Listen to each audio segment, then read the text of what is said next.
Chapter 1. Into the Woods.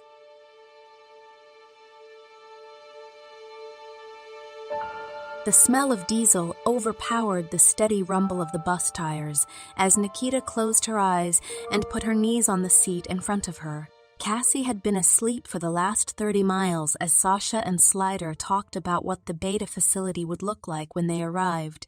Darnell and Brianna sat quietly on opposite sides of the bus, looking at the trees along the side of the road, lost in their private thoughts about what awaited them in the months ahead. Nikita occasionally cracked one eyelid open enough to see if she had missed anything as the miles faded into the rearview mirror over the bus driver's head. Nikita watched as the driver looked up occasionally to check on the cadets. The hours slowly rolled past, but the scenery seemed to stay the same. Trees followed by more trees. Nikita wondered where they were headed and how any place could be so far removed from civilization. Nikita chuckled as Cassie let out a snort. As she looked over to see Cassie, drool was running down one side of her face. Sasha and Slider looked back to see Cassie snoring and drooling as they giggled.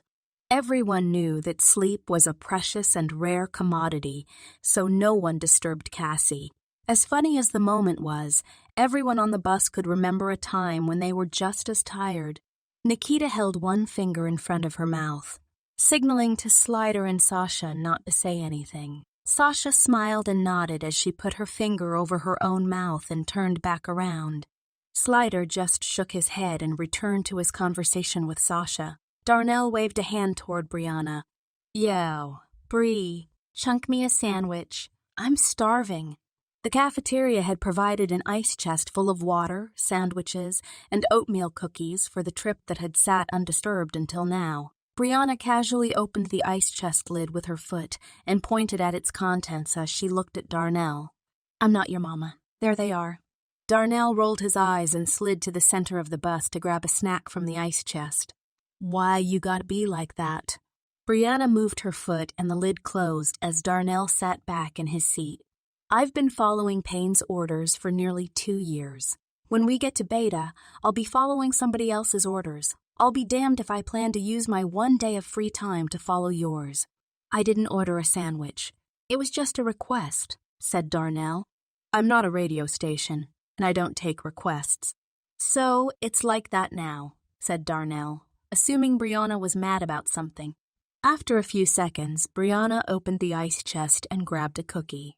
She underhanded it to Darnell. She said, "Don't forget dessert." As Brianna showed a smile, Darnell said, "I knew you still loved me." "I tolerate you, Darnell. It's not the same thing."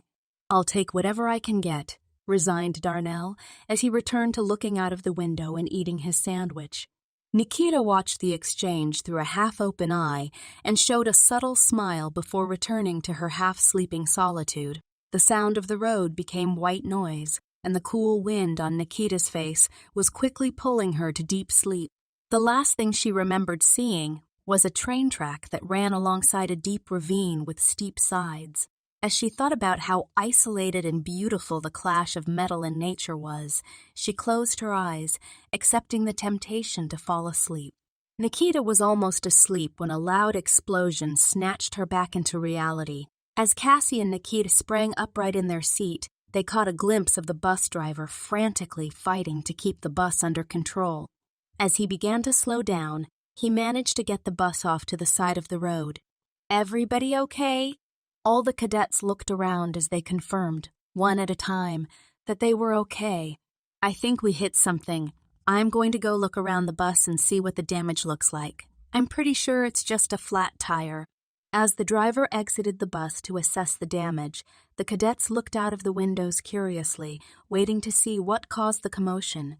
Sasha couldn't resist the urge to use the moment to be funny. "I knew it. I knew there was no beta facility. Payne sent us out here to die." "You don't know Payne very well. If she was planning to kill us, she would have wanted to drive the bus herself," Slider said with a smirk. "Keep an eye on that driver. If he tries to make a run for it, we need to chase him down. He's the only one who knows where we are," added Darnell.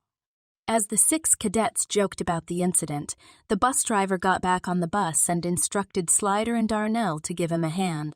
"Ladies, if you want to stretch your legs, Now is the time. Just stay where I can see you." Brianna, not being one to miss a chance to fight for equal rights, said, "Yeah, all you helpless women folk take shelter while the men save us." The bus driver, not young enough to appreciate the delicate nature of the subject, fired back, "Hey, anybody who wants to grab that 200-pound greasy bus tire and wrestle it over to the back side of the bus is welcome to give it a go. But the smart money is on sitting in the shade while we fight this thing out for the next hour." Sasha, not interested in being a mechanic on her day off, said, "Goodness me, I feel faint.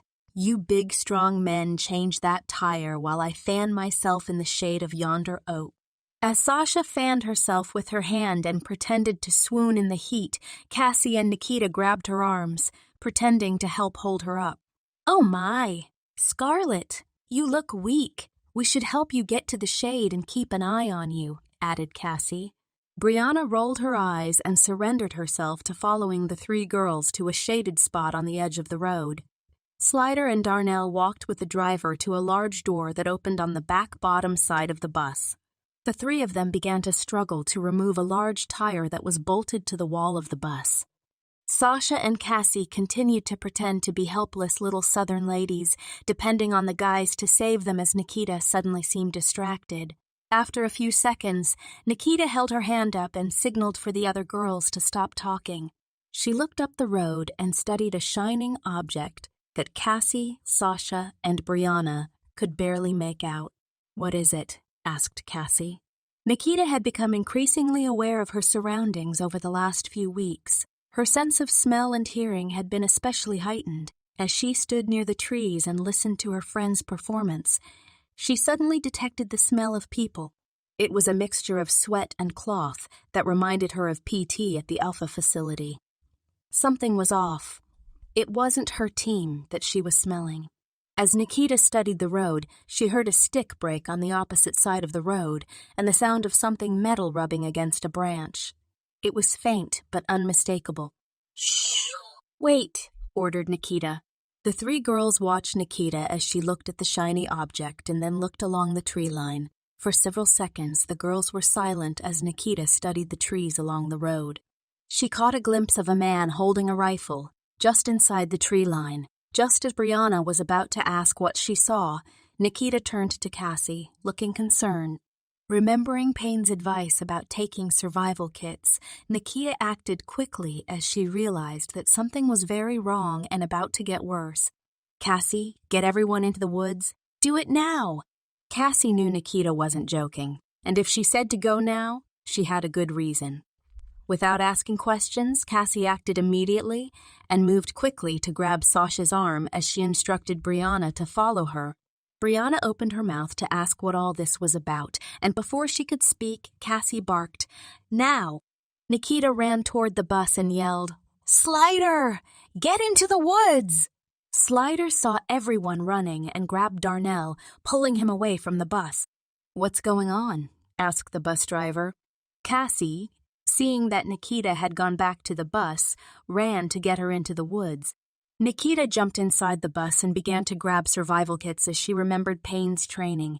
As everyone was scrambling, the bus driver stood at the bus, looking confused and ordering the cadets to settle down and stay away from the woods. "If you kids don't stop playing, I will have all of you sitting on the bus while I change the..."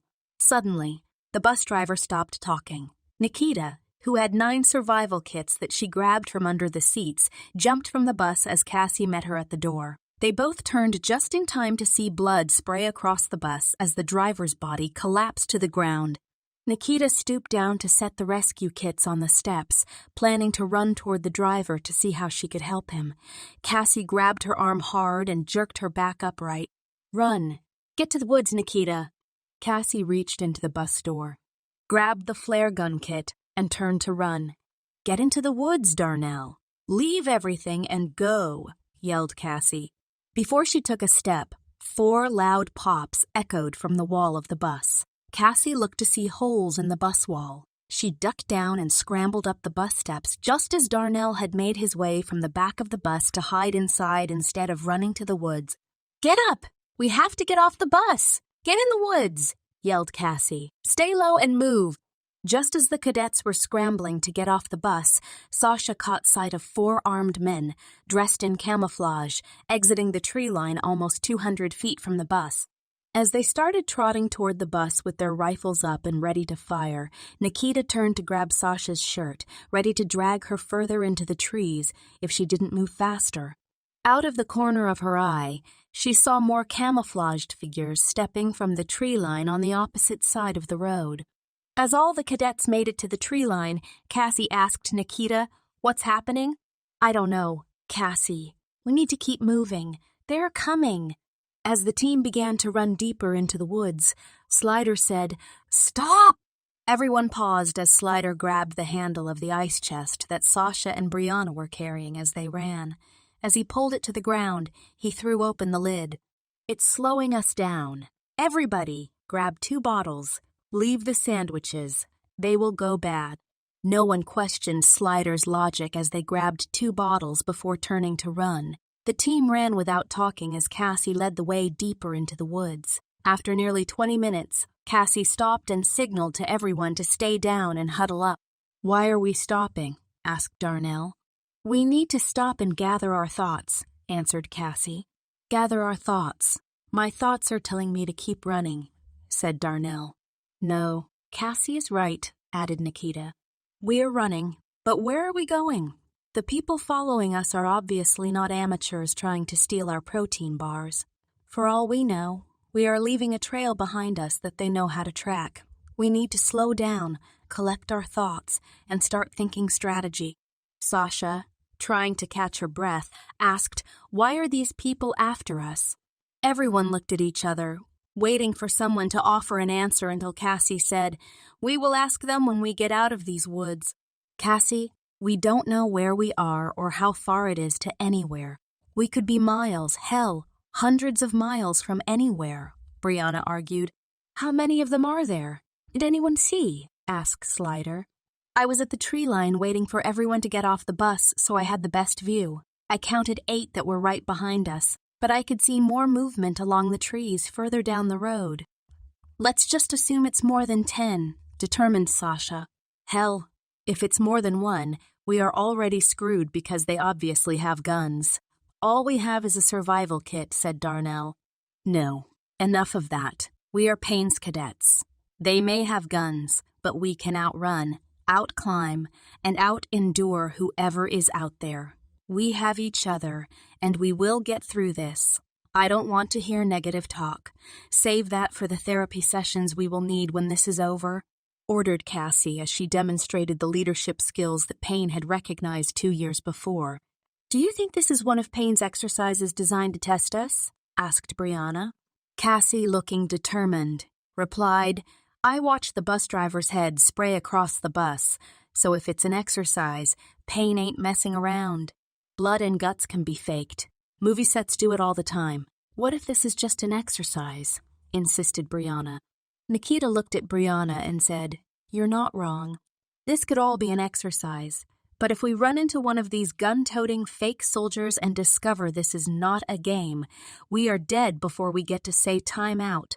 Cassie added, "I suggest we all get it in our heads that this is real and act accordingly. If Payne sent people after us and we send them back in an ambulance, that's on her and on them. When we fight to win. Does everyone understand that?" The cadets, remembering how many times Payne drilled the thought into their heads that when they fight to win, shook their heads in agreement. Cassie added, "We can't risk assuming this is a game. What we do moving forward, we do as if it's life or death. Now, let's figure out what we are doing and get to it." Slider, beginning to collect his emotions and focus, said, "It's going to be dark soon. We need somewhere to hide. We can't walk through the woods in the dark without knowing anything about these woods. If a snake doesn't get us, a wild animal may. We need shelter." "Slider is right," agreed Cassie. "We need to get out of sight and figure out what to do at first light." "How do we know if we are out of sight?" "Payne said there are special glasses that can see in the dark," added Darnell. Cassie, who had the type of personality that takes charge and commanded the respect of the team, concluded, "For now, we just need to find a large hollow tree or some thick brush that we can use to make a makeshift wall of bushes. If we can't see them, they can't see us."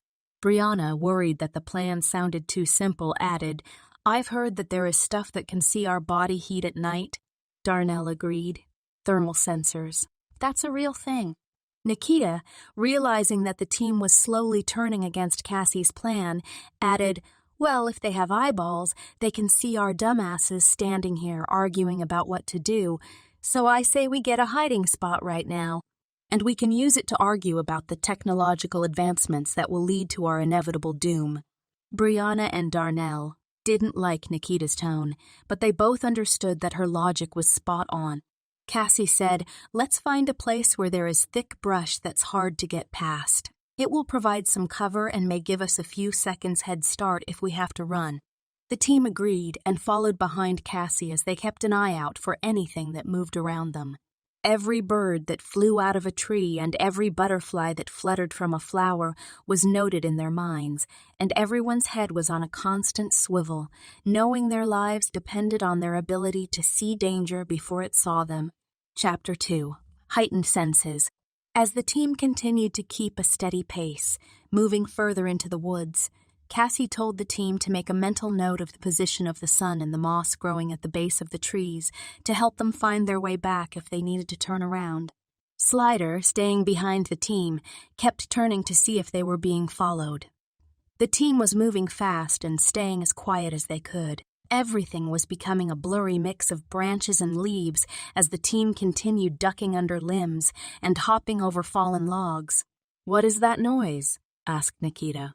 "I don't hear anything," said Cassie as she continued moving through the limbs and brush. "Listen," insisted Nikita. "You don't hear that." Cassie signaled for the team to stop moving as she listened for what Nikita was talking about.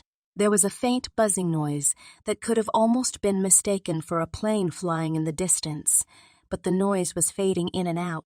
It sounded as if it were getting closer, then going further away. "Cassie, that is a drone," said Slider.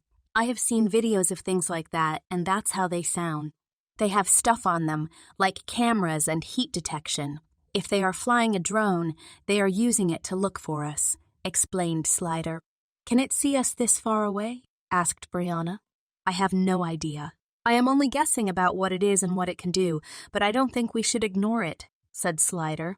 Cassie looked at Sasha, who just shrugged her shoulders to say that she had no clue what to do. "All we can do is keep moving. If it gets closer, we can try to hide. But if it can see heat, I don't know where we will hide to keep it from seeing us." Cassie began moving through the woods again, and everyone followed her lead, knowing that they had no better answers than she did. The thought that something was in the air looking for them motivated the team to move faster. As they moved, Sasha could see that Brianna was scared, and Cassie was anxious about having the whole team count on her to make the next decision about where they were going as they hurried through the brush. With every step, the team was getting further from the highway that brought them to this place, and they were headed toward an unknown. Sasha, just as nervous as everyone else, had a better grip on her nerves and realized that the team needed to calm down and focus rather than panic. "Cassie," asked Sasha, "do you mind if I ask you something personal?" "Do you really think this is the time, Sasha?" "Well, we may not live through this, so it seems like the best time to ask any questions I have before it's too late." Cassie, still focusing on the brush she was moving through, replied, "Sasha, we have been friends for 2 years, and one thing I have learned is that when you get something in your head, it's coming out whether we want it to or not." "What's your question?" Sasha, tapping Nikita on her shoulder to let her know she wanted her to pay attention to her question, asked, "Do you think having big feet gives you an advantage on the running track? Is that why you are so fast?" Cassie stopped and looked back at Sasha like she wanted to slap her.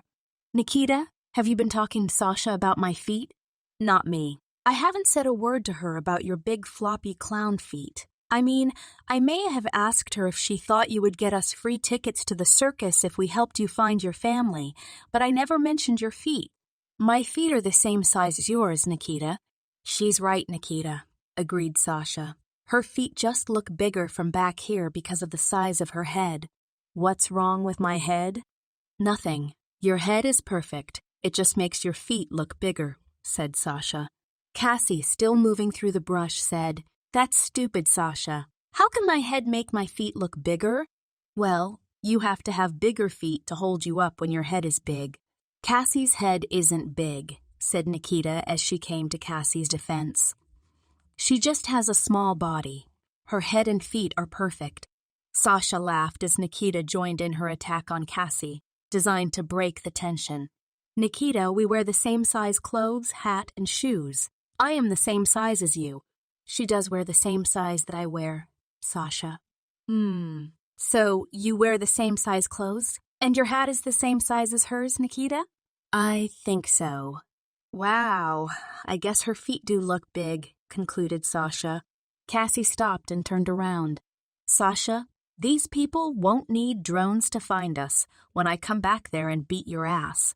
All the screaming and crying will give them our exact location. Nikita added, Yeah, you better be careful, Sasha. Cassie is a killing machine. I don't know if you knew that, but yeah. Oh yeah, I heard about that. Sorry, Cass. You don't really have big feet. You just need smaller shoes. Cassie rolled her eyes, knowing that Sasha and Nikita were just trying to lighten the mood. It wasn't the first time Cassie had become the target of Sasha and Nikita's idea of humor, and she knew not to take them seriously. The exchange had Slider and Darnell chuckling, and Brianna was less focused on the danger around them as they joked and walked through the woods. The sound of the drone continued to fade in and out as the team walked, but it was in the distance, so they concluded that it was not a problem unless it got closer. After almost a half hour of walking quickly through the woods while looking for anything that might make a good hiding spot, Slider pointed out 2 large trees. One had a hollow at the base where the second tree grew nearly close enough to cover the hole. There, instructed Slider, pointing at the 2 large trees. Cassie agreed. That will work. We can all fit in that tree. What else is living in that tree? Asked Brianna. Sasha, finding her sense of humor in all the drama, said, If it doesn't have a gun, it can stay in there with us. Brianna's expression showed that she was not sure she wanted to climb inside the base of a creepy-looking tree in the woods. There were spider webs hanging over the entrance, and the tree was black inside. The team didn't hesitate, and she found herself standing alone outside of the tree. She decided she'd rather be in a tree with them than on her own in the woods. The hollow was about 6 feet around and tall enough for everyone to sit in a circle. Temperature had begun to drop as the sun slowly settled over the trees. It's about to get cold out here, reminded Darnell. Nikita took the survival kits from her shirt where she had stashed them to run. I grabbed 9 survival kits. Did anyone else get anything? I grabbed the flare gun, said Cassie. Darnell, did you grab anything when you were on the bus? Asked Sasha. I'll tell you what I got. I got my ass off the bus and got in the woods. That's what I got. You think I was worried about protein bars and foil blankets while people were trying to put a hole in me? Cassie, not seeing a reason to disagree with Darnell, said, Okay, well, we have 9 survival kits. That's 63 protein bars, 9 foil blankets, 9 boot knives, 9 water filter straws, 9 lighters, and 9 flashlights. How many waters did we get? Why does that matter? Are you keeping score? Asked Darnell. Nikita interrupted. We have to assume we will be out here for days, maybe a week or more. We can't assume anyone is coming to rescue us. No one knows where we are or what has happened.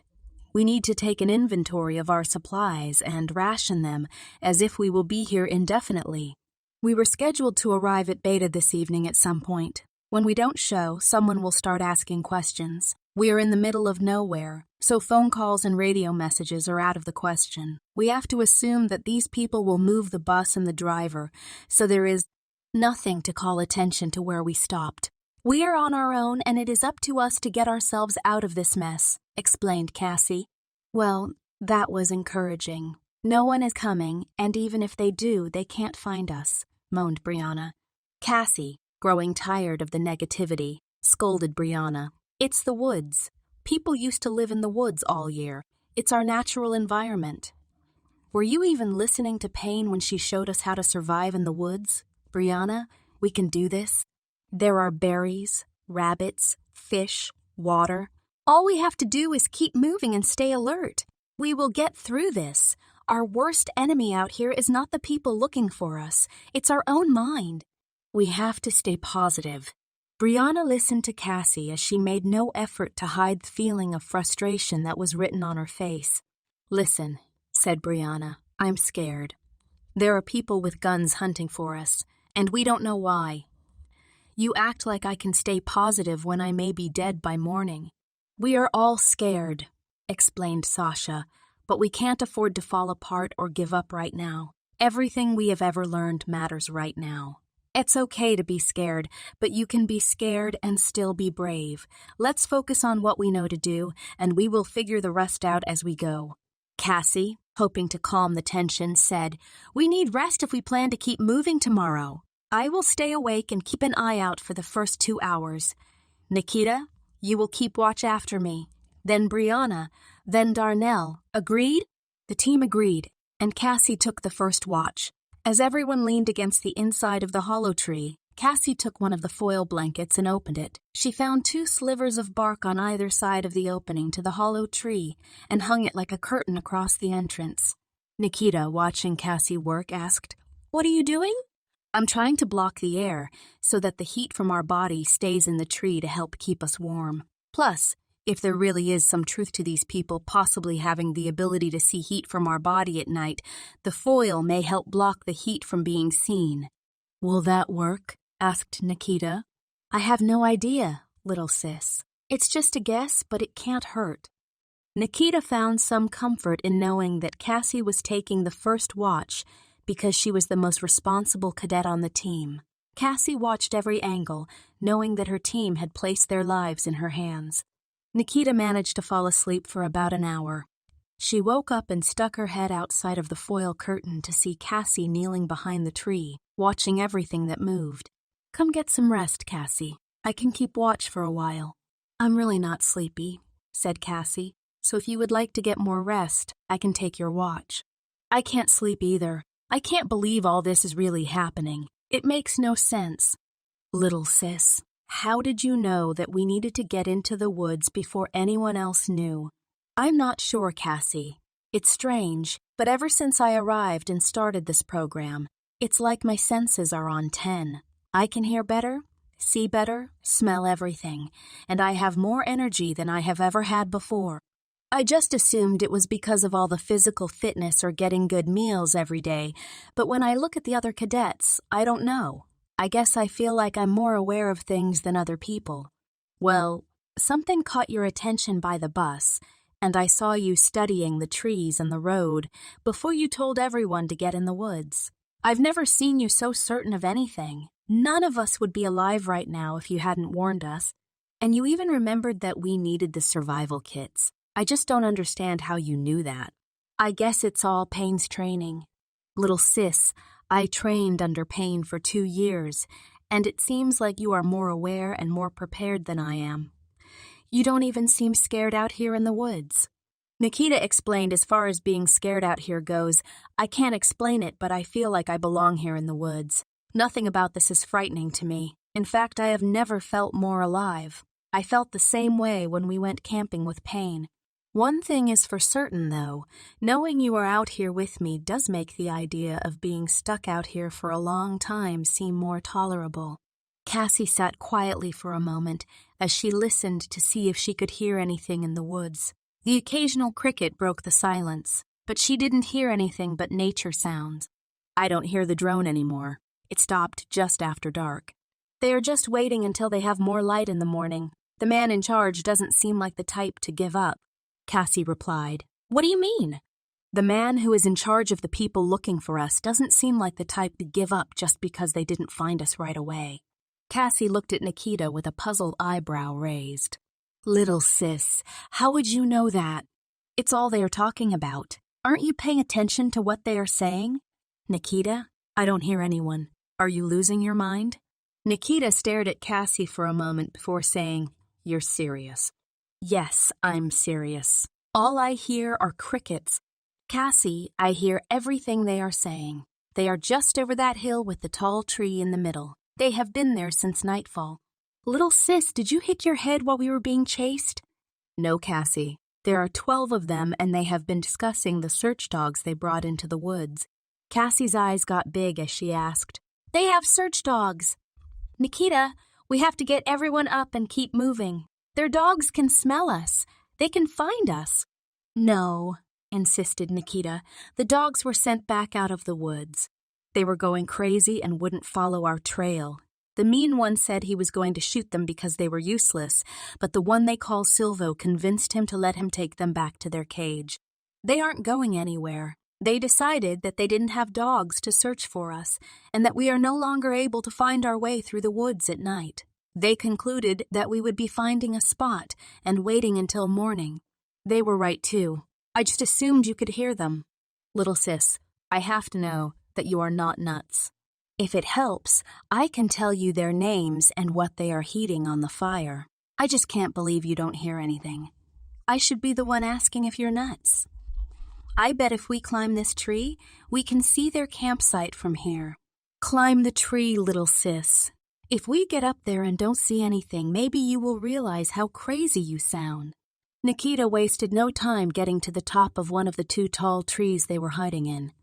As she reached the top, she waited for Cassie to join her. See? Asked Nikita.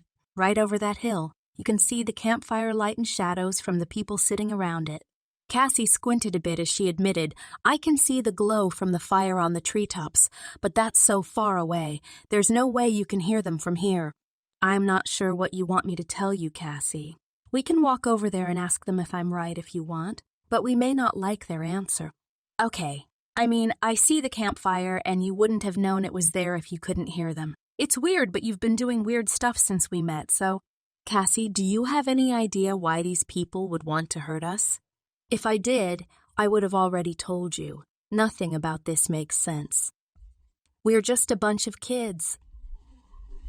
We don't have anything of value, and it's not like we are in possession of some top-secret information. Cassie paused and slowly turned toward Nikita. You're not a secret agent carrying top-secret documents, are you? Nikita kept a serious look on her face as she said, I was hoping you didn't discover my secret identity. My real name is Captain Hindsight. My superpower allows me to see everything we should have done differently, and these people have come to steal the secret of my power. Cassie, maintaining the mood of the moment, replied, I knew it from the moment we met. You had a look on your face that told me you had made a huge mistake by joining Payne's group of misfits. Only Captain Hindsight could know such a thing. So, tell me, what is the source of your power? If I tell you, I will have to kill you. Oh, that's no problem. We are all probably as good as dead anyway, so let's have it. It's protein bars. Cassie put her hand over her mouth as her eyes got big. That's why you remembered the survival kits. They are full of protein bars. Nikita could no longer keep a straight face and started laughing. Cassie put her finger over her mouth to remind Nikita not to get too loud as she joined her in the laughter for a moment. This is why I'm glad you are here, Cassie. I hear you, little sis. Now let's get down before we fall and wake the neighbors. As they reached the base of the tree, Nikita asked Cassie, You don't think this is one of Payne's training exercises? I mean, it would make sense. We are headed to a beta facility that we have never seen, just to find ourselves required to know all the survival skills that Payne taught us about surviving in the woods. Don't you think that's strange? We already covered this, little sis. You were the one who reminded everyone that we have no choice but to assume this is real and fight to win. I know. I still think that's the only option we have, but I can't help thinking that this whole thing could be made up to test us. At some point, we are going to have to fight back if these people find us, and it would be a horrible thing to find out that we hurt someone who was just doing their job to train us. Little sis, listen to me. If Payne sent armed soldiers after us, shot holes in the bus, shot the driver in front of us, whether it was fake or not, what happens next is a result of the situation we are in. If this is some game, then everyone involved has made a stupid decision by chasing us out here because we can't run forever. Eventually, we will have to fight back, and when we do, We cannot afford to be playing games just to learn that they are not. I won't risk my life, the lives of my team, and most of all, I won't risk having my little sis hurt, or even worse, just because I didn't want to risk hurting one of Payne's people. If I have to choose between us or them, they won't have anyone to blame but themselves for what happens to them. Cassie, we don't have any weapons. We are defenseless. Look around you. Remember what Payne said? The woods are full of sticks. Sticks are weapons. Spears, bows, traps. This is what Payne was trying to tell us. As soon as the sun comes up, we need to be moving, and we need to start finding and preparing weapons, just in case we have to use them. Whatever you say, Cassie, you're the boss. It will be dawn soon, and we will be ready to move. If we can find some straight sticks for arrows, strong sticks for bows, and some thin vines to make the bows with, we will have a way to strike back. We have knives, and we can use those to tie to spears. Little sis, I'm going to need you to have my back. Darnell and Brianna are not as close to me as you, Sasha and Slider. I can already hear Brianna pointing out how insane it is that we plan to fight a group of trained killers with guns, and all we have are sticks and knives. Well, they won't be wrong, but the only other option we have is running, and we could be running further into who knows where. If we can get our hands on a gun, at least we could fight back. That's what scares me. None of us knows anything about guns, and even if we get one, we are up against trained soldiers. It would answer one question for certain. What's that, little sis? Nikita chuckled. If this really is just an exercise, I guarantee you that if we get our hands on a gun and start shooting at anything that moves, the games will come to an abrupt stop. I may not know anything about guns, but I know they have a trigger, and bullets fly out toward whatever you're aiming at when you pull it. That may not make me an expert killer, but it pretty much makes me a monkey with a machine gun. Nobody will know what to expect.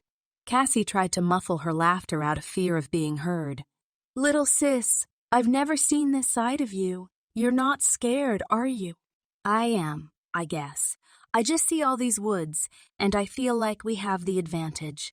We decide where to run, where to hide, where to attack, and they have to react to our actions. They have to chase us, but we have been running for weeks, and we are good at it. We are younger, faster, smaller, and in my case, way prettier than they are. They should be scared, not us. Cassie smiled and said, Yeah, I see what you did there. They obviously need to put a mirror in those survival kits because you need a brush and a shower, beauty queen. Nikita laughed and looked around once again, just to make sure no one was sneaking up on their hiding spot. Cassie, we are going to be okay. You're doing a good job of taking charge, and I have your back. When this is over, this will be our first adventure story. Your optimism is both impressive and frightening at the same time. Cassie and Nikita stayed up talking through the night. They both agreed that letting the team sleep would be better than trading places just to sit up unable to sleep, so they took the watch for everyone. The following morning, just as the sky began to show signs of dawn, Nikita and Cassie woke the team up and got everyone moving. Everyone was stiff from sleeping upright in the tree, but it was better than not having any sleep, so they grabbed a protein bar and headed out behind Cassie. Where are we headed? Asked Darnell. Do we have some kind of plan, or do we just keep moving until we die in the woods? There's a plan. We just need to get some distance between us and them before we stop. When we do, we can get our thoughts together on how to proceed, said Cassie. Everyone accepted Cassie's vague answer for the time and quietly put some distance between them and the trees where they slept the night before. Chapter 3. Awakening Old Demons. Several hundred miles away, Instructor Payne lay sleeping in her office. She spent all her time at the facility, and over the years, she decided that she would save time by making her office a home away from home. Most people might need a lot of necessities to call a place home, but for Payne, home meant having a bed, a shower, and a change of clothes. She had all that at the facility in her office, so she was about as much at home as she would be anywhere. As Payne slept, the phone on her desk rang. After years of springing up at a moment's notice, Payne had no trouble sounding alert as she made her way to the desk and said, "Payne." The voice on the other end of the line sounded concerned as he said, "Instructor Payne, this is Craig Knapp at the Beta facility. It's 0400 here, and we have not received your cadets. They were due yesterday evening at about 1800 hours." Payne grabbed the pen from the cup on her desk and a tablet that she kept on the desk for taking messages and asked, "What was the last contact you had with the driver?" "Ma'am, we haven't had any phone or radio contact with the bus since it left your facility. The driver called from your facility and said he was taking his normal route and would arrive around 1800 hours. We tracked him on our GPS system until he reached the halfway point, and after that, we lost his signal." "How did you lose a GPS signal?" "Our buses are tracked by satellite, not cell towers." "I don't have an answer for you, instructor. We had a signal, then we didn't. We just assumed it was a glitch until the bus didn't arrive. Give me the last coordinates that you have for the bus. Text them to my cell. I want to be notified if anyone hears anything about anything. Understood?" "Yes, ma'am. Will do." Payne hung up the phone but kept her hand on top of it as she thought for a minute. She then lifted the phone once more and called Dr. Kennedy. As the phone rang, there was a knock at the door of her office. She opened the door to find Dr. Kennedy leaning on his cane. "Dr. Kennedy, I was just calling you." "I know, but I was already at your door. So, we have some missing cadets. We're missing the 6 cadets that were headed to the Beta facility and the driver. With your permission, I would like to have our Beta facility chopper make a flyover and see if they can locate the bus." "It's already been done, Rachel. I had them do that 2 hours ago, and they just called me to say they found the bus. It has bullet holes and blood on the side, but there's no sign of the cadets or the driver. I'm having the blood tested now, and when I have something, I will let you know. We have profiles on all the cadets and the driver, so knowing the blood type will help identify or at least narrow down who may have been injured." "Did they look to see if the survival kits were missing?" asked Payne. "Yes, there's 9 kits missing, the flare gun and the ice chest." "Well, Cassie got out for sure. That's good because she has a good head on her shoulders." "What makes you sure she got out of the bus okay?" "She took the flare gun. It's complicated, but I know she is okay. If they took the survival kits, then they remembered their training and they are thinking instead of panicking." Dr. Kennedy pulled out his chair opposite Payne's chair to sit down, but Payne asked, "Doctor, what are you doing? We don't have time to sit and talk. Every second that those kids are out there, they are in danger." "I understand, Rachel, but you and I need to talk. There are facts that you need to be aware of before you run into problems in those woods." Payne studied Dr. Kennedy for a moment and then said, "You know what's going on here, don't you?" Dr. Kennedy hung his cane on Payne's desk. "Rachel, before I get into this, I need you to give me your word that you will stay calm and be rational about all this." Payne, looking annoyed, replied, "Let me see if I understand what you just said. You are about to tell me some bullshit that you have been hiding from me, and you are worried that I might react according to how I should feel, rather than the way you want me to react? Does that about sum it up?" Dr. Kennedy attempted to answer, but Payne interrupted. "Doctor, there are 6 kids that I have spent years training in most cases, all lost in the woods and possibly injured. Whatever it is that you want to tell me, I suggest you make it short because I'm about to go look for them myself. If I don't get some answers soon, Rachel, I have every intention of sending you to look for our cadets.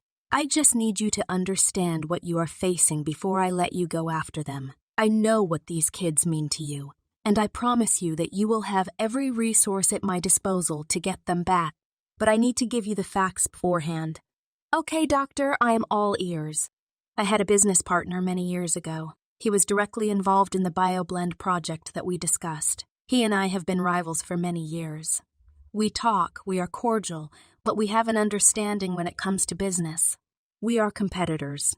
We have both been working to get a contract with the government to provide a better soldier. The BioBlend project was his brainchild, but when it was shut down due to the inhumane treatment of children, he came up with a new plan. He hid 2 of the children in the foster system. He considered them to be successful versions of his work. The idea of using the foster system was genius because it allowed him to give them a place to live while maintaining an eye on their progress. If one of them were to go crazy and wipe out a home full of kids, he could just pretend it never happened and move on. He had no direct ties to them. Soon after he put them into foster homes, one of the two girls went missing. He didn't know if she ran away or was taken by a rival country. All he knew was that she was missing. That left him with one chance of getting the contract. You have to understand that he, like me, has invested everything into making the perfect soldier, and the payoff is not just millions. It's billions and an ongoing legacy for generations for the person who succeeds first. Payne made her way to her seat, as Dr. Kennedy's story proved to be worth hearing. As she sat in her leather seat and continued to study his expressions, Dr. Kennedy continued. The problem that Ben faced was that his approach to building the soldier of the future was to start training her at a young age. Just as he mistreated the subjects in the BioBlend project, he pushed his girl too hard. Several weeks ago, she vanished. Ben was left with no opportunity to land the government contract. That meant he was finished both financially and as a serious contender for government contracts in general. If you recall, there was an incident at this facility a little over a year ago that led to us putting in card readers and additional cameras. Payne nodded. Yes, I remember. Well, I learned that we had a leak. Some of the files I had used to find and secure cadets had been taken from my office. Among those files were the details about Nikki.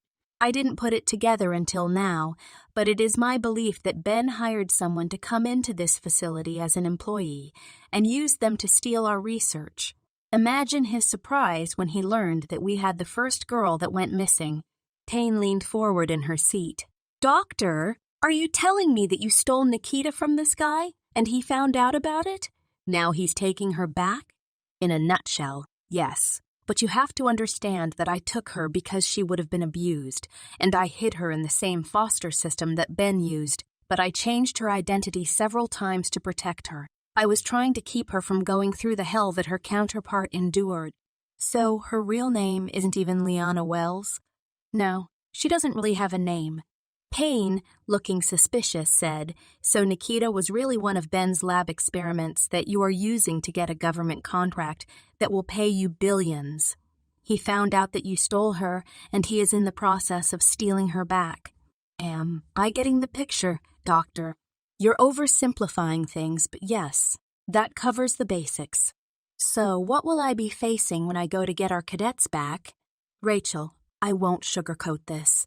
Ben has the manpower, resources, and resolve to throw a small army of well-trained mercenaries at you, and he has no problem with death and torture. If he gets his hands on our cadets, he will take them apart one piece at a time until he gets Nikita. Then he will get rid of everyone he doesn't need. If I didn't think he was dangerous, we wouldn't be having this meeting. Payne's face was red as she was fighting back the urge to snatch Dr. Kennedy over the desk. Meeting? You think what we are doing here is having a meeting? You tell me that 6 kids that I have dumped years of my life into are in the woods with a maniac and an army of killers as they run for their lives, unarmed. You think we are having a meeting? Payne stood up from her chair as she put her fists on the desk and leaned toward Kennedy, who sat upright awaiting an attack. This is not a meeting, Doctor. This is a séance, and you have just raised a ghost from the dead. You may wish you didn't do that. I guarantee you, your friend Ben will regret it when I'm done here. I left behind my life of crawling through woods and killing in the name of freedom so I could help give direction to kids who needed it. Thanks to you, now I'm forced to become the very thing I'm running from. Richard, you know better than anyone who I am and what I'm capable of. You promised me a better life, but you failed me by putting me in a position to go to war with your enemies. That's what this is. This is you using me to clean up your mess. Don't think I can't see that. Rachel, I'm sorry. I never intended any of this to happen. I understand you are mad, and I won't blame you if you want to leave this program. But right now, I have no one else who can get our kids back. Kids? Don't play word games with me, Doctor. You mean I'm the only one who can get your weapon back. Don't pretend like you care about what happens to the rest of them. Rachel, that's not true. I mean, it's true that Nikita represents my life's work, but I'm not heartless. Of course, I care about what happens to the other kids. Doctor, what else are you not telling me? Let me warn you before I go after our kids. If I get out in those woods and discover you have put me or these cadets at risk with some other secret that you failed to fill me in on, I will be coming for you next. Rachel, don't threaten me. That's not smart.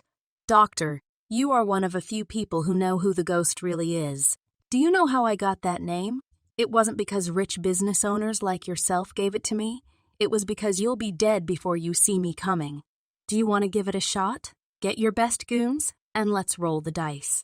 Payne was leaning down on both fists and clenching her teeth as Dr. Kennedy squirmed in his chair, knowing he was defenseless if Payne decided to snatch him out of his seat.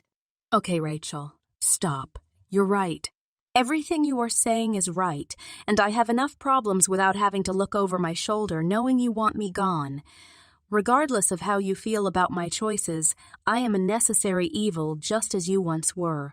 I am not asking for your approval or your forgiveness. I'm asking for your help. We have a common interest here. Our kids are in harm's way, and until we have them back, they are not safe. Should we spend our time fighting each other, or should we work together to rescue them? Doctor, I will do whatever I need to do to rescue those kids. When and if I return in one piece, you and I are going to renegotiate the terms of our working arrangement. Rachel, before you go, you need to know one more thing. Are you sure you want to push your luck, Doctor? Asked Payne. Nikita may be your best chance of getting out of those woods if you can find her. In my office, I have a red case that contains a pen. I want you to take it with you. The pen is designed for one purpose. If you place it in the center of Nikki's forehead and push the button on the top, it will deliver an infrared light at a specific frequency combined with a small dose of radiation that will activate her second key. Start making sense, Richard, because it sounds like you want me to help you experiment on Nikita, and that would be the wrong thing to say right now. No, it's not an experiment. This is how she was designed. The combination of light and radiation is a safeguard to keep her from accidentally being activated before she was mature enough for her mind to handle it. What is this going to do to her? Insisted Payne. This pen will dissolve the capsule in her forehead.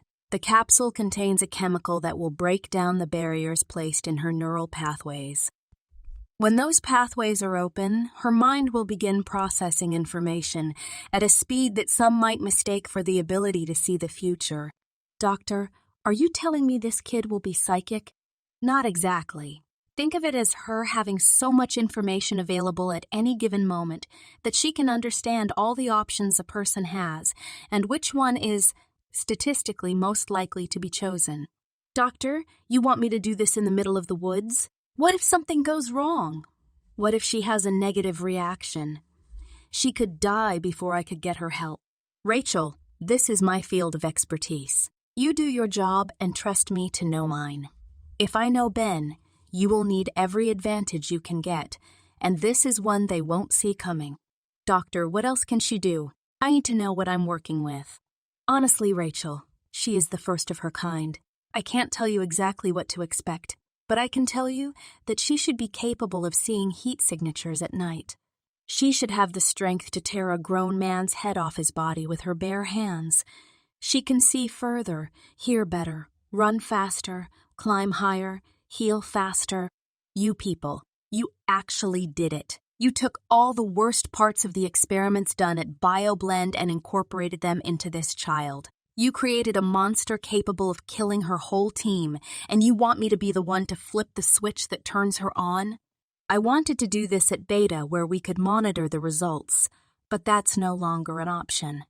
This is not what I wanted, Rachel, but we aren't being given any better options. Doctor, go get this pen you're talking about. I'm about to contact 2 of my team's operators and tell them they need to risk their lives to clean up your mess. I need a chopper here in 2 hours to bring us to the last coordinates of the bus. I'll have my gear on the roof and my team will be ready to leave as soon as it arrives. An hour and 45 minutes later, Payne was standing on the roof with 2 large men dressed in black military gear. One was bald and had a beard that reached his shirt, and the other man had long black hair that was tied behind him and reached midway down his back. As they sat their gear bags down next to Payne, they both gave her a hug. It had been years since they had seen each other in person, but they had a long history of working together. As far as Payne was concerned, this was as close to family as she ever had. Payne stepped back a few steps to look at both men. Jesus, Ace, you look like you're in a rock band with that long hair. Ace laughed. Well, that's because I am in a rock band. We call ourselves Skullduggery. Payne chuckled. I wish I could say that I couldn't see this coming, but I always knew you'd become this person. They say the mind is the first thing to go for a soldier. The second man laughed as Payne turned her attention to him. Thumper, I don't know what you're laughing about. I keep more hair on my legs than you have on your head. Damn, put a hat on. The glare will give our position away. Thumper slapped Payne on the shoulder and said, You never change, Payne. Always an encouraging word. If you want encouragement, you need to find a church. I deal in truth, and the truth is, our asses are getting too old for this. Bring us up to speed, said Ace, getting down to business. Bottom line, we have 6 cadets in the woods and no less than a dozen armed men looking for them. One is a special asset, and the rest are expendable to the aggressor.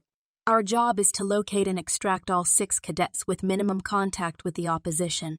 That being said, if these assholes decide to get between us and these cadets, we'll leave a horror story in these woods that'll make the Black Forest look like a kiddie ride. These are armed, well-trained mercs who have knowingly decided to hunt children and kill them. They work for a piece of shit who has no problem hurting kids. If they resist us, we'll lay waste to every last one of them.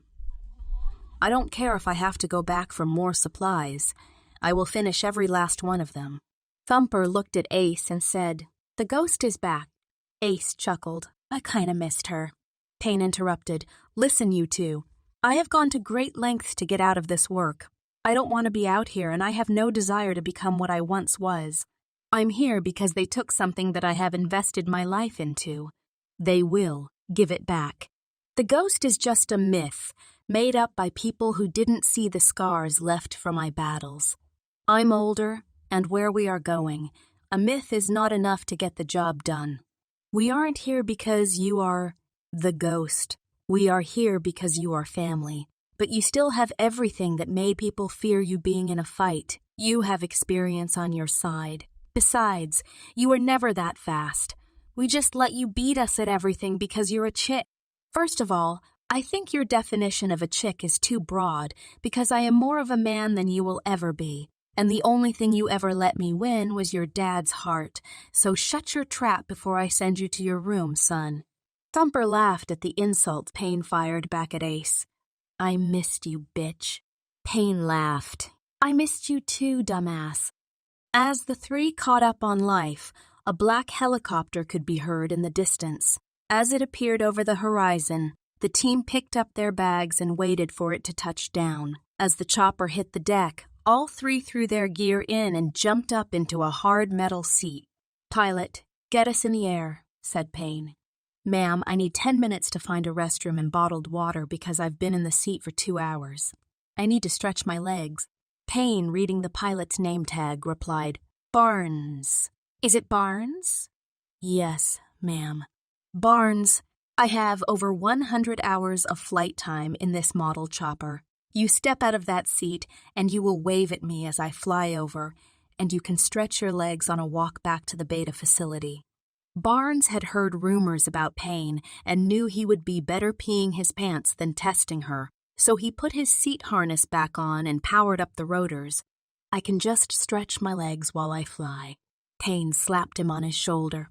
I like you already. As Payne sat back in her seat, Ace said, I didn't know you had 100 hours of flight time. Hell, I can't fly a kite. He doesn't know that. Thumper and Ace laughed as the chopper lifted off the roof and headed to the last known location of the bus. Chapter 4. Fight or Flight. As Payne began her search, Cassie had found a small clearing almost a mile from where they had slept the night before. She stopped to take a break with the team and discuss her plan. Knowing that her authority was only as strong as the loyalty of the other cadets, she began the discussion about her plan with an explanation about why it was necessary. No one needs a reminder about the danger we are in. We have a dozen soldiers searching for us, and we have to assume that they plan to hurt us or worse. I know that we have floated the idea that this may just be an elaborate training exercise, but we can't risk assuming that.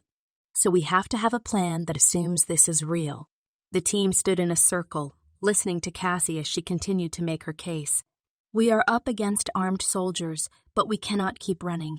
Eventually, we will either run out of food, water, get injured, or much worse, we need to stop running and make our stand in a place of our choosing. Brianna interrupted. Let me stop you right there. I think my hearing is bad because I heard you say we need to stop running and plan an attack on a group of armed soldiers, even though we have sticks and knives. Cassie continued, I realize that the odds are against us. But if we keep running, we are heading deeper into the woods, and we don't know where that leads to. Are we heading for a marsh where we can't go any further and end up with our back against the wall like rats trapped in a box? Are we heading for a cliff where we have nowhere to run? Once we get our back against a wall, this fight will happen on their terms, not ours. Cassie, I know you have more time in this program than any of us, and you may have more experience running track and mopping floors, but this is not that. These are trained killers, and we are kids. We have been following you through the woods without saying anything, because none of us know where we are going, but now you are talking about fighting these people. You have no experience with that, and neither do we. Who put you in charge? Demanded Darnell. Sasha didn't give Cassie a chance to answer before she said, Yeah, who the hell put you in charge, Walls? I say we go with Darnell's plan. Go ahead. Darnell, tell us your plan. I'm with you 100%. I didn't say I had a plan. I am just saying. Sasha interrupted him. Oh, well, fine. Brianna, I say we go with your plan. I've got your back. What's the plan? I am not saying I want to be in charge. I was just saying we can't fight armed soldiers with sticks and knives. So, neither of you have a plan? Well, there's your answer, Darnell. You want to know who put Cassie in charge? You did. Brianna did. We all did. We have no clue what to do. At least she has a plan, and while it sounds dangerous, I have a news flash for everyone. This shit is dangerous. I suggest we either start acting like a team or decide who we are pairing up with and make our own team. Because time is ticking. Darnell replied, Fine. I don't plan to face an army with a stick. I'd rather take my chances running. Let's vote. Who wants to come with me and keep running, and who wants to take on a team of soldiers and die in these woods? Nikita joked. I feel like he really didn't sell your side of this very well, Cassie. Brianna said, I'm with Darnell when it comes to not fighting these people, but I am not leaving the rest of you to fight them either. We all need to run, not just me and Darnell. Slider said, I'm staying here with Cassie. We can't run forever. Darnell, if you go off alone, you end up fighting them anyway, but by yourself. At least we have each other if we fight as a team. Sasha agreed with Slider. I'm staying too. These people are chasing all of us whether we fight or not. We finally got a few days off from pain, and look at what these idiots have us out here doing. Somebody needs a stick to the face for this, and I plan to serve that up. Everyone looked at Nikita, waiting for her answer. Nikita thought for a moment before replying, If we separate, we double the chances of one of us being discovered by these soldiers. We also cut the chances of being rescued in half. How do you figure? Asked Darnell. When we didn't arrive at the beta facility, someone noticed. The first thing they did was start figuring out where we went. If they send a search party to find us and we are broken up, they have to find 2 different groups. Even if they find one group, they have to stay out here searching for the other group. That puts everyone at risk. If these soldiers have 2 groups to find rather than one, then they double their chance of finding us. Whatever we do, we cannot risk the lives of the people who come looking for us by breaking up this team, and we cannot risk our own lives by giving these people 2 trails to follow. The team was silent for a moment before Darnell said, Well, we may not want to break up into smaller groups, but I'm sure as hell not fighting these people with just a stick. Cassie replied, If you don't want to fight, no one can make you. But those of us who choose to fight back will be weaker because of it. Do what you think you need to do. I will be honest with you, Darnell. I have no clue what I'm doing. All I have are the skills that Pain taught all of us. I can run, climb, fight, and build a few basic weapons out of sticks. The odds are against us, and I won't pretend they're not. I just know that moments like these define who we are. Either we are the type to run and hide, or we are fighters. Pain made me a fighter. I think she made us all fighters. But today we find out for sure. Are you saying we are cowards for running from these people? Asked Darnell. No, Darnell. Pain would not have sent you to Beta if you were a coward. I understand that this is about using good sense more than being brave. I just don't see how running from these men will be any smarter than fighting them. If we let them chase us, we are going to run out of places to go. We can only go so far before these woods either turn to a swamp, river, or a cliff. When it does, we are back to facing them. But when that happens, it will not be on our terms. It will be on theirs. Cassie, you have no way to know that we won't just run into a bunch of houses or something where we can get help if we keep running. We may be heading for a town, argued Darnell. Darnell, think about this. We have been driving for hours. I haven't seen a house or a sign of civilization since we left Alpha. That's because you were snoring since we left, added Brianna. Sasha, seeing that Brianna and Darnell were teaming up on Cassie, said, I wasn't sleeping, and I haven't seen anything but trees. This isn't rocket science. If these people chose this location to attack our bus, they did it knowing we had nowhere to run. Let me add this to the mix. We are a team. We are going to face this challenge as a team because none of us can do it alone.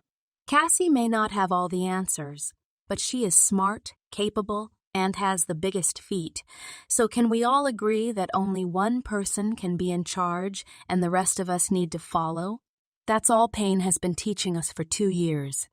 Darnell looked at Brianna before saying, I can't speak for Brianna, but I will follow Cassie's plan until I think she is about to get us killed. After that, I will follow my own common sense. I never signed up to play soldier at Alpha, but it was better than being in a home. This is more serious than having to climb ropes, and I am not going to stand out here pretending to be a soldier.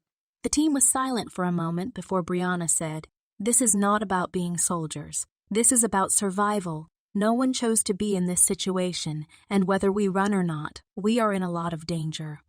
We have spent 2 years learning how to work as a team. I have no training on how to work as an individual, so I think the smart money is to do what we are trained to do. Darnell, if you decide to run and leave this team to defend itself without your help, you are not the person I thought you were. We are all scared, but I am not running, and you better not decide to run and leave me out here with these 4 lunatics. If I have to die, you are coming with me, so suck it up. Darnell knew running was off the table at this point. As scared as he was not going to risk being seen as a coward in front of Brianna, even if she did treat him like a soccer ball. That's fine, Brianna, but if I die, you are going to feel really bad without me to kick around. Boy, you should consider yourself lucky to get kicked around by me. It's probably the only attention you'll ever get from a girl. Whatever. Sasha thinks I'm awesome. Tell her, Sasha. That's right, Kevin. You're a special guy, said Sasha. I thought his name was Peter, said Nikita. No, Peter was the cute one, remember, added Sasha. Cassie, seeing that everyone was piling on Darnell with insults, added, I bet Peter would have fought these guys with us. Okay, interrupted Darnell. I get it. Fine. Just so you girls know, Peter didn't like girls, so Sasha laughed and said, Well, you sure know how to pick 'em, Nikita. Nikita, next time you throw a name in the pot, do some research. The team had a laugh at Nikita's expense that lasted long enough for reality to set back in. Nikita, hoping to get the conversation back on track, said, Cassie, you were telling us about your plan? Yes, I was thinking that we can use the things we know about trapping animals to slow these people down. I've heard about battles that were fought by slowly picking away at the enemy rather than facing them head on. So how would we do that? Asked Slider. Well, Pain taught us how to make a small hole in the ground with spikes that keep whatever falls in from getting back out. What if we made holes for these people to step in that had sharp sticks at the bottom so they step in them and hurt their foot? Your plan is to hurt their feet, mocked Brianna. Why don't we call them names and hurt their feelings until they go home? No, that makes sense, added Darnell. If they hurt their foot, they either can't keep walking to track us or at least they are slower. Exactly, said Cassie. We don't necessarily have to kill anyone to win. We just need to make this so hard for them that they slow down and buy us time to be rescued. So, you plan to fight them with sticks without having to be there to fight them in person? Now that is an idea I can get behind, said Darnell. So, we are just going to dig a bunch of holes and hope they step in them? Asked Brianna. That's just one trap. We have 9 boot knives. If we each have one, that leaves us with 3 extra knives. If we set up spears with knives at the tip, we can put them in narrow areas in our path where these people are most likely to walk. If we can even take out one, it will make them have to slow down enough to check for traps as they go. They will be spending time looking for booby traps, which will give us more time. This could work, said Slider. It sure beats doing nothing, Nikita added. Sasha added her own invention to the plan. What if we use one of the small flashlights in our survival kit as a lure to draw them into a trap we've set? They will see the light when it gets dark and come to investigate. Bam! We stick 'em in the ass with a big tree or something? Cassie looked at Sasha like she had lost her mind. In the ass with a tree? Well, explained Sasha, it doesn't have to be their ass. Or a tree. I'm just saying, bam! Some form of bam! That's actually not a bad idea. We just need to work on the what and where of the bam, said Cassie. Keep the ideas coming, and let's start collecting sticks to sharpen and vines to use for rope. Slider, you and Darnell use your boot knives to start digging holes about a foot deep along the path we are making with our boots. Sasha, you and Brianna can take the sticks we sharpen and place them sticking straight up in the hole with dirt around the base to hold them upright. Once that's done, cover the hole with straw and leaves. The team got to work and started building traps, sharpening sticks, making spears, prying back large limbs to swing loose and plant spears and knives into anything in their path. After about an hour, the path behind them was a dangerous gauntlet of spikes, knife blades, and spears designed to slow down or stop anyone who triggered them. The team made a point of breaking limbs and walking a clear path that could easily be seen by the soldiers hunting them. It was so obvious that they had walked the path that it was also obvious that it was a trap, but the soldiers had not yet learned to take them seriously. After all, they were just a bunch of teenagers running for their lives. How would they know to set a trap? It wasn't long before Nikita said, Cassie, we have to go. Now. Cassie had learned not to waste time questioning Nikita's reasons for saying now. Grab your kits and move, ordered Cassie. The team had barely made it past the view of the approaching soldiers when 2 men walked into the clearing. One soldier pointed out a broken limb and pointed at the footprints on the ground to the other soldier behind him. As he lifted his rifle and began to walk forward, the soldier behind him let out a scream of agony. As he turned to see what had happened to him, he saw his foot buried halfway up his shin in a hole. Did you twist your ankle? No, it's my foot. It hurts so fucking bad, he moaned as the pain set in. As the first soldier kneeled to look in the hole, he saw spikes going all the way through the front of his partner's boot. Holy shit! Damn, hold still. I'll help you get your foot out.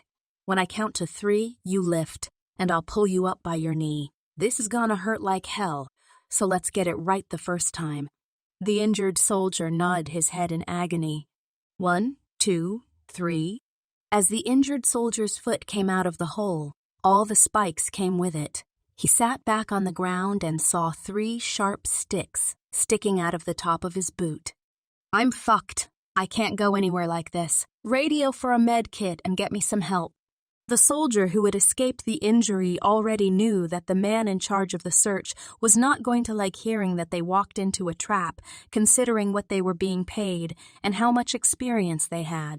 Tango 2 to base. A harsh-sounding voice answered, Tango 2, go for base. Base, we need a med kit and a medic at our coordinates. We have a man down. Down how? Sir, we stumbled into a booby trap. My partner has spikes in his foot and can't walk. I don't give a good damn if he has a bobcat in his ass. I am paying you way too much to have to deal with this. If he can't see a trap set by kids, he can limp back to base. Leave him and stay on their trail. If they are setting traps, they have to be ahead of you. I will send back up. Well, you heard the man. I hate to leave you here, but that old man will have his foot in my ass if I'm here when he shows up. I have to stay on their trail. Damn, so you're really going to just leave me here? Sorry, bro, but he's right. You should have seen the trap.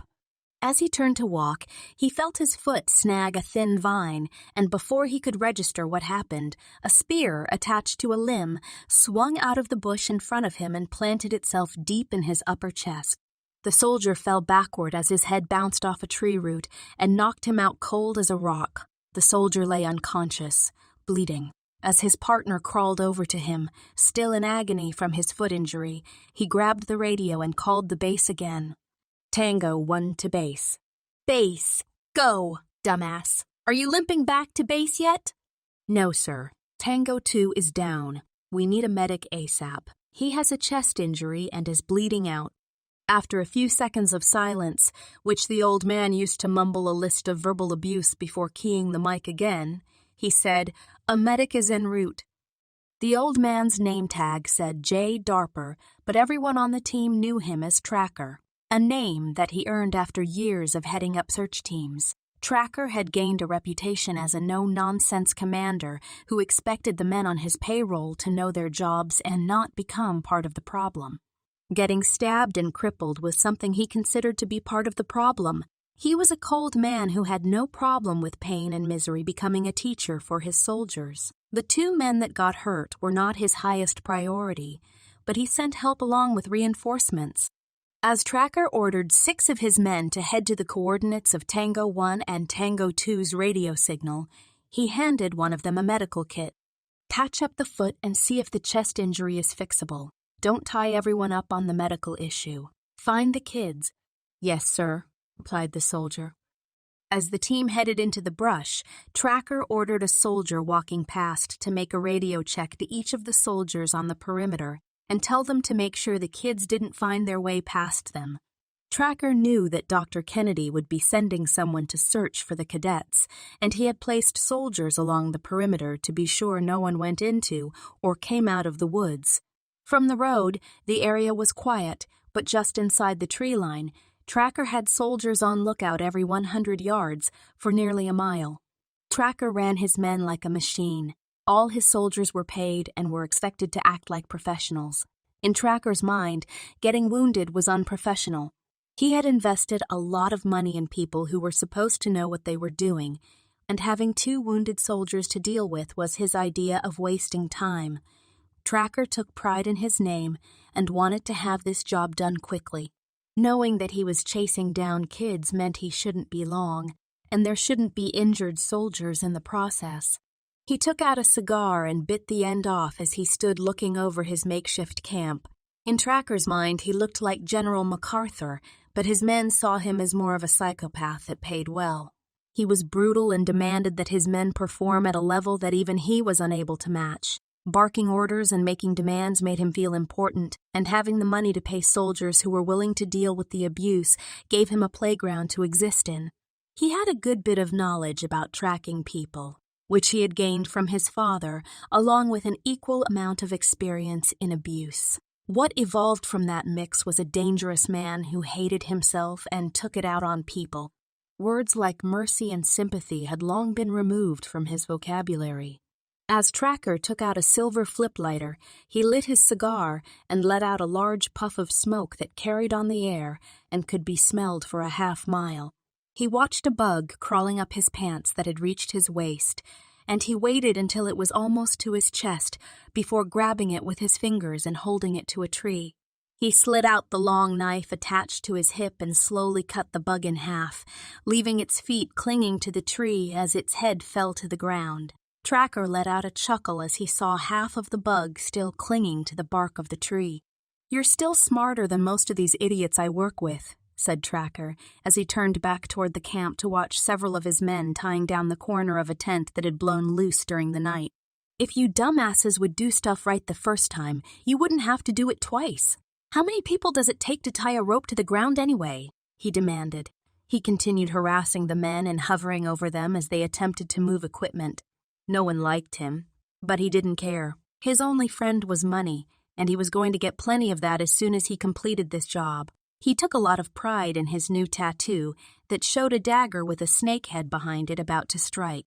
Tracker felt like the tattoo struck fear in the people who saw it, but his men saw it as the target of a lot of jokes about him. All the new soldiers that joined the team had, at some point, been fooled into going to ask Tracker if they could use his knife by the other men. Tracker would always get mad and dish out some type of punishment for that soldier, which became their initiation into the group. Payne had spent years teaching her young team to work together and respect her, while Tracker's team was held together by their desire to get paid. The soldiers weren't on the team because they had great military records. These were people who would do anything for $1 and had little to no regard for the soldier they worked next to. They were well trained and good at their job, but they lacked a true sense of teamwork and respect for their leader, which was a liability that Payne had not failed to address the way Tracker had. Chapter 5. Cornered.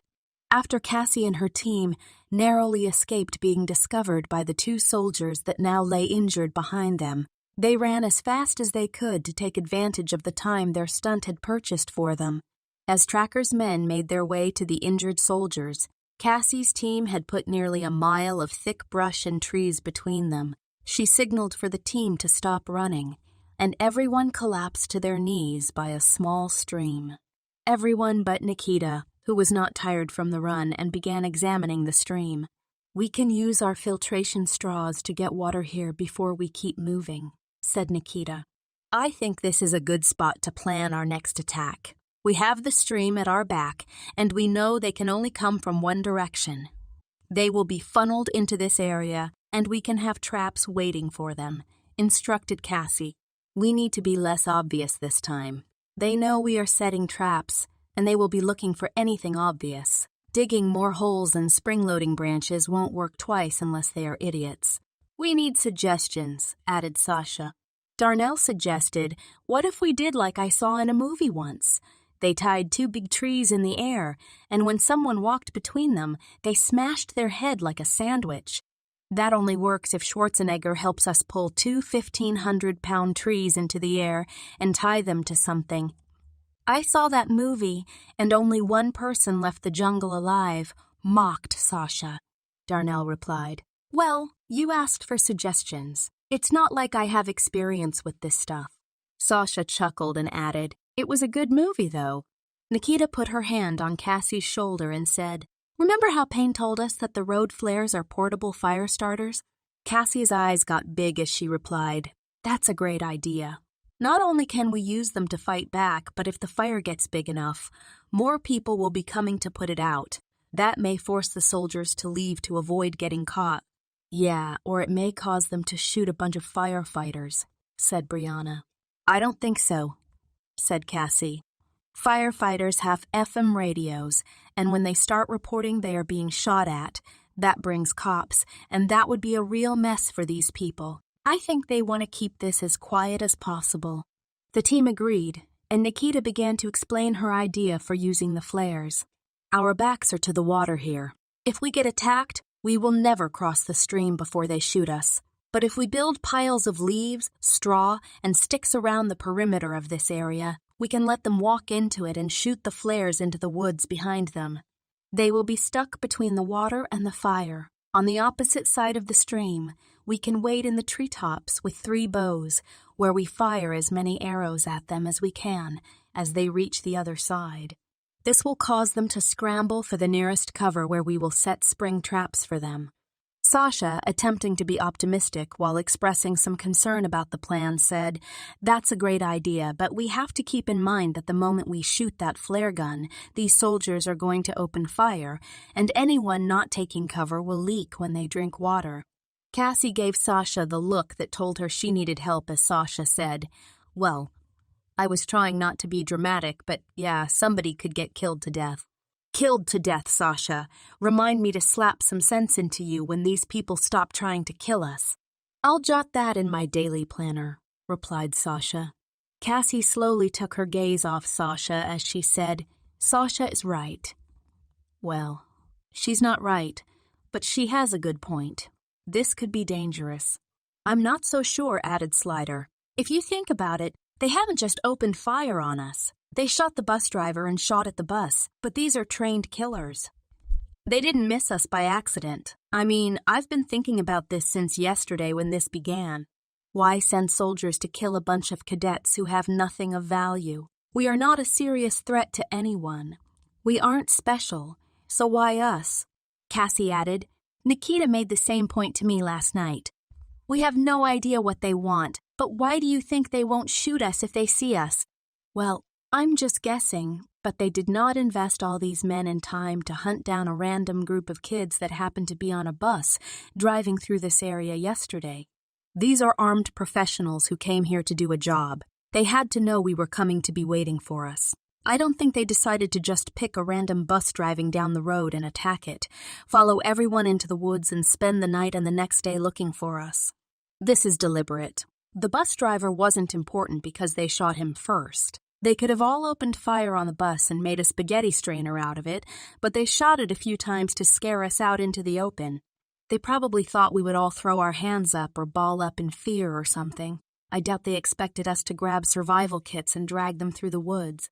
Sasha interrupted. "I'm pretty sure the idiots that we heard screaming didn't plan on that either." Slider continued, "Exactly. I think this whole thing has gone off the rails for them the minute we slipped away from them. They want something from at least one of us. I just can't help thinking that whoever they are after may know why they're chasing us. One of us has a secret they aren't telling everyone." The team looked at each other silently for a moment before Cassie said, "Well, Slider is making sense. These people want something from one of us, and I know it's not me. I doubt if it's Slider since he is the one pointing it out. That just leaves 4 people. Does anyone want to confess?" Sasha, unable to dismiss the urge to make a joke, said, "I guess it's me. I memorized my grandmother's chocolate cake recipe, and now they want it. I'm not going out without a fight." Cassie shoved Sasha. "I swear to God, Sasha, when we get out of here, I'm going to drive you to a therapist myself." Sasha laughed and added, "Seriously, we are all nobodies that came from foster homes. Unless one of us is an heir to the throne, we have nothing of value. Slider, go ask them if you are an heir to the throne." Slider laughed. "Always looking out for my best interest, aren't you?" Sasha gave him a playful punch on the arm as Cassie reminded them that this was serious. "Focus. Time is ticking. Slider, you were making a point?" "Yes, my point is that they can't just randomly start shooting at us. Whoever they are after would get shot in the process. If they wanted us dead, we would all be dead on the bus. We wouldn't have had a flat tire. We would have had a flat bus.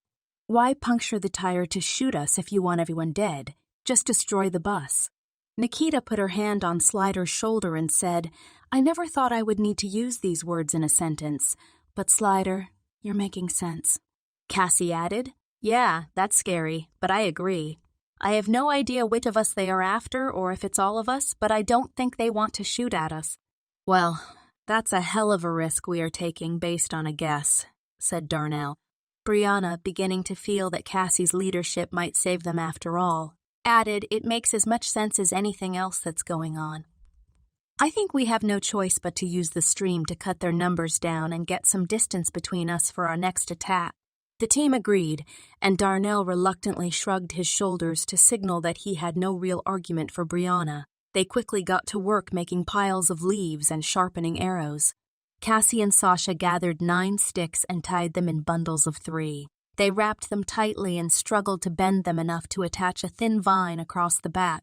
"Well," said Sasha, "I wouldn't want to go to the Olympics with these things, but I think we will get a dozen shots out of them before the vine breaks. Let's test one."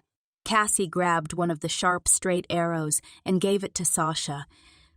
She put it into the bow and drew back, aiming at a large clump of mud on the side of the stream. The arrow hit with a thud and sank halfway up the shaft. "Not bad," said Cassie. "Yeah, I would hate to have to shoot at anything further than a few yards, but it'll get the job done.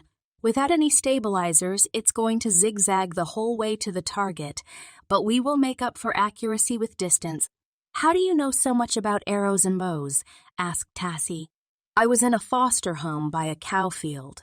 The old man who lived by the home had a son who loved hunting. I got to know him, and he taught me a lot about the woods and hunting with a bow." "You got to know him, did you?" mocked Cassie. "My lips are sealed," added Sasha. "What I do know is that we are going to need to be pretty close to have any chance of making this work. These arrows aren't going to fly far before the wind takes them in the wrong direction." "How close?" "You're not going to like this, Cassie, but we need to be on the ground in those bushes, not in a tree where we are trapped if we miss. I want to be able to haul ass if necessary." "You're right." "I don't like that because we will be just a few yards from whoever crosses that stream." "Still, I see what you mean. We stand a better chance of hitting something if we get close." Cassie studied the area for a moment and said, "Okay, you and I will get on either side of the stream where they will be forced to cross. When they reach the shore, we don't even give them a chance to stand up from the water. We unload everything we can and we get the hell out of here." Nikita, overhearing the conversation, said, "Cassie, that won't work. Sasha may be the only one here who has ever shot a gun. She needs to have the flare gun to shoot these piles on this side of the stream. She needs to be up in a tree to get a shot this far away and to see the piles." Sasha nodded. "Nikita has a point. I can get out of the tree as soon as I shoot the flares. They will need time to cross the stream, so I can use that time to get down and grab one of the 3 bows. 3 of us shooting at them is better than 2. As soon as we run out of arrows, we bolt and leave the traps to do the rest. It's getting dark, so Brianna and Darnell can wait just ahead of us with the flashlights and help guide us through the brush until we are far enough away to regroup. Slider, you use the 3rd bow until Sasha gets out of the tree. Then give it to her and start handing both of us arrows until we run out." "Does everyone understand what we're doing?" asked Cassie.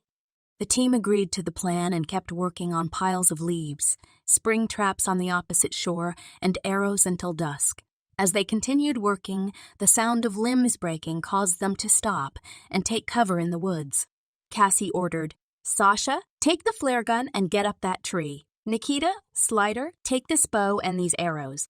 Get hidden and get ready. Brianna, Darnell, take your flashlights out of your kit and keep watch on the trail for when we head your way.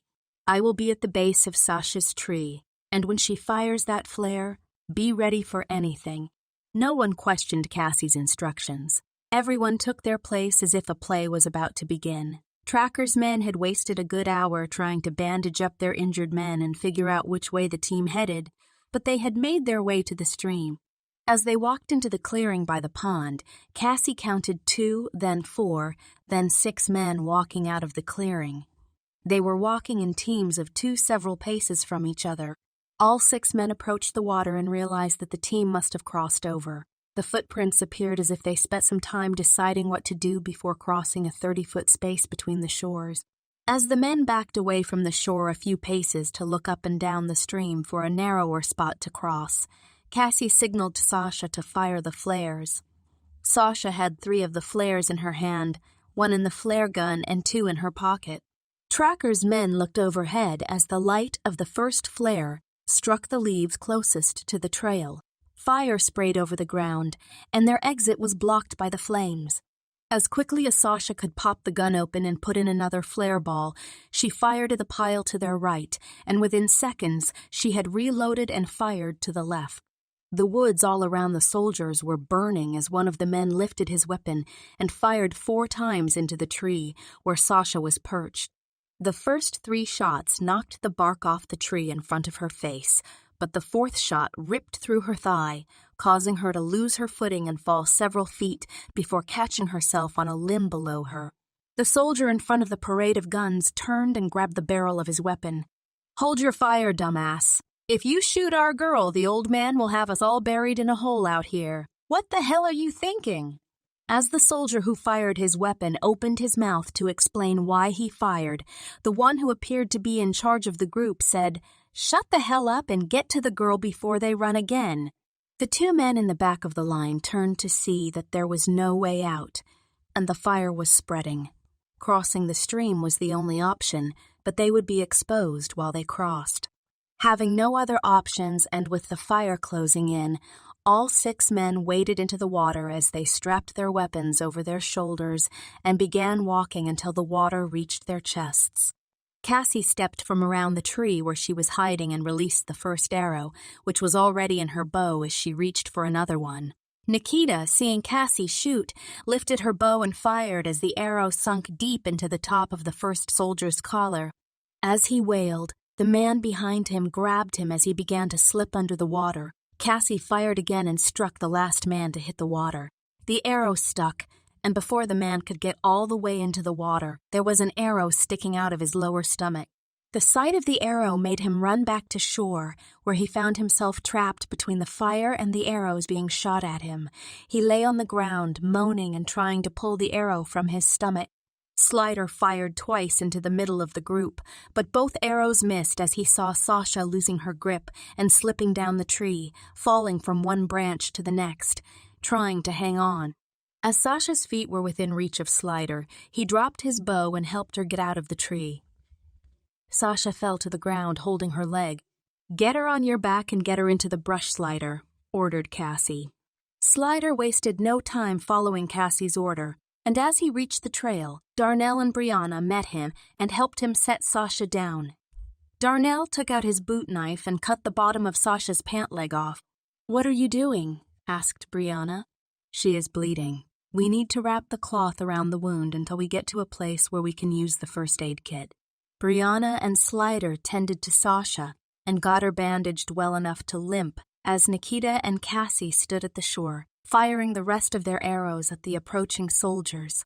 Cassie managed to clip the forearm of the big, bald guy who was in charge. The arrow skipped off, but she could see that it cut his arm open. As the soldiers got near the shore, Cassie said, "Time to go. Move." Nikita and Cassie slipped into the brush, and all 6 cadets began putting some distance between them and the soldiers. Sasha leaned on the shoulders of Slider and Darnell as she did her best to half run, half limp as fast as she could. Cassie kept looking over her shoulder as they moved forward. The 5 soldiers that managed to cross the stream crawled onto shore, and the man in charge, who was now bleeding from his arm, ordered the last man across to go back and help the one with the arrow in his stomach before the fire reached him and burned him alive. As he pulled a bandage from his wet side pants pocket, he wrapped his arm and instructed the other 2 soldiers to do what they could to immobilize the arrow in the first soldier's upper shoulder so that he could be left to wait for a medic. As he finished bandaging his arm, he stood to his feet and looked around at the mess that was created by the cadets. "Fuck! How the hell does a team of trained professional soldiers get their asses handed to them by a bunch of kids? We walked right into this shit. Damn it!" yelled the bald man. "I want these men patched up and our ass back on their trail in 10 minutes. Do you hear me? 10 minutes!" The men didn't take the time to respond as they continued scrambling to get bandages and gauze on the wounds. As he lifted his radio, he said, "Alpha 2 to base." Within seconds, the raspy voice of Tracker replied, "Base, tell me something I want to hear." "Sir, we need the medics to head back out here to my coordinates. We have 2 men down. Both have serious injuries. We are continuing behind the kids." The radio was silent for several minutes, but no one needed to hear what the old man was saying to know what he was saying. The bald soldier put his radio back on his shoulder and ordered the 2 men who managed to stay uninjured to head out toward the kids. As the first one reached the woods, he held up his hand, signaling for the other soldier to stop. He grabbed the thick branch hidden by the brush and held it as he cut a vine, revealing a trap that was set to stab the soldier who stepped past it. He cut the boot knife off the branch and held it up to show the bald leader, who rolled his eyes in disbelief. "Who the hell are these fucking brats?" The soldier put the knife in his side pocket as he made a point to step around the disarmed trap just in case. As he turned to continue, A sharp spike entered his view just before it entered his eye socket. The man hit the ground, screaming so loud that Cassie's team could hear him. Sasha yelled, "That's what you get, you stupid fucker! Shoot me in the leg, asshole!" Nikita chuckled as the sound of Sasha's anger and resolve gave her hope that Sasha would be okay. The bald man heard Sasha's war cry, and his blood began to boil as he realized he would need to tell Tracker that another man was injured. Cassie and her team continued running as the 3 soldiers behind them were forced to stop once again. They used the time to get as far away from the soldiers as they could while helping Sasha limp along as fast as she could. When they got to a patch of brush, Cassie ordered everyone to stop and get the first aid kits to patch Sasha's leg properly. Nikita kept watch on the trail leading to them as they dressed her wound. As they worked, the bald soldier and his 2 partners were already heading their way. "Cassie, we have to move," said Nikita. Cassie picked up the medical supplies and put them back in her kit as she said, "That should hold you, Sasha. We can take another look at your leg when we get to a safer place. We injured several soldiers back there. Maybe we should see about getting our hands on one of their weapons to fight with," said Darnell. "How would we get a weapon without having to fight them?" asked Brianna. "Yesterday you were ready to run, and now you want to fight these idiots to take their weapons? I'm not suggesting that we walk up and punch one of them. I'm just saying that we were able to injure several of them, and we left while they were just lying there screaming. Shouldn't we have tried to grab their weapon?" Sasha, trying to laugh about the pain she was feeling, said, "Well, if we are planning to get shot, I already had a turn. Nobody needs to get shot. We need to just set more traps or whatever, but next time remember to grab a weapon," explained Darnell. "Maybe we could have someone hide in the woods when we set our next trap, and their job will be to grab a rifle when one of their soldiers is down," said Cassie. "I will do it if we have a plan for a trap." Slider, who had been listening to the conversation, said, "I don't think that's a good idea, guys." "Well, one of us has to stay behind to get it. It doesn't have to be me," said Cassie. "No, I mean, getting a rifle isn't a good idea," explained Slider. "Fighting these assholes with a stick isn't a great idea either, but you didn't object to that," argued Darnell. "I know, but this is different. A rifle changes things for us." "Damn right it does. We get to shoot back," said Darnell as he defended his idea. "No, it means they shoot back. See, I noticed something when Sasha got shot. The man who shot her fired 4 rounds before the one in charge stopped him and made him put the rifle away. He told him not to keep shooting because he would hit one of us." "I thought I heard that too," said Sasha, "but I was busy falling out of the tree after being shot." "I realize you got shot, but my point is that the man who was in charge was mad about it. They weren't supposed to shoot you. After that happened, no one else shot at us. If they had, I doubt we would all still be here." "Are you saying that they don't want to shoot us?" asked Nikita. "I'm saying they don't want to shoot at least one of us. That seems to be preventing them from just opening fire on all of us. If we take a weapon and start shooting back, we may change that balance. Right now, we are just trying to avoid getting captured. If we shoot back, we may be trying to dodge bullets too. Besides, even if we have a weapon, the only person who has any experience firing one is Sasha, and she already got shot because of that fact. I don't plan to see her get shot again, and no one else could hit the side of a barn with a rifle, much less a moving soldier. Slider makes a lot of sense. I would love nothing more than to shoot some of these idiots, but he is right. The first round we fire will change the dynamic here, and we may create a bigger problem for ourselves. If we had several rifles and more ammunition, it might be worth talking about, but we would just be asking for a shootout with trained soldiers. We aren't going to survive that," concluded Cassie. "Well, it was just a thought," said Darnell, realizing the danger in getting a weapon was greater than the benefit. "Slider, you don't plan to let me get shot again?" "You big softy," joked Sasha as she held her thigh and tried not to let on how bad she was hurting. "I just know that if we get captured, the bad guy always tortures the one with the biggest mouth first, and that will buy the rest of us time to get rescued. You can't buy us time if they kill you to death first." "You sure know what to say to a girl," joked Sasha. Well, you can't deny that you have a big mouth. You got shot and you still haven't shut up. These people won't have to torture you to get you to talk. They'll have to torture you to make you shut up, said Darnell, hoping to get a laugh from Brianna. Brianna replied, Boy, if they catch me, I'm going to tell them whatever they are looking for is hidden in your ass if you keep picking on my girl after she got shot trying to help us. Dude, I don't know if we're running from the right people. These girls are more dangerous than the people chasing us, concluded Slider. Oh, please. Brianna is crazy about me. She just has a hard time expressing herself when it comes to emotions, added Darnell. You're gonna have a hard time expressing yourself when those soldiers start looking for whatever they are after. Don't make me tie you to one of these trees and leave a sticky note on your forehead with directions to the treasure. Before Darnell could respond, Slider held up his hand and said, Brother, do me a favor. Let's survive this war before you start another one. That girl is about to send an army on a treasure hunt in places you can't defend. I suggest you surrender and live to fight another day. Cassie suddenly said, Stop. Everyone came to an abrupt stop. Cassie took out her flashlight and shined it ahead of them, revealing a large ravine with a train track alongside it. Cassie, said Nikita, I know where we are. We passed this a few miles before the bus had a flat. I remember seeing this from the road. We can't go around this. It's too deep, and it runs on forever. We have to go back. Slider and Darnell sat Sasha on the ground next to the train track and went to the edge to look over. No way. We can't go down that cliff. That's got to be 50 feet deep, observed Darnell. Slider agreed. Yeah, that would be a heck of a fall. Cassie stood at the edge of the cliff, looking up and down the train track.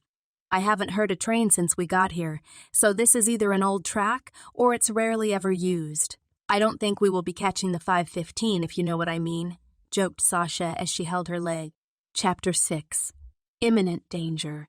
Cassie, looking serious, said, This is bad. We can't go back because those soldiers are right behind us. We can't go forward unless we learn how to fly. The only choice we have is to head down the tracks and hope we get far enough not to be seen before they come out of the woods. Look, said Brianna, the smoke from the fire we started. Darnell added, That's high enough for someone to see it, right? Nikita reminded him. That depends on how far we are from civilization. We have been on the road so long. It might take a nuclear mushroom cloud to be seen by anyone. It doesn't matter. We need to get moving. We have maybe 30 minutes before they catch up with us. Which way should we go? Asked Slider. Nikita looked at the tracks and said, When we were driving here, the tracks were on the right-hand side of this ravine. We went into the woods on the right side of the road, so if we go right, we are heading back toward the highway. Is that something we want to do? Asked Sasha. I wish I knew, said Cassie, but without knowing if they have soldiers waiting for us to come out of the woods, there's no way to be sure. If we go left, we are heading deeper into the woods, and if we go right, we may be heading into soldiers. If we go back, we run into soldiers, and if we go forward, we fall to our death. Any suggestions? Asked Cassie. Yeah, I have a suggestion, said a voice from behind them. As they debated the best strategy, the soldiers found them and cornered them where they had no options. My suggestion is that nobody try to run, or I will drop your dead body over that cliff. Which one of you little assholes is in charge of this little shit show? No one answered the bald man. Let's try this a different way, he said. The man walked up to Brianna and put his rifle to her head. This bitch is obviously not in charge, so I will give you until the count of 3 to tell me who is, or I will narrow my choices by 1. 1, 2, me. I am in charge. Don't hurt her, said Cassie. The bald soldier shoved Brianna in her face and knocked her to the ground. Perfect. Now I know who to hold responsible for 5 of my men lying on a stretcher right now and for this bandage on my arm. The other 2 soldiers circled around the backside of the team between the train track and where they were standing. As the 2 soldiers stood with their weapons trained on the group, the bald soldier asked, Which one of you little shits is the one with the freaky abilities? The team looked at each other with a puzzled gaze. I don't plan to ask again. No one answered for several seconds. The bald man ordered the soldier standing behind Slider, "Get me an answer." The soldier lowered the stock of his rifle and hit Slider in the stomach so hard that he couldn't catch his breath. The whole team turned to grab Slider, but the men quickly ordered them to hold still as they aimed their rifles at them. As Slider collapsed to the ground, Cassie said, "Me, I am the one you are looking for." "Is that a fact?" asked the bald soldier. "I have a question for you, and you better get it right. If you know you are the one we are looking for, tell us why we are looking for you." "I mean, you say you're the one we want, so you must know why." Cassie, trying to think of an answer and hoping that her team would not be hurt, said, "I have the most training." The three men began to laugh as Cassie looked around, knowing she had failed the test. As she turned back toward the bald soldier, he punched Cassie in the face so hard her feet left the ground and she landed on her face. Cassie grabbed her face as blood poured from her nose and she rolled on the ground in agony. "Anyone else want to play games with me? Get her up. I think she needs another shot of reality to get these little shits talking." The soldier that had been silently pointing a rifle at Sasha and Darnell walked up to Cassie and grabbed her hair. As he pulled Cassie up to hold her for the bald man to punch her again, he failed to notice Nikita's eyes, which had turned blood red with a black cat-like pupil. Her eyes were reacting to the danger and fury that the situation had created. It had been over 9 weeks since Dr. Kennedy had activated her first key and given her the chemicals that would boost her strength, speed, endurance, and healing speed. This situation was intense, but the soldier who hurt Cassie had no idea what he had started. As the soldier stood up with Cassie's hair in his fist, Nikita looked at her and saw blood running from her nose and tears in her eyes. Before the bald soldier could react, Nikita turned and put her hand through the soldier's chest and took out a fistful of everything she could grab. The soldier looked up in disbelief and shock as he collapsed to the ground. Before his lifeless body hit the dirt, the bald soldier started backing up and trained his weapon on Nikita. The second soldier backed away and aimed at Nikita, ready to fire. "Well, I think we found our girl. You may be fast, kid, but if you take one step, I promise you, this bullet will get to your head before you get to me."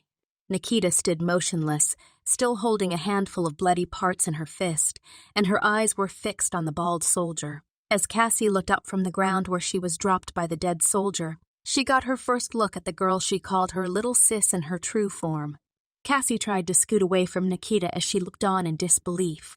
Nikita stood, saying nothing, but it was clear that her wheels were turning as she studied the bald man, looking for her opportunity to take him apart.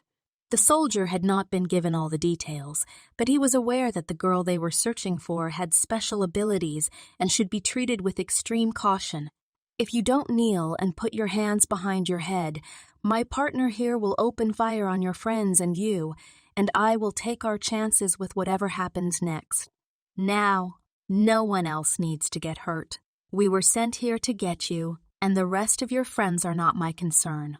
If you come quietly, we will leave them right here, and they can walk to the highway after we are gone." Nikita studied the soldier and realized that she could not get to him before he fired at her, and the rest of her team could die if she tried.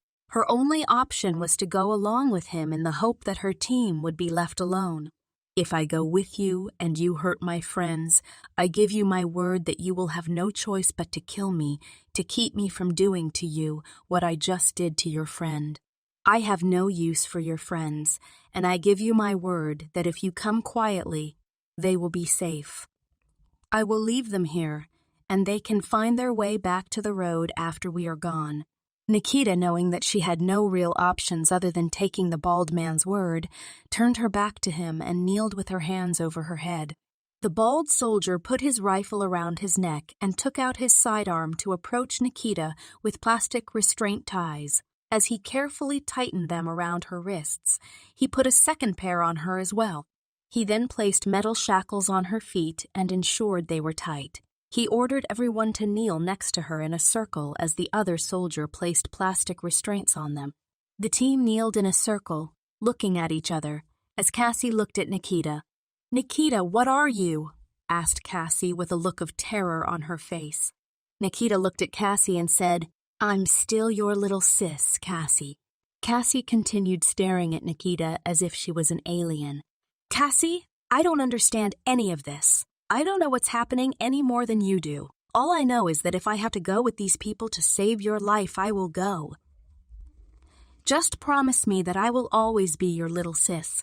As Cassie looked at Nikita, trying to process what just happened, the dead body at her side, and the pain coming from her face from being hit so hard, the soldier took out his radio to call the base and instructed them to shut up.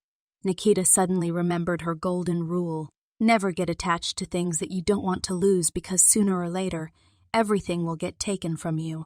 Nothing meant more to Nikita than Cassie, but by saving her life, she had scared Cassie so badly that she couldn't even look her in the eye. "Alpha 2 to base," Tracker answered. "Base. Sir, I have the target in custody and secured. I also have her team here. How do you want me to proceed?" Tracker paused as the radio went silent for a moment. "My map shows your coordinates about a mile from the highway near a deep ravine. Is that correct?" "Yes, sir. That is what I am looking at. I don't need the extra baggage. Get rid of them and put their bodies in the ravine. By the time somebody decides to look way out there, the coyotes will have taken care of the evidence." As the team heard Tracker, they began to squirm and try to get up, but the soldier and the bald man kicked them back down and trained their weapons on them. "Don't hit the special kid over here," ordered the bald soldier. There was a moment of calm as everyone realized there was no way out. Each cadet accepted the fact that this was the end, and they took one last look at each other's faces and closed their eyes. The gunfire began and echoed through the ravine. After several shots, the shooting stopped.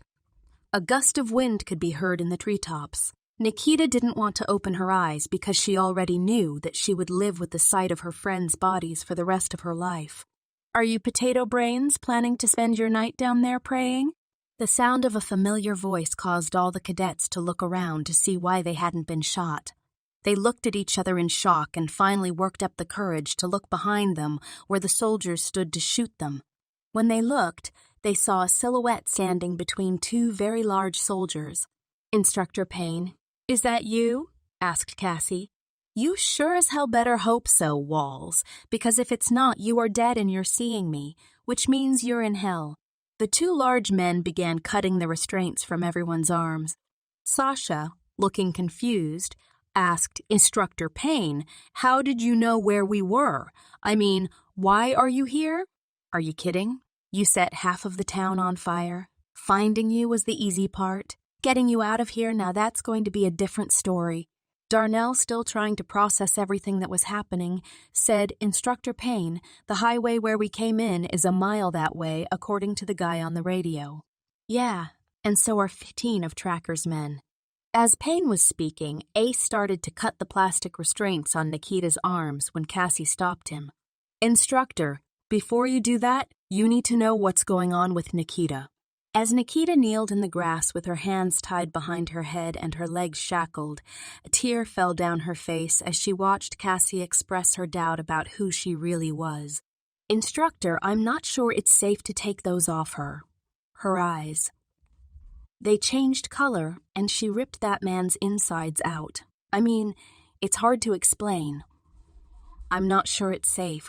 These people, I think they are after her because she is." Cassie couldn't find the words to finish her thought. "Cassie, it's me. I'm your little sis," begged Nikita. Brianna added, "Yeah, she scares the hell out of me. Her eyes. Man, I just want to get out of these woods and away from that girl." "Same here," said Darnell. "That girl is possessed."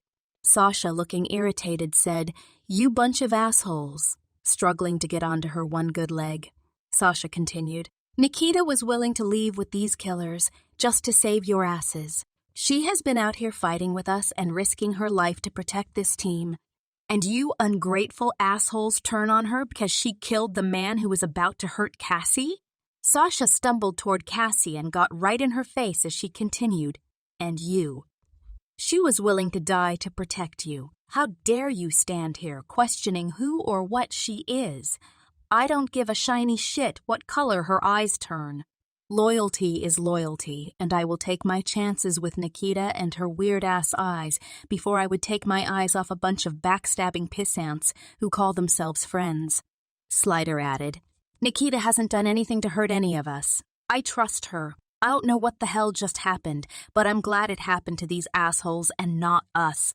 Cassie said, she is the one who was keeping the secret about why these people are hunting us. Nikita, how could you risk our lives by pretending not to know what these people were after? Payne held up her hand to stop Cassie. She doesn't know any more than you do.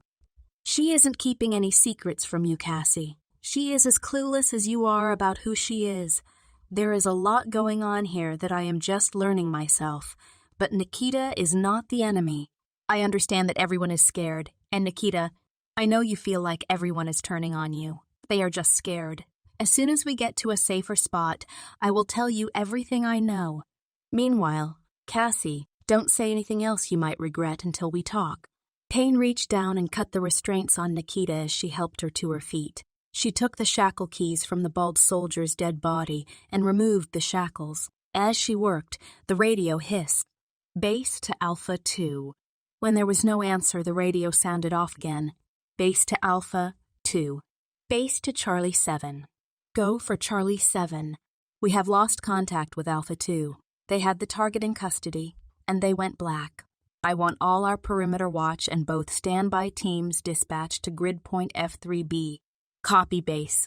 Payne said, well, that's our invitation to get out of here. They are sending everything they have this way, and our only way out is through them.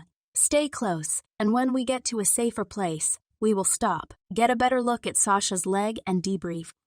The team was silent as they followed Payne back to the tree line where the soldiers had come from. She led them deeper into the woods until she found a cluster of trees with an embankment behind them and more trees to the rear of the embankment. This will work, said Payne. Sasha, limp your ass over here and sit down. Let me get a look at this little scratch you have. Payne unwrapped the gauze that the team had put on Sasha's leg to look at the wound as Cassie sat alone with her back to Nikita. Nikita just sat and stared at Cassie's back. Nikita, don't read too much into what everyone is saying and how they are acting. We haven't slept, people are hunting us. Instructor Payne just appeared out of thin air, which brings up a world of questions. We haven't eaten a good meal in 2 days. I'm just saying no one is thinking straight, Sasha said as she attempted to cheer Nikita up. Nikita didn't say anything as she just sat looking defeated. Payne put the gauze back and wrapped another bandage over the existing one as she said, your team did a good job patching you up. The bullet tore a good gash in your leg, but it didn't do any real damage. You'll live. Sasha hopped up and limped over to where Nikita was sitting on a fallen tree. She put her hand on Nikita's shoulder and said, she will come around. It's a lot to process. But I know Cassie. She just needs to understand what's going on better. I mean, you are a little scary chick. I don't know what's going on, but I can't wait to hear about it. The eyes. I mean, my money is on aliens. Sasha managed to get a small smile from Nikita as she shoved Sasha with her elbow. Slider walked in front of Nikita and kneeled on one knee. I saw that in a Bruce Lee movie, said Slider. Nikita looked at him with a puzzled, annoyed look. The snatching out the heart thing you did, explained Slider. That's some freaky shit, girl. Go away, dumbass. She doesn't need to think about that right now, scolded Sasha. What? I was just trying to... Sasha interrupted him. I know what you're trying to do, but you suck at it. Go play. As Slider surrendered to Sasha's request to get lost, Nikita lifted her head to look at Slider and reluctantly gave him a most unenthusiastic fist bump and a nod to let him know that she appreciated the effort. Payne had pulled Ace and Thumper aside to discuss the strategy with them, and before long, they had both vanished into the woods to keep watch over the makeshift camp. Payne gathered her medical supplies and put them back in her kit before instructing Cassie and Nikita to come with her a few yards away from the rest of the team. As they followed her, she instructed them to sit down on the edge of the embankment, and she took the rifle strapped around her shoulder off as she sat it on the ground next to her within reach. 2 days before you and your team left to go to Beta, Dr. Kennedy and I had a meeting. I was questioning a lot of oddities about you, Nikita. Things you were capable of and things that were going on around you didn't add up. The more questions I asked and the more I dug, the stranger the answers became. Eventually, I visited your old foster home and saw things that only you know about. Nikita looked up at Payne, realizing that she had seen the grave of the girl who was really named Nikita Nival. As she waited for Payne to reveal her secret, Payne continued, "What I found is not important. The real secret is not the one you think you are hiding. The real secret is the one Dr. Kennedy has hidden from you. Everything you think you know about your past is a lie. Nothing about your life has been an accident. You didn't end up in the foster system by chance. Your identity was hidden from everyone, including you. I know you think you know who you are, but your identity was constantly being changed before you were old enough to say your own name." As Nikita stared at Payne, trying to take in what she was saying, Cassie sat up and began to pay close attention to Payne's story. Chapter 7. Hopeless Situation. Long before either of you were born, there was a program designed to build better soldiers to give our country the advantage in a war. Things were being done that would never be allowed to happen today. Experiments were being conducted by private companies, hoping to land a big contract with the government. Among those experiments was one in particular that was called Project BioBlend, which was a misguided attempt to combine DNA from animals with human DNA.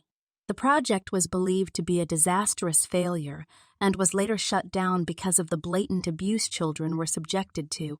The man running the program failed to disclose all the facts about his experiments, and when the program was shut down, he managed to succeed at creating two people who possessed both human and animal DNA.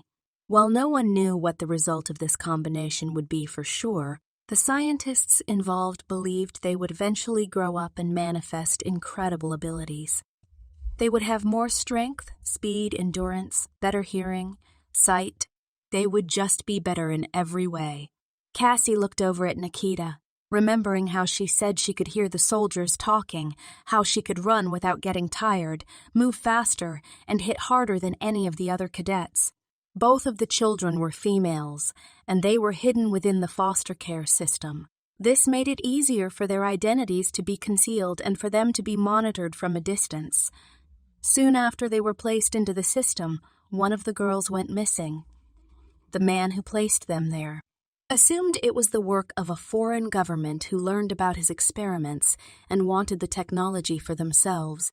The truth, however, was that Dr. Kennedy had managed to take the child and place her back into a different foster home under a new name. Dr. Kennedy and the man who created these children have been business rivals for many years.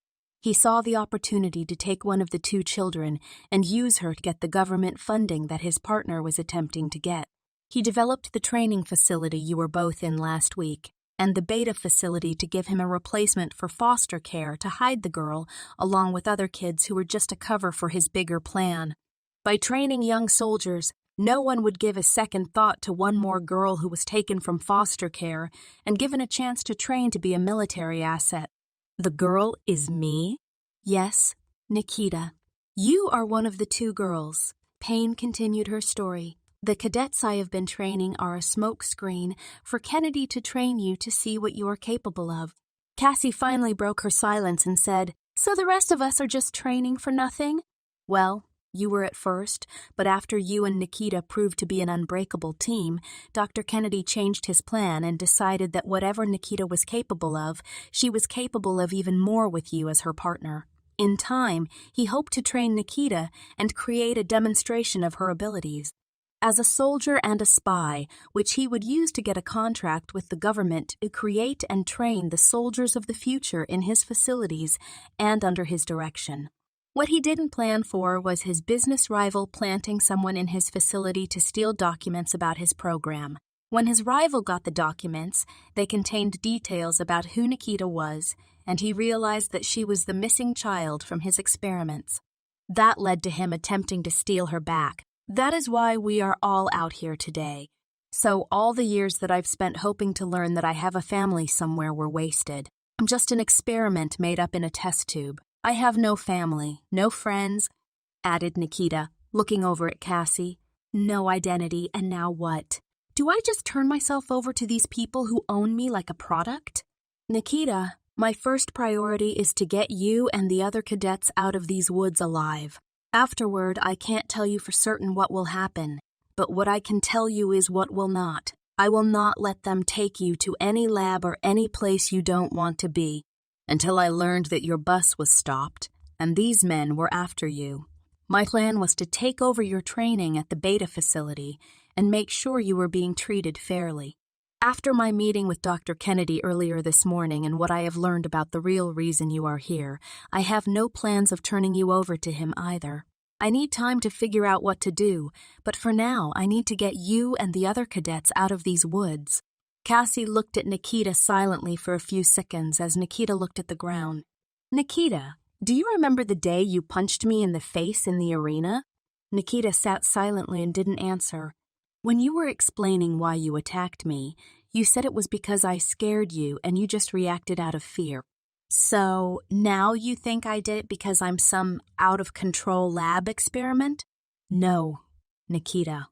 I'm trying to tell you that I watched your eyes change colors, and you ripped a man's heart out with your bare hands. If me yelling, "Fight me," scared you enough to punch me in the face 3 times, how bad do you think you scared me? Nikita took her eyes off her shoes and looked up at Cassie. We have been living a nightmare for the last 24 hours, and everyone is looking to me to have the next answer. Seeing what you did, I was scared, and I attacked you out of fear. Fear. Cassie, I was turning myself over to these assholes to save your life. I was trying to protect you. Nikita, I know. I'm sorry. I just don't know how to process all this. I'm 18 years old, standing in the woods with men trying to kill me, a team looking to me for answers. I haven't slept, eaten, or stopped running since we got here, and my best friend is a heart-snatching alien. Nikita stood up and looked at Cassie as she said, "Wait, what did you just say?" Cassie, remembering what happened when the soldier triggered Nikita, stood speechless as Nikita repeated her question. Pain, seeing what was happening, started to step between them, but Nikita put her hand up and said, "Cassie, say it again." "What did you just say?" Cassie, afraid not saying anything might be worse than admitting what she said, repeated, "You're a heart-snatching alien?" "No, the other part.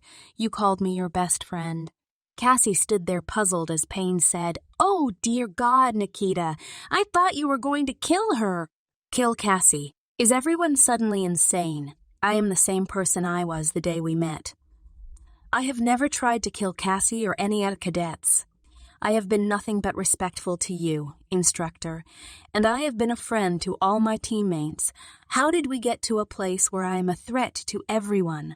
The guy out there who tried to hurt Cassie left me no choice but to attack him. I had no idea what I was going to do to him, and by the time I reacted, it was over. Everyone is talking like I'm some ticking bomb waiting to go off on innocent people."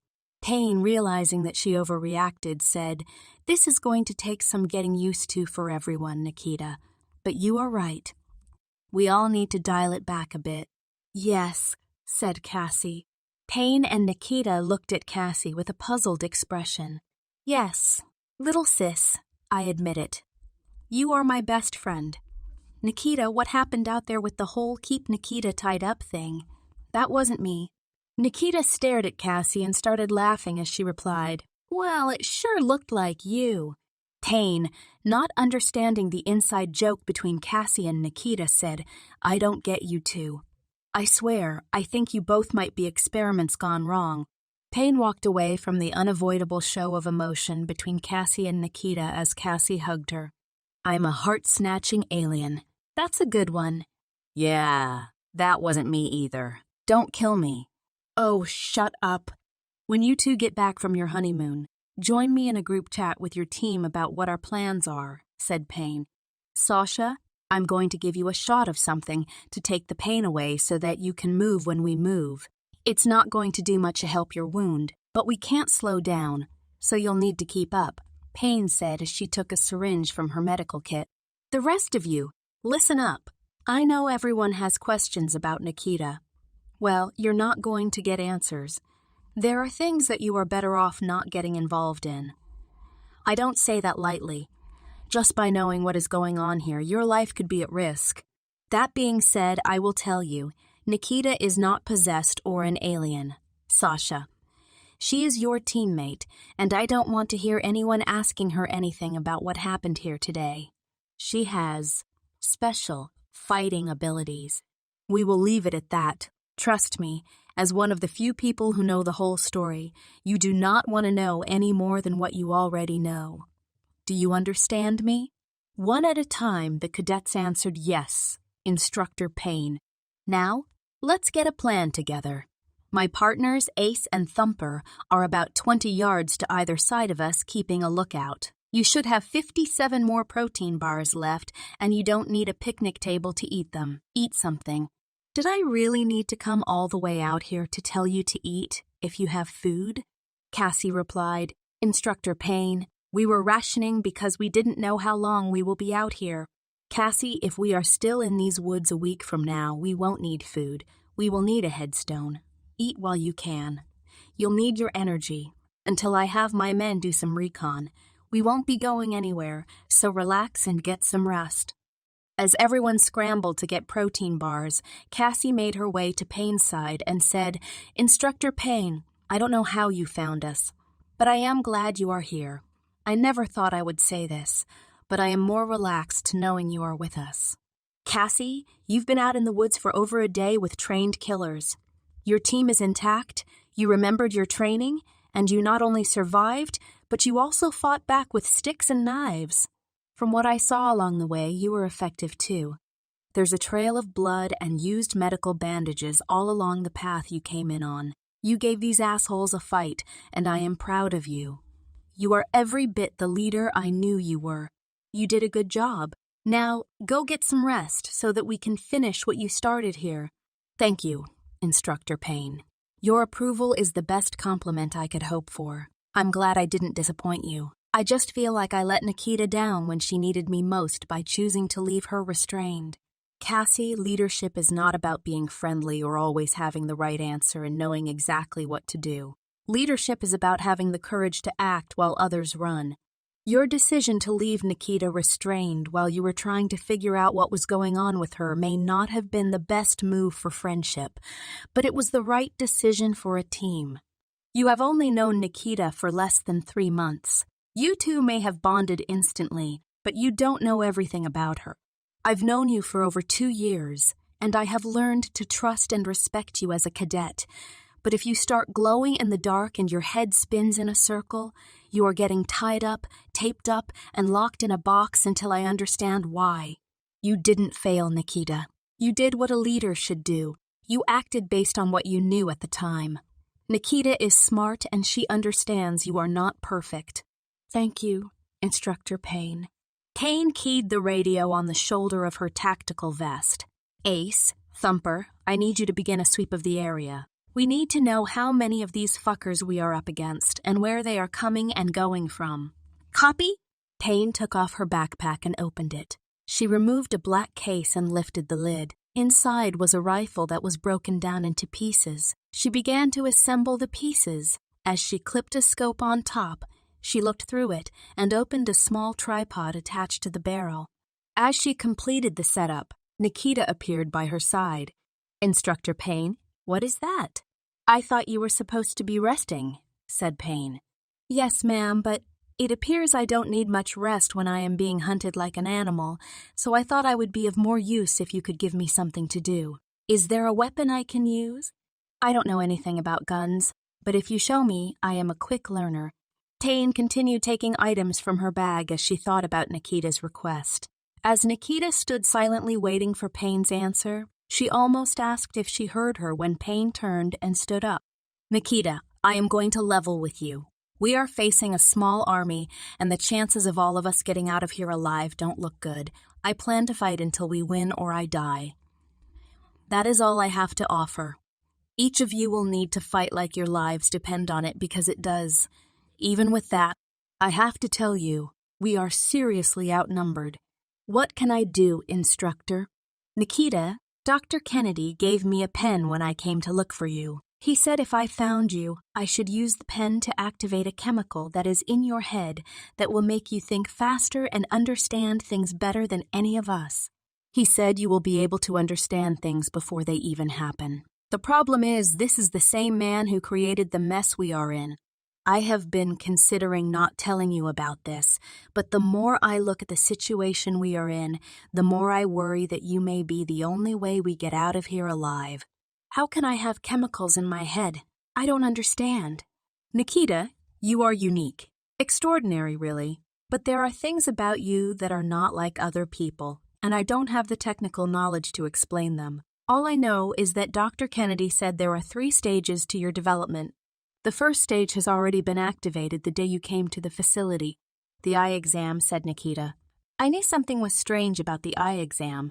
Yes, Dr. Kennedy used your eye exam as a cover to activate the first capsule in your head. From what I have been told, there are 3 capsules, and this pen will activate the second one. This pen, it's the thing he put to my forehead during my eye exam. I thought that was strange. What will it do? It will release a chemical that opens up pathways in your brain that will make you smarter. They don't think I'm smart? Payne started to explain when Cassie interrupted. I get it, ma'am. I was trying to be funny. On the contrary, Nikita, that's what scares me about giving you this. You are already smart. So smart that I can't imagine what will happen if you become so intelligent that you know what will happen before it happens. So this pen, if it will make me smarter and that makes me see things before they happen, it will just make me understand what is possible and then what is most likely. See, that is exactly what I mean. When Dr. Kennedy told me about this, I assumed you'd be psychic. Ma'am, I don't think psychic ability is a real thing. Yeah, well, I didn't think snatching a man's heart out was a real thing until today, but I'm beginning to broaden my realm of possibilities. So, do you think I should use the pen, ma'am? Nikita, I won't make that decision for you. I don't like anything about what Dr. Kennedy has done here. Still, this whole situation is so complicated. On the one hand, he has made decisions that have permanently affected every aspect of your life and put you on a path of uncertainty. On the other, you wouldn't exist without him doing what he did. Why wouldn't I exist? It's complicated, and I don't know the specifics, but you are a result of combining a person's DNA with the DNA of animals. Even that is oversimplifying it. You somehow possess the traits of specific animals that make you unique, but you are human. So I have a mom? Well, Nikita, I don't know if that is a simple answer. From what I understand, there was female DNA used to create you, so in a way, that person would be your mother. But these people were working with illegal forms of cloning, which means they built you from the cells of a person. To say you have a mother would be a stretch. A mother is someone who spends time with you, teaches you, creates a life for you, and lives in a way that is an example for you. In some ways, many of the people who say they have a mother are in the same position as you are. Someone helped to create them, but they are not mothers. Do you think Dr. Kennedy would tell you to use that pen if he thought it could hurt me? Kane thought for a moment before saying, You need to understand that to him. You are a valuable product that represents years of investment. He doesn't want to risk damaging his investment, so no, I don't think he would intentionally harm you. If I use his pen, will it make me stop being who I am? For the first time I can remember, I like my life. Payne sat on the edge of the embankment and looked at Nikita. Everything we do in life changes us. Knowledge, most of all. Yes, the pen will change you, but the question is, will it make you better or worse? When you joined the program, you were not the person you are today. The experience has changed you, but you are better. You are responsible. You are a leader, and most of all, you put your team before your own well-being. Dr. Kennedy believes the pen will make you smarter than your enemy. I think you are already smarter than they are, but this pen might give you an advantage that lets you see what your enemies are planning before it happens. Will that change you? I'm sure it will. Will it make you a better person or a worse one? That is something you will determine by your actions. Instructor Payne, I have always known that you were a soldier before you were an instructor, but these men that you are with, they follow your instructions without question. They trust you. You are not just a soldier who served in the military and got out to begin teaching. You were someone special, weren't you? Special? No, there are no special soldiers. Those people are called heroes, and they get killed when the real fighting starts. Soldiers are part of a team. They count on each other and work as a team. I wasn't special. I was just surrounded by good people who gave me good training. I listened and learned when they spoke, and as a result, I did my job well. It was the knowledge and experience that other soldiers earned that gave me the ability to do my job. The things I taught you and your team will help you do the same. If you listen and learn from your instructors, you'll become a soldier, not a hero or a special soldier, just a soldier. But that is enough. I will do it. I will use the pen. Are you sure, Nikita? No one will make you if it's not your decision. You said a soldier is part of a team, and a leader puts the team above themselves. My team is in danger, and I may be able to save them. That's a risk I am willing to take. Payne was silent for a moment. She reached into her bag and took out the red case that Dr. Kennedy had given her. As she took out the metal pen, Nikita put her hand out to examine it, so Payne handed it to her. How does it work? I just hold it to your forehead and push the button on top. That's it. Then what happens? Nikita, I really don't know. Before you do this, can Cassie be here? Payne, realizing that Nikita was aware that this could get serious and carried unknown risk, agreed. Brianna, go wake Cassie up and tell her to come see me. A few seconds later, Cassie appeared. You asked to see me, Instructor Payne. As Payne signaled to Nikita to fill Cassie in, she said, Cassie, I have to do something, and it's dangerous. It may change me permanently. Before I do this, I just wanted to tell you that you have been a good friend and a great big sister to me.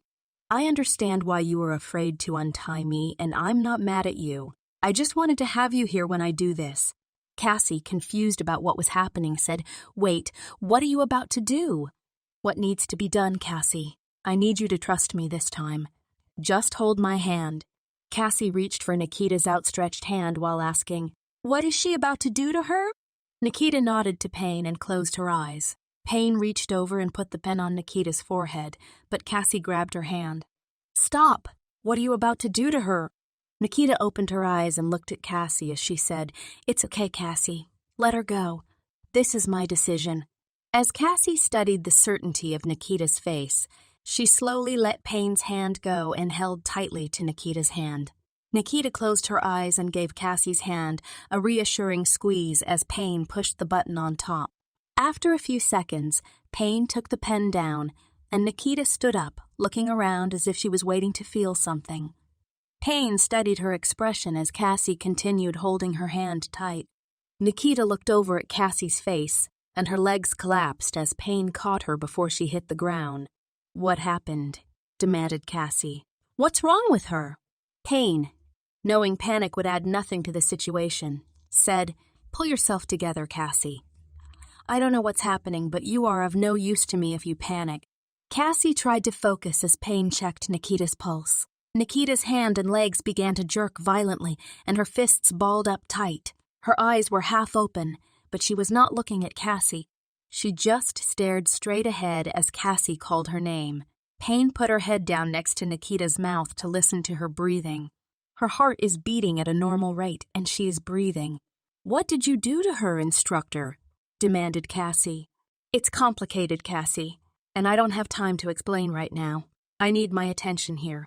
As Payne continued monitoring Nikita's breathing, pulse, and tone, Ace and Thumper appeared, looking concerned. What is it? Demanded Payne. We are knee-deep in the shit, Payne. There are 36 armed men broken into 3 teams that have us surrounded. They are still a good way out, but they formed a perimeter and are tightening it until they find us. There is no way we get out of here without a fight, and the first shot we fire will draw the fire of everyone within earshot of us. As they spoke, a drone flew just overhead and circled back in the direction it arrived from. Payne knew they were no longer hidden, and Tracker could see how many people they had and where they were located. Can we dig in and let them walk past us? Asked Payne. Not likely, replied Thumper. They are covering every yard of ground, and no matter where we hide, they will walk right into us. This is not going to end well. Thumper, I want you and Ace to set up a forward and rear position and guard this ravine. I will set up a third position between you and we will create a perimeter with firing points every 120 degrees. If we spread our fire across a wide enough field, we can cover a complete circle around these kids. As the fire gets too heavy, fall back and find cover to continue. They won't risk heavy artillery because they can't risk hitting Nikita. If we can't stop them before we get pushed back into this ravine, we will make our last stand here and use the ravine as cover. That's about as good a plan as any, agreed Ace. Thumper and I will get ahead of our firing positions now and get some charges in the ground. That will slow them down.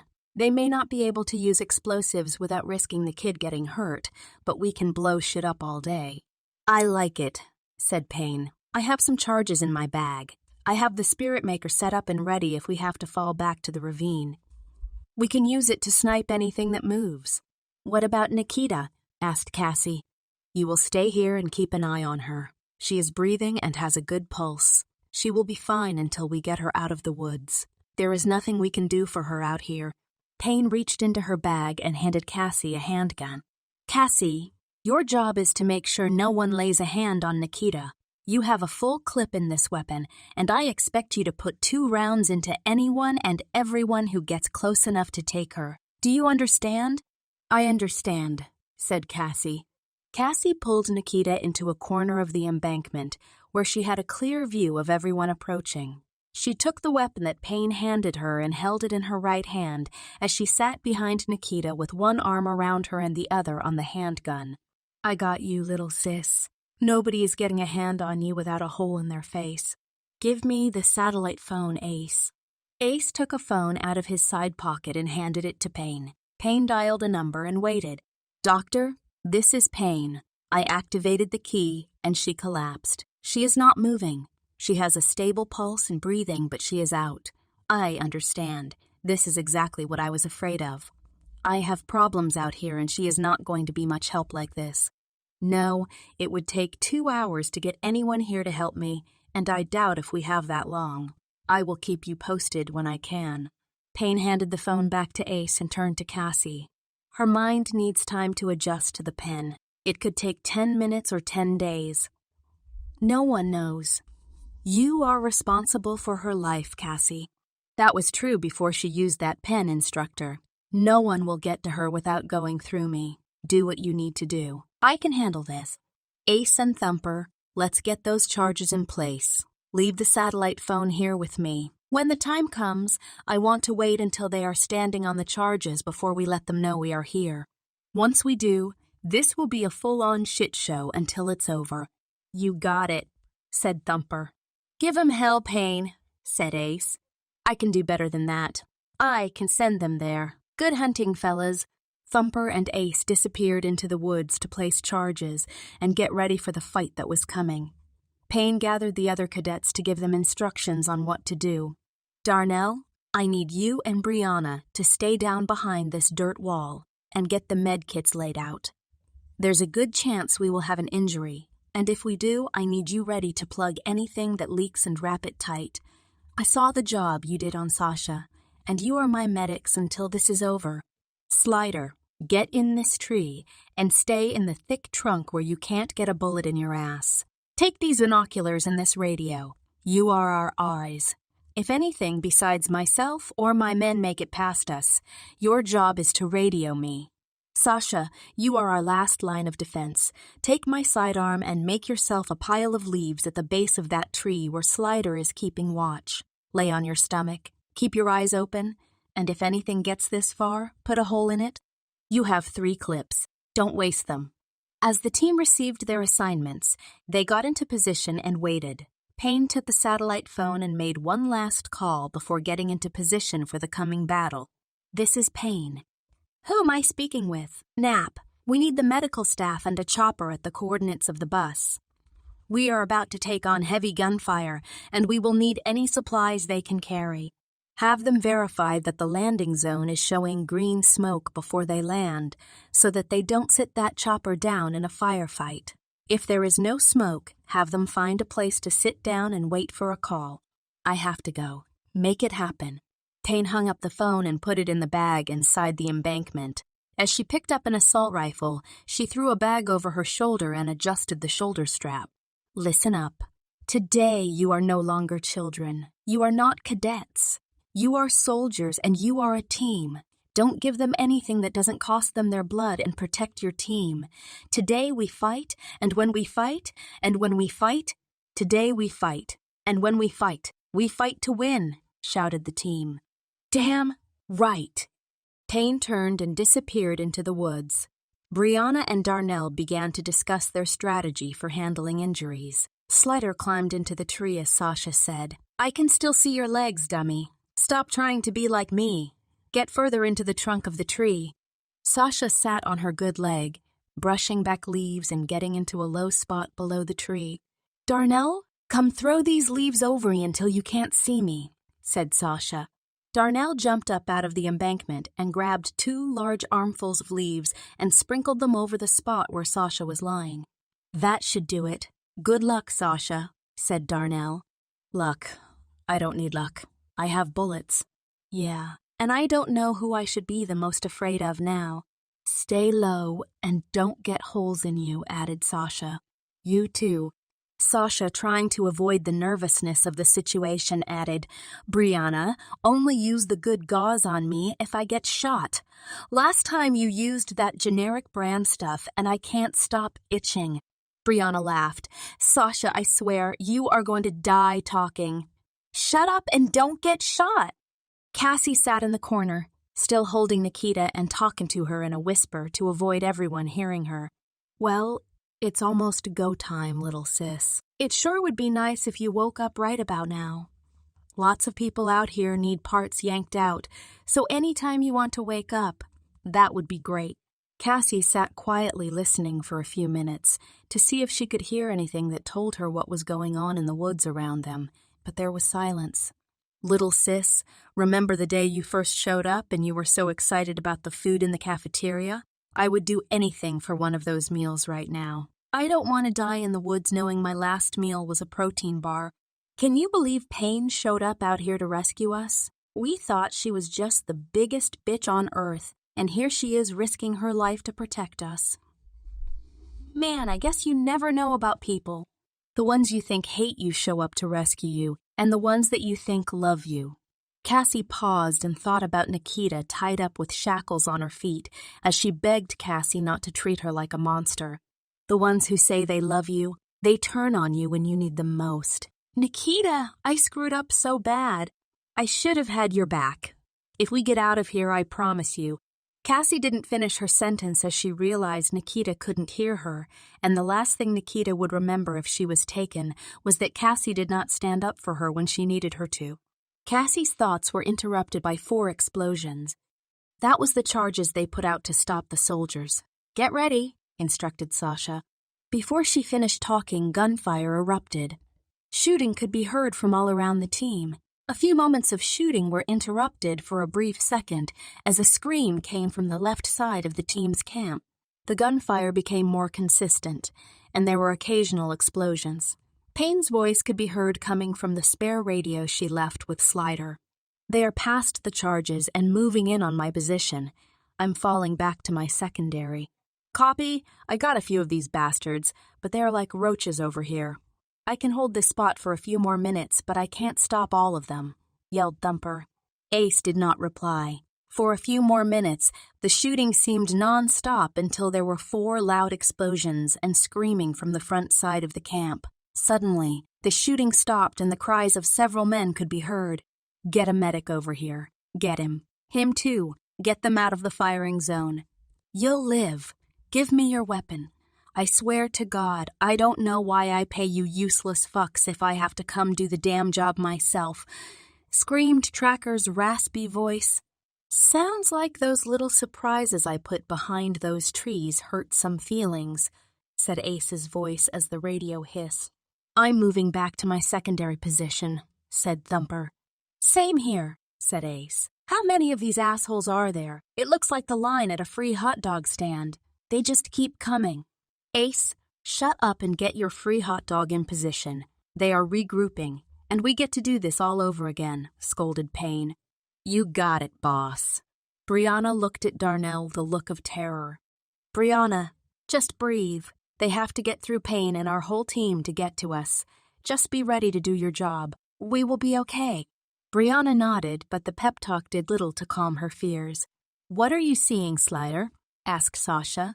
I see leaves flying up when the shooting starts, but I haven't seen Payne or her team since they left to get in position. Keep your eyes peeled. Just then, the shooting started again. This time, the soldiers had moved closer as Payne and her men fell back to reposition. The leaves around the team began to pop as bullets struck the ground around them. Darnell and Brianna stooped down to get out of sight as Darnell pushed Brianna behind him, knowing that a bullet might make its way into the trench and hit her. As she hid behind Darnell, she was forced to rethink every comment she had ever made about him. There he was, putting himself between her and the threat of death that was right in front of her, despite every mean comment she had ever made to him. It became clear to her that she meant more to him than he let on. No one had ever been willing to sacrifice everything for her, and what seemed to Darnell like a simple decision to keep her out of harm's way hit Brianna like a brick. Sasha scooted back to make sure she was covered by the tree trunk. The bullets ripped through the dirt along the side of the embankment as some hit the dirt in front of Cassie. Cassie tightened her grip on the handgun that Payne had given her and looked to see if anyone was making their way into the hole with them. As the shooting became heavier, more bullets sprayed the wall in front of Cassie, throwing mud on Nikita's face and spraying dirt in their hair. The shots kept coming as Cassie realized that the shooting had her pinned down and she could not reposition herself or Nikita. In a desperate effort to protect Nikita, Cassie turned over, dragging Nikita behind her as Cassie placed her back toward the shooting. Bullets sprayed the wall around them as Brianna and Darnell looked on, helpless to do anything. They had found a spot where the bullets couldn't reach them, but as they tried to get to Cassie and Nikita, the walls of the embankment ignited with a spray of dirt and bullets. Cassie pushed Nikita's body as far into the corner as she could and made herself the barrier between the bullets and Nikita as she lay helpless on the wall of the embankment. Darnell said, "Stay right here, Brianna. I have to get to Cassie and Nikita and get them back to us before they get hit." As Darnell attempted to move, Brianna grabbed his shirt and stopped him. "Look, Darnell, there are bullets flying into the dirt between us and them. If you try to cross through that, you will get hit." "I have to try, Brianna. Cassie is stuck in a spot where bullets are hitting, and she can't drag Nikita by herself. I'm going. Stay down." Cassie looked over at Darnell as he was getting ready to run through the hail of bullets, and as he was looking at Brianna to tell her to stay down while he ran, Cassie shook her head at Brianna to tell her not to let him do it. Just as Darnell tried to stand and run, Brianna, seeing that he was not going to take no for an answer, wrapped her arm around his neck and dragged him backward to the ground. "You're not going. I won't sit here and watch you kill yourself. Look, even Cassie is telling you not to try to get to her. They're going to get killed. Brianna, you have to let me try to help them. Darnell, you aren't helping anyone by getting shot, and that is all you are about to do." Darnell got back to his knees to go despite Brianna's warning, but Cassie was looking at him, shaking her head. Cassie already knew that her situation was hopeless, and getting Darnell shot was not going to help anyone, including her and Nikita. Cassie turned her face back toward the wall as dirt sprayed along the embankment, and Brianna pulled Darnell back. "There's nothing you can do, Darnell. We need to be ready to do our job and let Cassie do hers." Darnell reluctantly sat, watching as bullets hit the wall between him and Cassie, knowing he couldn't do anything but watch and pray she was not hit. Slider lifted his binoculars to look across the area between where Payne and her men were positioned and where the team was camped. As he looked, he saw movement in the bushes nearly 300 feet out. "Instructor Payne, we have someone moving about 300 feet to the front side of the embankment. It's a man wearing camouflage and—" Before Slider could finish his sentence, Payne stood up behind the man who was approaching their position, and Slider saw a blade move across the soldier's neck as he was pulled backward, revealing Payne standing behind him. She looked up at Slider and turned back to disappear into the woods to continue her fight. "What's he doing?" asked Sasha. Talking to his maker, I suppose." Sasha looked up as Slider slit his finger over his throat to let Sasha know that the man was dead. Sasha's eyes got big as she slumped back down into her hiding position. The gunfire continued for several more minutes as bullets hit the trees around the team and kicked up dirt from the ground. "Ace, Thumper, I am pulling back to the embankment. These assholes are all over my position. I'm right behind you." "I'm being flanked from both sides," said Ace. "Thumper, how are you holding up on your side?" asked Payne. After a few seconds with no answer, Payne keyed the radio once more. "Thumper, are you good to go?" Still, there was no answer. "Ace, can you see his position?" "I'm pulling back right now, but I will swing wide and see if I can get my eyes on him." Payne continued running for the embankment as bullets hit the ground around her. "Darnell!" shouted Brianna. "Cassie! She's hit!" Darnell turned to see Cassie's motionless body slumped over Nikita, with blood coming from her arm, her lower back, and her right lower leg. Darnell ran toward her as dirt popped off the wall of the embankment. He grabbed Cassie and carried her back to where the medical supplies were arranged. "Cassie! Can you hear me?" yelled Darnell. Cassie didn't move. Darnell attempted to check her pulse, but he didn't feel one. Brianna, looking rattled, asked, "Is she?" Darnell didn't answer her as he put his face to Cassie's mouth and attempted to hear her breath. The sound of gunfire and the dirt flying everywhere made it impossible to tell if Cassie was breathing. As Darnell and Brianna were trying to decide what to do next, Payne jumped into the embankment and scrambled to get to the rifle she had assembled earlier. "Instructor, Cassie, she," said Darnell. Payne, firing to the right, then the left, looked over her shoulder to see Cassie's motionless body lying on the ground bleeding. Payne was no stranger to losing soldiers, even the ones closest to her. She knew panic was never helpful, and keeping people alive was more important than bringing people back to life. So she kept her focus on the men running toward the embankment as she yelled to Darnell, "Plug the holes, Darnell. If she is breathing, she will need the blood she has left. Brianna, if she can't breathe, breathe for her. She won't need blood if she doesn't have air. You both have first aid training. Use it." Payne may have seemed heartless from the outside, but Payne was a professional, and she knew that logic was better than emotion in a fight, so she trusted the team to do their job as she did hers. "Sasha, roll into that trench and make sure the bullets that hit Cassie didn't go through her and hit Nikita too." Ace appeared at the edge of the trees with his back to Payne as he fired at the trees and ran backward toward Payne. As he got to the embankment, he kneeled and said, "They got Thumper. He's gone." Payne stopped firing for only a second to look at Ace. As she looked back at the tree line to continue firing with a look of anger on her face, Ace fell into the trench with her. Payne reached down to pull him up while keeping a hand on the trigger of her rifle that was sitting on the small tripod at the edge of the embankment. Ace grabbed Payne's hand as she looked down at him. "I took a few myself." "Darnell, find out where he is shot and put something in it," ordered Payne. Ace looked at Darnell and Brianna and held his hand up to stop them as he said, "Work on the girl. I am fine." Darnell looked at Payne as she looked down at Ace and back at Darnell. She nodded her head to give him approval to keep his focus on Cassie. As Payne looked at Ace again, he pulled back his tactical vest to reveal a large hole in his chest and dark blood on his shirt. Payne knew what this meant and looked at Ace. She reached down and grabbed his hand as Ace said, "I'm gonna miss you, bitch. Keep giving 'em hell." Ace closed his eyes and slumped over as Payne heard 2 shots to her left. As she looked up, 2 soldiers had almost gotten into the trench with Payne as Sasha fired twice. Both rounds hit their target, and the soldiers collapsed only feet from the trench. One of the soldiers that Sasha hit attempted to get up as he crawled toward the trench with blood coming from his shoulder.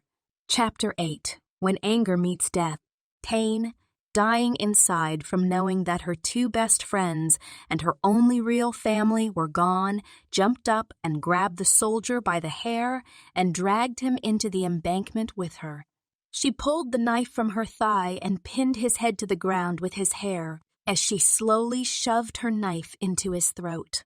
The soldier squirmed and screamed at first, but it soon turned into gurgling and then silence. She looked at Ace and began to stand up and grab her weapon to get back in the fight when Sasha said, "Instructor." Payne was so lost in the moment that she didn't hear Sasha. "Instructor Payne." Payne looked up at Sasha. "Fuck. What? Novikov." "Nikita is gone." "Gone. Novikov? What do you mean gone? She got hit too?" "No, Instructor. She is no longer here in this trench." "Where the fuck is she going to go, Novikov? We are in a trench. Go look for her." "Rachel," yelled Sasha, knowing that Payne was not thinking clearly after the loss of her two friends and Cassie dying behind her. Payne refocused and said, "Did they take her?" "I don't see how they could have, Instructor. We have been right on top of her the whole time." As Sasha and Payne questioned what might have happened to Nikita, they were too lost in the confusion to realize what was going on until Slider yelled, "Instructor Payne, listen." Everyone became silent as Payne realized the shooting had paused. The sun had completely set, and it was getting too dark to see in the distance. Payne knew that the situation was hopeless, and the shooting that had paused would soon begin again when the soldiers regrouped. "Darnell, what's the situation with Cassie?" "I think she is breathing, but barely. We stopped the bleeding, but our first aid training didn't tell us what to do about bullet holes, so I'm pretty sure she is still bleeding on the inside," Brianna added. "Instructor, I don't think she is going to make it." Payne, unwilling to admit defeat, said, "Well, Doctor, I think she would like a second opinion. So you keep pressure on the wounds, and Darnell, you make sure when she stops breathing. You start doing it for her. When she gets to a hospital, a real doctor can tell her she's dead. Meanwhile, your job is to assume she isn't. Got it?" "Yes, Instructor Payne," said Brianna. "Slider, get down here now and take Ace's rifle. You may be a slider, but today you are a gunner. Move." "Sasha, grab my rifle. You cover everything to the right side. Slider, you cover the rear of this position. If it moves, send it to hell." "Yes, Instructor." As Payne tried to determine where the soldiers were firing from, she noticed something had changed. The bullets were not hitting their position, but the soldiers were firing. As everyone listened to understand what was happening, the sound of guns firing was accompanied by screaming. Suddenly, flares went up in the distance. Payne began to hear men screaming, but it was panic and fear. Voices coming out of the woods were yelling for backup. "She is right there. I saw her. Jesus Christ." "Switch to full auto. That bitch is fast." An explosion, which Payne recognized as a hand grenade, went off. "I guess they are no longer worried about hitting their prize with explosives," said Payne. "What should we do?" asked Sasha. "Hold your fire," said Payne. Payne wasn't sure what was going on, but if by some chance they were being rescued, she didn't want to risk shooting the people who would come to help. As the team stood ready to defend their position, flares went up as screams of agony echoed through the woods. More explosions were accompanied by more screaming. The soldiers that were advancing on the embankment were ordered back to help. As the radios lit up with traffic, the team listened. "Tango 4, I need cover fire here. She is on the hill. I just saw her. Where did she go?" "Jesus Christ, look at her eyes. I see them in the dark. What the hell is she?" "Hotel 6, redirect your fire. We're taking hits on our position. Hotel 6, redirect." Tracker's voice came over the radio. "I want everybody off this channel. All you assholes listen to me. This is one little girl. I don't care what she is capable of. Stop acting like children and put this bitch down. I don't give a good goddamn what Kennedy wants. Drop this bitch and drop her now." "I have lost more men today than this is worth. Now stop talking and kill her."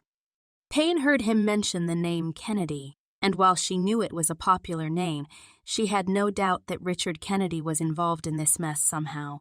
The shooting continued, but the radio chatter stopped, which only made it easier to hear men screaming like children as whatever terror was making its way through the woods reached them.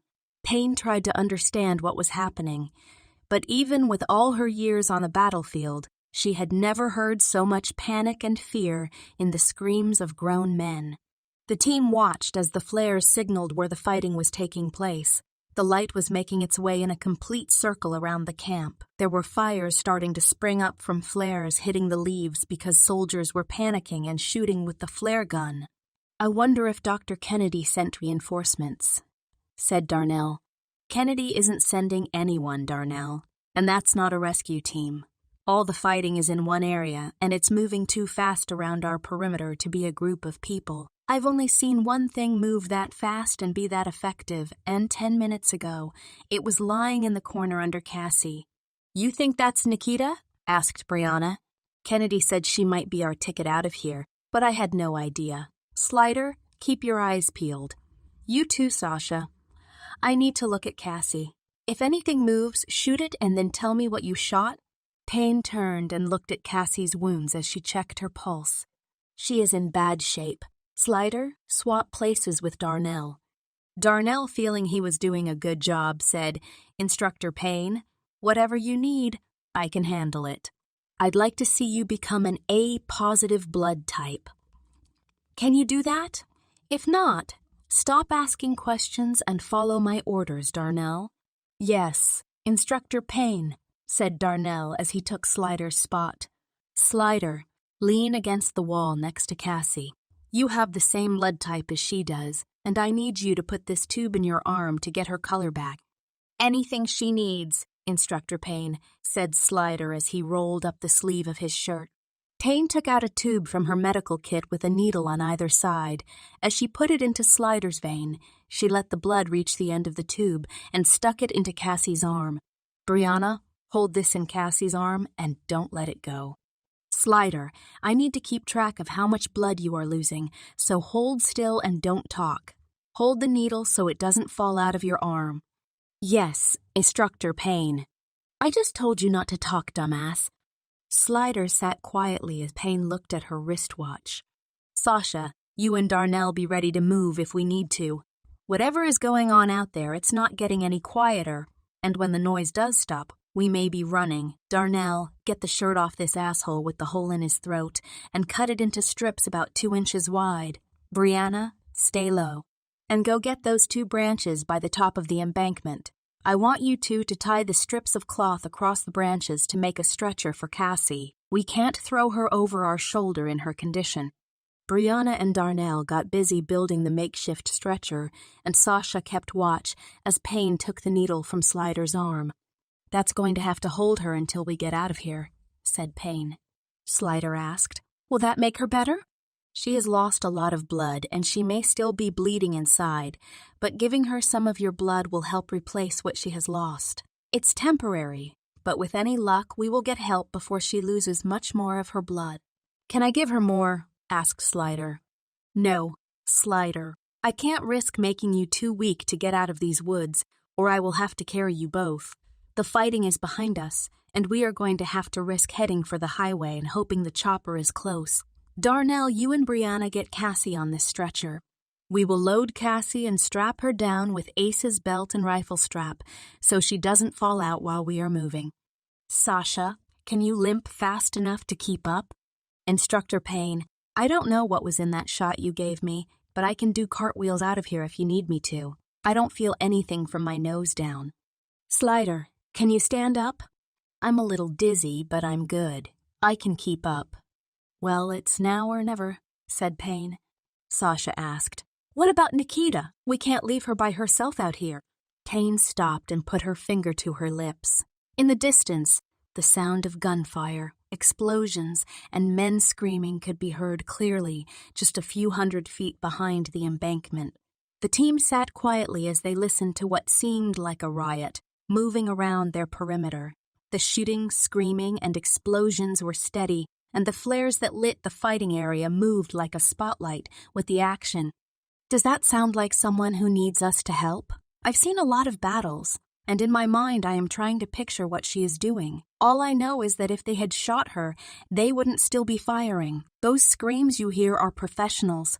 Part of me wants to see what is happening, and part of me already knows. Trust me, Nikita doesn't need our help. She is helping us, and we need to take advantage of the time she is buying us. Instructor, I don't think Nikita is buying us time. From the sound of those men, she plans to end this, said Slider. I guess we will find out when we ask her. Meanwhile, let's move. Sasha, keep that rifle ready and watch where you fire. Slider, watch behind us and be ready to fire.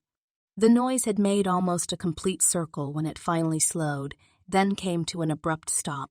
The team noticed the silence as they struggled to get the stretcher out of the embankment.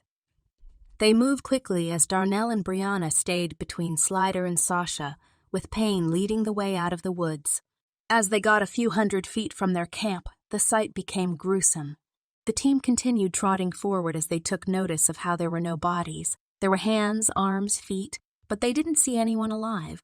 They didn't see intact bodies or even wounded men. There was just devastation. Payne felt a drip of warm liquid on her face as she looked in the trees over their head and began to make out silhouettes of partial bodies and the missing torsos that belonged to the hands and legs on the ground. There were shreds of uniforms and bloody cloth hanging from the limbs. In all the years that Payne had spent seeing the worst that humans could inflict on each other, she had never seen anything this gruesome.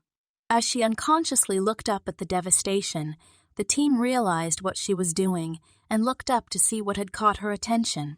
This was a sight that everyone would live with for the rest of their lives. Nikita had painted a picture that struck fear in everyone, including Payne. Dear God, what did they do? What did these idiots create? Mumbled Payne as her internal thoughts became words. The team began to look at each other, wondering if anyone else shared their feeling of disbelief. Brianna fell to her knees, almost dropping Cassie to the ground as she threw up. It's just blood and meat, Brianna. You've been looking at Sasha's and Cassie's blood since yesterday, and I have seen my brothers spill theirs to stop these assholes. This is all their blood. The more I see, the better my day is getting. I hope they all rot in hell. Pick the fucking stretcher up and get moving. You're insulting the men who died for you here. Slider reached down and helped Brianna back up. We got this, girl. The road is not that far ahead, and this will all be over, encouraged Slider. Brianna swallowed hard and got back to her feet. Payne kept moving as the team kept a watchful eye in every direction and moved quickly toward the highway. There had been no gunfire for almost 10 minutes. Payne didn't point it out, but she realized that the silence could mean that Nikita was dead and the soldiers were regrouping to find them. Payne reached into her bag and took out the satellite phone. As she attempted to dial a number, she realized that the phone had been struck by gunfire and was unusable. The team could see the road through the brush as they continued moving. Payne began to hear the thumping of a helicopter as it got louder. Everyone stop, ordered Payne. Stay here and don't move. Payne approached the road and looked to see if any soldiers were waiting for them. After a few seconds, she signaled for the team to approach the road as she pulled a small canister from the bag on her back. She pulled a metal pen from the canister and threw it into the center of the road. As the team saw her throw the canister, they covered their ears awaiting an explosion as Payne looked at them and rolled her eyes. Just then, a plume of green smoke began to rise from the road and into the air. The chopper pilot saw the smoke and radioed back to the beta facility. I have green smoke. Beta copy. Keep your eyes open and don't waste time on the ground. Grab our people and get out of there. Dr. Kennedy said they are under heavy fire, so don't waste any time getting that chopper out of there. Copy Beta. As the chopper sat down on the road, Payne instructed Sasha to cover the tree line from the chopper door. Darnell, get Cassie on the chopper. Sasha leaned on the door of the helicopter with her rifle trained on the trees along the road. Two medics jumped from the chopper and grabbed Cassie's stretcher as they set it on the chopper floor and began taking off the belts that held Cassie on. Get her on the stretcher and get me a large bore IV started. Payne, reaching the chopper door, yelled, She is type A positive. We gave her a direct infusion of about a pint almost 30 minutes ago. She has a hole in her lower back, right arm, and lower calf. We have it from here, ma'am. We have her blood type on board, along with everyone else on your team if we need it. She is in bad shape, but we have our best people on standby at Beta awaiting our landing. Are there any other injuries? Yes, said Payne, as she grabbed Sasha's rifle and motioned for her to climb into the helicopter. This is Sasha Novikov. She has a shot to her thigh. There's no bullet in the wound, and we wrapped it, but it needs proper care. Got it. You did a good job, ma'am. Climb in, and let's get you checked out. You get my team back to Beta and take care of Walls. I have some loose ends to tie up here. When you get in the air, have them dispatch Kennedy's personal chopper to this location to pick me up. Ma'am, I don't think they can dispatch his personal helicopter without... Payne interrupted her. Medic, his personal helicopter here in 1 hour. I don't care if you have to steal it and fly it here yourself. Yes, ma'am. Rumors of Payne didn't just circulate at the Alpha facility. Everyone working for Kennedy knew that Payne was not a person to argue with. As the chopper lifted off, Payne watched and thought about Cassie, Ace, and Thumper. Her emotions had been on standby for the most part, as she dealt with the problems of the moment, but the sight of the helicopter taking off made her take a moment to consider what she had lost. As she turned to go back into the woods to find Nikita and see if by some miracle she could get her hands on the man in charge of the soldiers that had taken everything from her, she suddenly found herself in her element.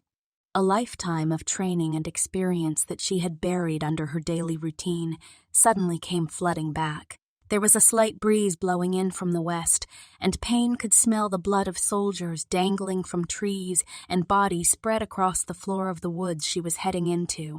She could hear the smoke canister she used to signal the chopper as it stopped working and the chopper lifted off. She was no longer burdened with the safety of her team and the responsibility that she carried going into these woods earlier in the day. This time, she had no commander, no rulebook, no soldiers in her care to be concerned with. All she had was a thirst for revenge and an emptiness that she felt the moment Ace and Thumper died. The man who put this plan in place now owed Payne a debt for the blood of her friends and her cadets, and she intended to verify that he paid that debt in full. Either he was dead or he was about to be, but when she was done, she would have collected the blood that he owed her. Chapter 9. Animals Can't Be Held Responsible. Payne had earned the name the Ghost during her days of working with the military. She was known for her ability to get in and out of areas that seemed impenetrable and never be seen or heard. Being on a battlefield brought out the best in her leadership abilities, but working alone was where she excelled. Today was different. She had no mission, no orders, and no reason to be reasonable. For the first time in her career, Payne intended to make her own decisions about who lived and who died. All she needed was one lucky break. Tracker had killed Nikita and was regrouping. Payne planned to find him and his men and take as many of them with her as she could. Payne disappeared into the scenery as she began searching along the path of blood left by Nikita in the hope that somewhere at the end of that trail she would find Tracker. For almost an hour, Payne didn't see a single soldier. She slowly and quietly made her way around the perimeter of the makeshift camp, where Cassie had been shot and her friends had died. Part of Payne was angry that she couldn't find anyone in the woods to hold responsible, and part of her was worried that Tracker might have slipped away as the fighting came to an end. Payne slowly slipped through the dark without a sound. In the distance, she thought she heard a man's voice. She continued moving forward, aware that she could be walking into a trap. Payne had her knife in her left hand and her sidearm in her right as she negotiated each turn, hoping that no one was waiting on the other side and praying that someone was at the same time.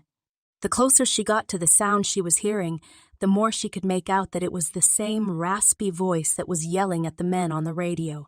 Could she be this lucky? She moved even closer, trying to find a position that let her see him and where his men were hiding. Suddenly, Payne could see the back of a tall man with short gray hair, wearing camouflage standing between two trees. She couldn't see his face or who he was talking to, but she planned to move closer to see how to best approach and attack. "There's no point sneaking up on him," said a voice from immediately behind Payne. Payne swung her knife around and aimed for the voice, knowing that she wouldn't have time to see her attacker before she was struck. As she turned, a hand caught her wrist in mid-swing. Payne found herself standing face to face with Nikita, who was covered in blood. Her hair and her clothes were saturated in blood, but she seemed calm, and her eyes were the same dark brown that Payne recognized. "It's okay, Instructor Payne. You're safe."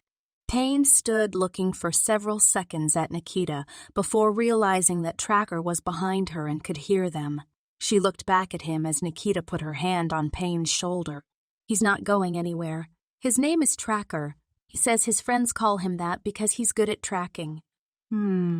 Original, don't you think? Sounds like a smart group of friends. Payne tried to shake off her confusion as she said, "Nikita, are you okay?" "Me," Nikita chuckled. "I'm fine. It's these idiots that you should be concerned about. Then again, it's probably too late for that." What happened here? Kennedy got what he wanted. That's what happened. They wanted a weapon and they got one. You did all this? Instructor, you know I did. I know it seems a bit excessive, but they took my best friend from me. I killed them all. Well, all but that one. I was going to kill him too. But as I was thinking of what the most painful way would be to kill him, I realized that you have lost your family too. So, there he is. I tied him between those trees and we talked while I waited for you. He's a real piece of shit. So there's that. Nikita, Cassie, is on a chopper headed to the beta facility. She is still alive. I managed to give her a pint of blood from Slider, and she was breathing when I put her on the chopper with the medics. It's still possible that she will pull through. Maybe I was too hard on these people then, said Nikita, looking disconnected from the hope that Payne was offering her. I just thought you'd want to know. When I woke up, she was barely breathing. You were in the thick of this shit, and the only medical treatment she could get was 2 cadets who only know how to plug up a hole and wait. I realized that the only thing I could offer Cassie was a way out of these woods and as much time as I could buy for her once I got started. Nikita paused for a moment with a faraway look in her eyes. Payne, you said the pen would change me, but I would determine whether it made me better or worse by my actions. Nikita paused again and looked around at the devastation and then at her own clothes. She ran her hand over her hair and looked at the blood that stuck to her hand as she looked back at Payne. So, tell me, what do these actions say about me? There are dead bodies littering these woods for a quarter mile, and it is all I can do not to go over there and take that sorry piece of shit apart one limb at a time. All that is stopping me is knowing he would be dead, and I wouldn't still have him to hurt worse. So tell me, if my actions define who I am, what did I become? Payne looked at Nikita and saw her pain because it was the same pain that she had lived with for most of her career. She saw Nikita on the verge of deciding that she was a monster, and all the evidence around them made that conclusion seem apparent.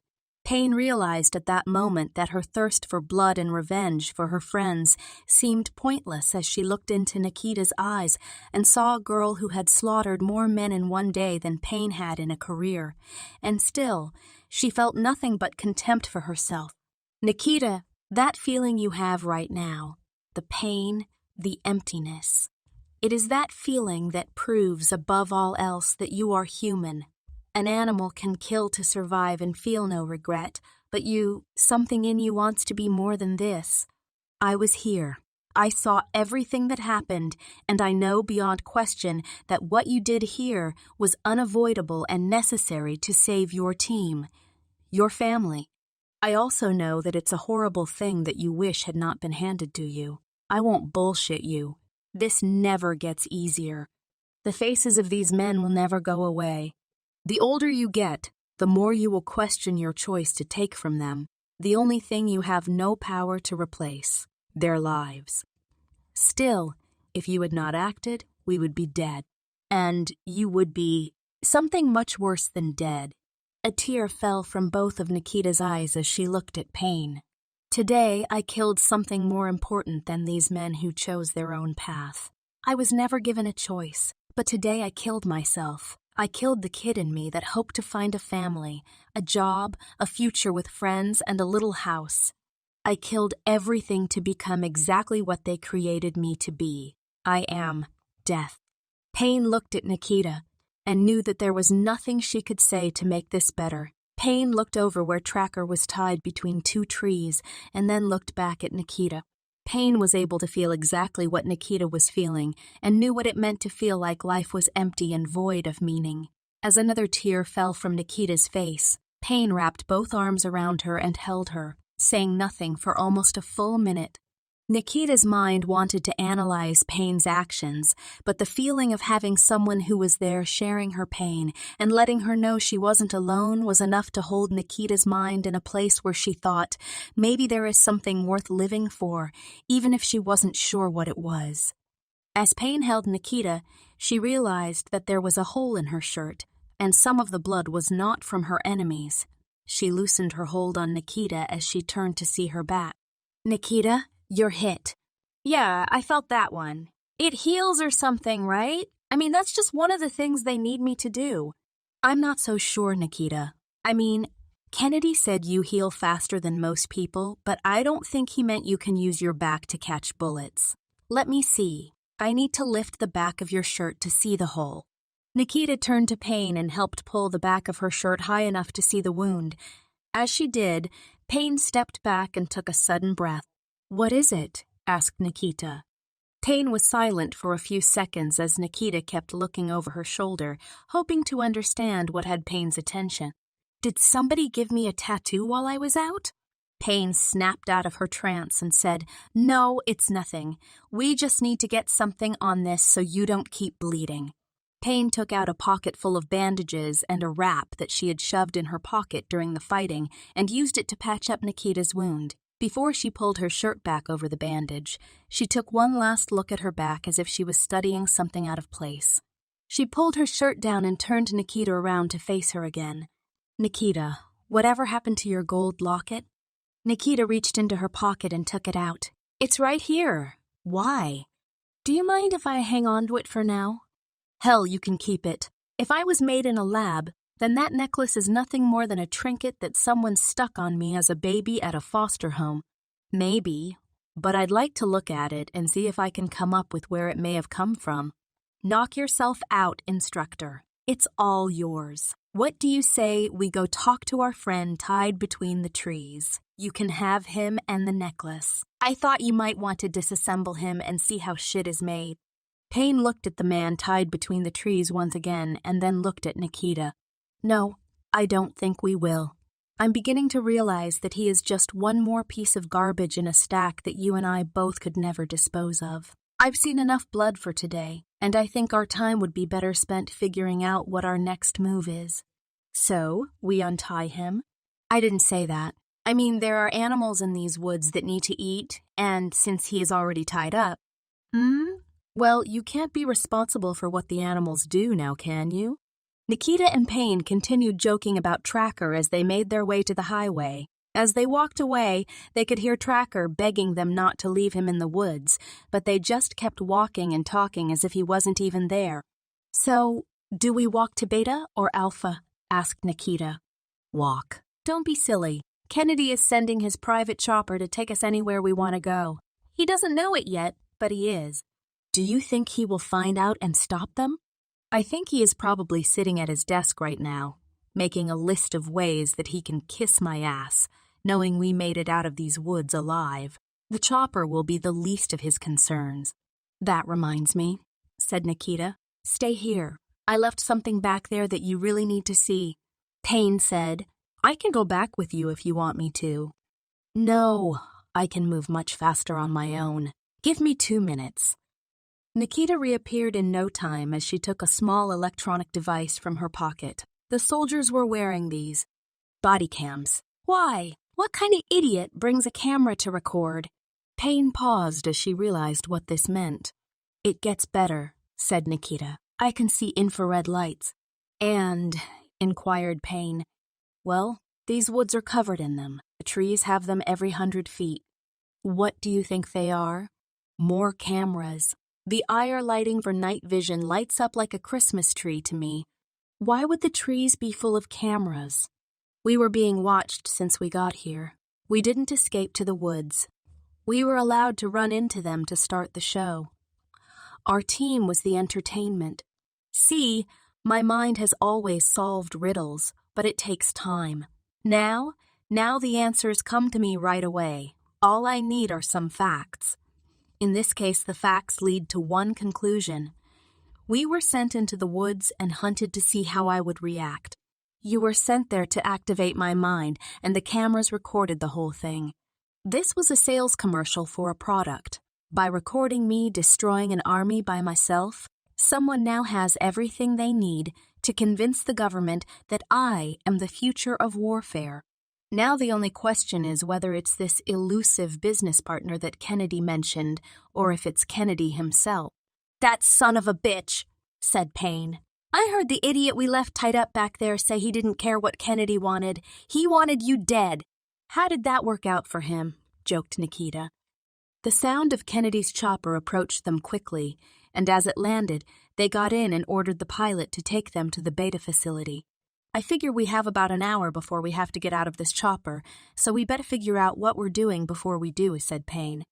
"Well, my first instinct involves a hammer and a box of matches, but I think we can be more constructive, seeing how Kennedy doesn't know that we know what he's up to," said Nikita.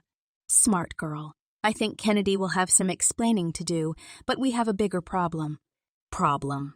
Kennedy has to go, and I promise you when I see him, that's not going to be a problem. I can kill him faster than I can explain how." "The third key," said Payne. "The third key is unknown, and if we remove Kennedy's head from his fat little body, we have no way to know what the third key is or what it can do. So we can't kill him until we have the last key. That's disappointing. Well, I don't think it'll take me long to get it out of him. Did you know I can peel his face off?" "I did, as a matter of fact. I saw some of your work in the woods." "Instructor, if Cassie dies, Kennedy is as good as dead. I don't care about keys and combinations. She is the first person to ever make me feel like I had a family, and she is dying right now because she sacrificed herself to save me. Kennedy should be praying to whatever he worships that she pulls through, because if she doesn't, his death will not be quick. I can be creative. Nikita, I know you think bringing him pain will take some of yours away, but I promise you, it's an illusion. Life has a way of balancing the scales for us." "I believe that too, instructor. A person's actions have a way of punishing them. That's what I am, though. I am the result of his actions. He created a monster, and when it comes knocking on his door, he will have no one to blame but himself. I have lived a life of fighting, death, loss, misery, and revenge.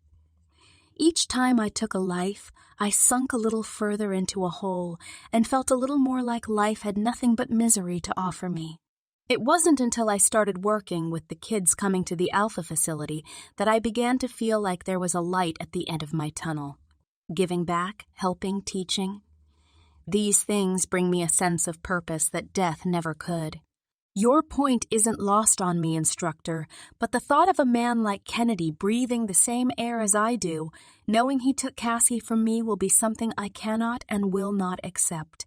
Emotional consequences be damned. The man will pay in blood if she dies. I swear that on my life." Payne understood what Nikita was feeling because deep down, she felt the same way. Her life had taught her that anger and hate were empty wells. But she also knew that sometimes a debt has to be collected from people who take too much from others.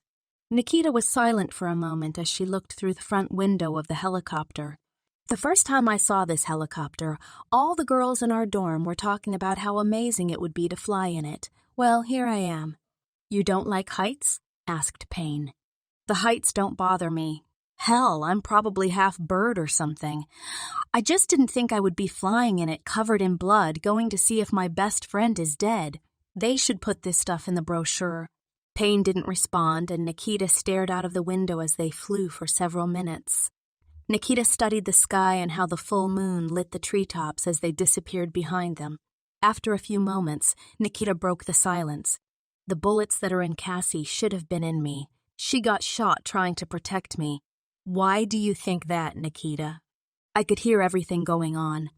I just couldn't do anything about it. It was like I was watching a movie, but I had no control over my own body. By the time I was able to move, Cassie had pushed me into the wall of dirt and laid on top of me to keep the bullets that were hitting all around us from hitting me. I heard her make a noise when the first two hit her, but I don't think she even knew about the one that hit her in the leg.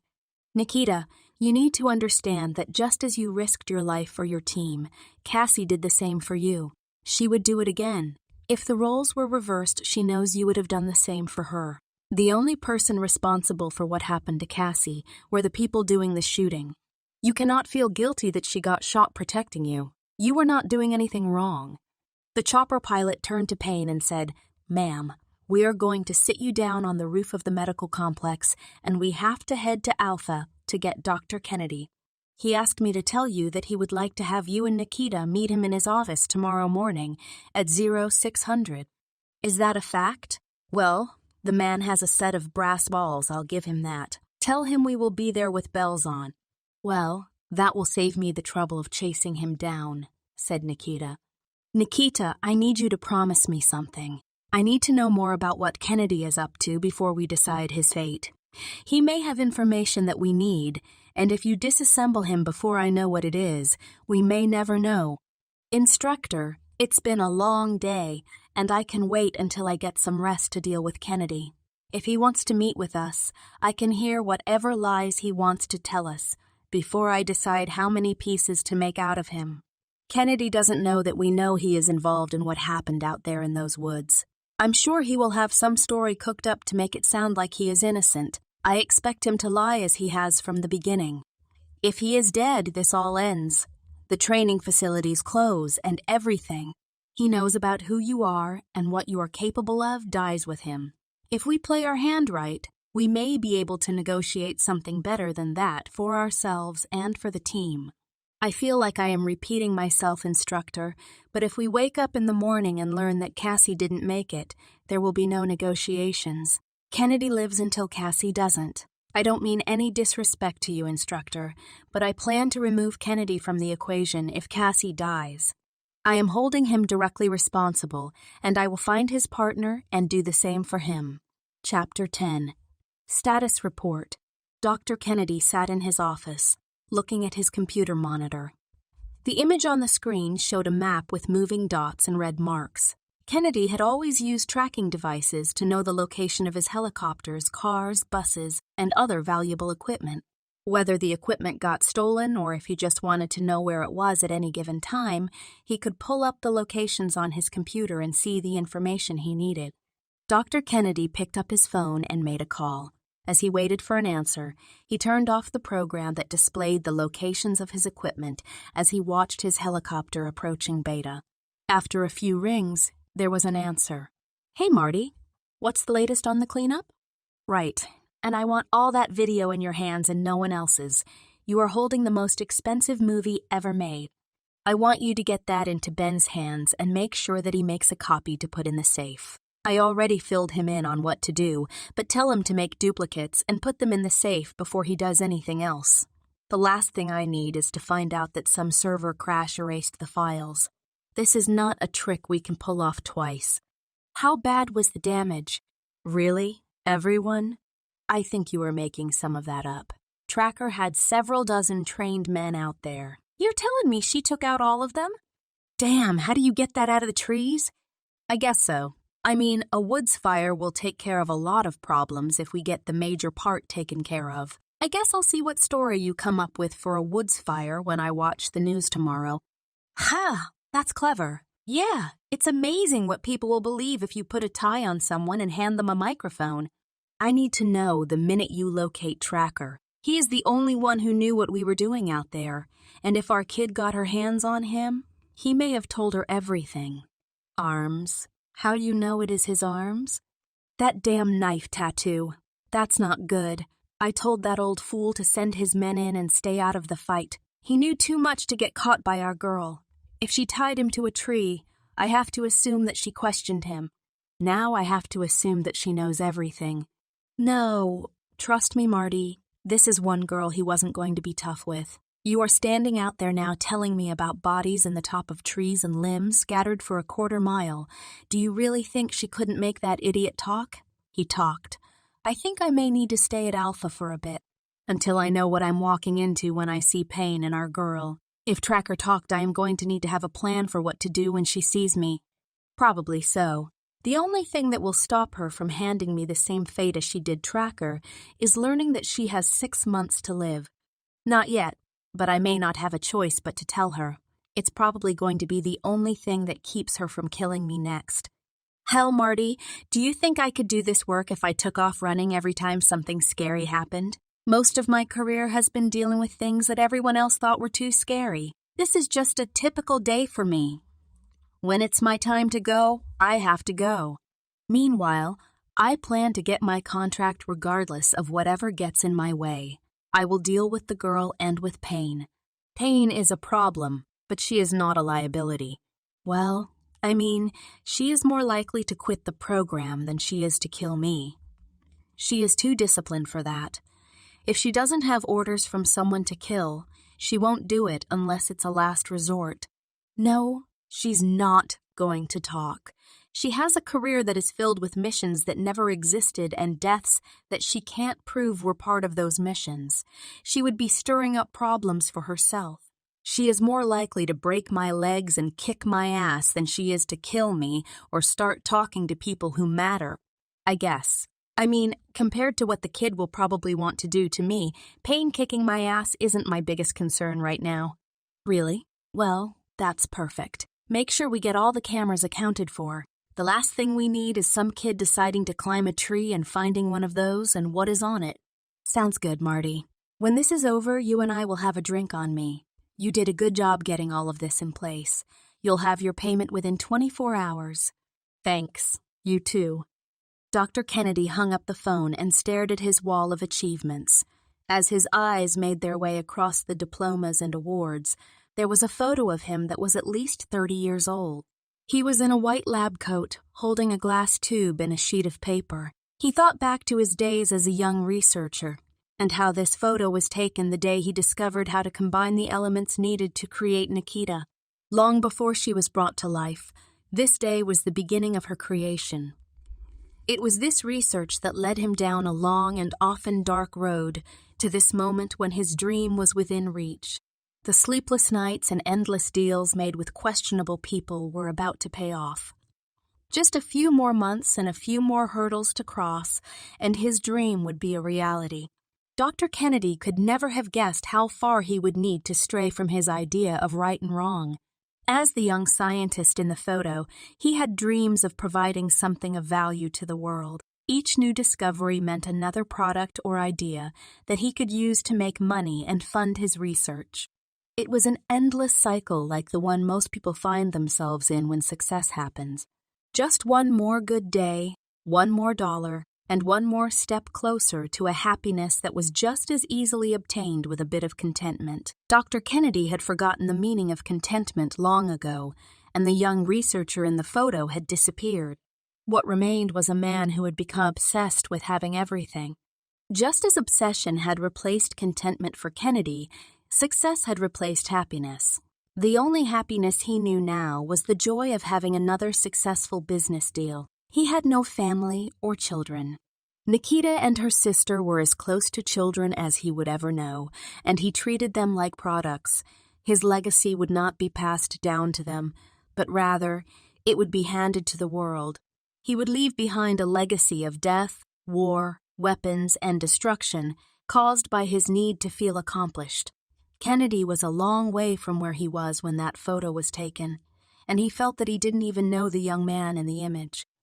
While Kennedy allowed himself to imagine what things might have been like if he had never made the discovery that brought about the events of the day, there was a knock on the door. "Come in," said Kennedy as he sat up in his seat and put his glasses back on. The door opened and Kennedy's secretary said, "Dr. Kennedy, I'm about to leave for the day, and I wanted to see if there was anything you needed before I go. Would you mind putting a pot of coffee on before you go? It looks like a long night may be ahead for me and I'll need it." "Certainly, doctor. Would you like me to wait around until it brews and make you a cup before I go?" "No, that won't be necessary. I can manage." "Yes, sir. I will have it ready when you want it. Good evening, doctor." "Thank you. Good evening." The door closed, and Kennedy sat thinking about how he had no one to share his success with, so he decided to call Ben as he usually did when he wanted a conversation. As the phone rang, Kennedy took off his glasses and sat them on the desk as he leaned back in his chair. "Hello. Hey, Ben. Did Marty call you to let you know that he will be by later tonight to drop off the video from our project today? Good. When you get it, I want a copy made immediately. Just drop the copy in the safe, and I will get it when I arrive. I'm not certain. I may be there later tonight or maybe tomorrow. I have to see how the day went before I make that call." "No. As far as I know, the project went as planned, but I need to see what I don't know about today. There may have been a bit of an information leak." "Yes, a leak. In other words, Tracker might have spilled the beans to our girl." "Yes, that would be very dangerous." "Stop panicking, Ben. I keep telling you that she doesn't even know who you are." "I will. I plan to see what she knows and take from there. I may need your help, though." "No. I don't need you to do anything but answer the phone when I call you tomorrow and agree with whatever I say. If our girl knows anything about what we were doing in the woods, I'll bet you gold bricks that she will be paying me a visit as soon as I arrive. If so, I plan to stage a show for her that will buy us some time. Our girl may be clever, but the part of her that is human is still predictable. She will want to get even, and that fact is the bait I will use to put her on the leash I have built for her. When she learns that she needs me alive if she wants to live 6 more months, I doubt killing me will seem like a good idea. Our girl may be a lot of things, but she still has the will to survive, and that is all I need to keep her under control. When Marty drops off the video, make the backups and get it loaded before you go home. I need you back at 5 in the morning in case I need to give you that call." "Okay, Ben. I'll fill you in if I get any new information." Dr. Kennedy hung up the phone as he searched around him for where he hung his cane. As he put his glasses back on and struggled to stand, he pushed his chair back and hobbled out of his office to make a cup of coffee.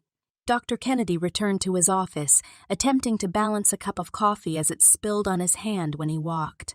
He cursed and fussed with each step, and by the time he returned, his cup was half empty.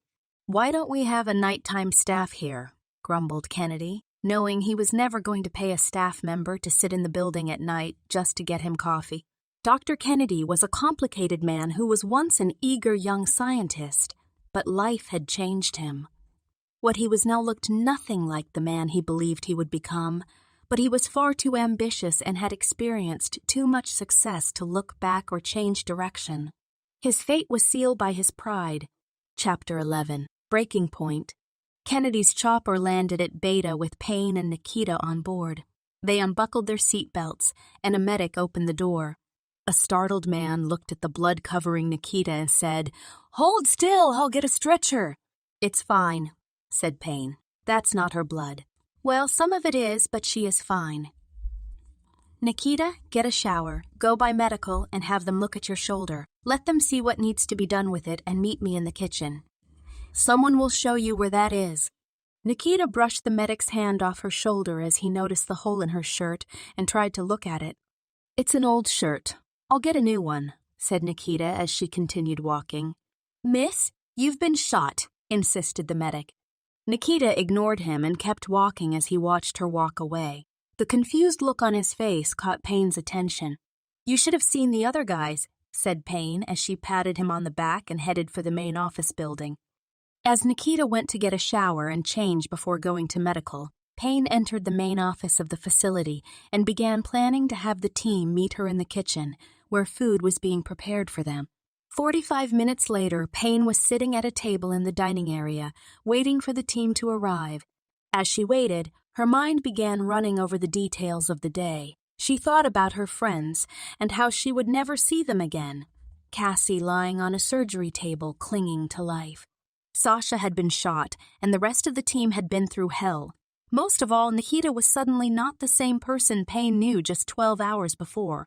This new version of Nikita seemed colder, more cynical, less concerned with Payne's authority, and riddled with guilt over Cassie's injuries. Payne had seen soldiers change in battle, and it didn't bother her that Nikita seemed as if she was not nervously fearful of her as all the cadets once were. She knew the day would come when Nikita and all the other cadets would trade their fear of her for respect, but this was something else from Nikita. She seemed hollow. Payne worried about what might happen if Cassie did not pull through because Nikita had proven to be a force that no one was prepared to deal with if she decided to snap. Someone probably should have installed an off switch on this child, thought Payne. Payne knew that Dr. Kennedy was not an idiot, and if he was coming to them, he was either confident that they had no idea that he was involved, or he was coming with an army of soldiers to deal with Nikita. If he showed up with soldiers to take Nikita by force, he was going to learn what Tracker learned. If he showed up unaware that Nikita was aware of his involvement, she might kill him before Payne could learn anything about what was really going on. The stage was set for a bad thing to happen, and Payne felt that either outcome was going to change things for everyone involved. As she thought, the doors to the dining area opened, and the team that arrived before Payne and Nikita came in, holding trays they had gotten from the kitchen staff, and sat them at the large wooden table where Payne was sitting. The dining area was much nicer than the cafeteria at the Alpha facility. There were tall ceilings, white curtains on the windows, paintings on the walls of ships and a lighthouse. The seats were wooden instead of metal, and they had plush cushions on them. As the team asked Payne if it was okay for them to sit down at the table with her, she nodded her head and motioned for them to sit down. "How's your leg, Sasha?" asked Payne. "It's fine, Instructor Payne. They gave me some pills to take for the pain, but I'm still floating on whatever cloud you put in that shot, so I plan to take them before I go to sleep." Before Payne could respond to her answer, Sasha added, "Instructor, is Nikita okay?" "She is fine. She went to get a shower and stopped by medical.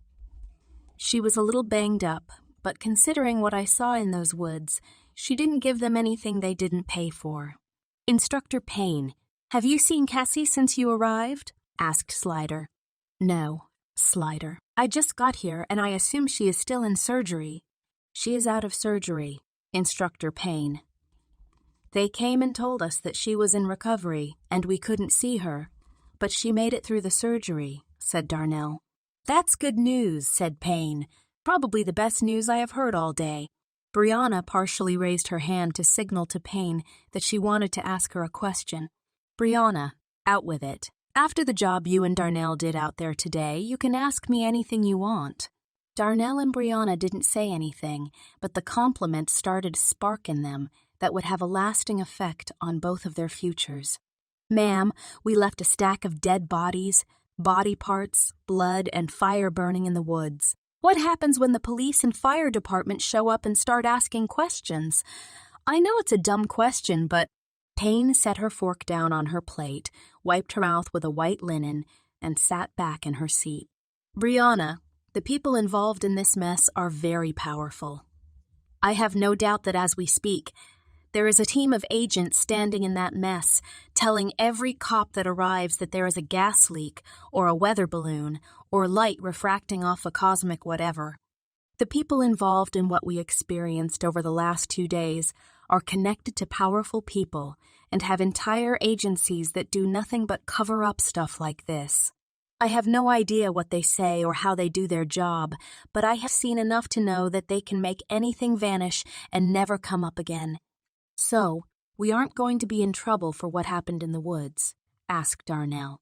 "What woods? You were in the woods. If you were there alone because none of us were there with you? Do you get where I am coming from, Darnell?" "Yes, ma'am. This never happened." "Does everyone understand?" added Payne. "Yes, Instructor Payne," answered the team. Just then, Nikita opened the door, and the whole team bounced up and grabbed her. Nikita's shock left her looking at Payne, with her food tray above her head as everyone hugged her at the same time. Nikita's eyes got big as Payne shrugged in a way that said, "Your friends, your problem." "We thought you were done for," said Slider. "How did you slip away without us seeing you? Where did you go?" "You kicked ass, Nikita. Tell us what happened." Everyone piled on with comments and questions at the same time. Nikita was happy to see the team and how excited they were to see her, but she was in no mood to discuss the events of the day.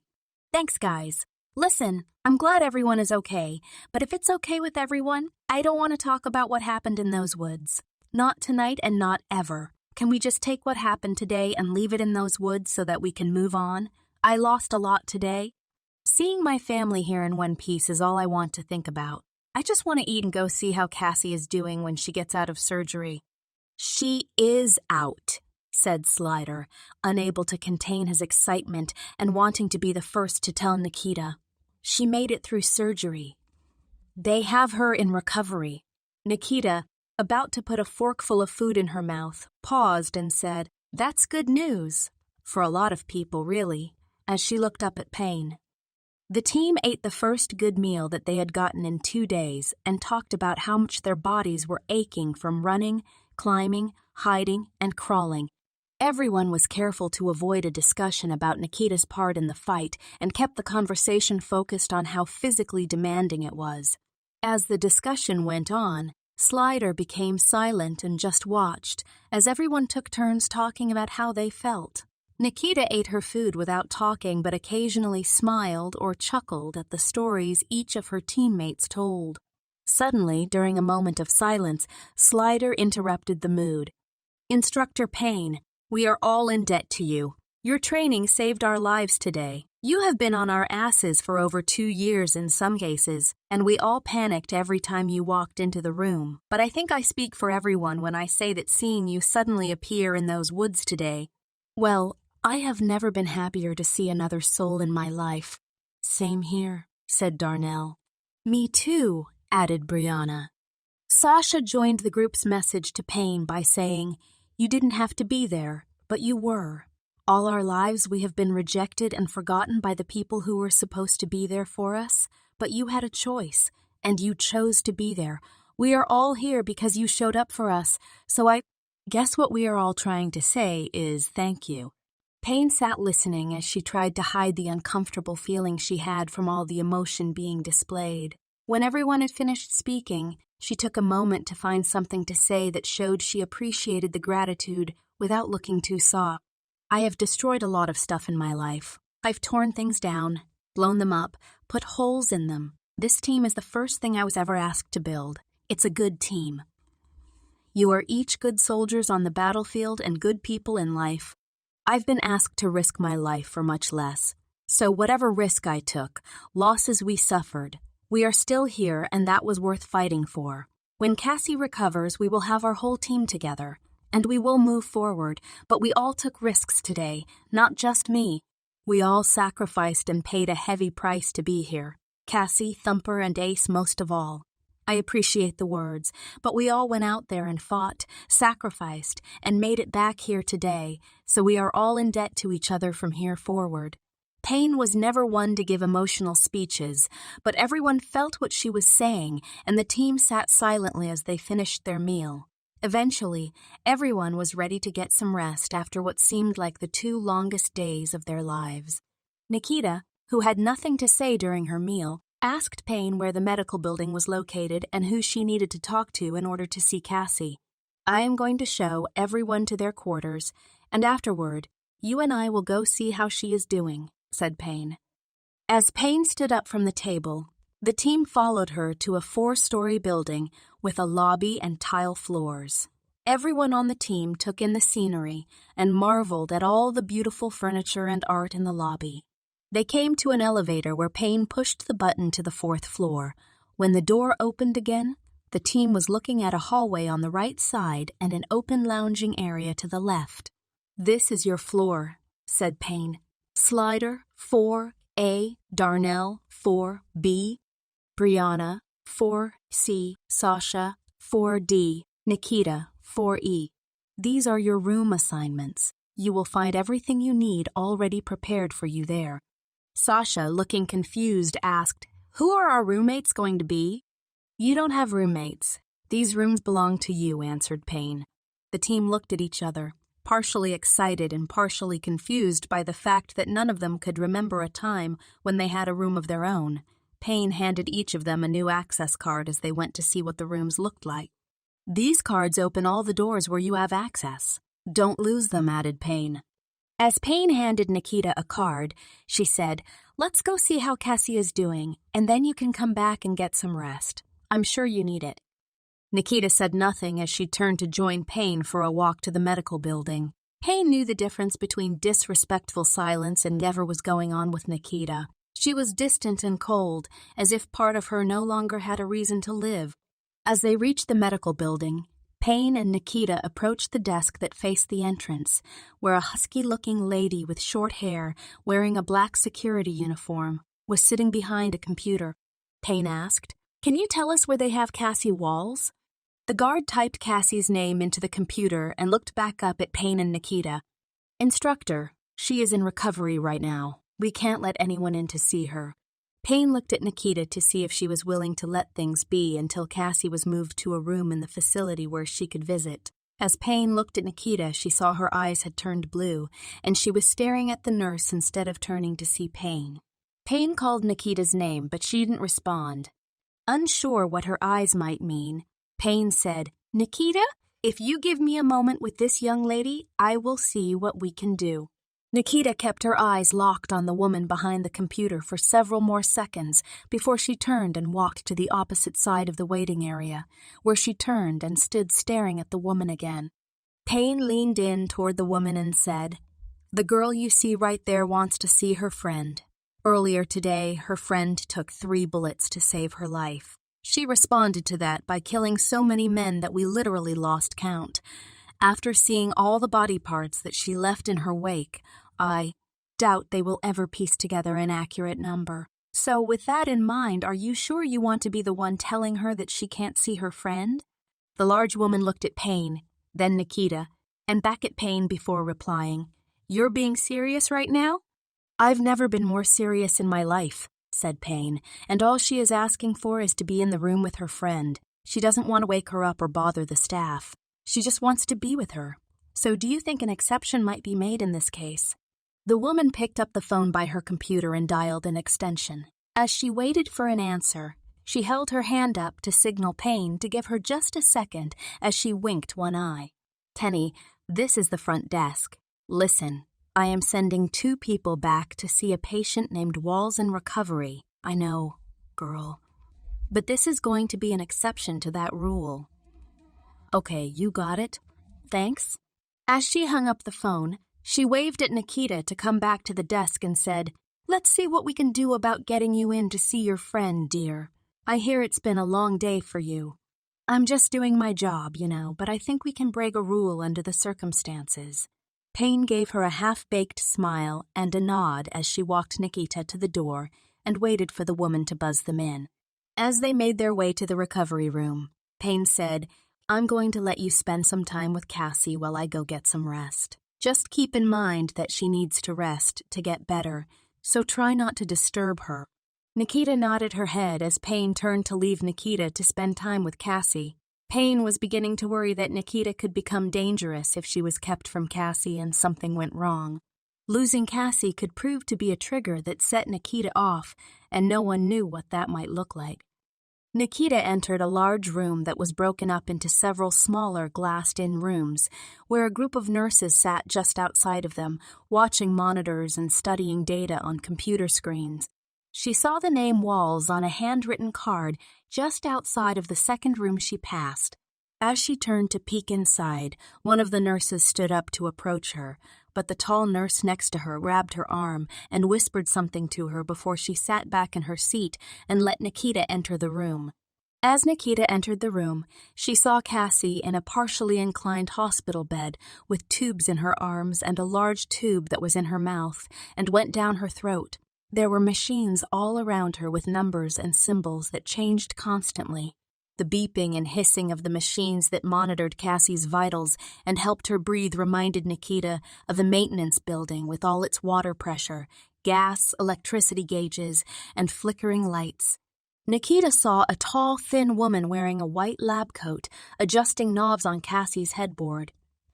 As the woman turned and saw Nikita, she smiled. "Penny told me you were coming back to see your friend," said the woman in a soft voice. "She is resting, but you can come over here and see her if you want." Nikita slowly walked up to Cassie's bed and looked at all the bandages, tubes, and scars that covered her arms and legs. Nikita stood there for several seconds, trying to decide how to cope with what her eyes were seeing. She had seen the blood of a small army earlier that day, but seeing Cassie clinging to life cut her to her soul. The nurse could see that Nikita was struggling to understand what to do next, so she said, "Her vitals are looking good. She is a strong young lady, and she is a fighter."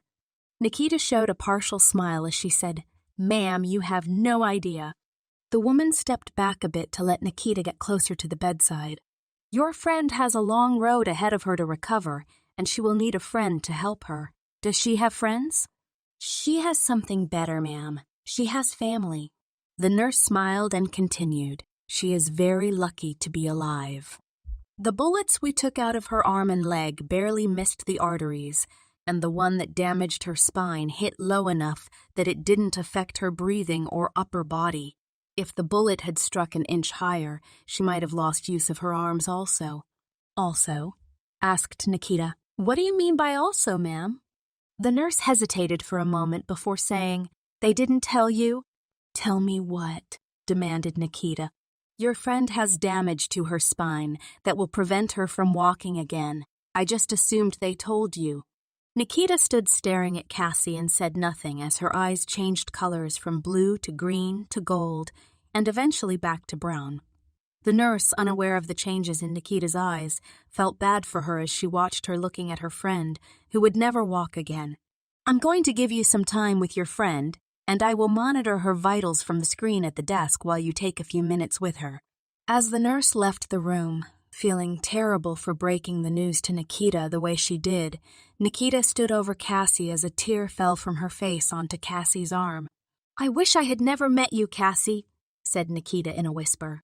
"You are here because of me. Everything that has happened to you is because of what I am. Instructor Payne's friends are dead. Sasha is hurt. You are here." Nikita couldn't finish her sentence. This had been the longest day of her life. Kennedy had played an evil game with her life. She had no name, no family, her best friend, and her team had paid dearly for even knowing her, and now Cassie would be paying for the rest of her life. Nikita stood by Cassie for almost 2 hours, and the tall nurse came in periodically to check on Cassie and see if Nikita needed anything. Nikita stood holding Cassie's hand and saying nothing until dawn. As she looked at the clock on the wall outside of the room, she realized it was 0500 and she was supposed to meet Kennedy and Payne in 1 hour. The meeting had all the ingredients to end badly for Kennedy. Nikita had spent the last few hours looking at Cassie's face and thinking of the ways she would make Kennedy pay for what she was going through. Nikita ran her hand over Cassie's cheek as she turned and walked out of the room, saying nothing. The nurse was walking in as she left, but Nikita just walked past as if she didn't see her. Nikita made a beeline to Kennedy's office to await the meeting that was scheduled in 1 hour. Chapter 12. A Deal with Death. Dr. Kennedy arrived at his office early and used the back entrance as he always did when he was at the beta facility, to avoid speaking to anyone in the mornings. As he unlocked the door and shuffled toward his desk, he reached for the light switch, but lost his balance as he caught himself on the desk, which was lit up by a brass lamp. Kennedy used the desk to get into his seat as he fussed under his breath about the light switch being too far from the door. He sat back in his seat and moved the lamp closer to the phone and picked up the receiver. As he flipped the small metal switch on the side, like the one at the Alpha facility, to encrypt his conversation, he dialed and waited. "Hey, Ben, it's me. Yeah, hell of a day.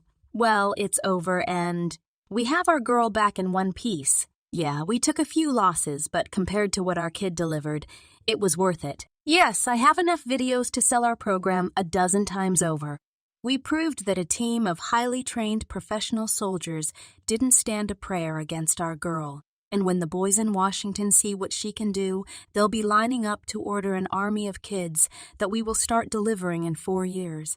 Well, if we used the same method that we did with our girl, it would take a lot longer, but we can speed up the process with what our cloning labs are doing lately. We won't have to wait for them to grow up before we activate them and start their training. We can build them, implant a false memory of a childhood, activate them, and get started training. 4 years later, we have the soldier of the future. I hear you, but she has no idea.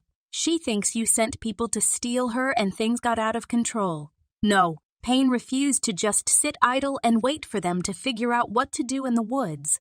I knew that was going to happen, so I planned to tell her about the pen and send her in thinking she was rescuing the team by activating the second key. She took it on herself to bring her 2 friends with her, but they are dead now. It's not what I wanted, but some things can't be helped. I didn't tell her the whole story about the second key. She thinks it was just a chemical to enhance Nikki's mind. I didn't think she needed to know about the nanotech because I needed to be sure she wouldn't say no. If she knew what she was about to do, she wouldn't have ever used that pen. She is too attached to these kids. Yes, well, we do have a bit of a snag. The girl got close to one of the cadets at Alpha, and when they were in the woods, the kid got shot up pretty bad. The medical staff is telling me she will never walk again, so when I break that news to our girl, she may present some issues that we will need to address. I know, but we always saw this day coming. That's what the safeguard is for. I have a meeting with Payne in about 45 minutes, and she is bringing the kid. We will see how she reacts. I'd like to see us have a smooth transition here to the next phase, but if I have to, I will do this with a stick.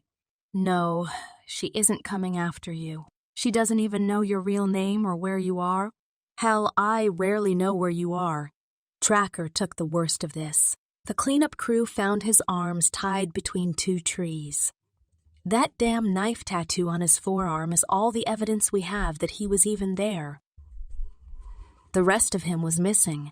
Okay, Ben, I have to go and get ready to meet with Payne and Nikki, but I will keep you posted. Okay? Bye.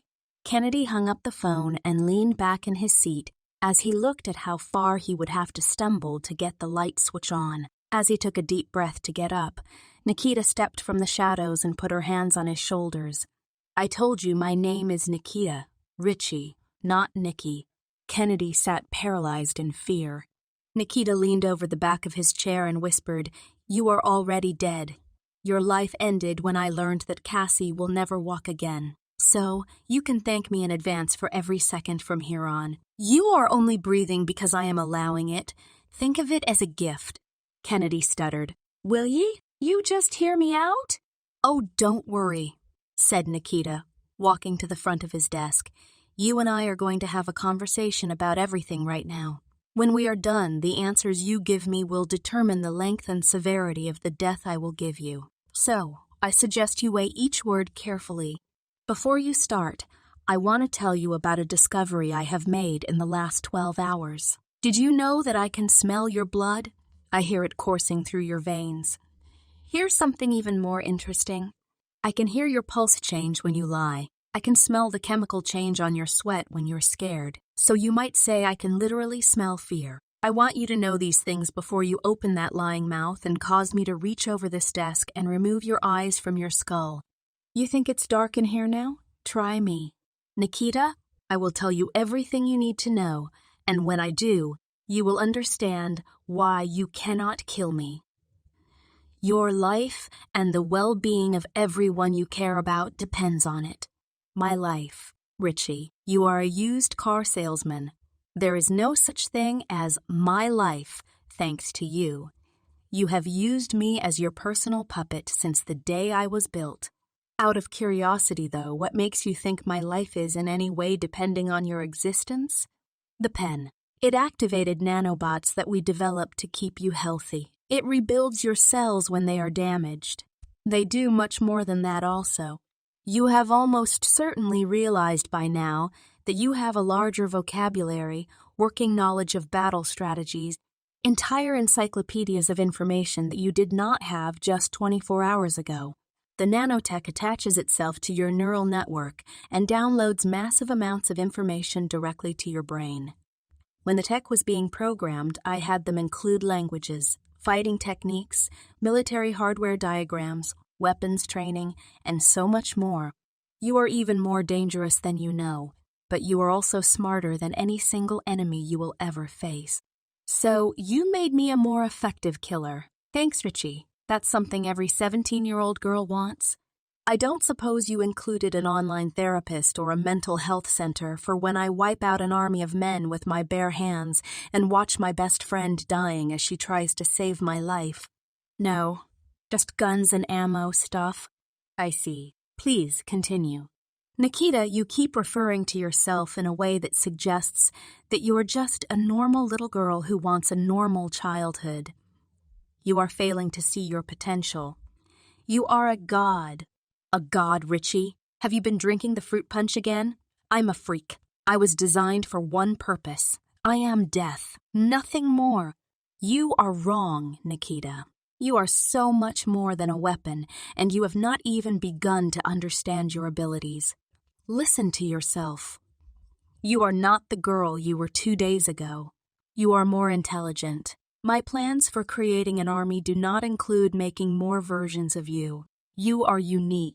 The soldiers I hope to build will never be given the opportunity to stand here in my office and show me how strongly they oppose my decisions for their future, because they will just be bodies with instructions to follow. You are so much more, and I need you to be exactly what you are to sell my idea to the government. When you were still a baby, the scientists that helped me create you were convinced that you would be half animal, half human, and completely unable to control. I did not agree. I took you away from the labs and put you with other children to grow and learn how to interact with normal kids. Over the years, I have been forced to move you to new locations and change your identity to avoid having you discovered. I know you think I am just a mad scientist that created a monster, but it was not your half-animal nature that I was interested in. In fact, it was the human side of you that I spent years trying to develop and protect. We created plenty of monsters in the BioBlend program, but the decision was made to do away with them for everyone's sake. You were not a monster. You were something more. You had the physical potential to become very dangerous, but you also had the temperament of a good kid. Fighting was never your first choice. Well, you sure fixed that, didn't you, Richie? No, Nikita, I didn't fix anything. I never intended for Cassie to get hurt or for Payne's people to be killed, but we are in the war and weapons business, and whether you see it or not, you are only pretending to be a little girl who had her childhood taken. You are and have always been a military weapon designed to replace the human element on the battlefield. Let me stop you there, Richie. Do you think the best direction for this discussion is to tell me I am not human like you? What I think, Nikita, is that you want answers and you want the truth. The truth is that you were built in a lab and designed to be a soldier. You were afforded a childhood because I wanted you to have the ability to interact with people and fit into society, but you are not like us. You are more than we are. You played God, Richie. You are just a man, and you decided to dabble in things you cannot understand. You put the dangers of the jungle into a girl who has the heart of a child and gave no thought to the conflict and mental anguish that might bring her. You only see your weapon. No, Nikita, it is you that is failing to see the truth. You are a leaf on a stream that has always flowed in one direction. You were created and placed into that stream, and no matter how angry you get, how much you kick and scream and fight, you are still going to be carried by that stream to the inevitable end that it plans to take you. You were brought into this world the way you are and for the purpose that you were created to serve. You can pretend you are not a weapon, not part animal, not a deadly force, but in the end here you are threatening to prove me right by using the very thing you wish not to become something you are not. I am not the liar here, Nikita. You are. You are lying to yourself about what you are, and until you face the truth, you will never be at peace in your mind with what life has in store for you. Nikita stared at Dr. Kennedy as she contemplated his words. Her mind wanted to embrace the logic of what he was saying, while her heart wanted to kill him for hurting Cassie. What you don't know is that DNA research, like we used to create you, was never my primary interest. I had my eggs in another basket. My cloning labs and nanotech research were always the future in my mind. See, it's not the mixing of human and animal DNA that is important. In fact, I see no reason to ever do that again. If cloning research had been as advanced 20 years ago as it is now, you would have just been a half-human child who was eliminated when BioBlend was shut down. But I realized back then that you were stronger and faster than humans, and with a little help, your body could be even stronger and faster than it already was. I placed the capsules in your head, knowing that the day would come when your body and mind were strong enough to handle the changes. Had we been able to use cloned bodies back then, I would have chosen to do so. You were simply a means to an end. So, in your mind, I am just your property? If I lie to you, Nikita, you will know. So yes, as a scientist, you are my creation, and as such, I took liberties with you that humans would not take with each other. I'm not a cruel man.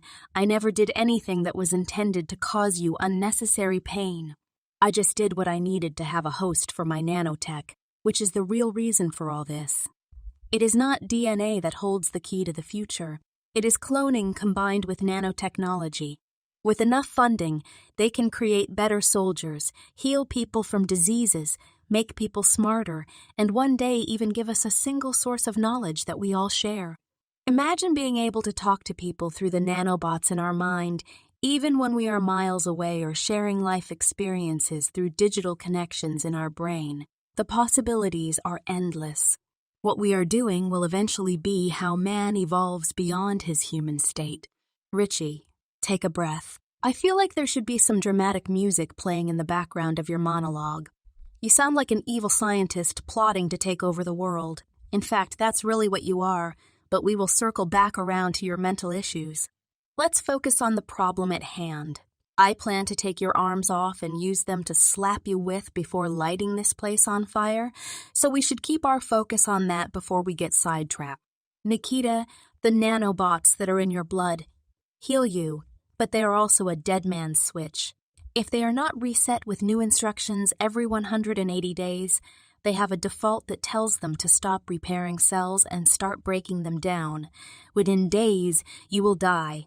It's a safeguard that I had programmed into your nanotech, just in case you were to ever decide to rip my arms off and whatever else you have planned. That's clever, Richie. You miscalculated, though.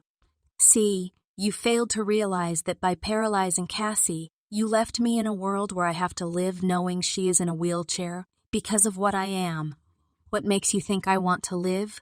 Nikita, what do you think will happen to Cassie if I am gone? She will need medical treatment that she won't be able to afford. Her life will require special equipment to get in a car, enter a house, go to the grocery, or even take a shower. I can provide those things for her, but if you kill me, she will have to figure it all out the hard way. You've really given this a lot of thought, haven't you? You created a human being in a lab, shoved me in foster homes, where you cannot imagine what happened there. You lied about my identity, released chemicals and robots in my brain to change me. You hurt my friends and risked our lives, and for what? I'll tell you. It wasn't patriotism. It was money, power, prestige, and pride. You didn't give one single thought to what my life would be like or what I would experience. I am property in your mind. Nikita, just answer one question for me, please. Think of it as your last request, Richie. Ask away. Since you got to the Alpha facility, you have gotten good meals, medical care, training, direction, made friends, and been given a purpose. Am I wrong? Are you suggesting I weigh Meatloaf and the chance to be your puppet against Cassie's ability to walk? No, Nikita. I am saying you are at the Beta facility where you have a personal room, luxuries you would have never had otherwise, a chance to be the first of your kind, respected and feared as a soldier, and you just need to open your mind and see that life is not bad for you. I have gone to great lengths to give all our cadets the luxuries they need to live a good life. Oh, Richie, you big dumbass. You think I don't know that you plan to discard all these cadets the minute you get your little lab experiment soldiers in place? Didn't I tell you I can read lies in you? You're using these cadets as a cover to make your little psychotic daycare look normal until you need to make room for your real soldiers. Your friend Ben is in this up to his neck just as you are. You think you can parade me around in front of your friends in Washington and show them how well you trained your little attack dog? I warned you that your answers were going to have an impact on how much you scream when I send you off to the recycle center in whatever heaven that accepts your twisted ass. Let's get this over with so that I can wrap up some loose ends before your little robot friends do me a favor and put me out of the misery you made for me. As Nikita stepped forward to grab Kennedy, he held his hand up and said, "I can fix Cassie." Nikita stopped and sized Kennedy up to determine what his angle was. "The nanotech that we use to speed up your healing process, it can repair her spine." Nikita looked Kennedy in his eyes and asked, "You're telling me that you can fix her, but you waited for me to snatch your head off of your shoulders before you said anything?" "I am a businessman, Nikita. I am not offering to do you any favors, but I know that you want your friend's legs fixed, and I want my government contract. You and I can help each other. There is room here to negotiate an agreement that gives us both what we want. What stops me from dragging you out of here in a suitcase and holding you until she is walking again? It's not that simple, Nikita. The nanotech that is in you took years to build and perfect before it could be used on you. It's not like I have a jar of them waiting to be used on anyone who gets an injury. If it were that simple, I wouldn't need this cane. This better start making sense, Richie, because I'm late for an appointment with your buddy, Ben. Think about it, Nikita. If the government sees what you can do, I am guaranteed to get the contract. That means endless cash flow for whatever we need. We will need a lot of it too, because the cost of building thousands of microscopic robots that are tailored to repair a specific body is astronomical. If it's so hard to do, then how did you put these things in me? Demanded Nikita. That is why I have a business partner. I needed additional funding to help develop and build the nanotech that is healing you as we speak. I couldn't afford to do it again if I had to.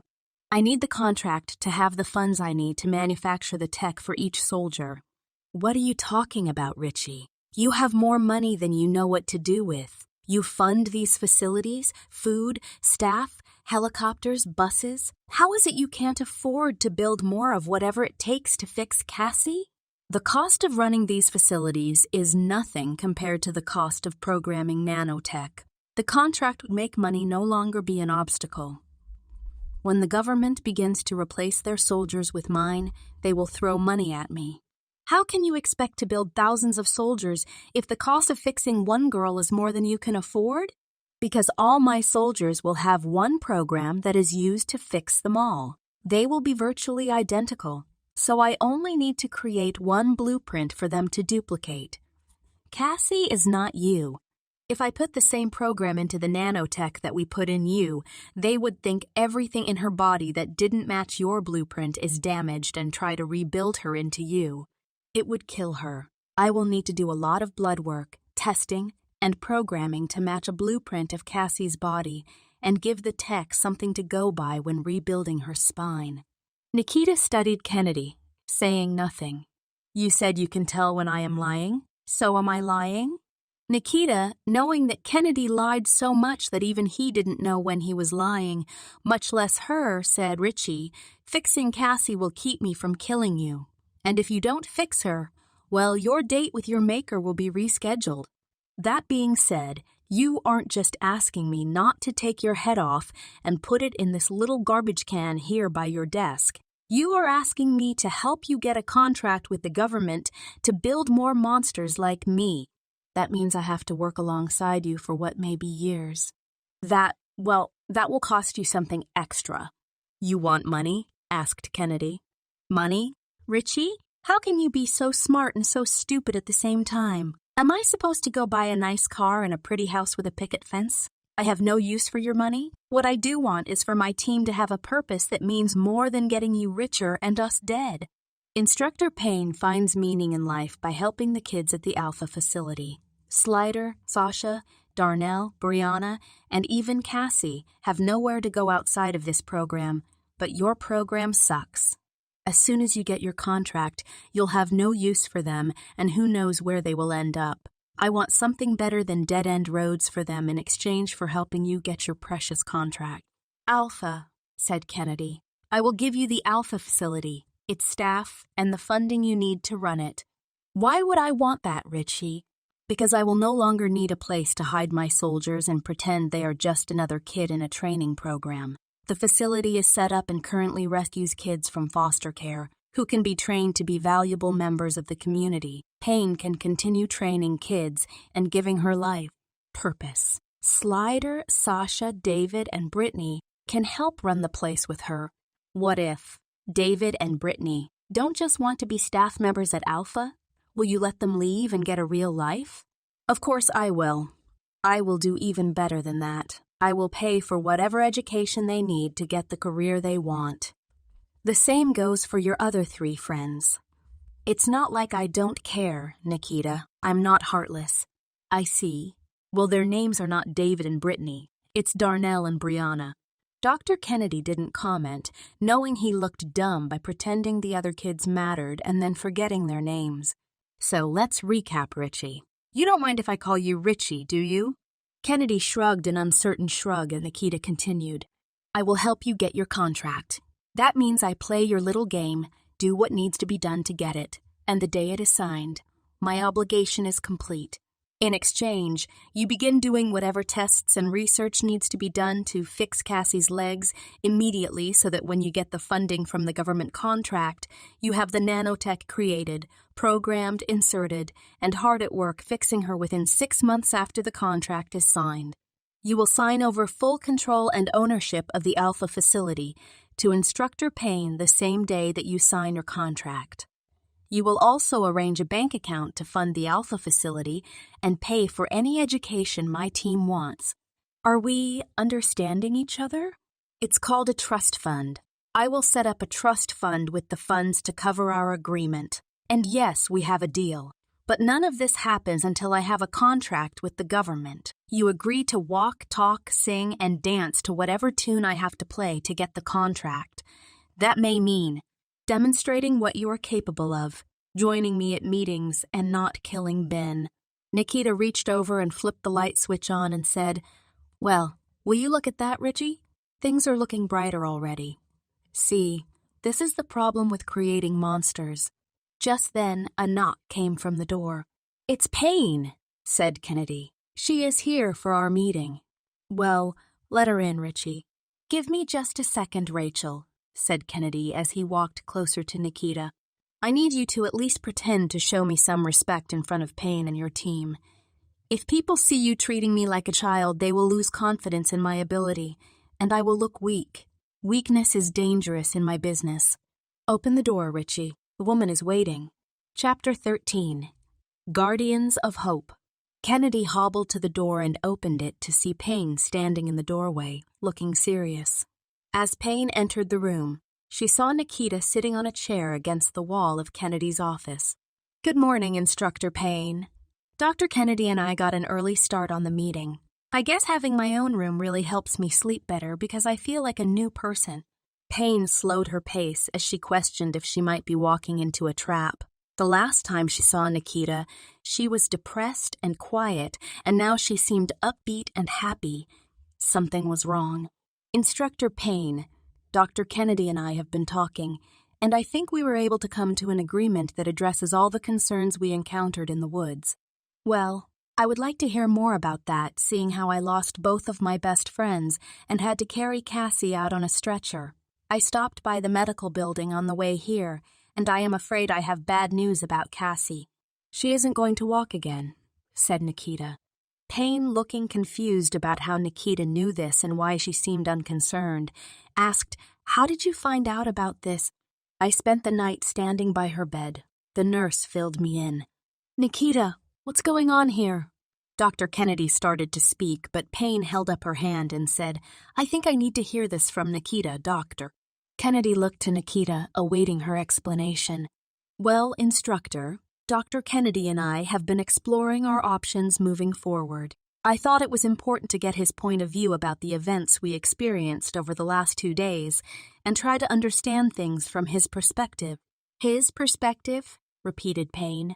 Yes, from the perspective of a man who has invested his entire life into getting a contract that will revolutionize war as we know it. Imagine, no more human lives lost in battle, technology that can cure disease, heal wounds, protect our country, and guarantee our place on the world stage for 100 years into the future. Doctor, what did you do to Nikita? Asked Payne, looking concerned. Dr. Kennedy shrugged, looking almost as confused as Payne. Instructor Payne, I'm fine. I've just had some time to think, and the way I see it, we are being trained as soldiers. Soldiers risk loss every time they are asked to fight. If we become unglued when we experience that loss, how effective can we be as soldiers? Nikita, Cassie will never walk again, said Payne. Never is such a big word, instructor. Even as we speak, Dr. Kennedy is working to find a solution to Cassie's problem. Isn't that right, Doctor? Kennedy nodded his head. Yes. Well, you see, I may have an experimental procedure that we can explore. It's all a bit technical, but yes, I think there is something we can try. An experimental procedure to fix a severed spinal cord. This is the best one yet, Doctor. You may be able to lie to a child, but Instructor, interrupted Nikita. I appreciate your concern, but I'm not a child. Hell, I am barely even human. The procedure we are discussing involves nanotechnology. The doctor is exploring the possibility of injecting nanobots into Cassie, programmed to fix her spine. Nikita, technology, like what you described, is nowhere near ready for actual use in the human body. That stuff is all just science fiction stories in movies. There is no such thing.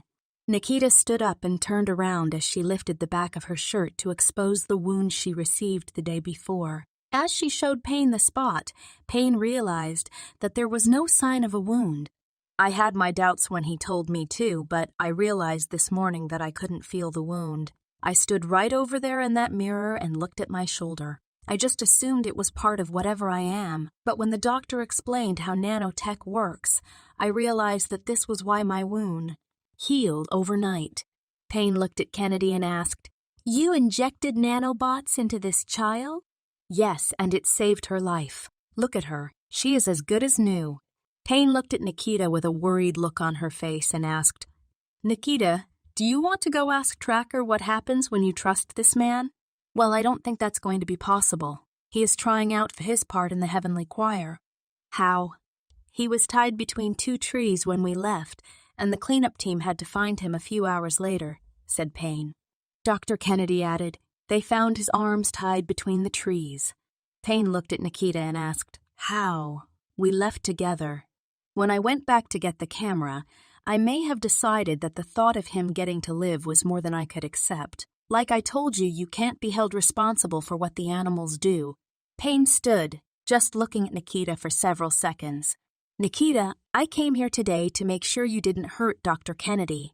Here you are defending his actions as if he has done nothing wrong. It was all the deception and lies that got Cassie and Sasha hurt, and it got Ace and Thumper killed. I don't understand how you can be ready to continue working with him. Instructor yesterday was a real eye-opener for me. I spent the night looking at Cassie and thinking, she is lying in that bed because she is a leader and a fighter, but she shouldn't be there. She shouldn't have even been in the woods. If there were more like me, we would fight the battles, and people like Cassie could focus on having a life. I realized that the best thing I can do for Cassie and all the other Cassies that come after her is to help Dr. Kennedy build the soldiers of the future that can be engineered to feel no pain and to deal with people like Tracker without fear or feelings of loss. Isn't that a better option than sending kids to die in wars, whether in the world or in the woods? Payne redirected her conversation to Dr. Kennedy and said, Doctor, you are putting this kid's life at risk. And using her. Rachel, said Kennedy, that is where we keep misunderstanding each other. Nikita is not a kid. She is a weapon. I know, because I designed and built her myself. That's interesting, said Payne. You told me your partner was the head of the BioBlend program, and you were just rescuing Nikita. Now you are saying you built her. I said whatever I had to say to get the job done, Rachel, said Kennedy as he raised his voice. Seeing that Payne was getting frustrated with the situation, Nikita said, Instructor Payne and I are going to leave now. I plan to discuss the details of our agreement, and I suspect she will see the benefits of working together. Nothing will be accomplished by standing here arguing. Payne stayed standing as her eyes were locked on Kennedy. Instructor, I need you to trust me right now. We have a lot to discuss, and Kennedy has work to do to get Cassie better, said Nikita as she looked at Kennedy to confirm that he understood what they agreed to. Kennedy nodded to Nikita and stumbled back to his desk to make some space between him and Payne. Payne stood silent for several more seconds before slowly giving in to Cassie's steady but careful nudge to leave. As they left the room, Kennedy fell into his seat and took a deep breath. As he took a handkerchief from the inside pocket of his tan sports coat, he wiped the sweat from his brow and put his elbow on the desk to rest his forehead on his hand and catch his breath. Nikita closed the door to Kennedy's office as Payne turned and looked at her in disbelief. "Instructor," said Nikita in a whisper, "I need you to trust me. If you will show me a place where it is safe to talk, I will explain what just happened, and you will understand that I am not losing my mind." Payne, relieved to hear Nikita say that she realized how insane she sounded in Kennedy's office, agreed to show her a place to talk. Payne took Nikita to a fountain in the middle of the complex where the sound of water spraying helped to mask their conversation from prying ears. As Nikita motioned for Payne to sit on a bench by the fountain, she sat next to her. Nikita looked around for a moment and took in the beauty of the rainbow that appeared in the mist. As Payne sat quietly waiting for Nikita to start talking, Nikita took a long, deep breath and slowly exhaled. After a few moments of silence, Nikita shifted her position on the bench to face Payne. "Instructor, I would ask you to just trust me, but I doubt my definition of trust is the same as everyone else's." Payne looked at Nikita as if she had seen a ghost but didn't interrupt her. Payne heard her own voice saying the same thing about trust to Dr. Kennedy just a few days earlier. "I know that my little talk with your boss may have looked like I have forgotten about everything that happened in the woods, but I haven't. I went to his office when I learned that Cassie would never walk again, with the intention of, let's call it, liquidating Kennedy's assets. I got there a little early and let myself in. When he showed up, he called his buddy Ben without knowing I was in the room with him and saved me the trouble of beating a confession out of him. He went on about how all this was a plan to get a video of his weapon in action to get a contract. He claimed that Ace and Thumper were never supposed to be in the woods, and while he didn't plan to get them hurt, our losses were worth the results. I had to convince myself not to end him right then, but I wanted all the facts. He went on to say that he had a fail-safe for if I decided not to cooperate. Nikita continued explaining to Payne how the conversation unfolded and what was said between her and Kennedy after the call to Ben. So while we were discussing his departure plans, he told me that he could fix Cassie with the same nanobots that had repaired me. That got me thinking, if Cassie gets her legs back, you get the Alpha facility, and the team has a future that doesn't involve living on the streets. That's about as close to a win as we could ask for. Payne asked, "What about Thumper and Ace? They are gone. Does anyone answer for that? Do we keep working for the man who killed them?" "Instructor, if I live to be 1,000 years old, I will never forget that 2 men who didn't even know me were willing to die to protect me and keep me from losing my freedom. They were soldiers. Real soldiers. The type of men who run to a fight to protect those who can't fight. Rich and powerful men have always taken men like this and asked them to fight for things they do not understand and pay the price that the rich and powerful are too chicken shit to pay. That is the mark of a soldier. To be in a place he didn't ask to be, do things they don't want to do, and sacrifice everything for reasons that are never really explained to them. Still, they show up and they fight. Not because they like being lied to, but because somewhere deep inside of these people, there is a warrior. There is a strength that would rather die than run. Ace and Thumper, they chose to join you in those woods. They could have stayed home and said they were too busy, but when they heard there was a fight to be had, they showed up ready to fight. The warrior in them would never be happy dying on a sofa with their feet up. They would have grown old, wishing their body had the strength to keep up with the warrior in their spirit. I don't say any of this to glorify their loss, but you know as well as I do, if any of us have to go, dying while doing what we know is right is the only way to go. Cassie may not have had a tactical vest and years of training, but she is a warrior at heart. She saw a fight, and when half of the team wanted to run, she planted her feet and took on impossible odds to fight. She kicked some ass too. I stood by her bed, asking myself if the tables were turned, Would I have been willing to stand between her and a bullet? Would I have told those soldiers that I was the one they were looking for to save my team? Payne, looking intently at Nikita as she spoke, asked, "Well, would you?" Nikita paused for a moment before replying, "Damn right I would. My team is the only family I have, and after talking with Dr. Dumbass, I realize that they truly are my only family. Without them, I am just a lab rat." Payne looked as if she had something to add to Nikita's statement, but she hesitated and asked her to continue. "My point is just that Ace and Thumper decided to go into those woods just as you did. They knew the risks, and they took them. Not because they wanted to, but because it is who they were. They were warriors. We can't bring them back, but we can keep them with us in our mind. I know how this sounds. It seems like a way of dismissing these men, the same way we dismiss tragedies by saying we offer thoughts and prayers, but to me, this is something more. See, I am quickly learning that everything I know is a lie. The idea of trust, truth, certainty. It's an illusion. It's impossible to know what is real and what I believe right now. Thumper and Ace gave me something I can believe in. They were real people who proved that it is possible to care more about what is right than their own safety. Knowing people exist that will stand up and defend others at the risk of losing their own life gives me hope that there is something of value in this world. Without men like these, men who die doing what's right, the rest of us are lost in a world where hope is an illusion. Thumper and Ace are more than soldiers. They are the defenders of hope. Even in death, their memory is our defender of hope. Hope for a world where people can be more than what they want for themselves. When I die, I can only hope that it is doing what these men were doing.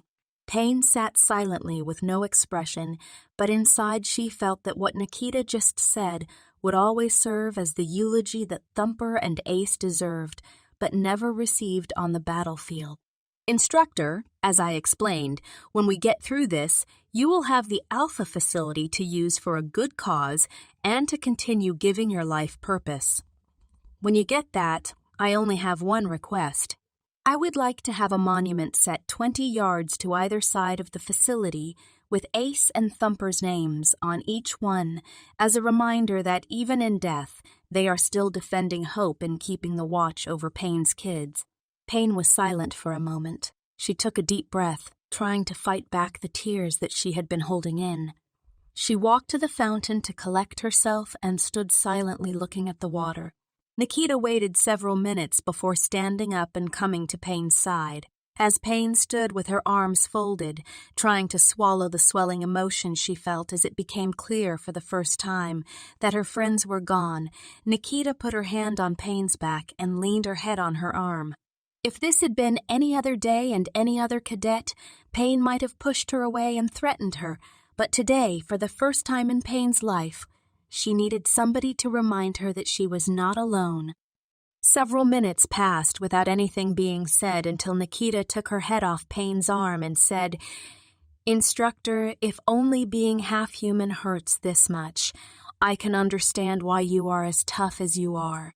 If you can help me, we can take this shitty deal we have been given and turn it into something better. The day Kennedy signs that contract, we are finished with him, and we can build a program that helps kids like me, like Cassie and the whole team, to have a better life. That is a cause worth fighting for." Payne continued looking out at the water and said, "You bargained with Kennedy to get me the Alpha facility, repair Cassie's spine, give Sasha, Darnell, Slider, and Brianna a college education and a chance at a future. What did you get for yourself?" Nikita paused for a moment and then said, "Kennedy cannot give me what I want. When we get his contract signed, I will watch you and my team get a chance at a new life. That will have to suffice." "What is it that you really want?" asked Payne. "According to Kennedy, what I want is impossible to get. I am a lab experiment. I have no name, no family, and no future unless I report to him every 6 months to get his permission to keep living. I hate to say it, but even though you managed to find common ground with Dr. Kennedy, we need to keep both eyes on him. The more I learn about him, the less I think I know him. Oh, he is easy to understand. He looks out for himself and serves his own best interest, knowing that is enough for me to predict his next move. For now, if we play along with his game, he will do his part. My biggest concern about him is what he will require me to do to get his contract. I'm sure he will want to parade me around after he shows his buddies in Washington the video he made of us. He will want to show that I can be friendly and work with a team as well as I can take out a group of armed soldiers. That's how cowards think. They let others fight their battles, but they want their monsters to be friendly when they get locked in a room with them. Do you plan to be a friendly monster, Nikita? If there is even a chance that Cassie can walk again, I will sing, dance, roll over, and beg if I have to. For now, I will play Kennedy's game. If he keeps his word, we all walk away from this with what we want, said Nikita. And if he doesn't? If Kennedy backs out on his end of our bargain, he will get to see what happens when his monster stops being friendly. Nikita and Payne stood by the fountain for several minutes, just looking. Payne discovered a surprising sense of calm in herself when Nikita was around her now. It was as if Nikita didn't need Payne to guard her or instruct her. She was thinking clearly on her own, and from what Payne could tell, she had a better sense of what was going on than she did. Nikita and Payne both stood quietly, not feeling the need to say a word. After a few minutes, Payne broke the silence. I plan to go see Cassie if you want to join me. I saw her about an hour ago and spent the night with her. I think I need to get some sleep. I've been up for 2 days. Yeah, said Payne. You have been through the ringer the last few days. Sleep will do you good. I am supposed to have a training program underway for our team by now, but we were busy fighting a war the first 2 days, and I doubt Cassie can run her laps, so I think I am going to give everyone through the weekend to heal up. Instructor, in light of everything that we have learned, I have to ask, what are you training our team for? Life, Nikita. Stuff like finding yourself in the woods, running for your life. You know, stuff you don't see coming. Honestly, I don't know what else I can do. I'm not going to pack up and leave while this is going on, and I can't just sit in my room. Training is what I know, and that's what I plan to do. There is always a benefit in keeping our body fit and learning new things. If we never need to use that knowledge, so be it. Meanwhile, I say we keep moving forward until a better plan presents itself. Nikita laughed. Most people might think you're crazy, ma'am. But after the last 2 days, I'm convinced you are the only sane person I know. I might still be crazy, Nikita. It's hard to tell around here. Nikita smiled and said, Instructor Payne, I wanted to say thank you. I will tell you what I told the team last night, Nikita. We all worked together in those woods. I'm not talking about the woods, instructor. Well, not just what happened in the woods, but yes, that too. I wanted to thank you for taking an interest in me and pushing me to be better. I've been in enough homes to know that it is easy to let kids do whatever they want, but discipline and instruction take time. Someone has to care enough to put in the effort to give direction to a kid, and you have done that for our whole team. Somehow, you do that for the entire Alpha facility. Ace and Thumper made a difference for our team, but you have changed our lives. I won't dwell on this because I know how much you love this stuff, but I can't let it go unsaid. You are a tough woman, and people scramble when they see you coming. But if I would have had a mother, I would have wanted her to be like you.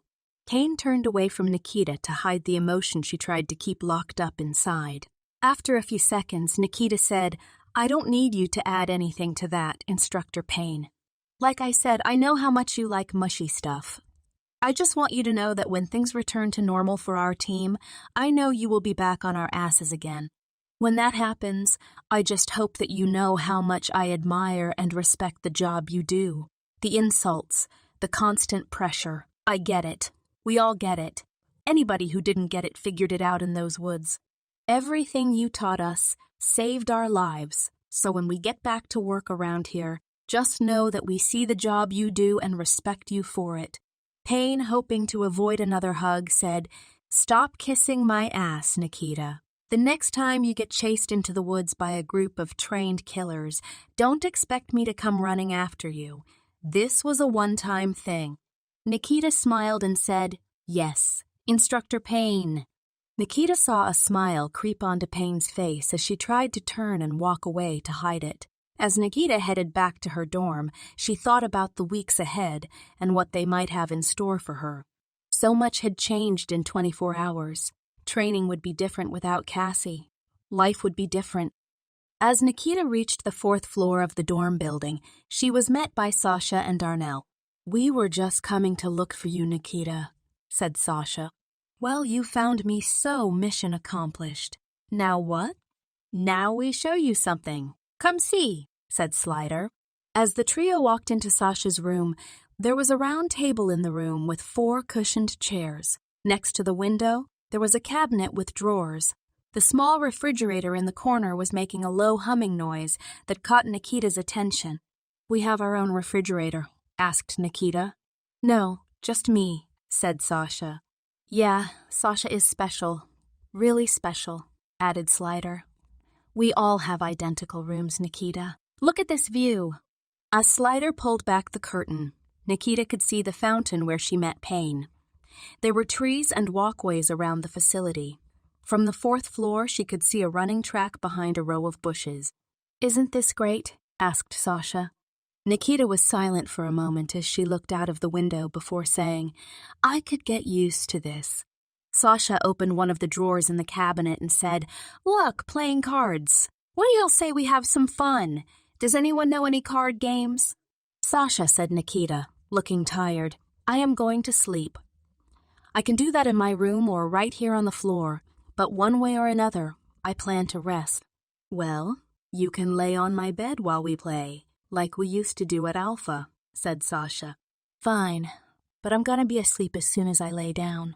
Sasha, unable to control her urge to say anything she thought was funny, said, "That's fine.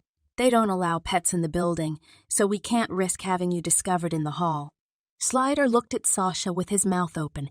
"That's messed up, Sasha. Stop." Nikita laid back on Sasha's bed and replied, "The world's first half-human, technologically advanced killing machine, and Sasha wants to poke it with a stick. I work with dumbasses." Sasha and Slider laughed as Nikita closed her eyes. "We're glad you're okay, Nikita. We all owe you one," said Sasha. "Same here," said Slider. As they waited for Nikita's reply, they heard snoring as Nikita fell asleep before they could even finish their sentence. "Well," said Sasha, "it's the thought that counts." Sasha and Slider sat playing cards and talking for several hours as Nikita snored on Sasha's bed. They occasionally laughed as she let out a loud snort, but they tried to stay quiet to let her rest. As the day wore on, Sasha and Slider decided to find the lunchroom and get something to eat.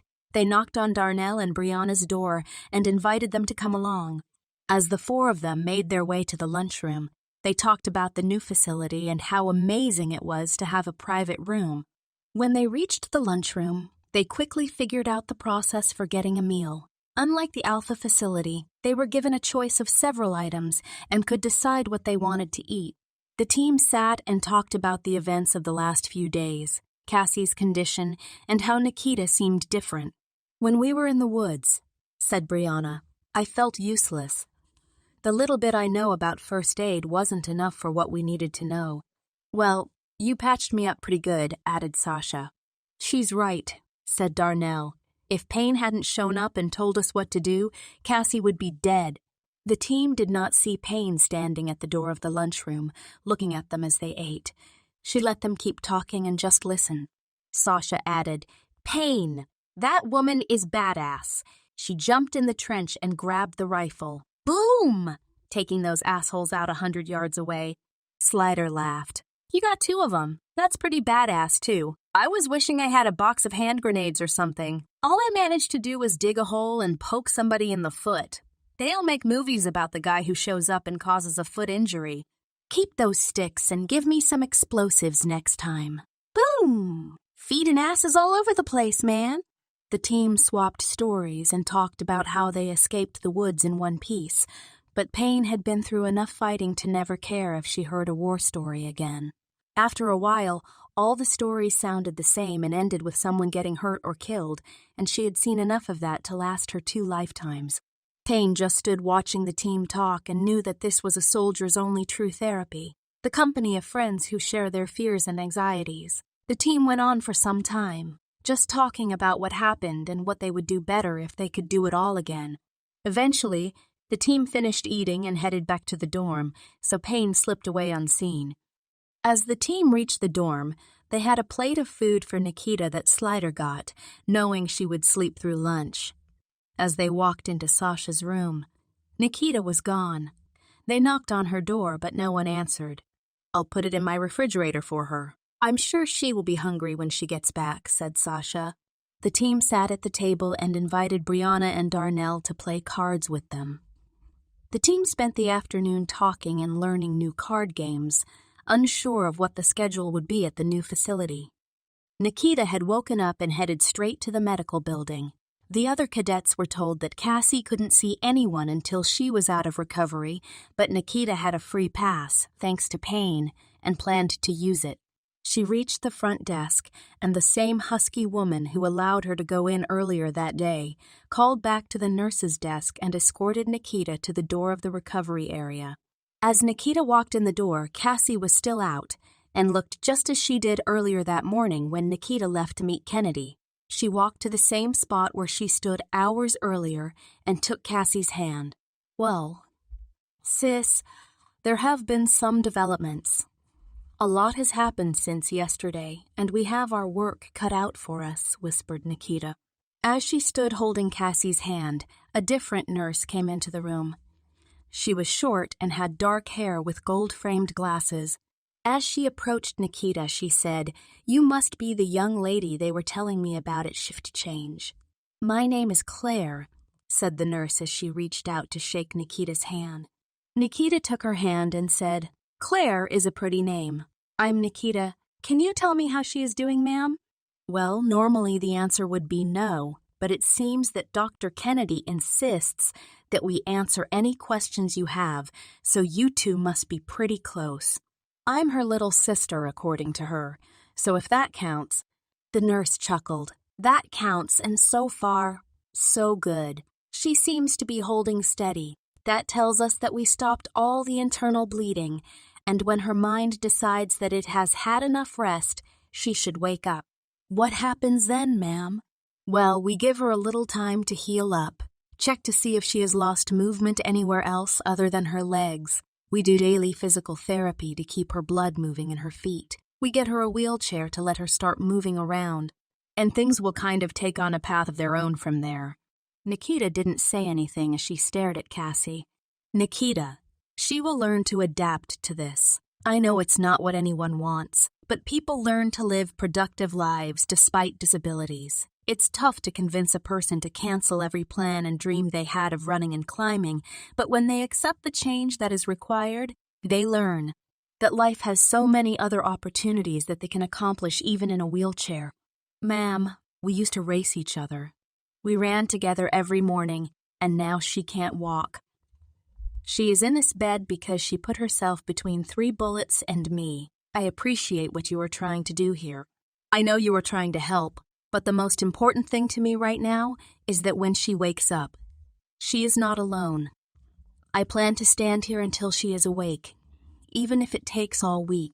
If you can allow me to be here and stay out of the way, that would mean more to me than anything anyone could say to me right now." The nurse studied Nikita's face before saying, "Nikita, get yourself a chair to put on the other side of the bed so you don't get in the way as we check on her.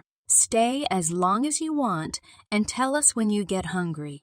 We can have the kitchen bring you food that you can eat right outside of that door. We will let you know the second she starts to wake up." Nikita smiled at the nurse and said, "Thank you, ma'am. This means a lot." As the nurse left the room, Nikita grabbed one of the chairs outside of the room and put it by the bed.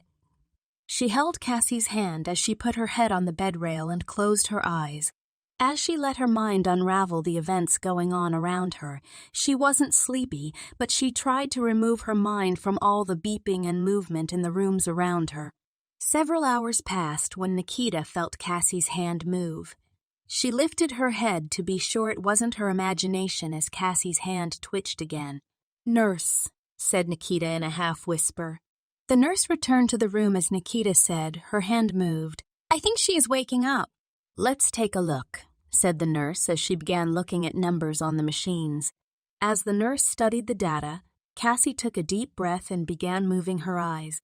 "There she is," said the nurse. "Cassie, try to take it slow. You are in the hospital, and you are waking up from surgery. Everything is fine. Just breathe slowly and try not to move around until you get a feel for where you are." As Cassie slowly adjusted to all the tubes and wires attached to her, the nurse stood over her and kept her calm as she became more alert.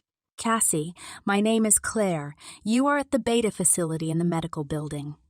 You were injured, and we did surgery to patch you up. Everything is fine, but you need to try not to pull at the wires or tubes. I want you to hold still, and we are going to get this tube out of your mouth." As several nurses entered the room to help Claire, they removed Cassie's breathing tube and helped her adjust to being in the new environment. As Cassie became more aware of what was going on, she turned her head to the side to see Nikita standing at her side, holding her hand. Struggling to talk, she said, "Little sis, you made it." The nurse added, "Your throat is going to be sore for a while, Cassie. It's from the tube. I will get you some ice to help." Cassie didn't take her eyes off Nikita. "Hey, sis, you made it too." Cassie tried to talk, but Nikita said, "Don't talk. Just rest. We have time to catch up on everything. Just relax. I'm not going anywhere."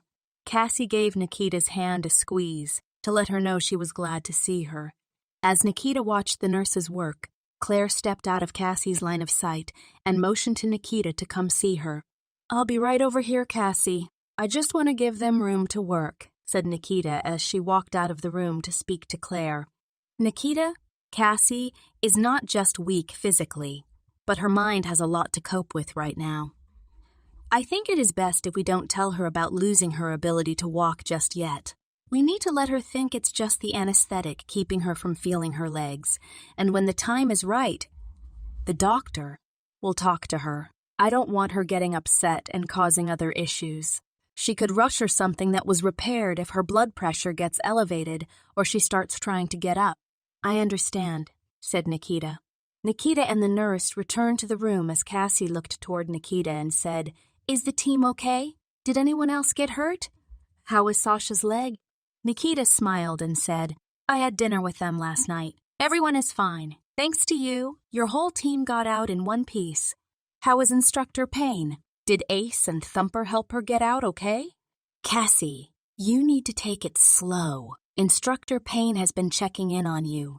She will be by as soon as they let everyone in to see you. I think they plan to move you to a room when you get all these wires out of you. You look like a bowl of spaghetti. Nikita, I'm so sleepy and I'm pretty sure there's a purple elephant flying around in this room." Nikita chuckled. "Rest, Cassie. Everyone is waiting to see you when you get your strength back, so just rest." "I am not going anywhere. I'll be right here." As Cassie faded back to sleep, she mumbled, "Little sis, you keep the first watch, and I—" Cassie left her thoughts as she started snoring. Nikita looked up at the nurse, not knowing if this was normal. "She is fine, Nikita. It's all the drugs in her system. Give her time to rest." Nikita stood by Cassie's bed, refusing to sit down each time the nurses offered to move her chair in place for her. Nikita had nearly lost Cassie once, and she had no intentions of leaving her alone while she was helpless, even if it was with trained professionals. Chapter 14. Renegotiated.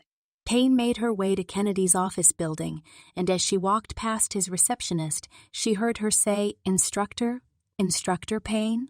"Ma'am, I have to call and let the doctor know you want to see him." Payne kept walking as if the receptionist was invisible. As she reached Kennedy's door, the receptionist had called him and told him she couldn't stop Payne. As she reached for the door, Dr. Kennedy opened it for her and said, "Rachel, come in. My receptionist tells me you'd like to see me." Payne, not in the mood for small talk with Kennedy, got right down to business. "Doctor, I spoke to Nikita, and she seems to believe you intend to keep your word when it comes to fixing Cassie's legs and all the other promises you made her. Well, good, because I intend to do exactly what I said I would do when the terms of our agreement are met. Doctor, I shouldn't have to tell you this if you watched the video you collected in the woods while we were fighting for our lives, but you better be honest with that kid. I am telling you what I saw firsthand, and you do not want anything to do with what that kid will unleash on you and any army you bring to stop her. All you have to do is just do what you said you would do. Rachel, I plan to have our nanotech division start doing a blueprint workup on Cassie as soon as she is strong enough to handle the tests that need to be done. I have already talked to the legal team and had them set up a college fund for all your team. Any school, any degree, anywhere in the country they want to attend college, it will be paid for. As far as the Alpha facility is concerned, think about it. If I have my contract, I will need to have a charitable face on my company, and what better way to do that than to donate large sums of cash to children who are abandoned by society? I can't own the place and donate to it, so having you there running things is the perfect solution. The agreement I made with Nikita is a win for everyone involved. I have no reason to back out on her or change my mind if I get the contract. I need that contract to pay for all those things. So until I have it, I can't do any of that. Doctor, that all makes sense, but what is your motivation for spending a fortune to fix Cassie? You don't do anything that doesn't benefit you in some way, so what is the catch? You know me pretty well, Rachel, and you are right. There is a benefit for me. First, Nikita doesn't put my head in this little garbage can by my desk. I think that's how she put it. It's pretty clear she isn't joking about that. Also, I need a way to show that my nanotech has real-world medical applications that can change the world of medicine. By fixing Cassie's spine, I have a way to show that the technology works. Doctor, according to Nikita, you said it yourself, the cost of building nanobots for one person is not something people can afford. Not all people, but the ones who have the money would pay everything they own to have their health back or the health of a child or loved one. Doctor, something about the logic you apply to things, while understandable, is revolting, to say the least. Rachel, I have been beat up enough today. Is this what you came here to do, or do you plan to kill me too? If so, you need to get on the list. It seems there is a line forming. No, Doctor, I am not here to kill you or do anything else to you. I am here to talk about this deal you made with Nikita. The way she described it to me last night was that she planned to peel your face off. Richard, I hope you understand that she is not joking or being metaphorical. She literally plans to peel your face off if you cross her. Sighed Kennedy. That's graphic, creative too. This is not a joke, Doctor. You don't seem to be scared, but you really should be. Hell, that child scares me, and she loves me. Rachel, it's simple. I am not scared of what she will do if I don't keep my deal with her, because I plan to keep my deal. Everything about our agreement works for me and gives her what she wants. Everyone wins. No, Doctor, everyone does not win. See, you killed my two best friends. They were my brothers. No one seems to be interested in that fact. They are gone, and it's like they never mattered. You also fail to see that everyone doesn't win, because you get what you want.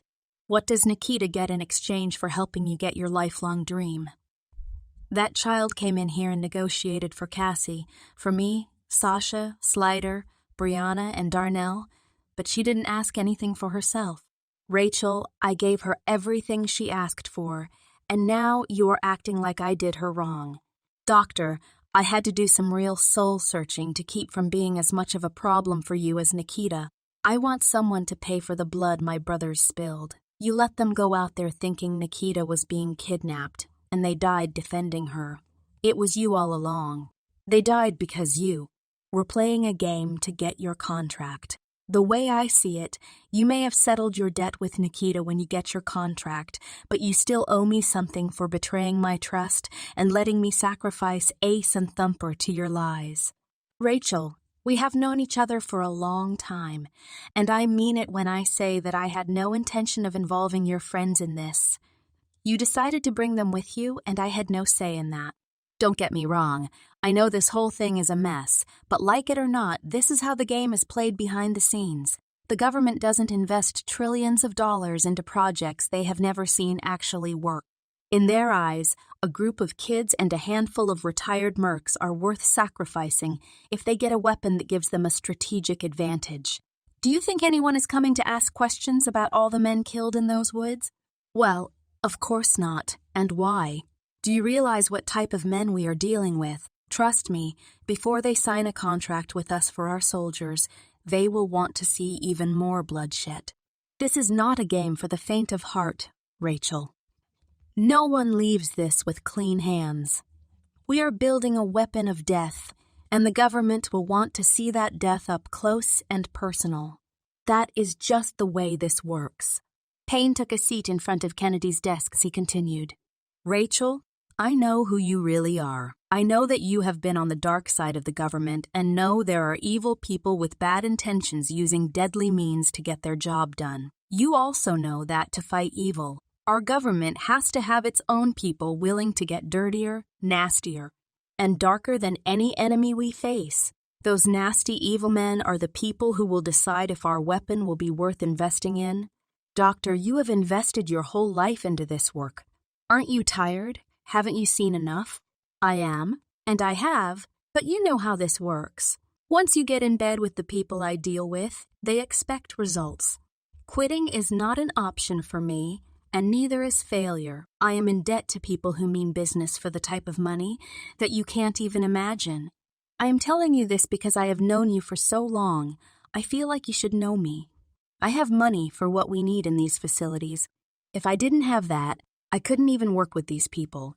But when I say I am in debt, I mean I need this contract, or they will never see their money, and that will be bad news for me. You're telling me that you are broke? No, Rachel. It's hard to understand this if you aren't in this business, but from the perspective of the people I am dealing with, I have never been rich. I have some buildings, buses, employees, labs, but the people I am dealing with own governments, not buildings. I made commitments to these people to deliver a product, and I have no choice but to see this through. Payne laughed and replied, Here we are threatening to kill you, and you are already dead. Richard, I have worked for the type of people you are talking about, and they don't leave loose ends. The moment you stop being useful, you are gone. You think I don't know that, Rachel. That is why I have protected the programming secrets and all my cloning research from anyone who might steal it. As long as I have the recipe for the soldier of the future, they need me and my labs to stay alive and stay happy.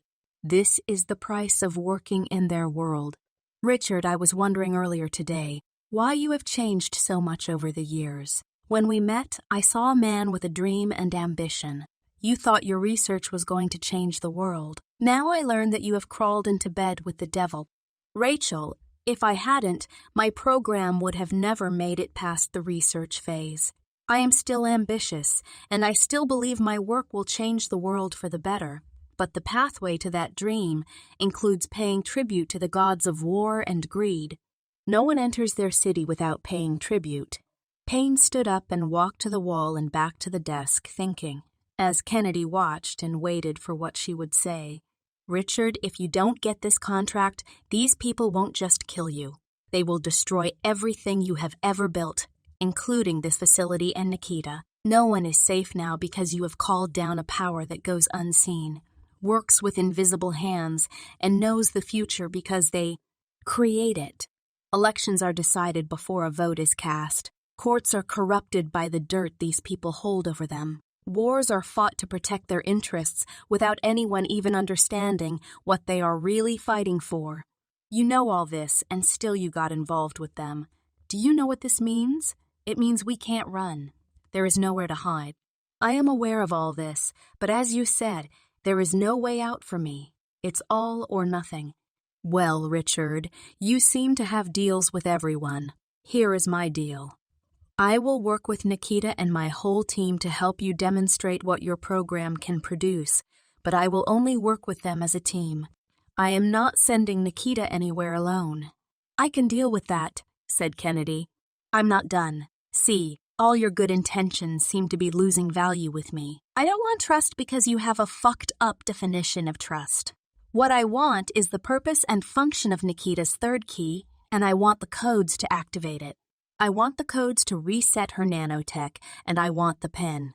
I need to know that if we risk everything and get you that contract, you have no ties on our team. Nikita negotiated for everyone else, but I am here to negotiate for her life. I want full control and access to her nanotech the day we get your contract. That way, everyone wins, not just you. Kennedy sat quietly for several minutes, and Payne let him think it over. So if I agree, you will take all these threats of death off the table and just help me get this done? Yes, and I have spoken to Nikita, and she is content to stick to your agreement and walk away if you keep your word. You will have no use for her after you get the contract, so this is really a win for everyone, including her. Rachel, I know you will keep your word, and if you say Nikita will do the same, I trust you. Whether you believe it or not, I have no reason to want to see Nikita hurt or killed, so giving you access to her nanotech is probably the best way to make all this work. I agree to your terms. And Rachel, I already heard every threat you can imagine about what will happen to me if I break my deal with you and Nikita, so let's just assume my demise will be the ultimate cost of crossing you. That will save us some time and keep you from having to create new ways to kill me. Payne stood up and put out her hand. Deal. I will take you at your word, but I will also hold you to it, Doctor. I hope that this agreement will let us restore some sense of order around here and get back to work. Chapter 15. The Bad News.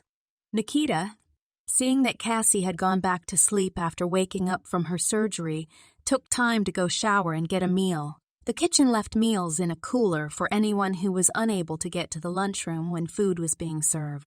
She quickly scarfed down a chicken salad sandwich before returning to the medical building to be with Cassie. As she returned to the recovery room, the nurses told her that Cassie had been moved to her own room. One of the nurses motioned for her to follow as she took her down a hall and to a room where Cassie was lying in a bed that had been partially lifted so that she could drink from a plastic cup with a straw. As Nikita entered the room, Cassie slowly turned to see who was coming in. You weren't supposed to wake up until I got back, said Nikita. Little sis, said Cassie, showing how glad she was to see Nikita. I was wondering where you went. I remember seeing you when I woke up, but I couldn't keep my eyes open. When I woke up again, I was in this room, and you were gone. Sorry, Cassie, I thought I could get a shower and eat before you woke up. I'm glad you are here. This place is boring, and the drugs they have me on have me feeling weird. Look, I can't even move my legs. They must have me on the good stuff. Nikita, being careful not to be the one to break the news to Cassie about her legs, said, Well, you were pretty banged up, sis. You almost died. You are lucky to be here. You have to tell me what happened, Nikita. I remember being in the trench with you, and dirt flying up all around us. I could hear the bullets buzzing when they hit the wall of the trench. I don't remember what happened after that. I woke up here, and that's about all I know. I will tell you all about what happened, Cassie. But let's wait on that. I am just glad you are alive. The whole team is going to want to see you. Yeah, speaking of that, where is everyone? No one knows you are out of recovery except me, Cassie. I may leave it that way for a bit. When they get here, they will pull you in every direction, and you need to be more awake for that. Did they say when I can get out of here? I hate not being able to move around. I haven't been in bed this time of day in over 2 years. I'm waiting for Payne to come barging in here and threatening me with kitchen duty for sleeping so late. Nikita laughed. Nobody wants you out of here until you are better. Take advantage of the time you have to rest.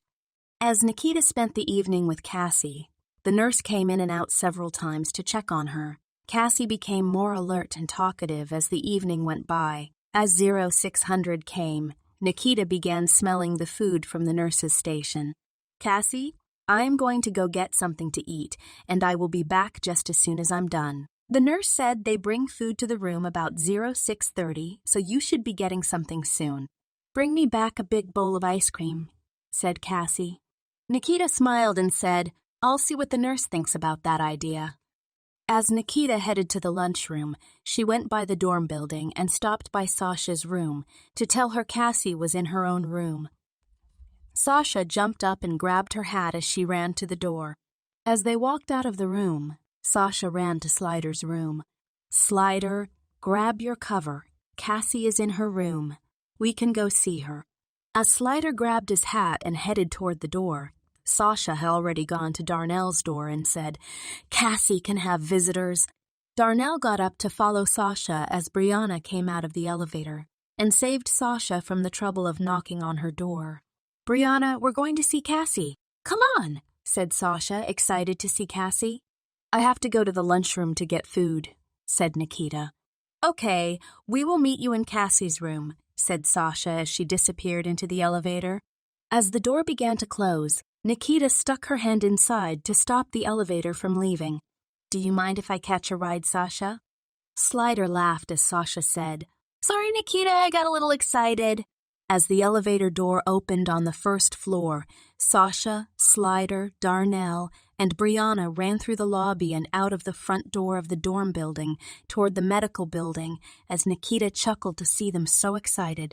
After taking a few minutes to get some dinner, Nikita wasted no time getting back to Cassie's room. As she entered the hallway by Cassie's room, Payne was standing by the door with the rest of the team. Nikita said, "Payne, we need to give them a few minutes. They are talking to Cassie about her injuries and breaking the news to her about not being able to walk. Instructor, shouldn't we be in there if they are telling her?" "Nikita, give her just a few minutes to hear what they are saying and let it sink in. Having everyone in there will just make it harder for her to accept what they are saying. Once they leave, we can go in and spend time with her," said Payne. Payne and Nikita had not mentioned to the team that Nikita and Dr. Kennedy had discussed the possibility of Cassie walking again, and as far as they knew, this was a hopeless situation for Cassie. "Instructor," said Brianna, "what happens to Cassie if she can't train with us or be a part of the team anymore?" Darnell and Slider had not considered this problem, so they were focused intently on Payne to hear her answer. Payne thought for a moment before saying, "Cassie may have lost the ability to walk, but she is a member of this team. If this was the military, she would get a discharge and a monthly check, but this isn't a military program. This facility is Cassie's home, and we are her family. Sending her home to be with family isn't an option." "Instructor, how can she train or be a part of our team if she can't walk?" asked Slider. Sasha shoved Slider and said, "The same way you do without a brain." "Shut up, dummy!" "No, wait," said Slider. "I'm not saying I don't want her to be part of the team. I'm just asking how she can. After what she did for all of us in those woods, we will take turns carrying her on our back if we have to." "I don't care what she can't do," said Sasha. "No," said Payne. "Slider isn't wrong. This isn't about who likes Cassie and how much we want her to be with us. This is about her being a useful asset to this team. I have a plan, but we don't need to get into all that right now. When she can get out of bed and into a chair, we will see about her role on the team." As Payne was talking, the doctor and 2 nurses were leaving the room as one of the nurses told Payne that everyone could go and be with Cassie. As everyone entered the room, it wasn't the celebration they had in mind when they left the dorm. "Cassie, it's good to see you still breathing, girl," said Sasha. As Brianna and Darnell came to the bedside and put their hand on the rail, they couldn't think of anything to say, so they just stood by Cassie as Nikita put her hand on her shoulder. "They said I'll never walk again," said Cassie. "Am I going to get sent back to Alpha or out of the program, instructor?" Payne started to speak, but Nikita, knowing Payne wanted to give her hope in the news that she may walk again, looked at her and gave her a subtle gesture to say, "Not yet."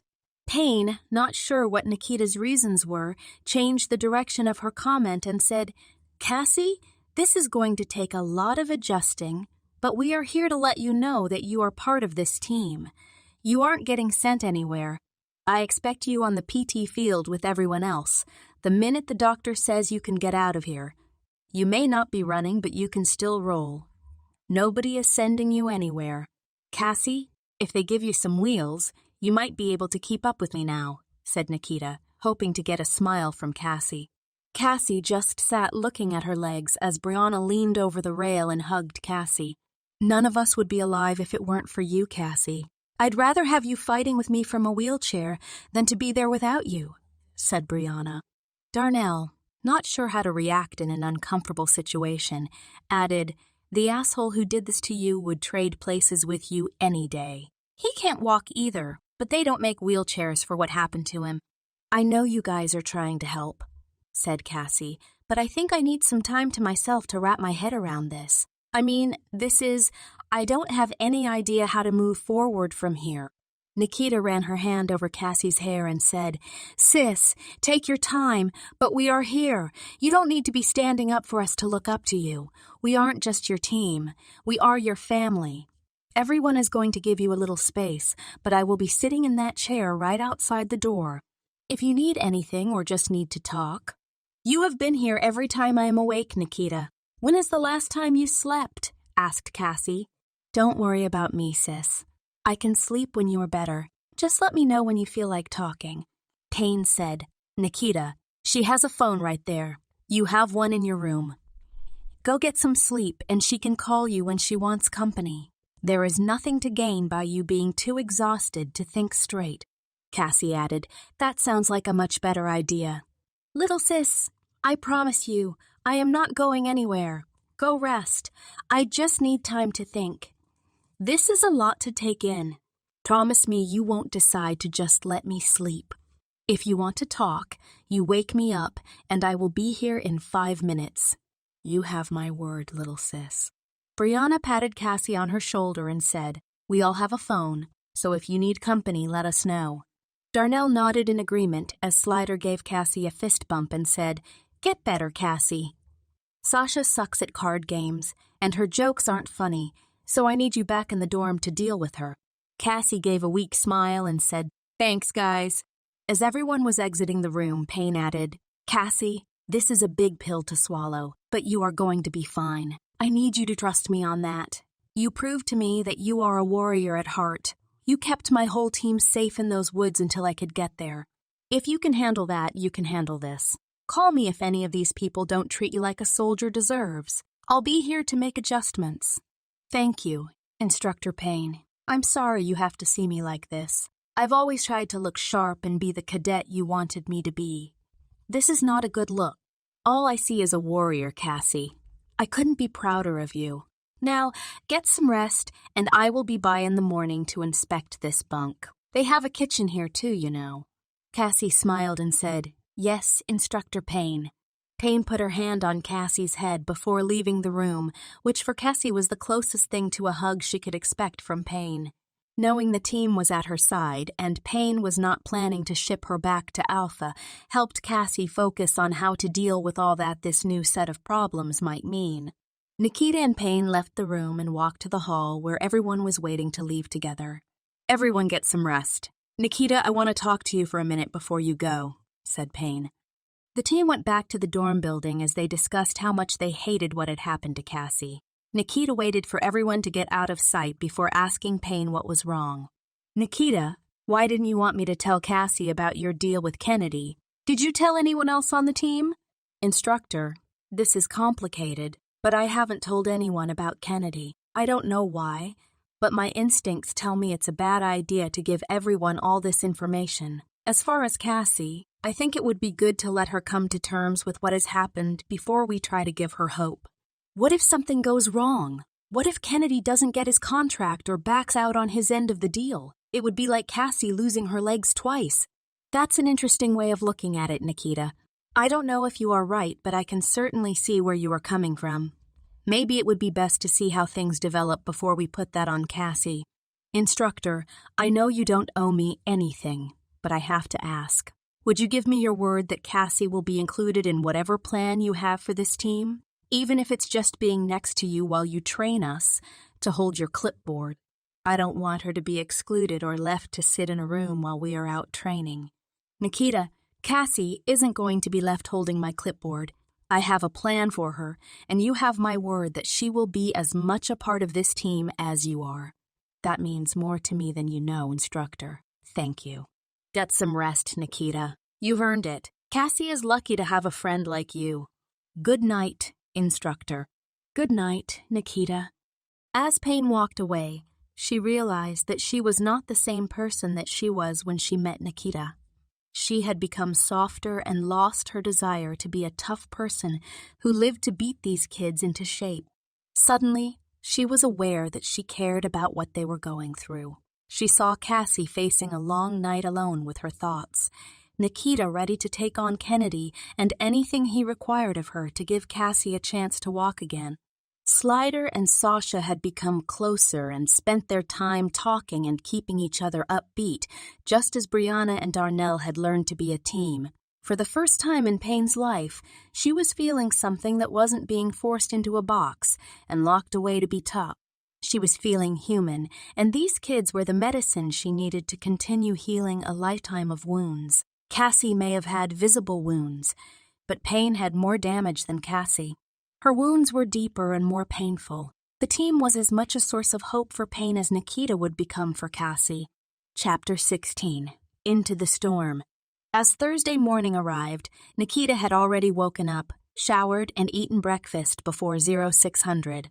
Cassie spent most of the night just staring at the ceiling of the medical building and thinking about spending the rest of her life in a wheelchair.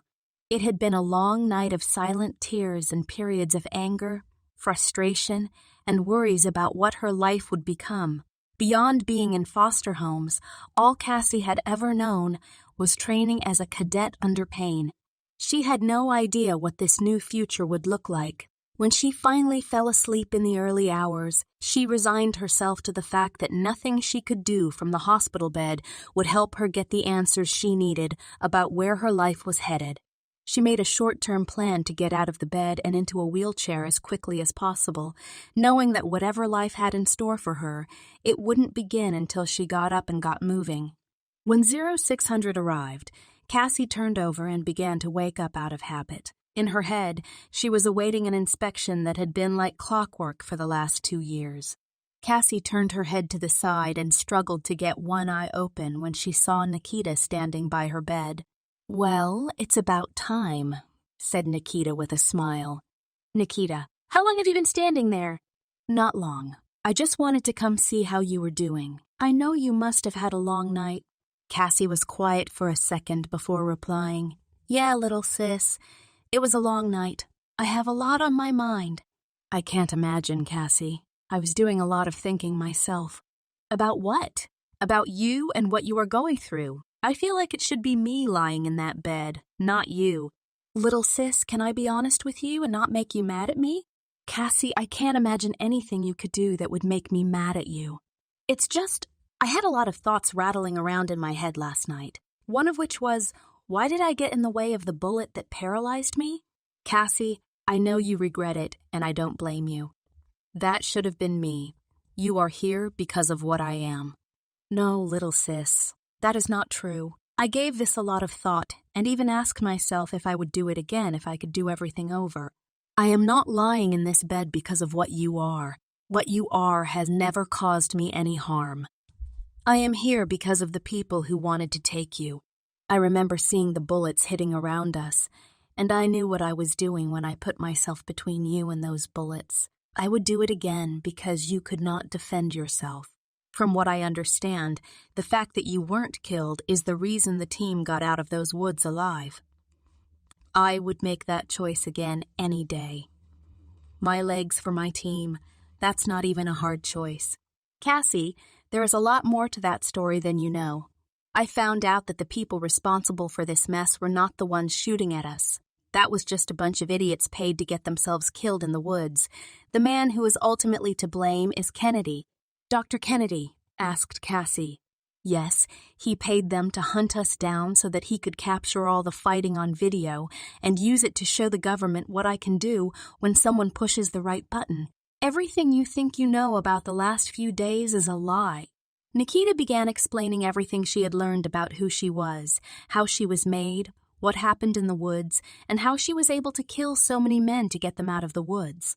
As she was explaining to Cassie what the nanotech was that enhances her knowledge and ability to see heat and ultraviolet light, Payne arrived at the door.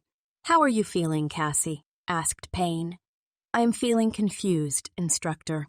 Nikita and I are discussing what happened the last few days, and I think I'm going to be sick." Nikita, in an effort to keep Payne from telling Cassie anything she didn't want her to know, said, "I was explaining to Cassie how I have a deal with Kennedy to get the Alpha facility where she will always have a place to stay and work with you, so her future is not as bleak as she may think." I also told her about Kennedy agreeing to pay for college for the team and how he is going to pay for any equipment, ramps, motorized wheelchairs, and accessories that she needs to make life in a wheelchair more bearable. Payne took the hint and understood that Cassie had no idea that Kennedy was supposed to be working to give her back the ability to walk. Well, Nikita, there have been some developments. I am assuming you explained to Cassie that you have to report to Dr. Kennedy every 6 months or you will die. She did, and that is some really messed up stuff, instructor. How can you even be working for a man like this? He wasn't always like this, explained Payne. When Dr. Kennedy was younger, he was a decent man. He was doing research in the fields of cloning and nanotechnology. He was brilliant. He had ideas that he knew would never become reality because of costs, but they were revolutionary and could change the world in so many ways. As time went by, men with money and influence began to see what he was capable of, and they slowly dragged him into a world where he could have money and the ability to realize some of his dreams. He invented things that were simply amazing. Over time, he became more and more secretive about what he was working on and who he was working with. I was in no position to question him because I was working with some very powerful people myself, doing things that would appear insidious to people who didn't have all the facts. When Dr. Kennedy started this program, he said he wanted to give me a chance to leave behind all the bloodshed and use my life to help make the next generation of young people. He described a program that was designed to locate and train kids who had no future and give them a purpose. I took him at his word and began helping him long before there was an alpha facility. It took years to plan and establish a program, staff, facilities to work from, and make all this possible. I never once thought that all this was for another purpose. It all just seemed like a cause worth dedicating my life to. It wasn't until the last few days before your graduation from Alpha that I began to see that Dr. Kennedy had been playing a game that I knew nothing about, and everything I thought was to help kids was really a cover for his bigger plan. He anticipated all this and knew that by the time I understood what was happening, I would be too vested in the kids to just abandon them and walk away. He was right. Because now that I know what he is doing, the thought of walking away and letting him do whatever he wants with the kids that are still at Alpha and with this team is more than I am willing to accept. So here we are. What do we do, Instructor Payne? Asked Cassie. We play his game, Cassie. I don't know what choice we have. Dr. Kennedy is a very intelligent man, and there is nothing going on here that he is not 2 steps ahead of. I thought for sure that Nikita was going to tear him apart, but he saw her coming before anyone even went into the woods and knew he had leverage over her. I promised not to kill him if he took care of this team, but I have to admit, every time I hear what a piece of shit he is, I want to break that promise, said Nikita. Nikita, given everything we are dealing with right now, I am not about to pretend Dr. Kennedy isn't deserving of whatever he gets, but there is more that you don't know about. He is not going to all these extremes because he is evil. He is being pressured to get a contract with the government. Or he will be killed. The people he is in bed with own him, and they will kill him if he doesn't deliver on promises he has made. What promises? Asked Nikita. The nanotech that he used to enhance you requires more money than he has. He is in debt to people who expect a return on their investment. Dr. Kennedy is broke, asked Cassie. No, Cassie, he is very wealthy, but the people he is in debt to are a different kind of rich. There are people and organizations on this earth that are so powerful that they don't need money. They deal in power, leverage, manipulation, and control. You don't need money when you have all the power. You just say you want something done, and it happens, or else. Kennedy has money, but he is working on a project so expensive that it requires more of an imaginary number to fund it. It would cost so much that the money couldn't be printed. That is where the people come in who have the power to get things done without needing all the numbers. These are people who meet with powerful leaders and tell them what they expect from them in exchange for allowing them to stay in power. So, Kennedy told you that he is in debt to people who tell him what they expect, asked Nikita.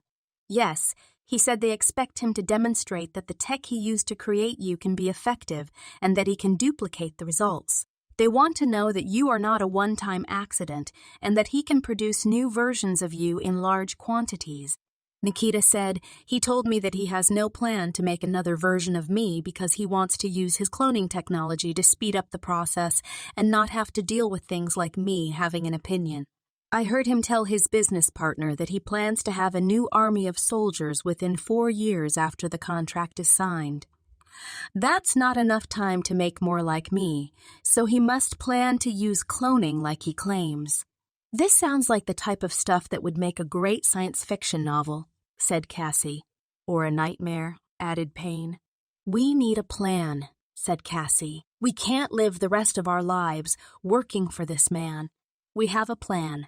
We will get Kennedy his contract, and the team gets the Alpha facility. Instructor Payne will own it and have the funds to keep it running. It may not be a perfect solution, but it beats having nowhere to go, said Nikita.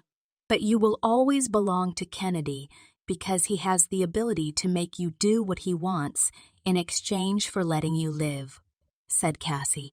About that, added Payne, I may have reopened the negotiations you started with Dr. Kennedy. See, I couldn't live with myself knowing you sacrificed your own freedom to give me the Alpha facility and get everyone an education and a future while you are a slave to anything Kennedy requires of you. What did you do? Asked Nikita.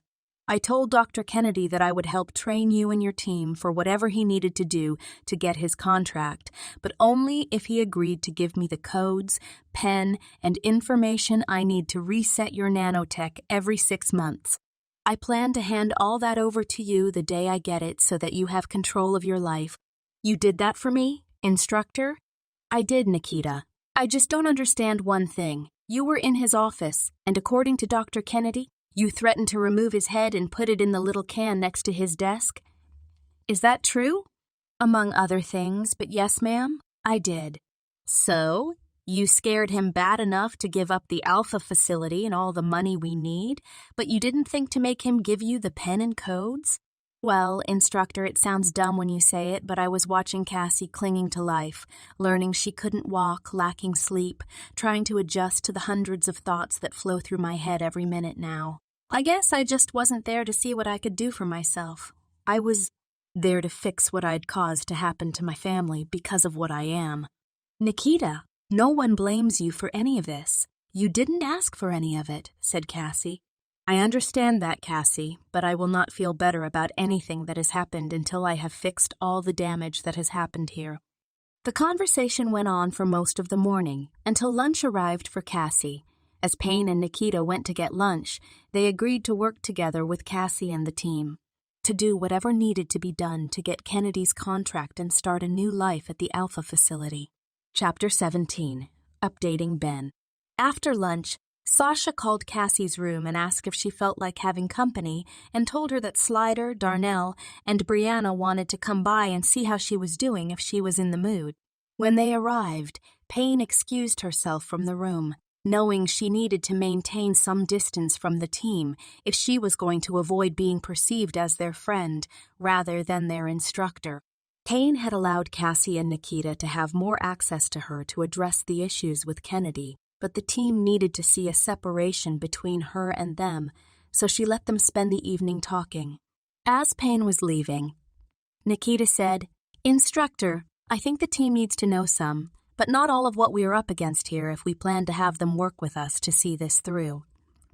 I don't think they need to know all the details, but they should at least know why we are still working with Kennedy and what we stand to gain by doing so. I am learning to trust your judgment, Nikita. I think you have the most on the line here, so decide what to tell them and let me know what you don't want discussed right now. I prefer they know as little as possible for their own sakes, but we will need them to understand what is happening. So I guess we are playing this by ear for the time being. I understand, instructor. As Payne left, the room filled up with noise from the team as Cassie tried to give everyone her attention. It wasn't long before Nikita could see that she was getting tired and needed to rest, so she asked everyone to join her in the lunchroom and discuss the future of the team. For the next 2 hours, everyone ate and talked about how Dr. Kennedy had agreed to give Payne the Alpha facility and allow them to attend any college they wanted. I already know what I want to do, said Brianna. "I want to become a doctor. I want to be able to help people who are sick and injured. After what happened in the woods, things might have been different if I knew how to do more." Darnell added, "I always thought that blood and guts would be hard to work around, but when the time came, it wasn't the blood that bothered me. It was standing there not knowing what to do. I never want to find myself in that situation again without knowing what needs to be done. Can you see it, Slider? Dr. Darnell Garrett and Dr. Brianna Walker?" said Sasha. Slider laughed. "I can, actually. I can easily see that." Nikita said, "Well, I see all of us living in a homeless shelter if we don't help Kennedy get his government contract. I wanted everyone to understand that there is a lot to gain for all of us if he gets this. But there is also everything to lose if he doesn't, so we will need to stick together and follow Payne's lead on what to do. From what I understand, she plans to start training us Monday." "Training us for what?" asked Darnell. "Life," replied Nikita. "Whatever comes our way. My guess is that we won't have a real direction until Kennedy tells us what we will be required to do to prove his program works. But until then, we will be training for whatever might be required." Sasha summarized, "So, just more wait and see." "Exactly," said Nikita. The team made their way back to the dorm and talked until bedtime. As the team left Sasha's room, Nikita got to her room and called Cassie to let her know if she needed company or anything at all. She could just call. Kennedy had decided to put some distance between himself and Nikita to let the tempers cool down. As he arrived back at the Alpha facility, he made his way to his office to make a call before going to bed. As he sat at his desk with his cane hanging from the arm of his leather chair, Kennedy picked up the phone and called Ben. "Hey, Ben. I got an answer back from Washington, and it looks like they are impressed with our girl." "Yes, that went exactly as planned. She was waiting in my office when I got here and heard everything I had rehearsed. She believes that the fail-safe is that she has to be zapped with the pen every 6 months. If she is buying that, she can't run off, and she will do what she needs to do." "No, don't be silly, Ben. If we get that contract and let that girl go free, we will have all our research, including millions in nanotech, walking around out there waiting for our competition to dissect her and steal everything we have spent a lifetime developing. Well, Payne believes that I am going to hand her the pen and the codes when we get the contract, and that is exactly what I plan to do. The only catch is that when she uses that pen, it will activate the fail-safe, and the explosion that follows will erase all the problems at one time. The tech we have in Nikita will be vaporized. Payne will not be here to threaten me for erasing her little pet, and I will have my contract. Things are pretty much going exactly the way I planned. Oh, don't worry. When this is over, they will think they have me in the palm of their hand." "I guess so, Ben. I told our girl that I would give Payne the Alpha facility so she can play mom to the orphans. Our girl wants me to pay for college for her 5 friends and use $1 billion worth of nanotech to fix her friend's spine. Hell no, I'm not spending that kind of money to fix a cripple. Listen, once Payne activates the tritiumite stored in the nanotech, there won't be anyone left to force me to fix anything. Trust me, I have seen firsthand how effective tritiumite can be, and I can assure you that all of those problems will be eliminated. I already have legal drawing up the paperwork. When I sign over the Alpha facility to Payne, the fine print is that if anything happens to her, the facility goes to our girl. And if anything happens to Nikki, well, she has no family, so it reverts to me. They won't own the place long enough to change the locks." "Maybe so, Ben, but I don't like being threatened. If Payne would have been willing to play ball here, I wouldn't be in this situation. Same goes for our girl." "No, she probably can tell when someone is lying, but at the time I was actually planning to do everything I promised. But after a day of people threatening me, I just can't see putting up with this every time I need them to do something." Well, that is what all this was meant to determine, and now we know.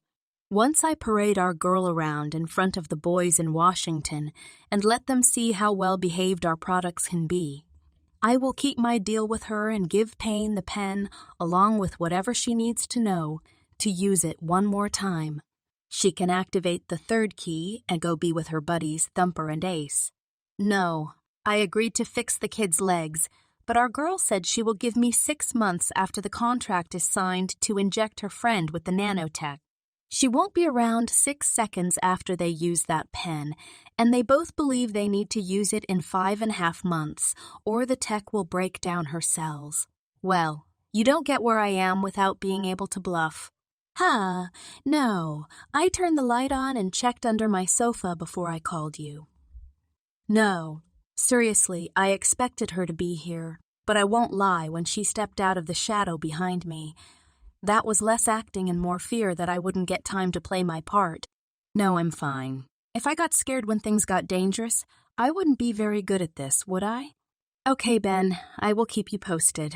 When this is over, you and I will have a drink and toast to our success. Okay, bye. Chapter 18. One fold at a time. Friday morning, Nikita was at Cassie's bedside once again. As Cassie woke up, Nikita greeted her with a book and a stack of blank paper. Well, I'm glad to see you are still waking up on Payne's schedule. I can't have you slacking. Once we start hitting the PT field again, you will need to be up and going as usual. Cassie smiled. You don't actually believe Payne plans to drag my crippled ass out on the PT field every morning. Nikita laughed. Are you serious? There is no question about that. In fact, she says that she has a plan for you and intends to keep you working with the team. Do you think she is serious? Cassie, does Payne strike you as someone who likes practical jokes? Of course she is serious. So am I. I plan to have you out there too. We will see how that goes, little sis. I need to get out of this bed before I can get to a track. I start my physical therapy today. That's great, Cassie. I know it's going to be hard, but you have always known how to fight through tough things. In time, you will figure out how to make all this work.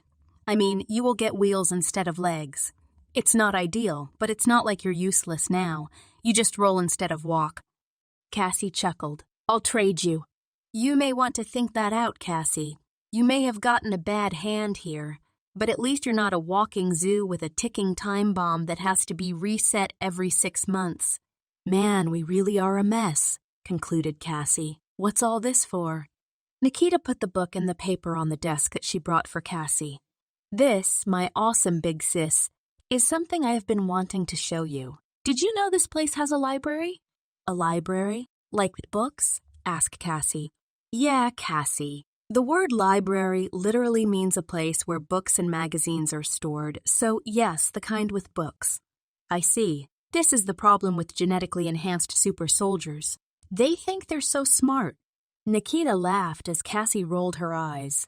Cassie, I want to show you this. I found a book on origami. What's origami? Well, I will show you. When I was at, let's just say the foster home before last, they had an old book just like this one. I opened it and started following along, and I want to show you what I learned. Nikita took a sheet of paper and put it in front of Cassie. What's this for, little sis? Patience, grasshopper. Today we shall learn the ancient art of making cool stuff out of paper. Grasshopper? Asked Cassie. Yeah, one of the downsides of having a ton of useless information about the development of communication and entertainment dumped in my head. Stay focused, sis.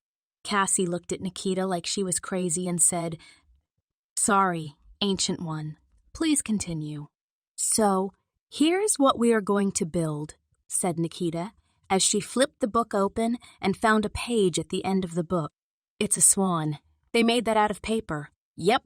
Nikita, there is no way that we can do that. Is there an easier one? If you trust me, I will show you something really cool. I trust you, little sis, but they put this at the end of the book for a reason. It's too hard for a beginner. Nikita, putting her hand on Cassie's whole face, said, Shh. Focus, grasshopper. Cassie swatted Nikita's hand down and said, Don't make a cripple beat the Ancient One's ass. Nikita laughed and continued, Take the paper and fold it in half like this. Cassie folded her paper just like Nikita's. Now take this part and fold it like this. Cassie continued following Nikita's instructions one step at a time. After a few minutes, the sheet of paper was just a small stack of folds. Now, take this and pull it straight up like this, instructed Nikita. As Cassie pulled the final fold up as Nikita had shown her, a swan exactly like the one in the book appeared from the folded paper. Cassie's face lit up as she looked like she had seen a magic trick. "I can't believe I made that," exclaimed Cassie. "I mean, I have never done this before, and I did that." "Cassie," said Nikita, putting her hands on Cassie's shoulders, the same way Cassie did when she wanted Nikita to pay close attention. "The swan looks impossible. On the surface, it seems like something you could never do. But if you just take one step at a time without focusing on all the steps ahead, slowly but surely, you will find that it's not as hard as you made it out to be in your head. It just requires patience and time. You have a long road ahead of you, and physical therapy is the first step in a long process. But you need to remember this swan. It may seem impossible, but the trick is to just focus on the step you are on, instead of all the ones required to get to the end. I am building a swan of my own, and there are a lot of very complicated and even dangerous steps in my path. I plan to focus on one step at a time, and in the end, I will have built a beautiful piece of art for others to enjoy. You and I can get through whatever life has to throw at us. In the end, we will both build our swans, even though they look impossible right now." Nikita's message hit Cassie where it mattered, and she reached across the book and hugged her. "I am lucky to have such a smart little sis. This is what I needed to hear today. I was really feeling like the road ahead was too long for me, but you are right. All I should be looking at is the journey I plan to take today, and in time I will look back and see that I made the journey." "Damn," said Nikita. "What?" "The road metaphor is way better, and I wouldn't have had to build this stupid swan." Cassie and Nikita laughed and spent the morning trying to build all the designs in the book. Eventually, the physical therapist arrived to get Cassie, and Nikita agreed to be back that evening to see how things went. As Nikita left the medical building, she found herself sitting at the large round fountain that Payne had shown her. The gentle breeze made subtle waves on the surface of the water and caused the small pink blossoms in the trees between the fountain benches to sprinkle colorful showers on the grass as the mist from the water made the same rainbow each day.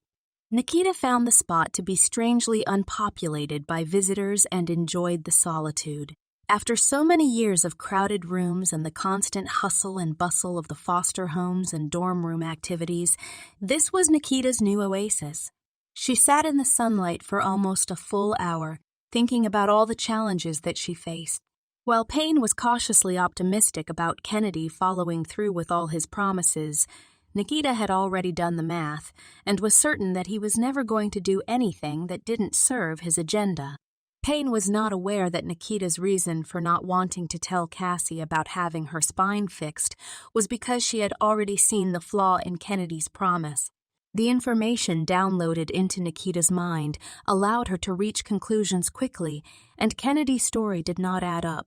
He was claiming that he needed time to do extensive research on Cassie to map out her entire blueprint, when all he really needed to do was map a small portion of her spine and create enough nanobots to fix the injury. Kennedy's claim that it would cost the same to fix Cassie as it did to create Nikita didn't line up with his plans to use nanotech for medical applications. He understood what Nikita had figured out immediately with no experience. He only needed to map small portions of a body to fix them, and the nanobots could be removed and reprogrammed. There would be no reason to leave them in a person and discard such expensive resources. Kennedy's story had holes in it, and Nikita could see that spending money, helping Cassie, sending kids to college, giving away the Alpha facility. None of this served Kennedy, it served others. As Nikita explained to Payne, Kennedy is not complicated. By knowing that he only looks out for his own best interests, she could predict his next move. Nikita's little origami lesson with Cassie was more than just a pep talk. Nikita knew that Cassie couldn't understand it right now, but eventually she would see that Nikita was trying to tell her something even more important. Cassie was focused on her own obstacles, but in the months ahead, she would realize that Nikita saw the storm coming. She had already predicted Kennedy's betrayal and had a plan of her own that was complicated and dangerous for everyone involved, but she was convinced that by staying focused on one step at a time, she too would reach her destination. The future had always been a question mark for Nikita, but now the darkness that had always lurked in the shadows of her life was looming over her whole team, and all that stood between them and oblivion was Nikita's plan. The following morning, Nikita was up early and on the track running. The freedom she felt while running was as close to real freedom as she had ever experienced. Nikita had been through enough hell in her life to accept the fact that she was not in control of what life sent her way. She had learned that her time was better spent planning her way through a problem than questioning why it was happening. The worst-case scenario was Nikita's natural habitat. As she listened to the sound of her running shoes slapping against the track at the same rhythm as her heartbeat, she took in the moonlit scenery that surrounded the running track. This track was longer than the one at the Alpha facility and was covered in blue rubber. The reflective white lines that outlined the 6 running lanes caught the beams of light from a fading full moon. The tall fence surrounding the track had 2 gates on either side, but only one was open at the entrance. Nikita used the open gate to count her laps, but she didn't know why because she didn't have a specific number of laps in mind. She was just running because it helped her think. As Nikita made her way around the track again and again, she rehearsed the events of the last few months. It seemed like a lifetime had passed, but just a few months earlier she was Leanna Wells and had no idea where life would take her. In just a few short months, she had found a place that felt like home. A friend who felt like a sister, a team that felt like a family, and Instructor Payne, who once felt like the only other scary animal in the woods. Instructor Payne no longer frightened Nikita. In a lot of ways, she seemed like the only person who ever really cared. The tough exterior may have seemed scary to some, but Nikita had always seen purpose in the discipline. After a lifetime of rejection and learning that everything she believed about her life was an illusion created by Dr. Kennedy, Payne was the last adult Nikita trusted. As Nikita reached the open gate once again, Instructor Payne stepped onto the track and Nikita slowed to a stop. "Good morning, Instructor Payne." "Nikita, if you can run for an hour before everyone arrives and not be tired, why am I wasting my time trying to keep you in shape? Half your team will be dead if they try to keep up with you. Do you ever sleep?" "Yes, ma'am, I do. But I think Kennedy might have told the bots in my blood to patch me up faster because I only sleep about 2 hours, and I am ready to go again." "Well, everyone will be out here on the field in an hour, and I can't let you sit and rest when I make them run, so why don't you stop and take a break until they get here?" "Instructor, if PT is in an hour, don't I need to be back in my room for inspection?" "Inspection. Nikita, there's no inspection. This isn't Alpha, and you are no longer a cadet. You have a room, and it's yours to keep up with. If I thought I had to come behind you and see if you were keeping it clean and making your bed, you would still be at Alpha. This is all confusing to me, Instructor. I thought we would arrive here and be met by someone yelling in our faces and telling us what to do. This feels more like a vacation resort than a training facility." "Well, Nikita, I didn't take time to figure this out until last night, but there was never a training program for this facility because I don't think Dr. Kennedy ever expected the rest of your team to get out of the woods alive. Why would he need instructors and a training program if there was no team around to use it? I think everything I thought I knew about this program's a lie. I have been up wondering if I am not just out here by myself pretending to be an instructor for kids who are training for nothing." "For nothing. Instructor, the lessons you taught us saved our lives. The program you believed in may be a lie, but the training, that was real, and it mattered." "It still matters. Do you think it matters whether the team calls you Instructor Payne or Miss Payne? We look to you for guidance. The lessons you taught this team saved our lives. The discipline you taught us has made us more capable and confident. Kennedy's program may have been an illusion, but the Payne program has been an undeniable success. The fact that we are still alive proves me right. You create a unique problem for me, Nikita. Whatever Kennedy did in that head of yours, It has made you 10 years older and smarter than anyone you are talking to, including me. I'm a soldier. I'm not a philosopher. I can't pretend to offer you training when we both know that Kennedy downloaded more knowledge about war into your head than I could teach you in 2 lifetimes. I have no interest in pretending to instruct you about things you already understand. Instructor, the team needs a leader that they trust. Me? I am a scary monster that they have learned to accept, but the minute you showed up in those woods and showed them what it meant to stare death in the face, lose your friends, and keep fighting, you became more than a tough instructor that they fear. You became the person that they look to as an example of who they want to be.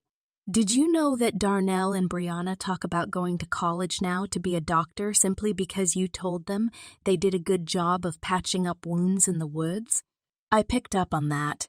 Instructor, it's not just them. Cassie, well, she was you. It was in her voice and her actions. Like you, she planted her feet, took control of our team, and fought an army with sticks. Do you think she was born with that? That was the result of you teaching her that she was a leader and then letting her lead.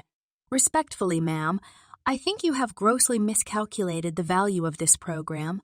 And more importantly, I think you are confusing this program that my team is in with the one Kennedy is running. We quit his program last week, but we are all awaiting your next set of instructions. Well, Nikita, you aren't wrong. That's kind of my problem with you, though. It's hard to be your teacher when you already know the answers to all of my tests. Instructor Payne, we are entering uncharted territory. Your team respects you. They see you as their instructor. But when we were in the woods, I saw a different version of you. Ace and Thumper didn't see you as their instructor. They saw you as a soldier with superior skill and knowledge, which commanded their respect. Our team may be faced with another war, but this one won't happen in the woods. When it does, we will not need an instructor. We will need a leader. What are you suggesting, Nikita? Do you want me to have everyone call me Rachel and join you for card games? No, ma'am. We all suck at cards. Respectfully, ma'am, it's just my opinion that it may be necessary to put down the clipboard, physical stat monitors, and rope climbing classes, and break out the firearms. Nikita Kennedy led me to believe that I was preparing you and the other cadets to be part of something he called the Sentinel program. There's no point going into what that program was supposed to be since it was all just a story he made up.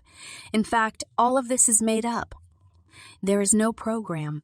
There is just Kennedy and his lies. I have to be honest with you, Nikita. I have no idea what we are training for here. Well, instructor, you said it yourself. That plan was a lie, but we are here, and we need a new plan. Kennedy has probably already shown his buddies his video, and it won't be long until they want to see his little killing machine up close. Once they do, they will want to see me in action. That won't be a demonstration of me shooting paper targets, and they won't be satisfied to see me square off against 1 or 2 soldiers. They will want to see the sequel to what I did in the woods, but this time they'll want to raise the bar. I have an encyclopedia on the history of war downloaded in my head that tells me these men follow a pattern. This is not the first time a weapon capable of ending wars was proposed. Men have to see just how deadly their new weapon can be before they get smart enough to stop pulling the trigger. This time is no different. What does that have to do with the other people on your team, Nikita? How does training your team to kill make its way into this? Instructor, what happens when men like Kennedy no longer have a use for someone? I see, said Payne. So, you think by making them part of the plan, they will still be worth keeping around? Yes. If we build a team that Kennedy can showcase as a demonstration of how his monster can work using our team, he will see them as necessary. Otherwise, he may want to ship them back to Alpha. And what about Cassie? Kennedy is not going to take a girl in a wheelchair with a rifle seriously, said Payne. We need someone who is smart enough to learn how to use the communications equipment that will be required to operate as a team. Cassie will need to be sitting down to do that, so legs would be wasted on her. This facility is not equipped to train soldiers yet. The soldiers that will be trained here are not created yet. As a result, there are no instructors here. just buildings equipped for training with no one to do the training. Instructor, can you convince Kennedy to give us the funding to hire people to teach the team what they need to know? Payne's phone chimed, and she looked to see who was messaging her so early in the morning. Well, said Payne, we will get a chance to ask him because he just messaged me and wants to have the team meet him in his office this morning. What do you think this is about, Instructor? I have no idea. My guess is that he is aware that we have no program to follow and wants to see what can be done to fix that. Why do I get the feeling we are about to start a new game that will end with me having to pull that fat little man's head off before it's over? Let's play along for now, Nikita. We both know he can't be trusted, but I think it may be possible to find some common ground that gives everyone something they want. Instructor, you have the respect of the team, but you are alone, and this team may be all you have right now. We are ready to follow, but we can do that better if you are standing with us instead of at a distance. I understand the need for leadership to maintain a healthy gap between themselves and the people they lead, but we are playing a different kind of game now. I don't disagree with you, Nikita. Let's find out if Dr. Kennedy has a plan or is willing to pay for the professionals that we need to create a training program. If not, we may have a hard time finding the things we need to do any real training. Instructor, trust me, Kennedy will realize that he needs my help any day now. When he does, I will take care of the rest. If you see to it that our team gets the best training that money can buy, I will see to it that Kennedy buys it. He can do that voluntarily. Or we can start playing a game of three-dimensional chess that will make his little head spin. This chess game won't include removing any body parts from anyone, will it? Trust me, I can hurt Kennedy worse with my mind than with my hands, said Nikita. Let's hear the man out first. Yes, ma'am. Nikita, go wake up your team and tell them I have been standing on the track for an hour, wondering where they are. That should get their blood pumping and their butts in gear. When they get here, we will go see Kennedy. Nikita chuckled. I'm probably going to enjoy this too much, but I will handle it, Instructor Payne. As Nikita headed to the dorm room to harass the team at Payne's request, Payne accepted the fact that Nikita may be the closest thing to a friend that she would have in this new facility. Nikita had the intelligence needed to maintain a clearly stated respect for Payne's authority while offering her advice and supporting her decisions. It wasn't ideal, but nothing about this situation was perfect. Chapter 19. Kennedy's Change of Heart. It took Nikita no time to get the team out of bed, ready and back in front of Payne after she explained that Payne expected them on the PT field an hour ago.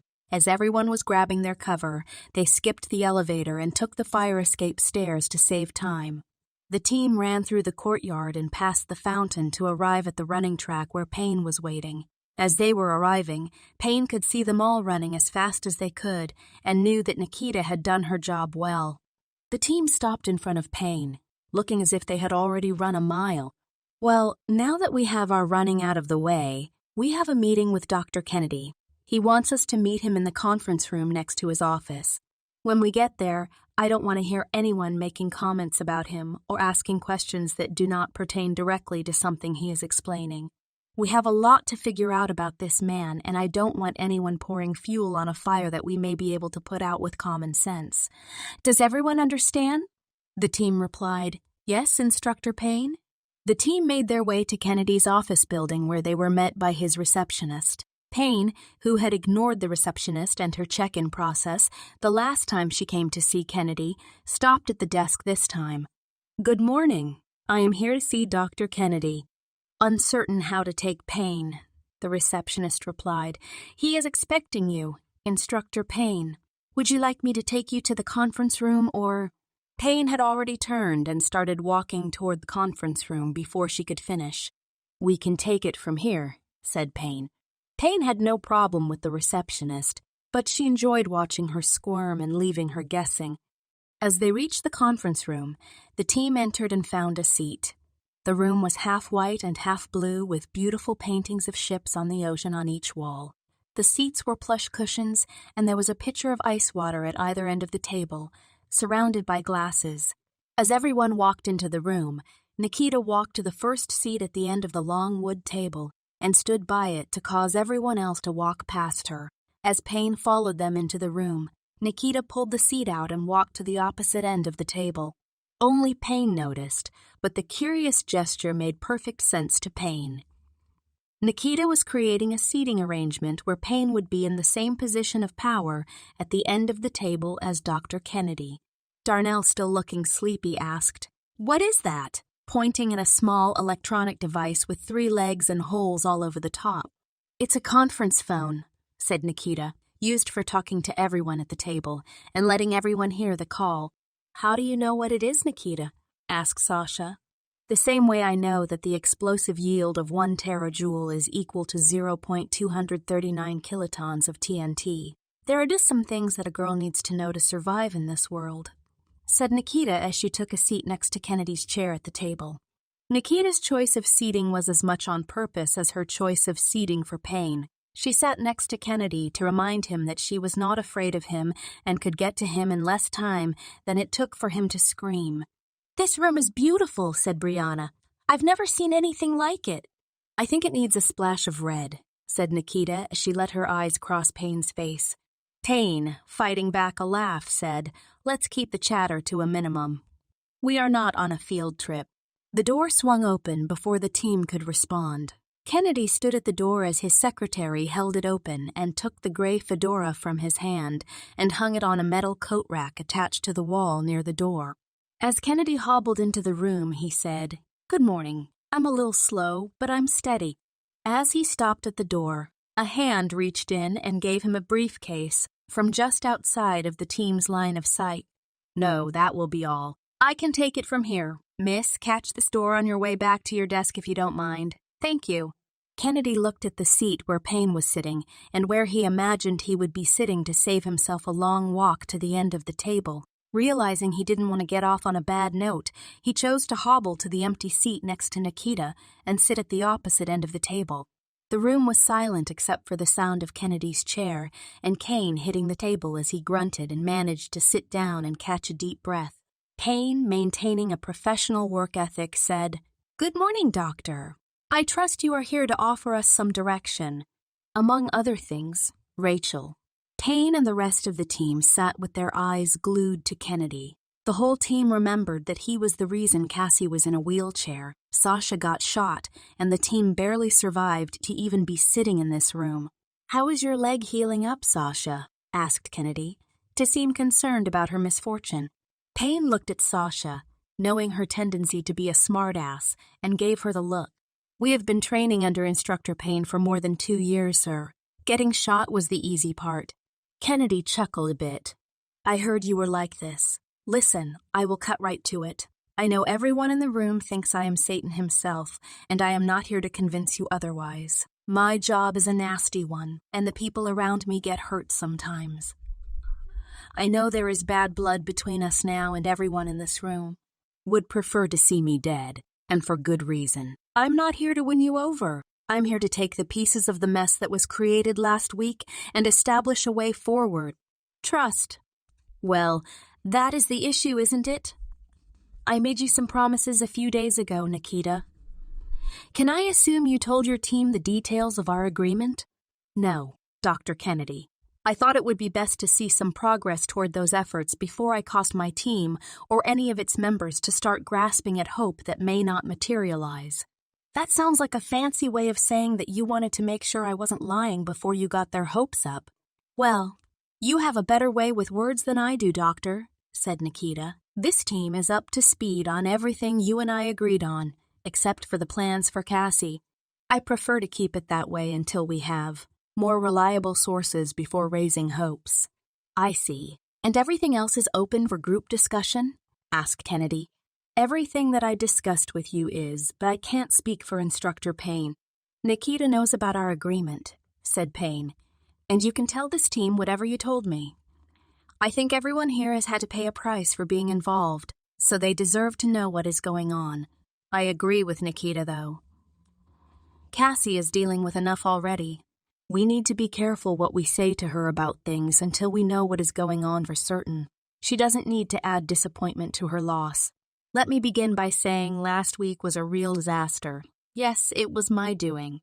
Yes, If you have any doubts about whether I accept responsibility, rest assured that I accept full responsibility for sending your team into the woods to get a video of Nikita in action.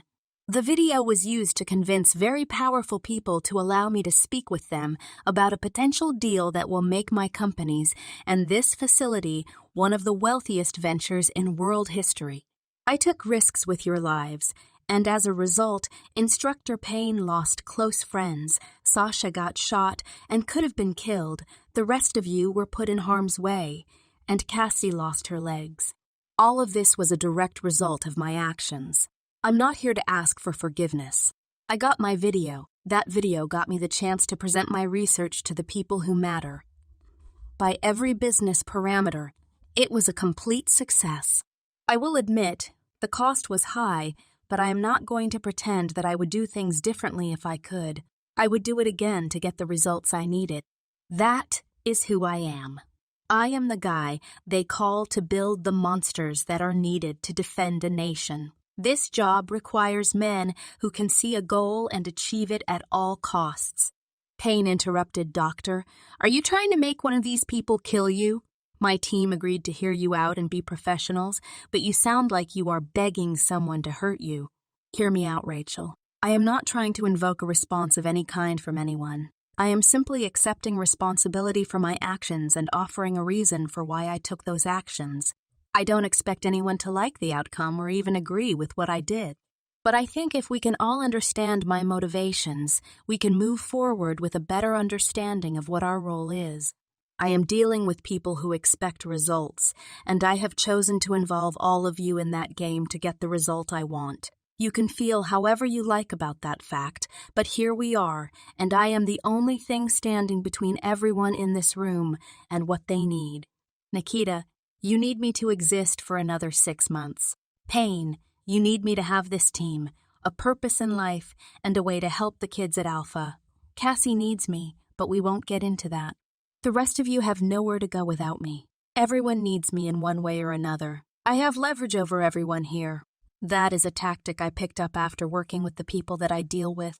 My first reaction was to force everyone in this room to cooperate, but I don't want that for any of you. Trust. That is what we need here.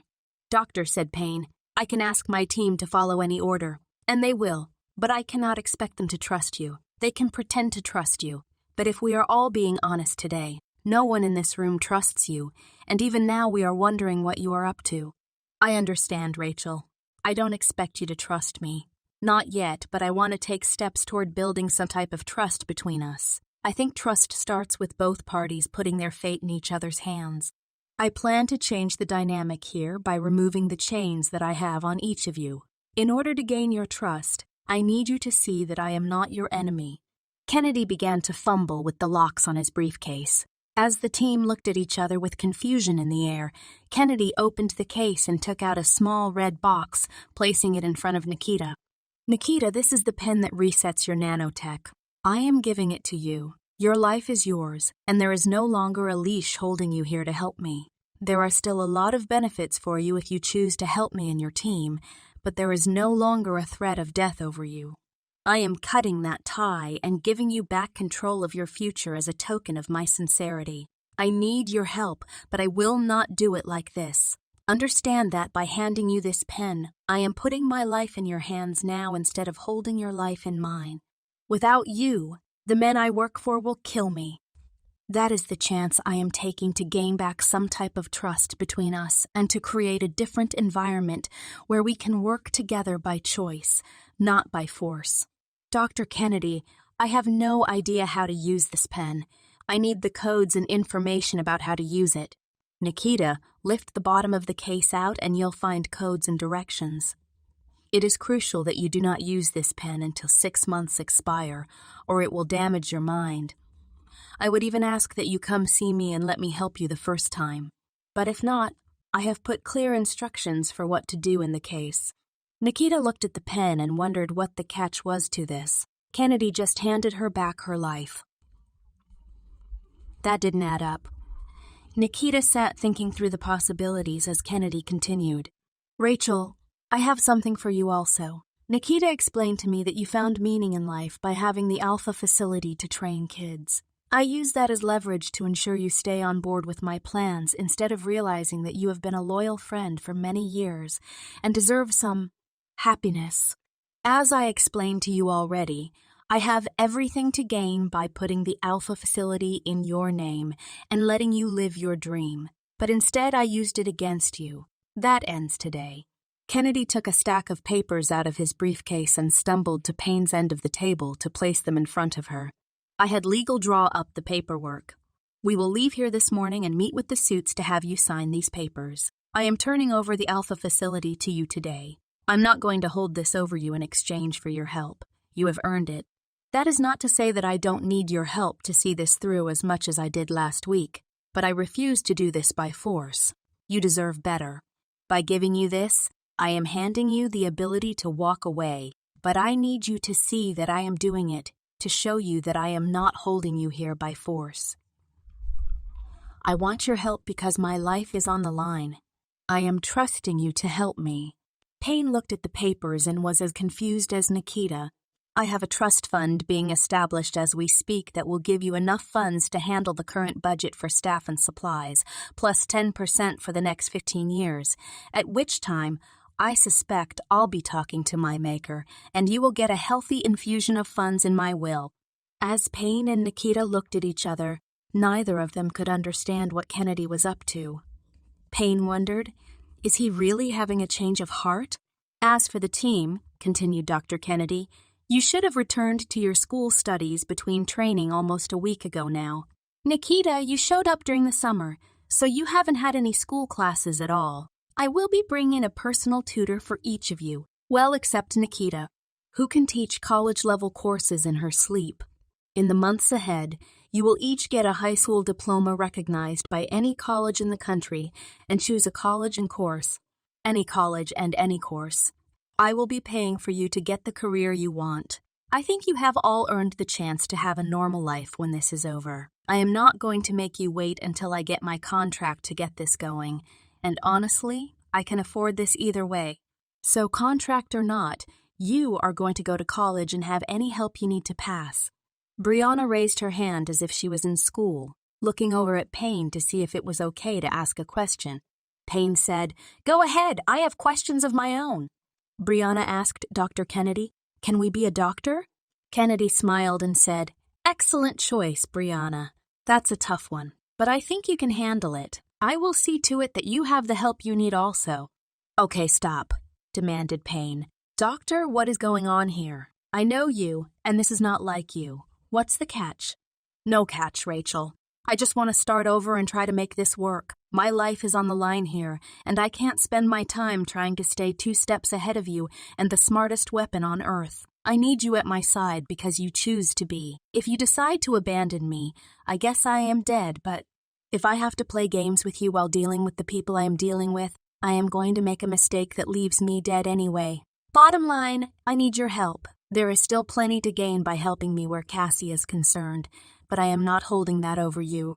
I just need the contract to afford to do what needs to be done. The choice is yours, but you no longer have chains on you, and this is a choice rather than a demand now. Can we have a little time to discuss?" Payne was interrupted by Nikita. "We need this."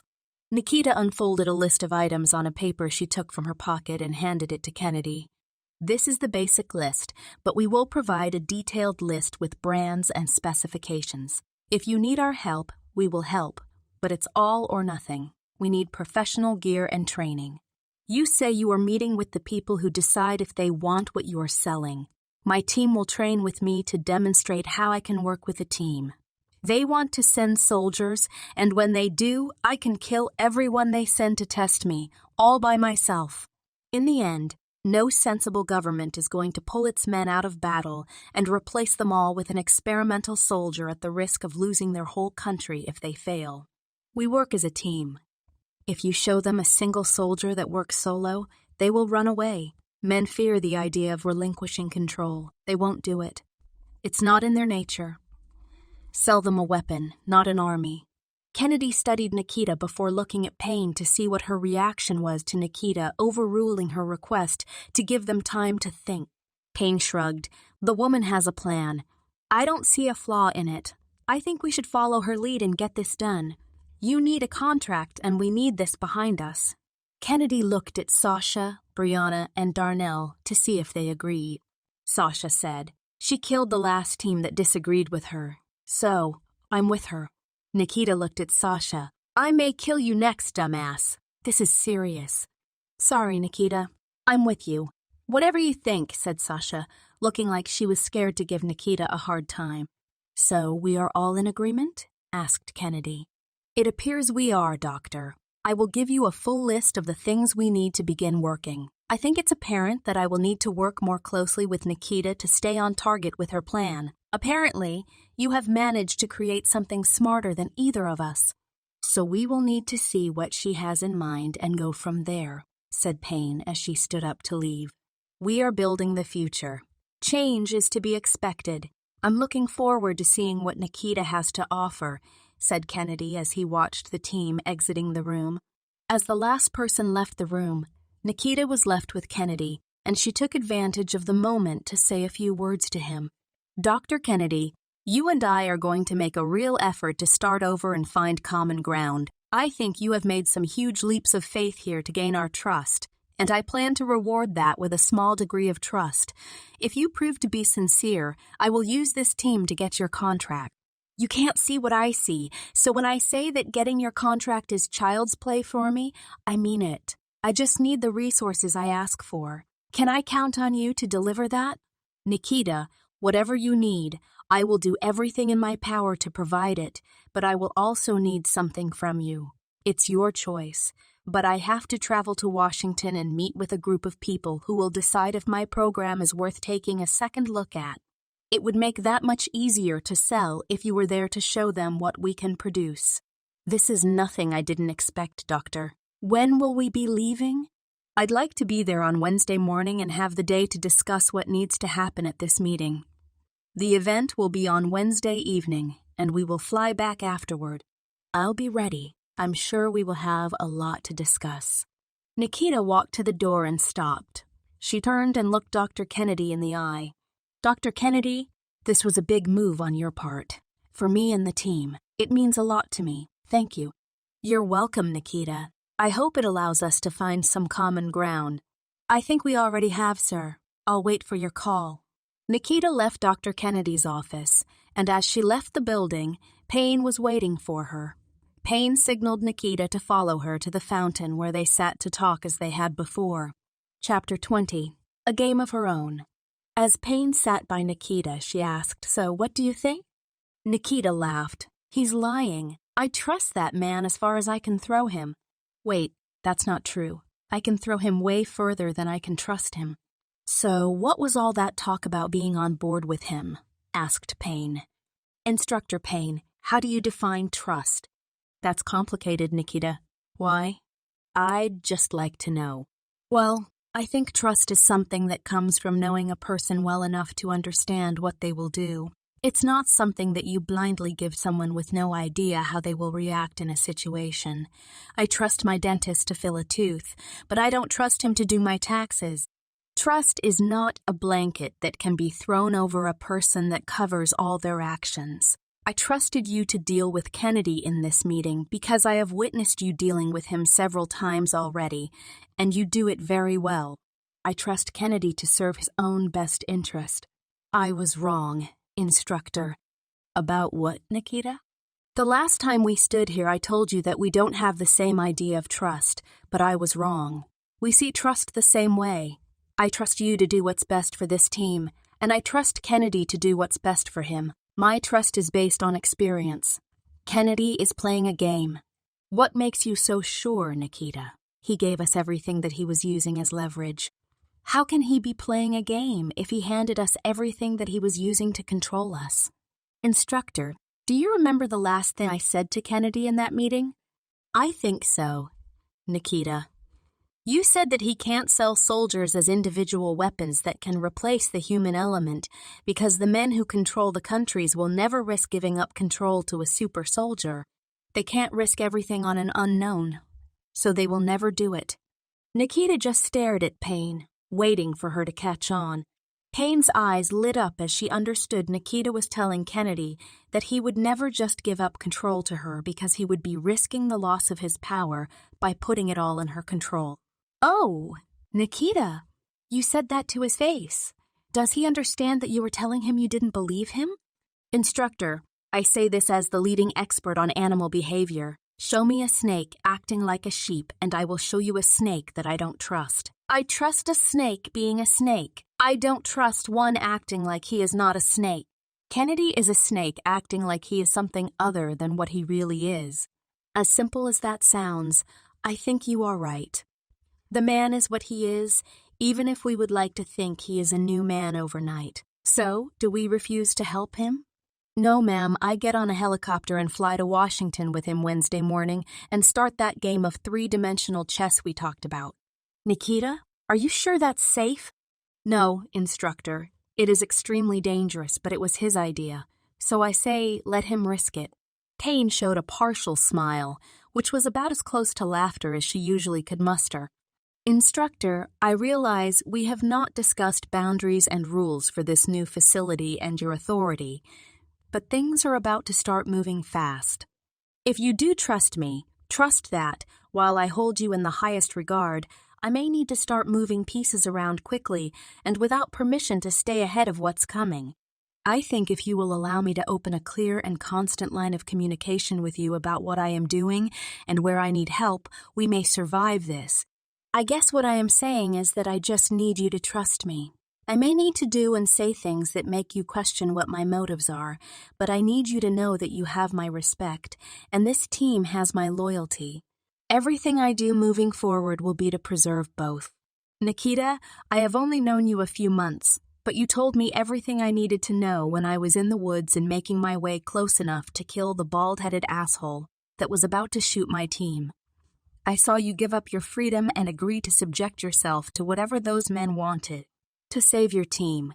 If trust is built on experience, you have my trust. I know you have the team's best interest at heart. You are not a child anymore, Nikita. Take command and handle this. The team will answer to me, but I will give you all the latitude you need. I'm glad to hear you say that, ma'am, because I need you to help me with something that will involve you trusting me. Nikita spent the next half hour explaining her long-term plan to Payne. The two discussed what the future might look like and what had to be done to make it possible. As they finished discussing the upcoming plans, Payne assured Nikita that she understood what she was attempting to do and would support her. Thank you, Instructor Payne. Do you mind putting together the list of items we need and personnel we need to hire for Dr. Kennedy before we leave Wednesday so that he can get that ball rolling? I'll get that taken care of, Nikita. You keep your eyes open on that trip. Kennedy is a dangerous man. Don't underestimate him. You have my word, Instructor Payne. I will not take my eyes off him. Do you have any plans for the team today, or do I have time to visit Cassie? I have to go meet Dr. Kennedy right now to sign over the Alpha facility to my name. I don't know how long that will take, so my day is full. That reminds me, medical called me early this morning. Cassie is getting a chair and getting out tomorrow.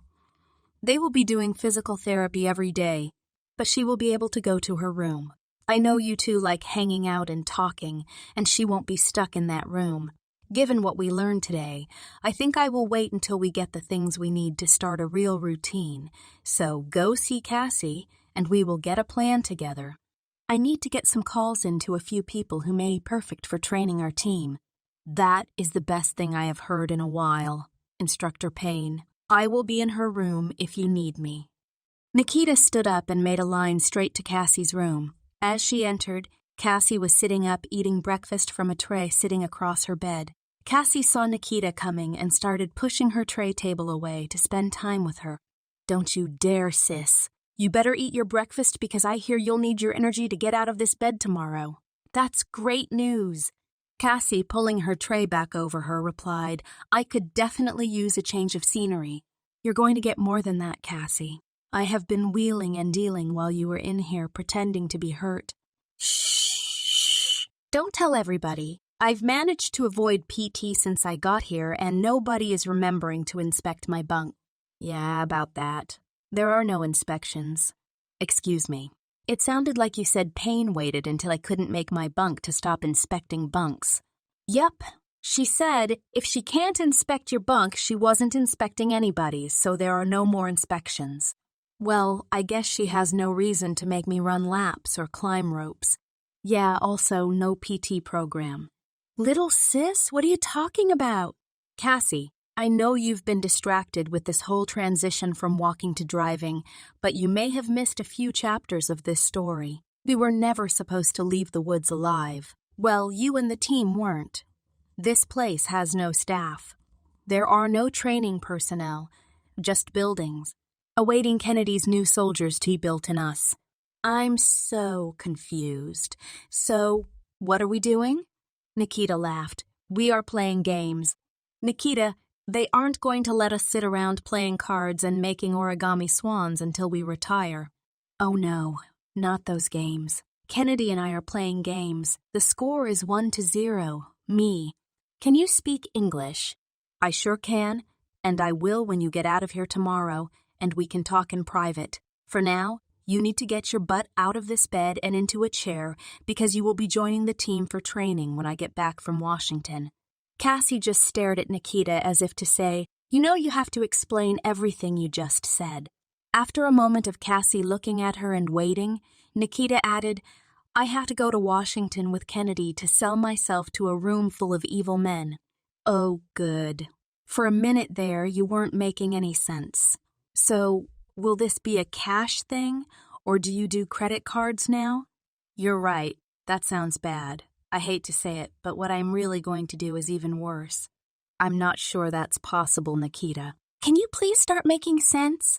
I will. Sis, I promise. We need to talk, but this is not the place. Tomorrow I will spend the day with you and fill you in on everything. The short version is that I agreed to go to a meeting with Kennedy and help him get his contract in exchange for helping our team. Nikita, you plan to fly to Washington with him by yourself. Is that safe? No, but he is willing to take the risk. What? Asked Cassie, looking confused. Nobody is getting that. I thought it was clever. It's not safe for him. Little sis, nobody is going to buy a super soldier that gets her ass beat by a cripple. Start making sense already. Sorry, sis. I'm just in a good mood. Things are going our way, and you are getting out of here. Do you realize what that means? We get to sit up and talk like we used to. Me, you, Sasha, Slider, and now we have Brianna and Darnell. We have our own rooms, and we can play cards at night. Cards. Little sis, slow down. Let's go one step at a time here. How am I supposed to work with the team? I am not rolling around with Payne's clipboard like the team mascot. That actually came up. Anyway, you are about to start training for a new job. Cassie sat staring at Nikita as Nikita sat waiting for a response. Little sis, I swear to baby Jesus in a manger, if you don't start filling in the blanks instead of playing games with me, I am going to make an origami swan out of your ass. Nikita laughed. Okay. I made a deal with Kennedy. We are getting equipment and professionals to train us. You will be learning communications. We are building a tactical team, and you are going to be the eyes, ears, and voice of the team. You'll be like a bird in the sky that sees all and keeps us from getting killed or shooting each other. Why do I get the feeling we are building a team because we plan to get shot at some more? Well, you probably won't be getting shot at so much as the rest of us. There's a limit to how many times they will let you get shot and still be in this movie. You have reached your limit. Cassie rolled her eyes as Nikita continued. Slider, Darnell, and Brianna haven't been shot at all, so they can still take a few for the team. And what about you? Oh, I've been shot already. I meant, what will you be doing? Wait, what do you mean you got shot? When? Oh, that's right. You slept through all of that. See, they put a bunch of holes in you, so I lost my shit and disassembled Tracker and his army, but I got shot in the shoulder. Tracker. Who is? You got shot in the shoulder. Let me see. How bad? There's nothing to see, sis. It's healed. Nikita, go get the nurse. My meds are screwed up. I can't understand anything you are saying. For real? No, not for real. Nikita, if you got shot, there would be a scar. No, the nanotech heals it. I told you Kennedy gave me robots in my blood. Yeah, I remember that, but I assumed it was just my medication making me think you said all that. You really have robots in you that heal you? I thought they made you smarter. Was I imagining that part? No, they make me smarter too. Are you sure? Because you're not making a lot of sense. So, you are going to Washington to help the man who tried to kill us get a contract. You got shot, but bullet wounds just heal up on you overnight. You made a deal with Kennedy to have me learn communications so I can be on the team, but I will not be with the team. Am I getting this? Most of it. You'll be with the team, but just not where you can get shot because you do the whole save my little sis thing when you see bullets, and we can't have that. Nikita, what are we training to do? I'm a product, Cassie. I am for sale to the highest bidder. That really sounds bad. I need to work on that. Nikita, focus. How are you for sale? Well, not me. Just my technology. Kennedy wants to use me as an example of what he can do with his DNA/cloning/child abduction program. My sales pitch needs tweaking. But you get the idea. I am the product. They are the buyers. They want to see what I can do, and I will have to show them. I need a team so that I can show how I work with you common folk. You are in a mood today, little sis. Have you been sneaking my meds when I'm sleeping? This is all natural. So, you are going to Washington with Kennedy by yourself. You plan to walk around with him acting like a good girl so he can convince them that he makes friendly pets, and then you are coming back to train with us and show how many people you can kill. Do I have this? That is surprisingly accurate, but it sounds crazy when you say it. That's because it is crazy, Nikita. You know that man can't be trusted. Look at me. Do you want to end up in a chair next to me? Well, I heal up if I get hurt. So, I see your point, though. No, I don't. But you have to admit we would have a blast. Oh my God.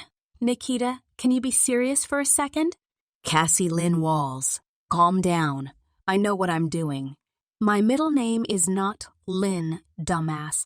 Focus, Cassie. I need you here right now. I know this is dangerous, and I can handle myself. I am the most advanced piece of military weaponry ever created. I think I can handle a trip with Grandpa to talk to a room full of ass-kissing yes-men. If anything goes wrong, I will just turn green and eat everyone or whatever it is I do. Do I change color? I think it's just my eyes. It's just your eyes, Nikita. Listen, when I get out of here, you and I need to have a talk about everything I've missed because I feel like nothing is making sense here.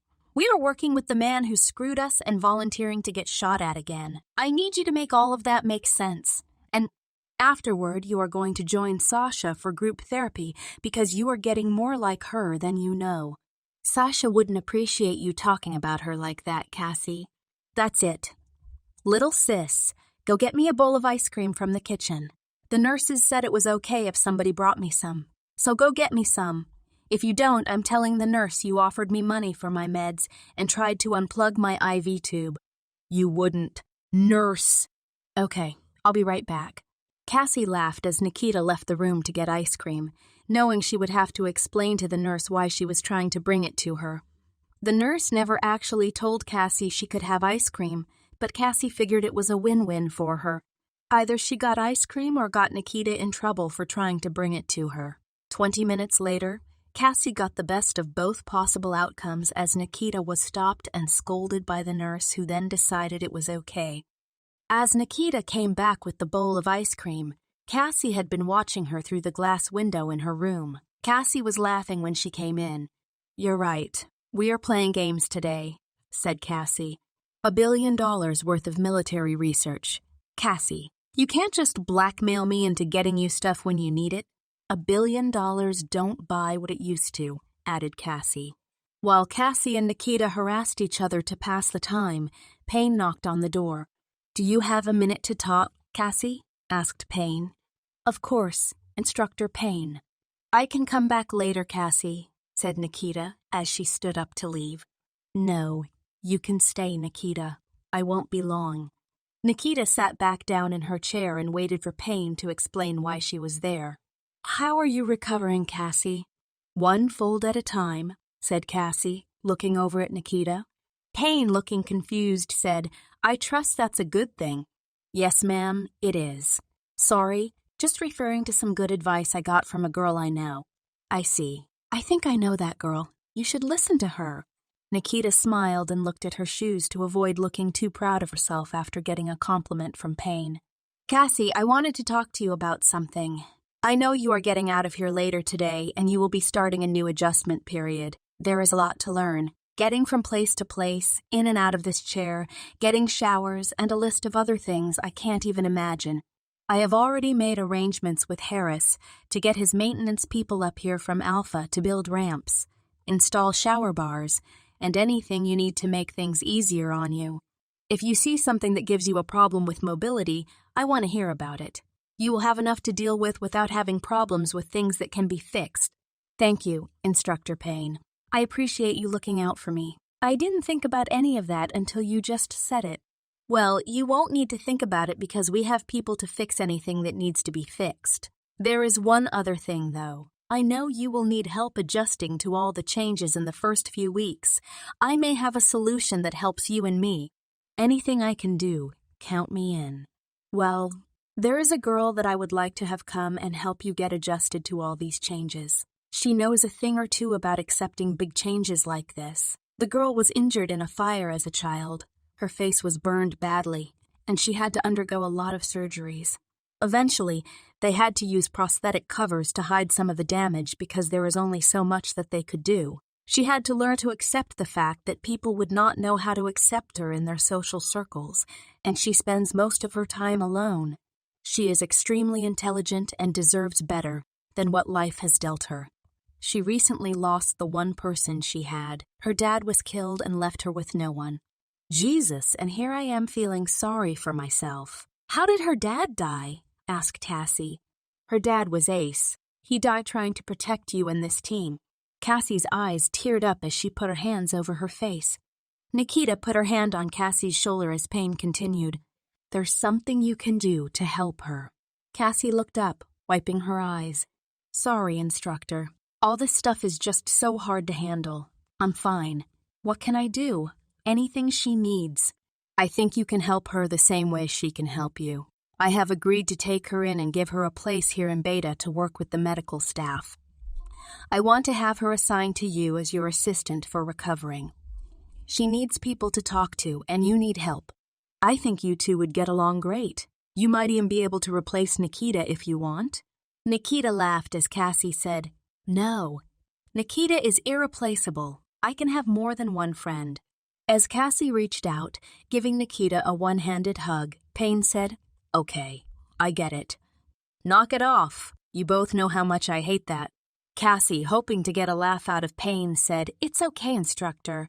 I have a hug for you too. Cassie reached out with both hands like she was waiting for Payne to come get a hug, knowing she was never going anywhere near anything that looked like emotion. Cassie, you don't need legs to do pull-ups. Don't play with me, girl. Nikita and Cassie laughed as Nikita said, I'll fight an army for you, Cassie, but I'm not playing with this woman. You are on your own. Sorry, Instructor. I can't wait to meet her. What is her name? Her name is Tori, and she is probably about the same age as Nikita. She is very shy, Cassie, and can't talk above a whisper, so you will need to be patient with her. I just want her to have people to talk to and friends that accept her. It's the least we can do for Ace. Don't give it another thought, ma'am. You have my word. I will see to it that she feels welcome here. You can count on me. I always do, Cassie. Payne turned to leave as she said, When my instructors and equipment arrive, I expect you to have this whole cripple thing out of the way. I need you ready to start training with the team. Playtime will be over. As Payne continued walking, Cassie looked at Nikita and said, Is she serious? Cassie, I shouldn't have to keep asking you this, but does Payne strike you as someone who jokes? Not so much. Well, I guess I'll need to be crippled on my off time. Payne doesn't do off time, Cassie. You can't be crippled after we start training. Can I be motorized and highly maneuverable? You can try, but if you think Payne plans to let you drive around the track in a motorized chair while we run, you are in for a shock. Oh God, that woman is going to make me run track in a wheelchair, isn't she? That's the least of your problems. Your pull-ups just got harder. That chair strap's on. Cassie and Nikita traded insults and joked for most of the morning. Cassie had a long journey ahead, but it was clear that she would not need to make it alone because Nikita was there by her side every chance she had. Chapter 21. Payne's Request. As Nikita made plans to leave, she spent Monday evening bouncing between Cassie's room and the laundry to make sure she had her uniforms washed. Nikita had Payne give her a description of the facility, and she learned that the laundry would not be handled by other people like the Alpha facility. She had to go to the laundry room where there were washing machines and dryers to do laundry for herself. Nikita started getting in the habit of using the telephones to fill Sasha in on what she was doing. The Alpha facility didn't offer cadets this luxury, and Nikita loved the idea of being able to bother Sasha anytime she felt like it. As she was loading the washing machine, she saw a phone on the wall, so she called Sasha. "Hey, where do you wash your clothes?" "I was wondering that myself," said Sasha. "I have my last pair of sweatpants on, and tomorrow is going to be an interesting day if I have to cut a hole in my bedsheet and make a belt. There's a laundry room. You have to wash your own clothes. Tell me where. The whole dorm is waiting for this information." Nikita explained how to get there, and the team was standing in front of her before the first load ever finished. "Nikita, how did you find this place, girl?" asked Sasha. "Super soldier. $1 billion worth of research and development made this moment possible." "It was worth every penny," Darnell added. "Do you fold clothes too?" "No, but I can wrinkle you up so you match your clothes." Brianna laughed. Darnell seems to think women like getting him sandwiches and folding his clothes. "I've never seen a man broke and homeless and still thinks he has a maid." "Hey, when I'm a doctor, I'll have a whole house full of maids," argued Darnell. "Boy, you couldn't pay one woman enough to put up with your shit, much less a whole house full of them," replied Brianna. Slider added, "The way you two argue, I just assumed you were married." "Married? He's lucky I even talked to him. Nobody is marrying his ass until he gets back from the 1930s and stops saying dumb stuff like, 'Get me a sandwich and fold my clothes.'" Darnell replied. "Listen." Nikita interrupted him. "Hey, I just took on an army in the woods with a stick, and even I wouldn't be dumb enough to walk into what you are about to walk into. You should take that white t-shirt you have in your hand, tie it to a stick, and surrender before you get hurt." Darnell threw his hands up. "Whatever. Y'all know I'm not like that," Sasha added. "I'm on Darnell's side. I mean, he's wrong and outnumbered, but I can't just watch him die." Slider stood watching and realized there was no version of this that he wanted anything to do with. Sasha, unwilling to let him escape, asked, "What do you think, Slider?" "I just work here, ma'am. I'm not allowed to get involved in your conversations." Brianna laughed. "Now somebody is gonna marry that man someday. You should take notes, Darnell." Slider looked at Darnell and shrugged his shoulders. "Sorry, bro. No point going down with someone else's ship. I just wanted clean laundry." The team joked with each other, knowing that no one really meant anything by the comments. Days like this helped the team recover from the impact that the past week had on them. The things they experienced would live in their heads for the rest of their life, but knowing everyone was feeling what they felt made it possible to accept it and move forward. Nikita explained that she would be leaving Wednesday and would probably be gone all day, and maybe the next. The team expressed the same concerns about her safety, as Nikita assured them that she would be fine. As evening came, the team had all their clothes washed and put away. Everyone had gathered in Sasha's room as they did each night to play cards and talk. As they started dealing cards and talking about the day, there was a knock on the door. Sasha, looking around the room, wondering who could be at the door, said, "It's open." The door opened, and Payne was standing at the door. Everyone stood up as if Payne had arrived for an inspection. "Sorry, Instructor Payne. We didn't know you were coming, or I would have answered the door." "It's fine, Sasha. I have something I would like to discuss with your team. Do you mind if I join you?" No, ma'am. We don't mind at all. Slider, you need a seat. Instructor Payne is sitting in yours, said Sasha. Payne came in and sat down as Slider leaned against the bunk behind him. I'm not going to be long. I thought it would be easier to catch you here together than to drag you to a conference room. I need to ask your team for a favor. Sasha, acting as the team spokesperson, said, Anything you need, instructor. Just tell us what to do. Payne explained to the team that Tori would be helping Cassie, and she would like them to include her in their nightly card games and make her feel welcome. Payne explained the challenges that Tori was dealing with and asked the team not to make jokes or even mention her face. The team was a firm believer in tough love, and if you weren't getting insulted or belittled in some way, something was wrong. With Ace gone, she has no family. I have agreed to take her in and offer her a room here. I have spoken to Dr. Kennedy, and he has agreed to let her work with the medical department handling Cassie's outpatient care. She will work part-time. When she is available, she will help Cassie if she needs her to run errands, get her lunch, or just get her in and out of her chair. She will be a part-time fixture around here. Instructor, she is welcome here in our circle. We let Darnell play with us, so we obviously don't care what she looks like. I mean, look at him. Besides, it's the least we can do considering the sacrifice her dad made for us. I want her to have company, but I need your word that she will feel like she fits in here. I have nowhere else to send her, and I can't leave this program to take care of her. This is my only option, and I owe this much to Ace. Instructor Payne, she is welcome here and will be treated like family.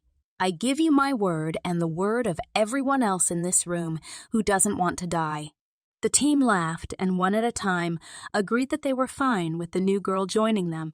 What is her name, instructor? When will she be here? Asked Brianna. Her name is Tori, and she will be here Thursday. She would have been here tomorrow, but I wanted to wait for Nikita to get back so she could meet the whole team. I will bring her by and introduce her when she gets here and has time. It may be in the evening, about this time, so she can come play cards with you. She can't be here every day because I will have her working with a medical staff, and she has schooling that she does with a private teacher, but on her off time, she will be at this facility periodically. Nikita added, I should be back in time to meet her on Thursday if Dr. Kennedy sticks to the schedule. She will be in good hands, instructor. This team will treat her like family, I'm sure. Slider, you need a chair. Tori is sitting in yours, said Sasha. Slider said, Somewhere there's a chair salesman dying to meet me. Instructor, said Sasha, I know you have to be the boss and all, but we can't help noticing that you are alone in this place. There is always a spot at our card table for you, ma'am. If you need us to, we can all stand at attention while you're here. But we would love to have your stories to add to whatever Slider talks about every night. I appreciate the thought, Sasha, but we have instructors on the way, and as much as I'd love to hear Slider's tales of adventure, it may not sit well with the new staff if I am colluding with the prisoners, if you know what I mean. Yes, ma'am. That makes perfect sense.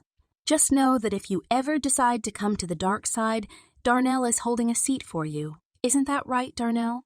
Definitely, said Darnell. Slider, I'm going to need the name of your seat guy. You're a good team. Just take care of my girl when she shows up and save your seat money for now, fellas. If that changes, I will bring my own chair. Get back to your game of... Payne studied the cards on the table for a second. I don't think this is a real game. Anyway, have fun. I have work to do. Don't get too comfortable. When our gear and personnel arrive, the training is back on. As Payne stood up to leave, the rest of the team stood with her and said, Good night, instructor. Payne shut the door behind her, and the team looked at each other for several seconds, trying to decide what had just happened. Payne never asked favors of anyone, especially people who were under her instruction. This was odd, but it felt like an honor to the whole team who were eagerly waiting to meet the new girl. As Monday ended, Nikita asked Sasha if she would like to run with her Tuesday morning. The rest of the team included themselves in the conversation, and before it was over, everyone had plans to be up at 0500 and begin running each morning to keep from being out of shape, just in case it took Payne more than a day or two before she had a program and instructors in place. As Tuesday morning began, Everyone kept their plans to be on the track at 0500, and they began running their laps. Nikita could tell that the track was about 15% larger than the one at Alpha, but she kept that to herself. As the team reached 20 laps, the team was discussing how they were already out of shape after just a few days off. Refusing to let them know they were making progress just yet, Nikita said nothing and just chuckled. Payne came by the dorm rooms at 0500, but everyone was already gone, so she went to the track to see if they were waiting for her. As she arrived, she stood at a distance and saw that her team was holding themselves to a workout routine. She saw no reason to interfere with the process and just quietly slipped over to a bench outside of the fence and watched them. After 20 laps, everyone stopped and went to sit on the bench as Darnell said, "Hold up, we have to do more than run. We don't have ropes to climb, so we need to do something for upper body fitness. Let's do 3 sets of 20 push-ups before we just call it a workout." Everyone reluctantly followed Darnell's lead as he pushed them to do all 3 sets of push-ups. As they completed their push-ups, Brianna said, "Now let's go get some breakfast." "Breakfast," replied Darnell. "Look around, people. Payne isn't out here pushing us. This is on us. We either stay on top of this or we get out of shape and find ourselves facing a new enemy looking like a bag of oatmeal. Come on, just 1 set of sit-ups. This will be our morning routine. Nothing else. Just running for legs, push-ups for arms, and sit-ups for core. It's not that hard. Let's go." Sasha said, "Let's do it. The man's serious and he has a good point. Come on." As everyone began counting off sit-ups, Nikita noticed Payne behind the fence, but said nothing as she watched her monitoring the workout from a distance. As the team finished, Nikita said, "Good job, Darnell. I have a suggestion. If the team agrees, I say we put Darnell in charge of the morning workout to make sure we all do our basic fitness each morning. If he keeps the team accountable, we won't start slacking." Sasha said, "Good idea. I think we need someone who will make sure we keep up with our morning routine if Instructor Payne can't be here." Slider agreed. "Sounds good to me because I promise you, if somebody doesn't make sure I'm out here, there's gonna be a day when I don't feel like doing this." Everyone looked at Brianna as she looked at Darnell and said, "Does it have to be this dumbass?" Before Darnell could answer, Sasha said, "It does. We have a shortage of dumbasses, and especially the kind who will be willing to wake up at the crack of dawn and have the energy to push everyone to keep moving. He's the only dumbass we know." "Well, I guess if there's a dumbass shortage, we have no choice," as she pinched Darnell on his ribs and made him jump. Payne watched the whole event and was both entertained and impressed with how the team was self-governing. She decided to keep an eye on things each morning from a distance, but she could see that the team didn't need her help in this anymore. That was progress in Payne's mind. Payne left the track as the team was about to go get breakfast, and she went by Dr. Kennedy's office. Kennedy, like Payne, was known to get an early start, and finding him in his office at 0530 was not unusual. As she arrived at the receptionist's desk, no one was there yet, so she walked past and knocked on Dr. Kennedy's door. Kennedy took a few seconds before making his way to the door, which he always kept locked. He opened it to find Payne standing there with 2 boxes of breakfast in her hand. "Good morning, Doctor. I bring peace offerings." Kennedy, shocked to see Payne not wanting to kill him, said, "Is that bacon I smell?" "It is, and there are eggs, a biscuit, and whatever else they put in a breakfast when you say, 'Give me everything.' Should I be concerned? Is this a last meal?" Payne chuckled. "Doctor, the people who want you dead don't plan to kill you with high cholesterol. So to what do I owe this unexpected visit? I have the list of items and personnel we need to establish a training program for the team, and I thought I would grease the wheels a bit by bringing you." "Well, grease. I see. Well, let's take a look at this. I trust our little Nikita spared no expenses on this." "On the contrary, Doctor, I think she really wants to make this work. She asked me to help her with the weapons and gear part of the list, and when I gave her my recommendations, she took several things off. She said she didn't want to. How did she put it? Beat the horse that we need to get us to the market. I'm not sure what you put in her head, but she has some colorful ways of being indirect." "Well, do you have time to help me understand what I am about to pay for?" All the time you need, Doctor.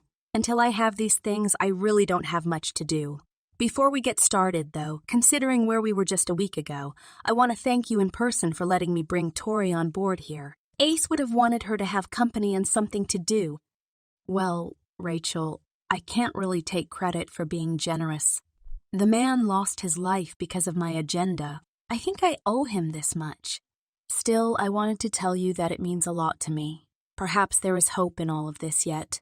So, you have a very expensive sniper rifle on here with some pretty high-tech accessories.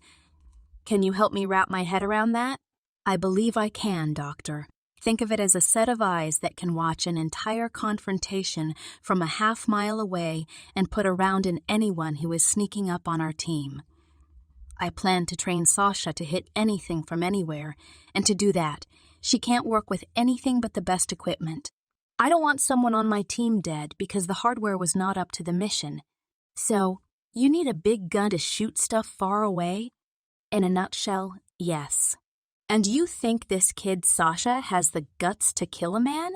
She has a resume with 2 of Tracker's men as references. She sent them on their way with a handgun, and I haven't heard another word about it. I don't think she lost a single minute of sleep over it. They attacked her team, and she sent them straight to hell, so yes, she has what it takes. I see. And you want me to pay for an explosives expert. Do you see this team needing to blow something up to prove Nikita is effective? No, Doctor, I don't. But then again, I didn't see the need for having firearms until an army attacked us, and my team had to fight them off with sticks. The next time that team finds itself facing those types of odds, I want to know that I gave them a real chance. Listen, Rachel, I am not questioning whether you are asking for things you actually need. I know you well enough to know that this list is not a wish list. I just want to understand what you are gearing up for. That's all. You will get everything on this list. You have my word. I just want to understand what the stuff is and what it's for. Fair enough, Doctor. The explosives are to train Slider. I want someone who knows a bomb when he sees it, knows what to do with it, and knows how to build one of his own, but better than the enemy can. I see. Rachel, what do you make of what Nikita said? She said the flaw in my plan to get a contract is that a country will not replace human beings with my enhanced soldiers. Do you buy that? Well, Doctor, I think you created a deadly and very intelligent killing machine. I have had several conversations with her, and her logic is so solid that it is scary. She sees things that took me a lifetime to understand. She knows how to walk the line between being a soldier and being aware that she is the smartest person in any room. She pointed out something at your meeting that I would have never thought of, and I think she is making sense. Why would any country risk replacing their human army with a virtually untested technology? If even one thing goes wrong, their government is faced with an army of monsters that they have no way to control. By offering them fewer soldiers but offering them as an addition to their existing army, you can make fewer soldiers in charge, just as much as you would for an army of Nikitas. From what I saw in the woods, I don't think anybody will need an army like that. I think she gave you a better way to make your proposal seem more like an enhancement and less like a replacement. She has a plan to create a team that will know how Nikita thinks and moves while being a deadly force of their own. When you show your buyers what that looks like, they will want to have a team of their own that is just as effective. Off the battlefield, your team will appeal to anyone who needs to get in and out of an area unseen. Our team will be able to get into anything, anywhere, and have a weapon capable of destroying anyone who gets in the way with stealth and precision. Once we demonstrate that, your competition will look like toy companies. The kid is sharp, and I think she plans to get you this contract so that she can have a life of her own. Knowing Cassie could walk again seems to be all that drives her. She does have a way about her. I think she is right. That is why I am giving you this team. I think the buyers will want to see how my weapon enhances their army, not how it can replace it. Kennedy stared at Payne's list for a few more seconds and said, "The top military surgeon. Why a military surgeon?" Because patching up people and doing surgery in a combat zone is nothing like working in a hospital. She wants Darnell and Brianna to have the ability to handle whatever may be thrown at them. They both showed they have the heart to do the job, but lack the knowledge. The goal here is the same as with the sniper rifle. I don't want to lose a soldier because the training was not up to par. I see. And there's communications, night vision, blah, blah, blah. Okay. Give me until the weekend. Have your team ready to start training this coming Monday. Thank you. Enjoy your breakfast, Doctor. Payne shut the door and went to sit by the fountain where she sat for several hours planning her schedule. Chapter 22. Humiliation and Loyalty. As the team left breakfast, everyone had already decided to make a day of walking the campus and discovering what all Kennedy had built for his future soldiers. Free time was rare, and no one wanted to spend it sitting in the dorm. It wasn't long before Slider spotted a group of trees with long, low branches and challenged the team to see who could get to the top of the trees first. As the team was heading that way, Nikita reminded them that Cassie would be getting out of the medical building soon, and she wanted to be there to help her. We can meet up later after Cassie gets settled in, and if she is up to it, maybe we can play cards in her room this evening, said Nikita. The team agreed, and Nikita headed toward the medical building. As she crossed through the courtyard by the fountain, she saw Instructor Payne sitting alone, looking at the water, and decided to stop and see if she was okay. Good morning, Instructor Payne. I'm not used to seeing you sitting idle. Is everything okay? I'm fine, Nikita. There's not much to do until we get some equipment and instructors, but I spoke to Kennedy a while ago, and he said that they will be here Monday, so you may want to warn the team. I will do that, Instructor. How was PT this morning? I'm sure you know, Instructor. I saw you watching from the bench, but I kept it to myself. I assume you were seeing if we needed a babysitter or if we were old enough to manage a workout program of our own. I forget sometimes that you do that trick, where you solve riddles in your head, Nikita. There was no riddle to figure out. You are as constant as gravity. It was 0, 500, and there was a PT field. Where else would you be? You leave in the morning to go to Washington. Are you ready for that? I own 5 shirts, 5 pairs of pants, 1 jumpsuit, and these boots. I'm a walking road trip instructor. Yeah, I travel light myself. Payne was silent for a moment. Nikita, I know you can handle yourself. Just keep your eyes open tomorrow. The people you are going to meet and the man you are going with are not to be trusted. Assume nothing. Every word you say can become a weapon for them. So watch what you say, also. Nikita interrupted Payne. Ma'am, I never interrupt you. But I need to stop you. I understand that you are not one to show emotion, and as a result, everything you say comes in the form of a threat or a warning. I know you are worried about me going on this trip. I know you think I am surrounding myself with dangerous people who can hurt me. I just want to set your mind at ease. Kennedy believes this trip is his idea and that he is bringing me with him to sway his friends and influence their bosses to come see what he has created. He is mistaken. I know what his plan is, and it's about to take a serious detour. You look at me and see a young girl, but inside, I am anything but a girl. I am so far ahead of Kennedy on what he is doing that I am having to stop and wait for him to catch up. Dr. Kennedy is a very smart man, Nikita. Don't underestimate him. Instructor, I am not trying to be disrespectful in any way when I say this, but Kennedy is brilliant from the perspective of a human mind. From my perspective, I see the flaws in his plan, and I have the ability to use them to turn this whole mess upside down on his head. Nikita, I know you are smart, but this is his life's work. He has been manipulating everyone, including you, from the day you were born. What makes you so sure that he isn't manipulating you even now? His program. I don't understand, Nikita. Instructor, governments want control. Do I strike you as someone that Kennedy can control? He is about 2 steps from having me put strings in him and making him my dancing puppet. Imagine an army of me running around with guns and bad attitudes. That's not control. That's anarchy. I just assumed he would make the next version of you less. You. So his plan is to make me but remove the part of me that cared enough about my team to fight an army to save them. What does that soldier look like to you? They will have no opinion and, as a result, no passion. That leaves him two choices. He can make them mindless robots that need to be told exactly what to do, or mindless animals that are let out of a cage and turned loose on an enemy. I have no idea how you put that back in the cage or tell it who not to bite. Honestly, Nikita, I don't think like you. I never gave it that much thought. So, are you saying he can't deliver what he is promising? I'm saying that if I don't step in and save this idiot from himself, he won't be around long enough to fix Cassie. Kennedy intends to walk into a group of buyers and tell them to go back and ask their bosses for money to buy soldiers like me.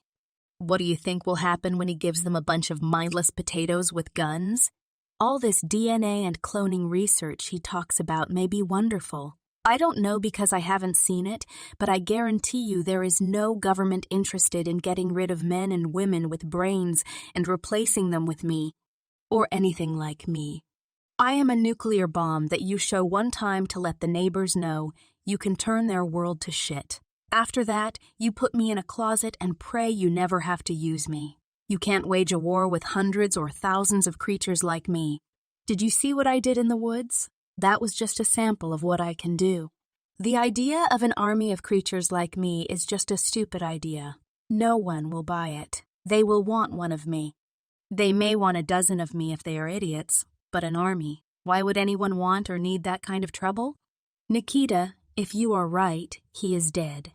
They will realize he made promises he couldn't keep and wasted their time and money. These people will not just let that go. I've considered that. I know you don't think I get what is going on here, but I have a library of history books about how shadow governments and arms dealers do business downloaded in my head, and everything I understand about this tells me he is in over his head. So, what do you have planned? Part of me wants to sit and watch them eat him alive, but I need him to fix Cassie's legs, so I think I will just change his plans. Nikita, do I want to know about this? Probably not. Not yet anyway, so I will fill you in when we get back from Washington. I'm getting too old for this shit, Nikita. It'll work out, instructor. I have a plan that includes you retiring at a ridiculously old age from the Alpha facility where you will have all the souls of the innocent children to feed on. PT at 0500 rope climbing until someone cries, 5-minute dinner times, and all the bunk inspections you can stand. It'll be the retirement you deserve. Sounds nice. Just make sure you are still in one piece to watch me enjoy it. These are dangerous people, and don't forget that. I won't take my eyes off of them for a second, Instructor Payne. You have my word. Well, you better go see Cassie before they let her leave the medical building without you. I'm headed that way, ma'am. One last thing, though. Are you okay, Instructor? I'm fine, Nikita. It's been a hell of a month. I plan to sit here and get my plans together for Monday. We have a lot to accomplish when you get back. I understand, Instructor. Ma'am, you said it yourself. We are not kids anymore. Keep that in mind if all of this gets to be too much. If you were a machine, they wouldn't have created me. Thanks, Nikita. Now move your ass. Yes, ma'am. Nikita stood up and headed to the medical building to meet Cassie. As Payne went back to planning the training program and thinking about her meeting with Kennedy, she took some comfort in knowing Nikita was not going into her meeting with Kennedy with her eyes closed. She seemed to be fully aware of the situation and had a plan. All Payne could do was hope for the best. As Nikita got to the medical building, there was a chair next to Cassie's bed, and the nurse told Nikita that they were about to get her on her way. Sis, you're almost out of here. I was starting to get used to the room service. Well, don't worry because I spoke with the team, and we all plan to take turns keeping you company this week to make sure you get adjusted to all of this. We don't want to have to explain how you rolled out of the 4th floor in your chair because you were trying to change the channel on the television. Little sis, we have televisions in our room. Of course not. That's why we don't want to have to explain how that happened. Do you think I would be playing cards with Sasha if I had a television? Yes, I do. Yeah, probably, but I'd be watching television while I did it. The nurse came in and said, "Are you ready, young lady?" Cassie replied, I've been getting ready to leave since I got here, so if I'm not, I never will be. Let's get this done. Yes, ma'am. Let's make it happen, said the nurse as she pushed the wheelchair closer to Cassie's bed. As the nurse reached to help Cassie get from the bed to the chair, Cassie said, I've got this. I have to start sometime, so if I'm gonna bust my ass, I'd rather do it here than in my own room alone. Dear, said the nurse, if you weren't tough, you wouldn't be here. But if you try to drag yourself from the bed to the chair right now, you could reopen a wound that is healing. Let me and your friends help you for just a few days, and there will be plenty of time to figure out how to do all of this on your own. Cassie resigned herself to the help of the nurse and Nikita, who lifted her from the bed to the chair. The nurse gave her some information about what to do and what not to do to help herself heal faster. Dear, that phone at the nurse's desk has someone by it day and night. The number is on that paperwork. If you have any problems, you call us, and we will see what we can do to help you. Thank you, ma'am. Please tell all of the nurses that they have been amazing, and I hope to never see any of them again, said Cassie. I will do that, sweetheart, and we don't want to see you again either. Not in one of these beds anyway. You take care of yourself and get better. Cassie smiled and Nikita pushed her through the door and headed into the elevator. Cassie, said Nikita, turning to look her in the eye. What's wrong, little sis? I hate to let you down, but Nikita pushed the elevator button and laughed. Cassie took a second to catch on, but when she did, she replied, $1 billion? Nikita laughed, and the elevator doors opened on the first floor. As she pushed Cassie, they passed the fountain where Payne and Nikita spent time talking. I wanted to show this to you, Cassie. This is my favorite spot in this whole facility. This looks peaceful, little sis. Why isn't anyone here enjoying it? Well, this whole facility was built for Kennedy's soldiers and staff, but since none of that will exist until he gets his contract, he had to be ready for people who are not here yet. So, this whole place is ours, and there is no one to share it with? Pretty much, sis. Instructor Payne told me we are getting equipment and instructors Monday, so until then, everyone is just floating around, taking in the scenery. The whole team got a week off and I was stuck in the hospital. Cassie, the team got a whole week off because you were stuck in the hospital. Nikita sat by the fountain with Cassie for a while, knowing she had spent a week indoors and could use a change of scenery. Eventually, they made their way to the room where the whole team met them and brought Cassie lunch from the lunchroom. As the team spent time with Cassie, she couldn't move a finger without someone asking what she needed and offering to get it for her. Cassie found it a bit frustrating, but understood that everyone was trying to help. The evening flew by as they sat around Cassie playing cards and telling stories. Before long, Nikita said, I have to get to sleep because I am leaving in the morning. I plan to be back tomorrow night, so Thursday morning I will be here to take care of anything you need. It wasn't long after Nikita went to sleep that everyone decided Cassie needed to take it easy on her first night back. Sasha offered to stay on the floor by her bed, but Cassie wasn't having it. Sasha, I am not going to make you sleep on the floor. I have a phone, so if I wake up and need something, you will be the first to know. You have to promise me that you won't wake up in the middle of the night and decide to use the bathroom without calling me. If you slip and fall right now, you could be back in surgery. Give me your word that you will wake me up, and I will come in here and help you into your chair. I'm right next door. Sasha, I will not get out of this bed without calling you. Okay, everyone out, said Sasha. And you, I'm watching you. Sasha gave her the evil eye as Cassie smiled. Thanks, everybody. Good night. Everyone said good night, and Cassie was asleep before they got settled into their own rooms. At 0300, Sasha's phone rang. You said to call you if I had to pee. Well, I have to pee. Give me 2 minutes, Cassie. 2 minutes later, Sasha showed up and rolled Cassie's chair next to her bed. She helped get her feet out of the bed and put Cassie's arm around her neck as she lifted her into her chair. As Sasha went through the process of getting her to the bathroom and out of the chair, Cassie said, This has to be the most humiliating thing I have ever had to do. Sasha walked to the door to wait for Cassie, and when she said she was ready to get back in her chair, she came back and helped her get back in the chair. As she rolled her back to her bed, she helped her get back in and pulled the covers over her. She could see that Cassie was embarrassed. "Cassie Walls, don't ever talk to me like that again." Cassie, looking confused, said, "Talk to you? How?" "Cassie, I have known you for 2 years. We ran, crawled, climbed, ate, slept, and cried together. I am as much your sister as Nikita, and you have no right to treat me like I am somehow embarrassing you by carrying you to the bathroom." Cassie, confused about how Sasha was addressing the issue and thrown completely off guard, just stared at her. "I don't give a damn if I have to wipe your ass for you.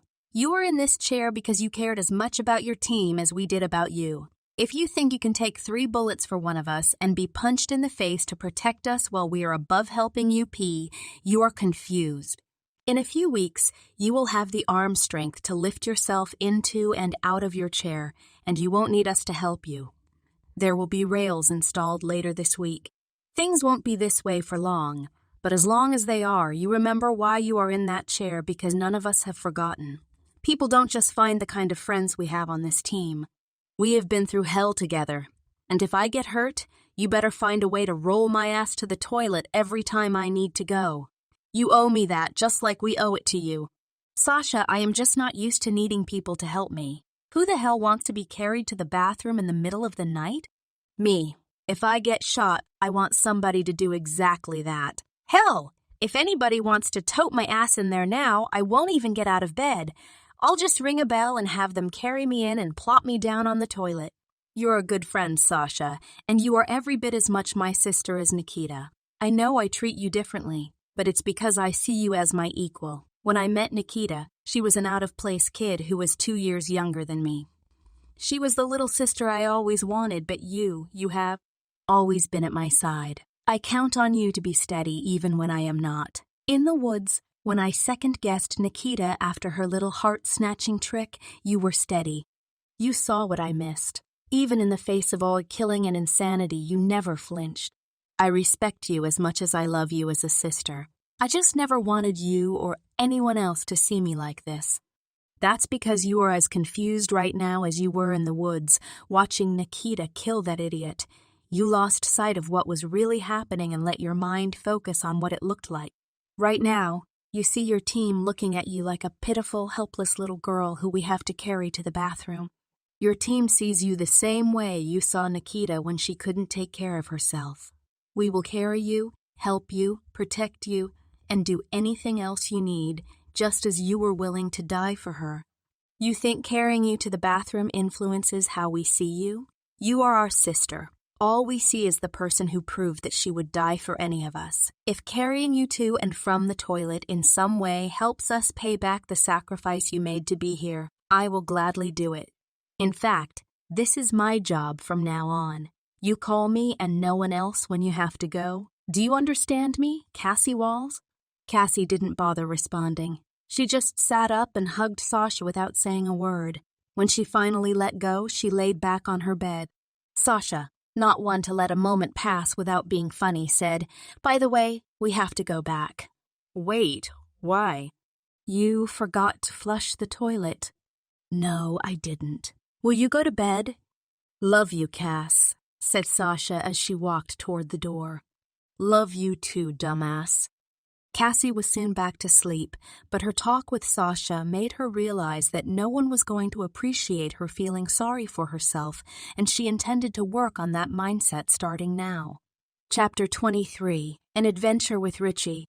At 0500, Nikita was standing in the lobby of Dr. Kennedy's building. He had called her the night before to tell her that they would be leaving at 0530, and Nikita was ready and waiting. As Dr. Kennedy came to the front door to meet her, she greeted him with a smile. "Good morning, Doctor.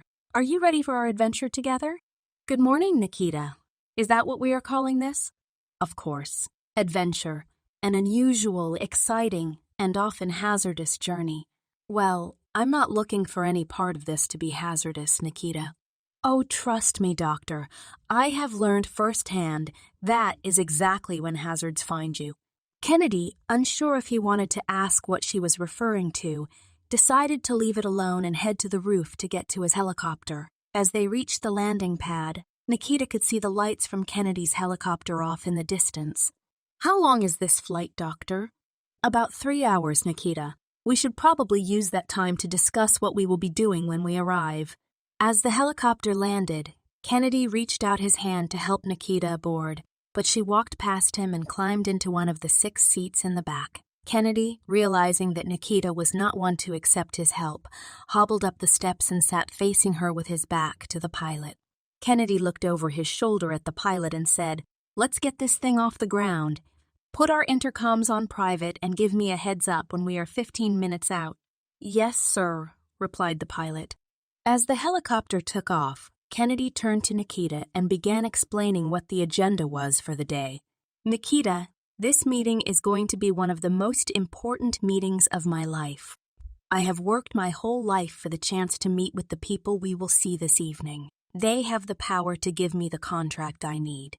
"Doctor, are these men going to offer you the contract tonight?" "No, Nikita. These people are not the ones who make the decisions. See, in this world, the people who we are dealing with are never seen. I doubt that we will ever meet anyone that is in a position to make real decisions. Those people are invisible. The people we will be talking to represent the people who represent those people. There are layers between the people with the power and anyone who can identify or get to them. So you are saying that we are talking to a group of people who will then go back and tell the decision makers what they were told." "Something like that. They will not go back and tell them anything if they don't think what we have to offer is worth telling them about. The people we will be dealing with are not idiots. They are in the position to judge for themselves if we have something worth bothering their bosses about. They will not bother them with something that might come back later and be a problem because the people they work for will hold them responsible." "Responsible? Let's just say you don't get a lot of mistakes in this business." "I see, so they will listen to your ideas and then decide if you have a good idea that will not end up getting them killed when it fails to be what they claimed it was." "Exactly. And what would happen to you if you promised them a weapon and it somehow failed to materialize or be what you promised after they agreed to work with you?" "It's a dangerous business, Nikita. That would not end well for me. I think I'm starting to get this, so I can also assume it wouldn't end well for me either." Kennedy just looked out of the window. "It's okay, Doctor. I am a weapon, not a person. I am expendable. Nikita, we have a good product that they will buy. Yes, it's dangerous, but we will not need to worry about what happens if we fail because we will not fail." "No, Doctor, we will not. Nikita, there will be other people at this conference talking about their products. We will be the last to speak, so plan on sitting for a bit while they finish." "These other speakers, will they have girls like me?" "Of course not. These people are nowhere near as advanced in their research as I am. They will be trying to sell ideas that I discarded a decade ago." "Like what?" "Things like implanting cells from a jellyfish into the human heart to get an improved valve system that provides better blood flow and, as a result, more energy for a soldier." "So, this will all be about DNA or medical research?" "No, there'll be a lot of gadgets for soldiers to carry into battle. Anything that can give them an advantage over an enemy. Drone technology, medical equipment to repair soldiers in the field. Just anything you can dream of that might catch the eye of a buyer." "I see. What are you going to propose? I mean, I know this is about me, but what do you plan to say?" Kennedy, eager to rehearse what he planned to say, said, "We are going to offer these people something better than new equipment. We are going to offer them a soldier that can see heat signatures without equipment, hear better than human soldiers, run faster, heal faster, think faster, and basically replace the human element on the battlefield." "Doctor, I thought we discussed the idea that these people will not risk replacing an entire army. If I am right, they may still want your product, but they will not want armies of them. You can't ask these people to make you the wealthiest company on Earth if they only want a dozen soldiers. They are not going to buy hundreds of thousands of soldiers that can overthrow their governments and replace them. Nikita, we are way too far into this to change course. So, all the talk about training my team was just to shut us up. You don't plan to use a team." "Nikita," said Kennedy, looking frustrated, Your team is the least of my problems right now. I don't need them, but if you and Payne insist on training them, then help me get this contract and you can do whatever you want with them. I don't think either of you understand how serious this all can become. We need to show these people a weapon and then deliver that weapon. It's that simple.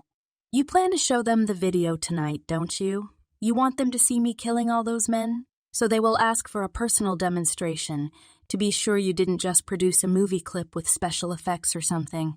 Yes, Nikita. They will want to see you in action. I see. So when we get back, I should be prepared to fight who knows what so that you get your contract. Then what? Do you just send me on my way, or should I expect you to want to disassemble me to show them how I'm made? No one is going to disassemble you. I don't know who we would get to do that job anyway. It's not like I could hold you down long enough to do it. Doctor, I think I get what we have going on here. You plan to do whatever you want to do here, and nothing you told me or my team is going to get in your way. That's fine.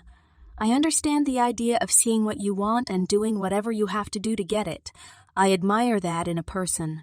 Just some good, old-fashioned determination. If you don't plan to kick my team out of the facility until this is over, I will help you. You already gave Payne Alpha, so when this is over, we will all get out of your hair and let you have your contract. It's a win for everyone. Are you being serious, Nikita? Yes, I plan to help you tonight, and you and I will get the contract you deserve. When the night is over, you will have your meeting set up, and we will begin planning how to impress the bosses. I'm sure we will have plenty to discuss about the future after this meeting. Kennedy looked out the window for several minutes without saying anything, but Nikita could tell that he was asking himself what her cooperation was really all about. Doctor, it'll be fine. You have the most intelligent weapon ever devised escorting you to the most important meeting you will ever attend. That's not bad for a Wednesday. Nikita, do you understand how dangerous this would be if we get there and you make me look like a fool or start playing games with me out of some type of revenge? Richard, let's clear the air. Games are your arena. Me, I don't play games. If I wanted to hurt you, I'd open that door and chuck your fat ass out of this helicopter and watch you paint those buildings down there. I'm here because you made me a promise to fix Cassie's legs. That is the only reason I am here. You can't fix her if you are dead. You're a smart man, so you should have already figured that out. We will attend this meeting. You will get your chance to demonstrate your new weapon, and you will get your contract. The only person playing games here is you. I keep my word. That should be both a comfort to you and a warning. Now let's get back to business and stop dancing around. Tell me about the types of research you have done to get where we are. People are going to ask questions, and I don't want to stand there looking like a mindless idiot with no answers. If people ask you questions, you need to be careful not to give away trade secrets because they will use them to compete with us. Doctor, can we pretend that I am not stupid for a second? Obviously, we don't want to tell them how I am made, but I need to understand some basics. It's not like I want to stand there discussing the process for combining DNA. Explain to me how a tiny robot can fix my gunshot. There is no way that you programmed all that information into a microscopic machine. There must be a type of database that these bots refer to in order to know where an injury is and how to repair it. You are right about that. That is impressive. My competition would love to understand even that much of what I am doing. You really have to be careful what you say to them. I don't think you understand how smart you really are. Well, as impressive as all that sounds, I still don't know how it works until you explain it, so fill me in. Nikita may not have understood how the nanotech in her body worked, but she did understand how Kennedy worked. He was a proud man who saw himself as head and shoulders above his competition. He wanted to brag to someone, but his need for secrecy left him periodically calling his friend Ben to brag about what he had pulled off each week. Nikita was counting on his need to brag to compel him to tell her details about how she was made. It's all very, very complex stuff, Nikita. Are you sure you want to hear all of this? Try to use small words, Doctor. I'm all ears. Well, you have 2 different types of nanobots in you. One set is in your blood. This set is responsible for traveling to any part of your body where blood flows and repairing cells using a blueprint. The second type of nanobot in your body is attached to your skeleton at points that are spaced out about every inch. So, you have a small bot attached to each individual bone on your finger. You have one on each wrist bone, each vertebrae, several on your radius, on your humerus. You have them throughout your body. So, the bots attached to my bones are the information, and the ones in my blood are like worker ants. They do what they are instructed by the bots on my skeleton. Am I getting that right? Yes, exactly. Wow, Nikita. If I had you in the lab while I was working, I could have knocked years off of my research. You seem to understand this right away. Nonsense, Doctor. All I am doing is repeating what you are saying. It sounds like the genius here is you. This is sophisticated and yet so simple. Please continue. Kennedy looked proud of himself as he continued to explain how Nikita was created. Well, you have to understand that these tiny bots can't transmit very far, so they had to be configured as a network. That means the one that is in your foot has to talk to the one in your leg, your hip, your ribs, and so on before it can tell the nanobots in your blood where to go and what to do. Wow. So you are saying that at a time when computers were just being used for sending emails and silly pictures, you had already figured out how to combine hundreds of tiny brain bots to form a big brain. Is that what you are calling them? Brain bots? That is kind of catchy. I may use that. Go on, Doctor. I am starting to see why Instructor Payne referred to you as a brilliant scientist. As Nikita knowingly boosted his ego, Kennedy continued, Well, it was much more complicated than it sounds. See, the nanobots needed a power source that would last as long as you do. What I came up with is much better than I expected. Your bots run on something called tritiumite. I've never heard of that, and it's not in any of the information downloaded in my mind. That's because no one knows about it. It is one of many trade secrets that guarantee that my tech will be around long after I am gone. Tritiumite was something of an accidental discovery. I was experimenting with some chemical combinations when I managed to blow half of my office down with just a tiny amount of the combination I discovered. It caused some delays in my research, but I managed to regulate the energy and use it in microscopic amounts to run your bots for what could be 1,000 years or more. Doctor, you do realize that you solved the world's energy crisis, right? Kennedy paused for a moment before saying, maybe. I need to give that some thought. Anyway, back to the story.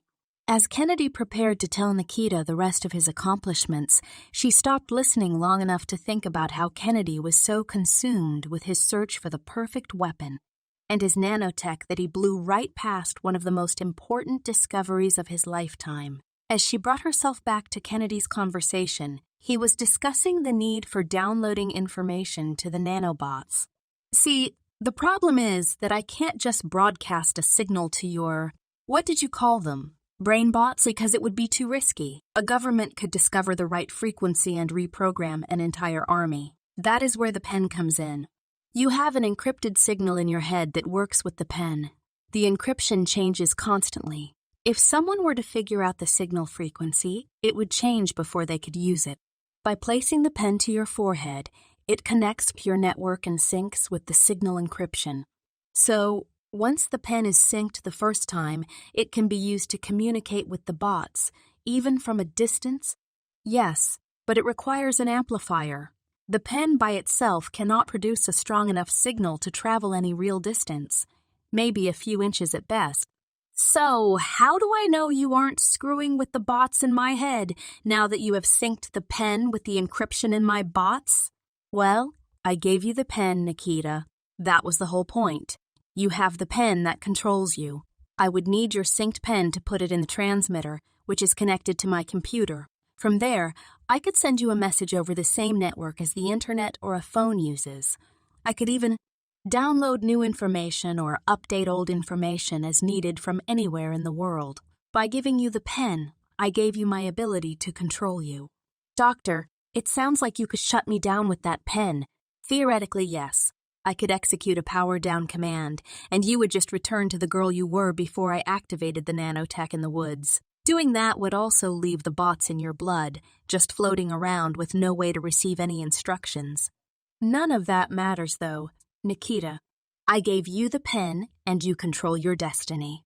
I built safeguards to shut down my bots, but a country wouldn't buy my soldiers if I could turn them off. I needed a way to hand the on-off switch to the buyer.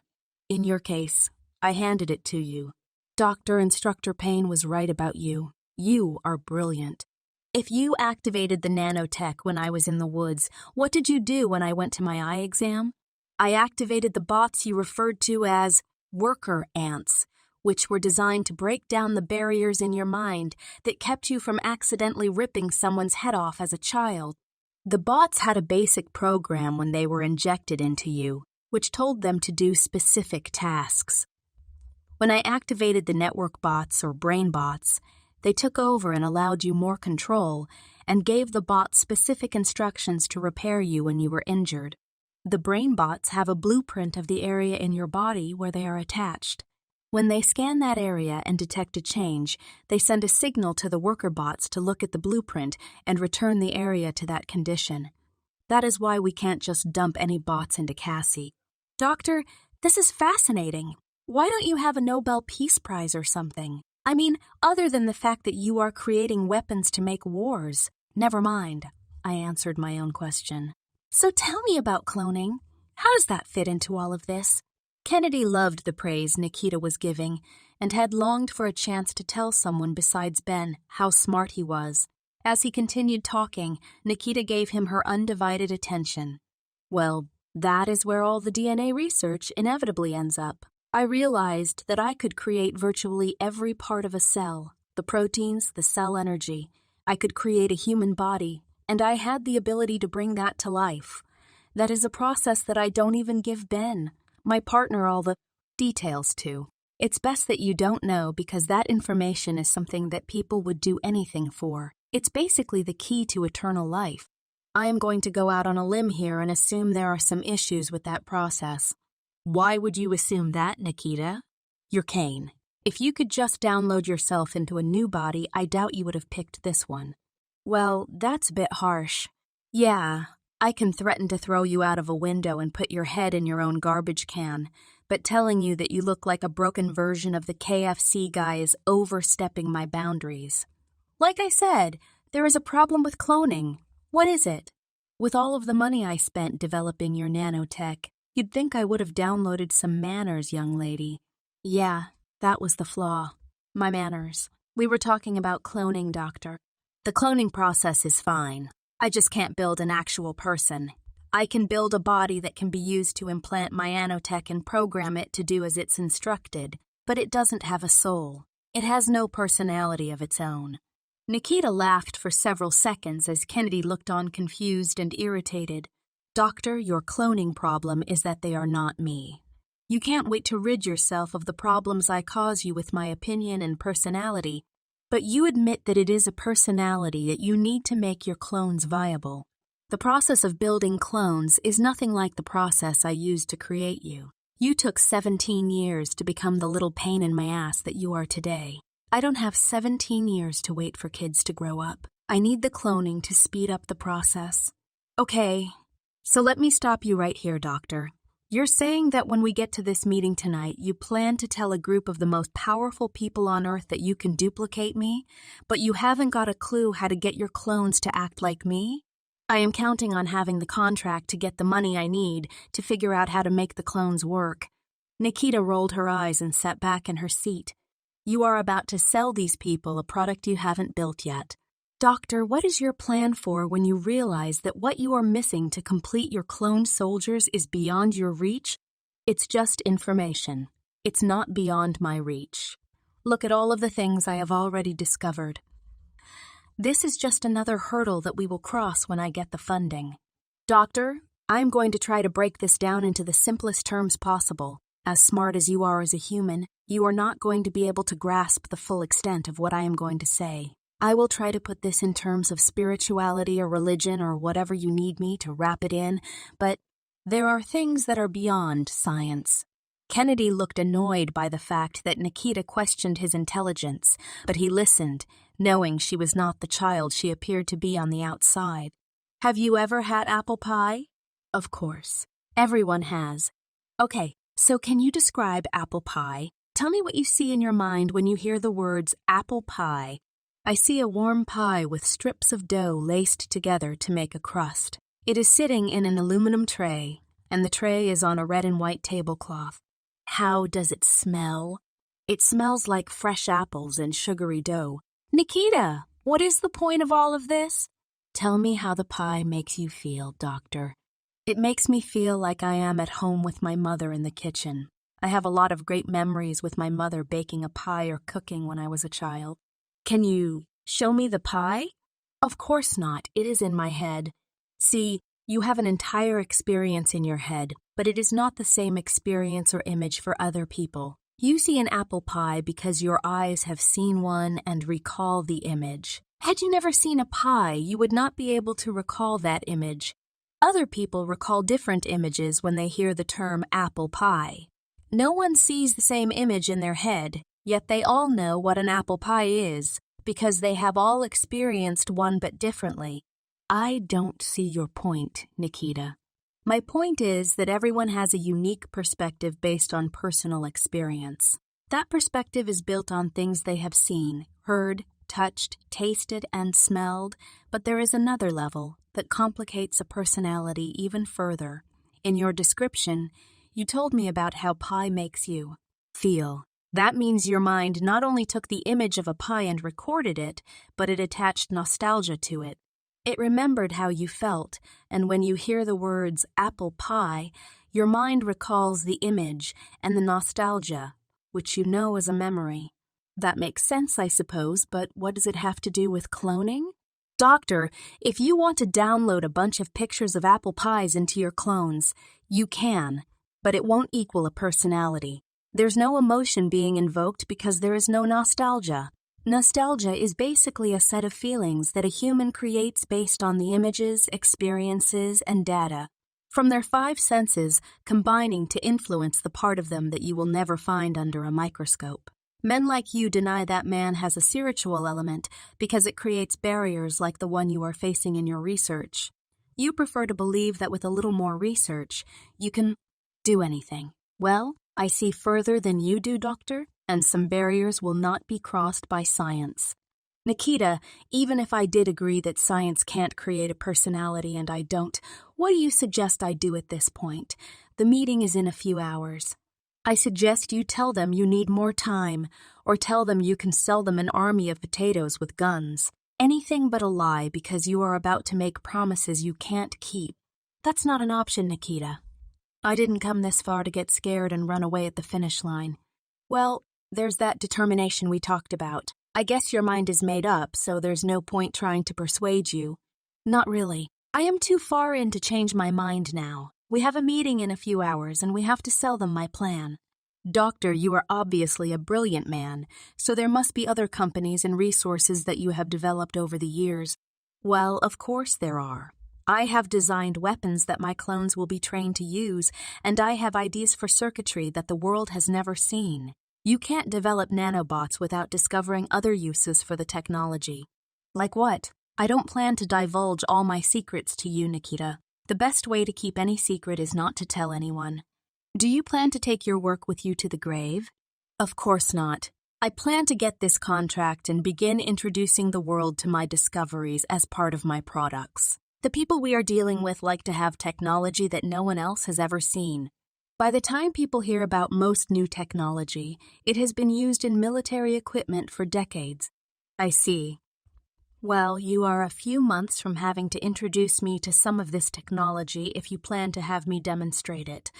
So give me some clue about what I will be dealing with. Nikita knew that despite Kennedy's claim that he didn't want to divulge his secrets, he was dying to tell someone how smart he was, and this was a chance for him to do just that. Okay, I will tell you a few ideas I have designed, but only because you are right. I will need to let you in on this soon anyway. I have a drone system that will allow a soldier to launch a drone and send real-time data back to a server. This will, in turn, Allow a group of soldiers to use a small screen to see the images of the whole battlefield and where people are located. All this just by looking at the display in a helmet which we designed.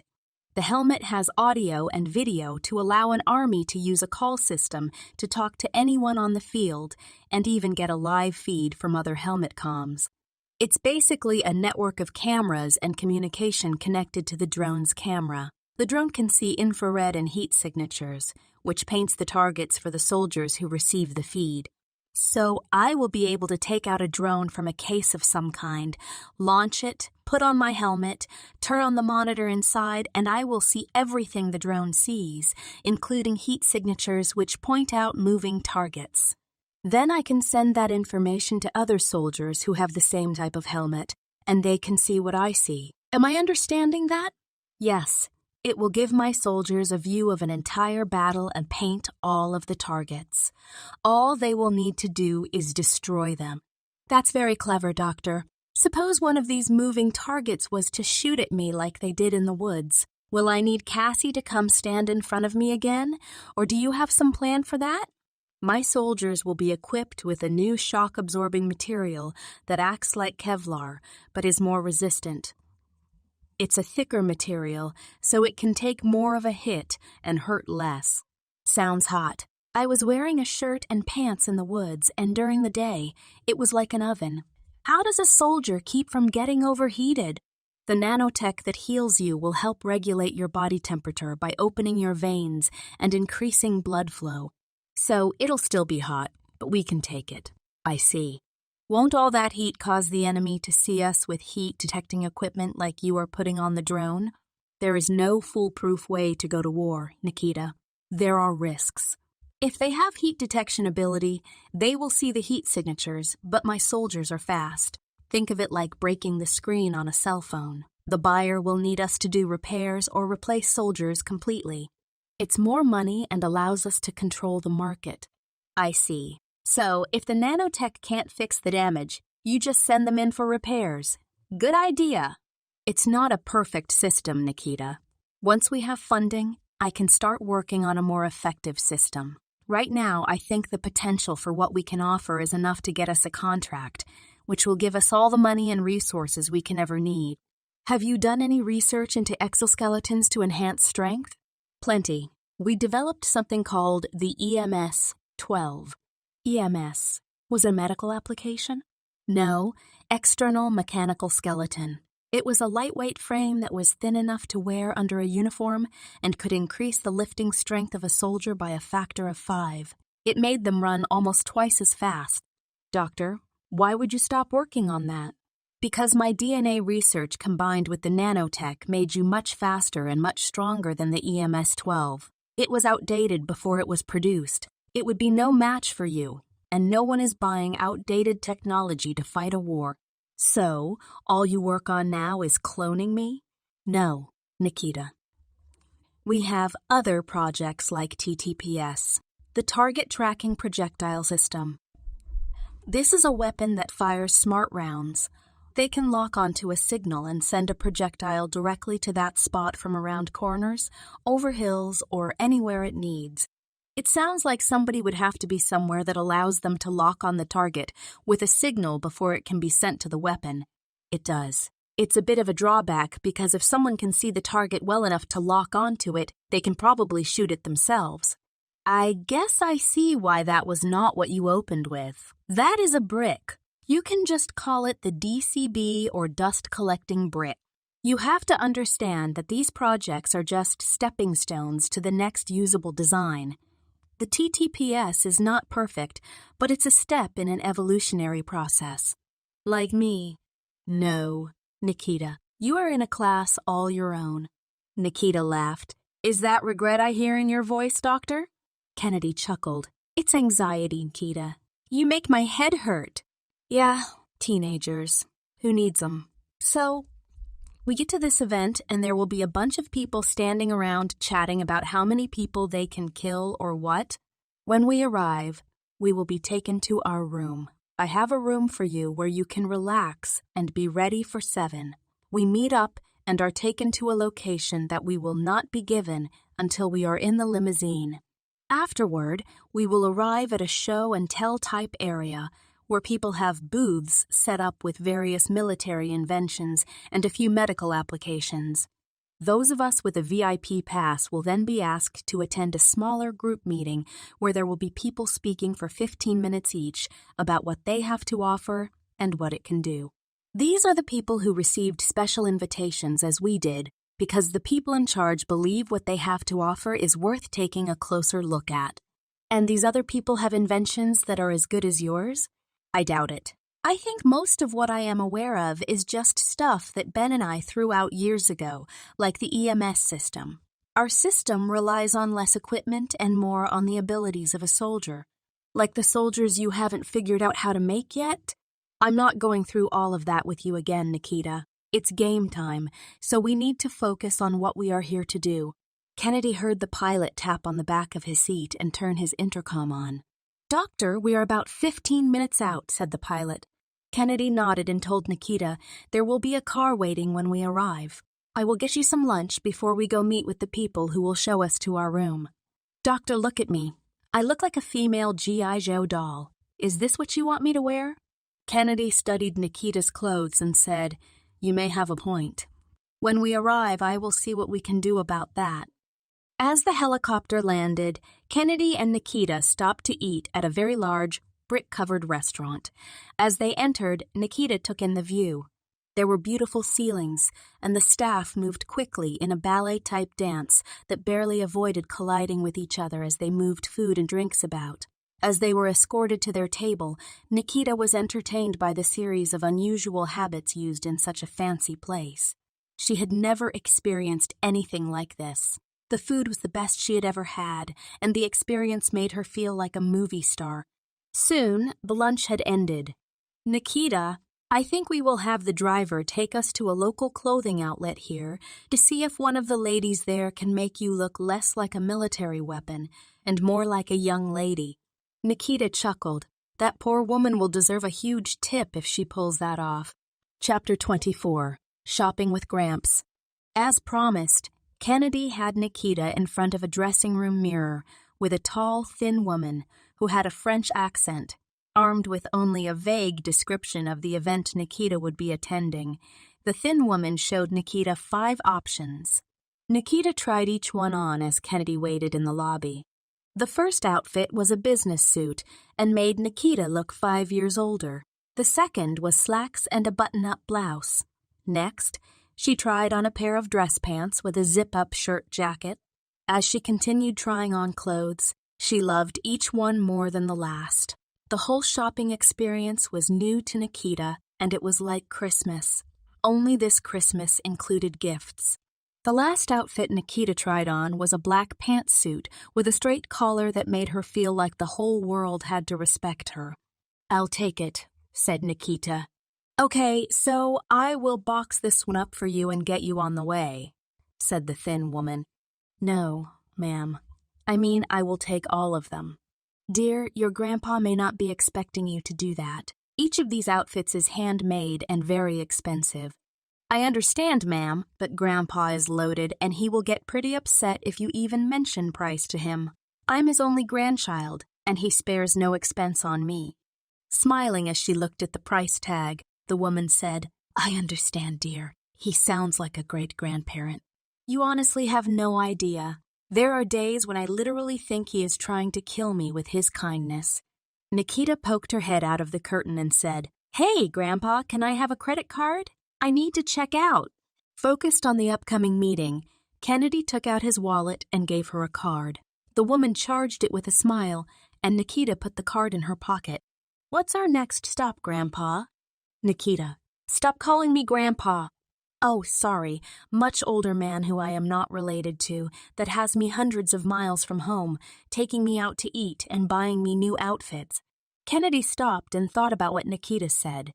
Grandpa it is, said Kennedy with a chuckle. So, what's next, Gramps?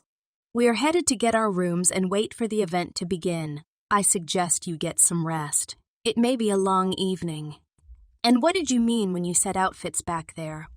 I got you one outfit, not outfits. Richard, do you really think you should have your mind on fashion right now? Let's stay focused. Nikita, I am going to see that statement, young lady. I'm sure you will, Gramps. I'm sure you will. Kennedy decided to let the whole thing go, knowing he would eventually see the price of the clothing as he noticed the 2 large bags Nikita was carrying for the first time. As they reached the complex where they were assigned rooms, Nikita laid out her clothes and just stood admiring them. She knew that she didn't need 5 outfits, but 2 of them were not for her. Cassie was the same size as Nikita, and she couldn't wait to bring her a new outfit. She never owned clothes this expensive, and neither had Cassie, so this was going to be a great surprise for her. The time went by quickly as Nikita picked up the phone and got an answer from a woman at the other end of the call. Ma'am, I just checked in, and I am in desperate need of a way to brush my hair. Yes, ma'am. I will see to it right away. Is there anything else you need? Nikita chuckled. Not unless you want to send me a hairdresser and a makeup artist. I will see to it at once, ma'am, said the voice at the other end. Nikita stood in the middle of the room just staring at the phone still in her hand. What did I just do? Said Nikita as she slowly hung up the phone.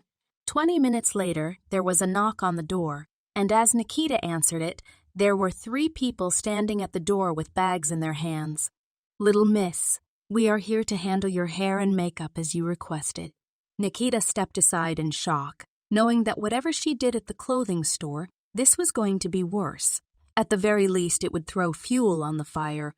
So, what did you have in mind, little miss? Said the energetic hairdresser as he whirled his comb through her hair.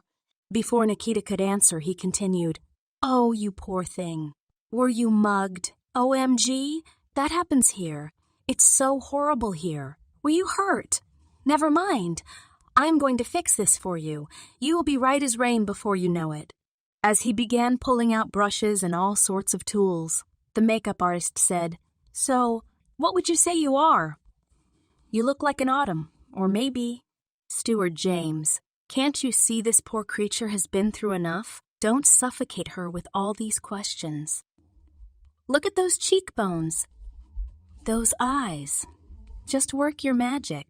The team worked tirelessly as Nikita sat in the middle of the room in a chair and listened as they talked, gossiped about their friends, and complimented how great she was beginning to look. Before long, they all stepped back and pointed her toward a large mirror on the wall. Nikita's eyes lit up as she saw the girl in the mirror. She looked older, more professional, fierce and beautiful at the same time. Little miss, I don't know where you have to be, but you are going to be the belle of the ball, sweetheart. I may have outdone myself on this one, said Stewart. Nikita took Kennedy's card from her back pocket and handed it to the hairdresser. Oh no, sweetheart, we charge the room. You are the doctor's granddaughter, aren't you? Yes, I am, said Nikita. Just put it on Grandpa's bill. Oh, and make sure you leave yourself a nice tip. I'm thinking like 25%.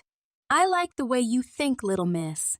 You be good and we are going to leave you to get ready for your event. Nikita walked to the door and closed it behind them. As she walked back to the mirror, she stood there for almost 30 minutes, just looking at how the clothes, makeup, and hair made her look like she was raised in a rich family. As she admired herself, there was a knock on the door. Nikita opened the door, and a man in a black suit was waiting. Ma'am, I am here to escort you to the vehicle that will take you to your event. Where is Dr. Kennedy? Asked Nikita. He is being taken in a separate vehicle, ma'am. It is our policy to take each guest in a separate vehicle. Why is that? Ma'am, I don't ask questions, and if I may, it would probably be best if you did the same. Fair enough. Let's get this party started. As Nikita sat in the car, the man closed her door and went to the opposite side of the car, where he sat next to her in the back seat. Ma'am, you are required to place this blindfold over your eyes. Nikita studied the man and the driver for a moment. Ma'am, you will not be harmed. This ensures that our guests do not reveal the location of our meeting to anyone who is not invited. When we arrive, you can remove your blindfold. Nikita agreed to place the blindfold over her eyes, and the car pulled away. As she sat silently in the back seat, She thought about what might be waiting for her when she arrived. This was a level of society that Nikita had no experience with. The proper etiquette for anything other than the mess hall was going to present some issues. One thing Nikita had become very good at was playing things by ear. Her newfound ability to understand things quickly and draw on a massive information library in her mind would make it easier to fit in, but there was more on her mind than fitting in. Dr. Kennedy had too much on his mind to realize it, but Nikita was counting on this being a big night just as much as he was. All his plans and speeches that he had rehearsed were about to take a change of direction, and Nikita planned to do the driving. As Nikita sat quietly, thinking about the event and how she planned to throw Kennedy a curveball, she reflected on Cassie placing herself in the way of bullets meant for her. She knew that Cassie probably did it partly because she felt guilty for not siding with Nikita when she needed a friend in the woods, but Nikita refused to hold it against her. She had never had a friend like Cassie, and she wasn't going to throw away a good friend over one bad decision. Cassie was not just making excuses when she said Nikita scared her. Seeing Nikita's eyes change color and watching her reach through a man's chest and pull out his stuffing was a bit of a jolt. The girl that Cassie was calling little sis and looking out for suddenly made it clear that she did not need protecting. The look on Cassie's face at that moment told Nikita that even her best friend was afraid of what she could become, and taking 3 bullets for her seemed like a high price to pay for being scared. For an 18-year-old girl, Cassie had been handed a lot of responsibility. Pain had drilled it into her head for 2 years that she needed to put the team first. Now she would be in a wheelchair for the rest of her life because she put Nikita's safety above her own. That was a sacrifice that Nikita could not accept, and until the scale was even again, she would not rest. As the sound of the road told Nikita that they were still driving to the event, she prepared herself to take the first steps in fixing everything that had happened and changing the course of events for Kennedy and the team. The next few hours would determine her future, and the next few months would change the lives of everyone, including Payne, Kennedy, Ben, and her team. After this night was over, Nikita planned to rip the wheel out of the hands of destiny and take her life in the direction she wanted it to go, regardless of the plan life may have had otherwise. One way or the other, the game was about to change, and Nikita planned to start a game of her own. Kennedy was about to learn why creating monsters has a way of coming back to haunt you.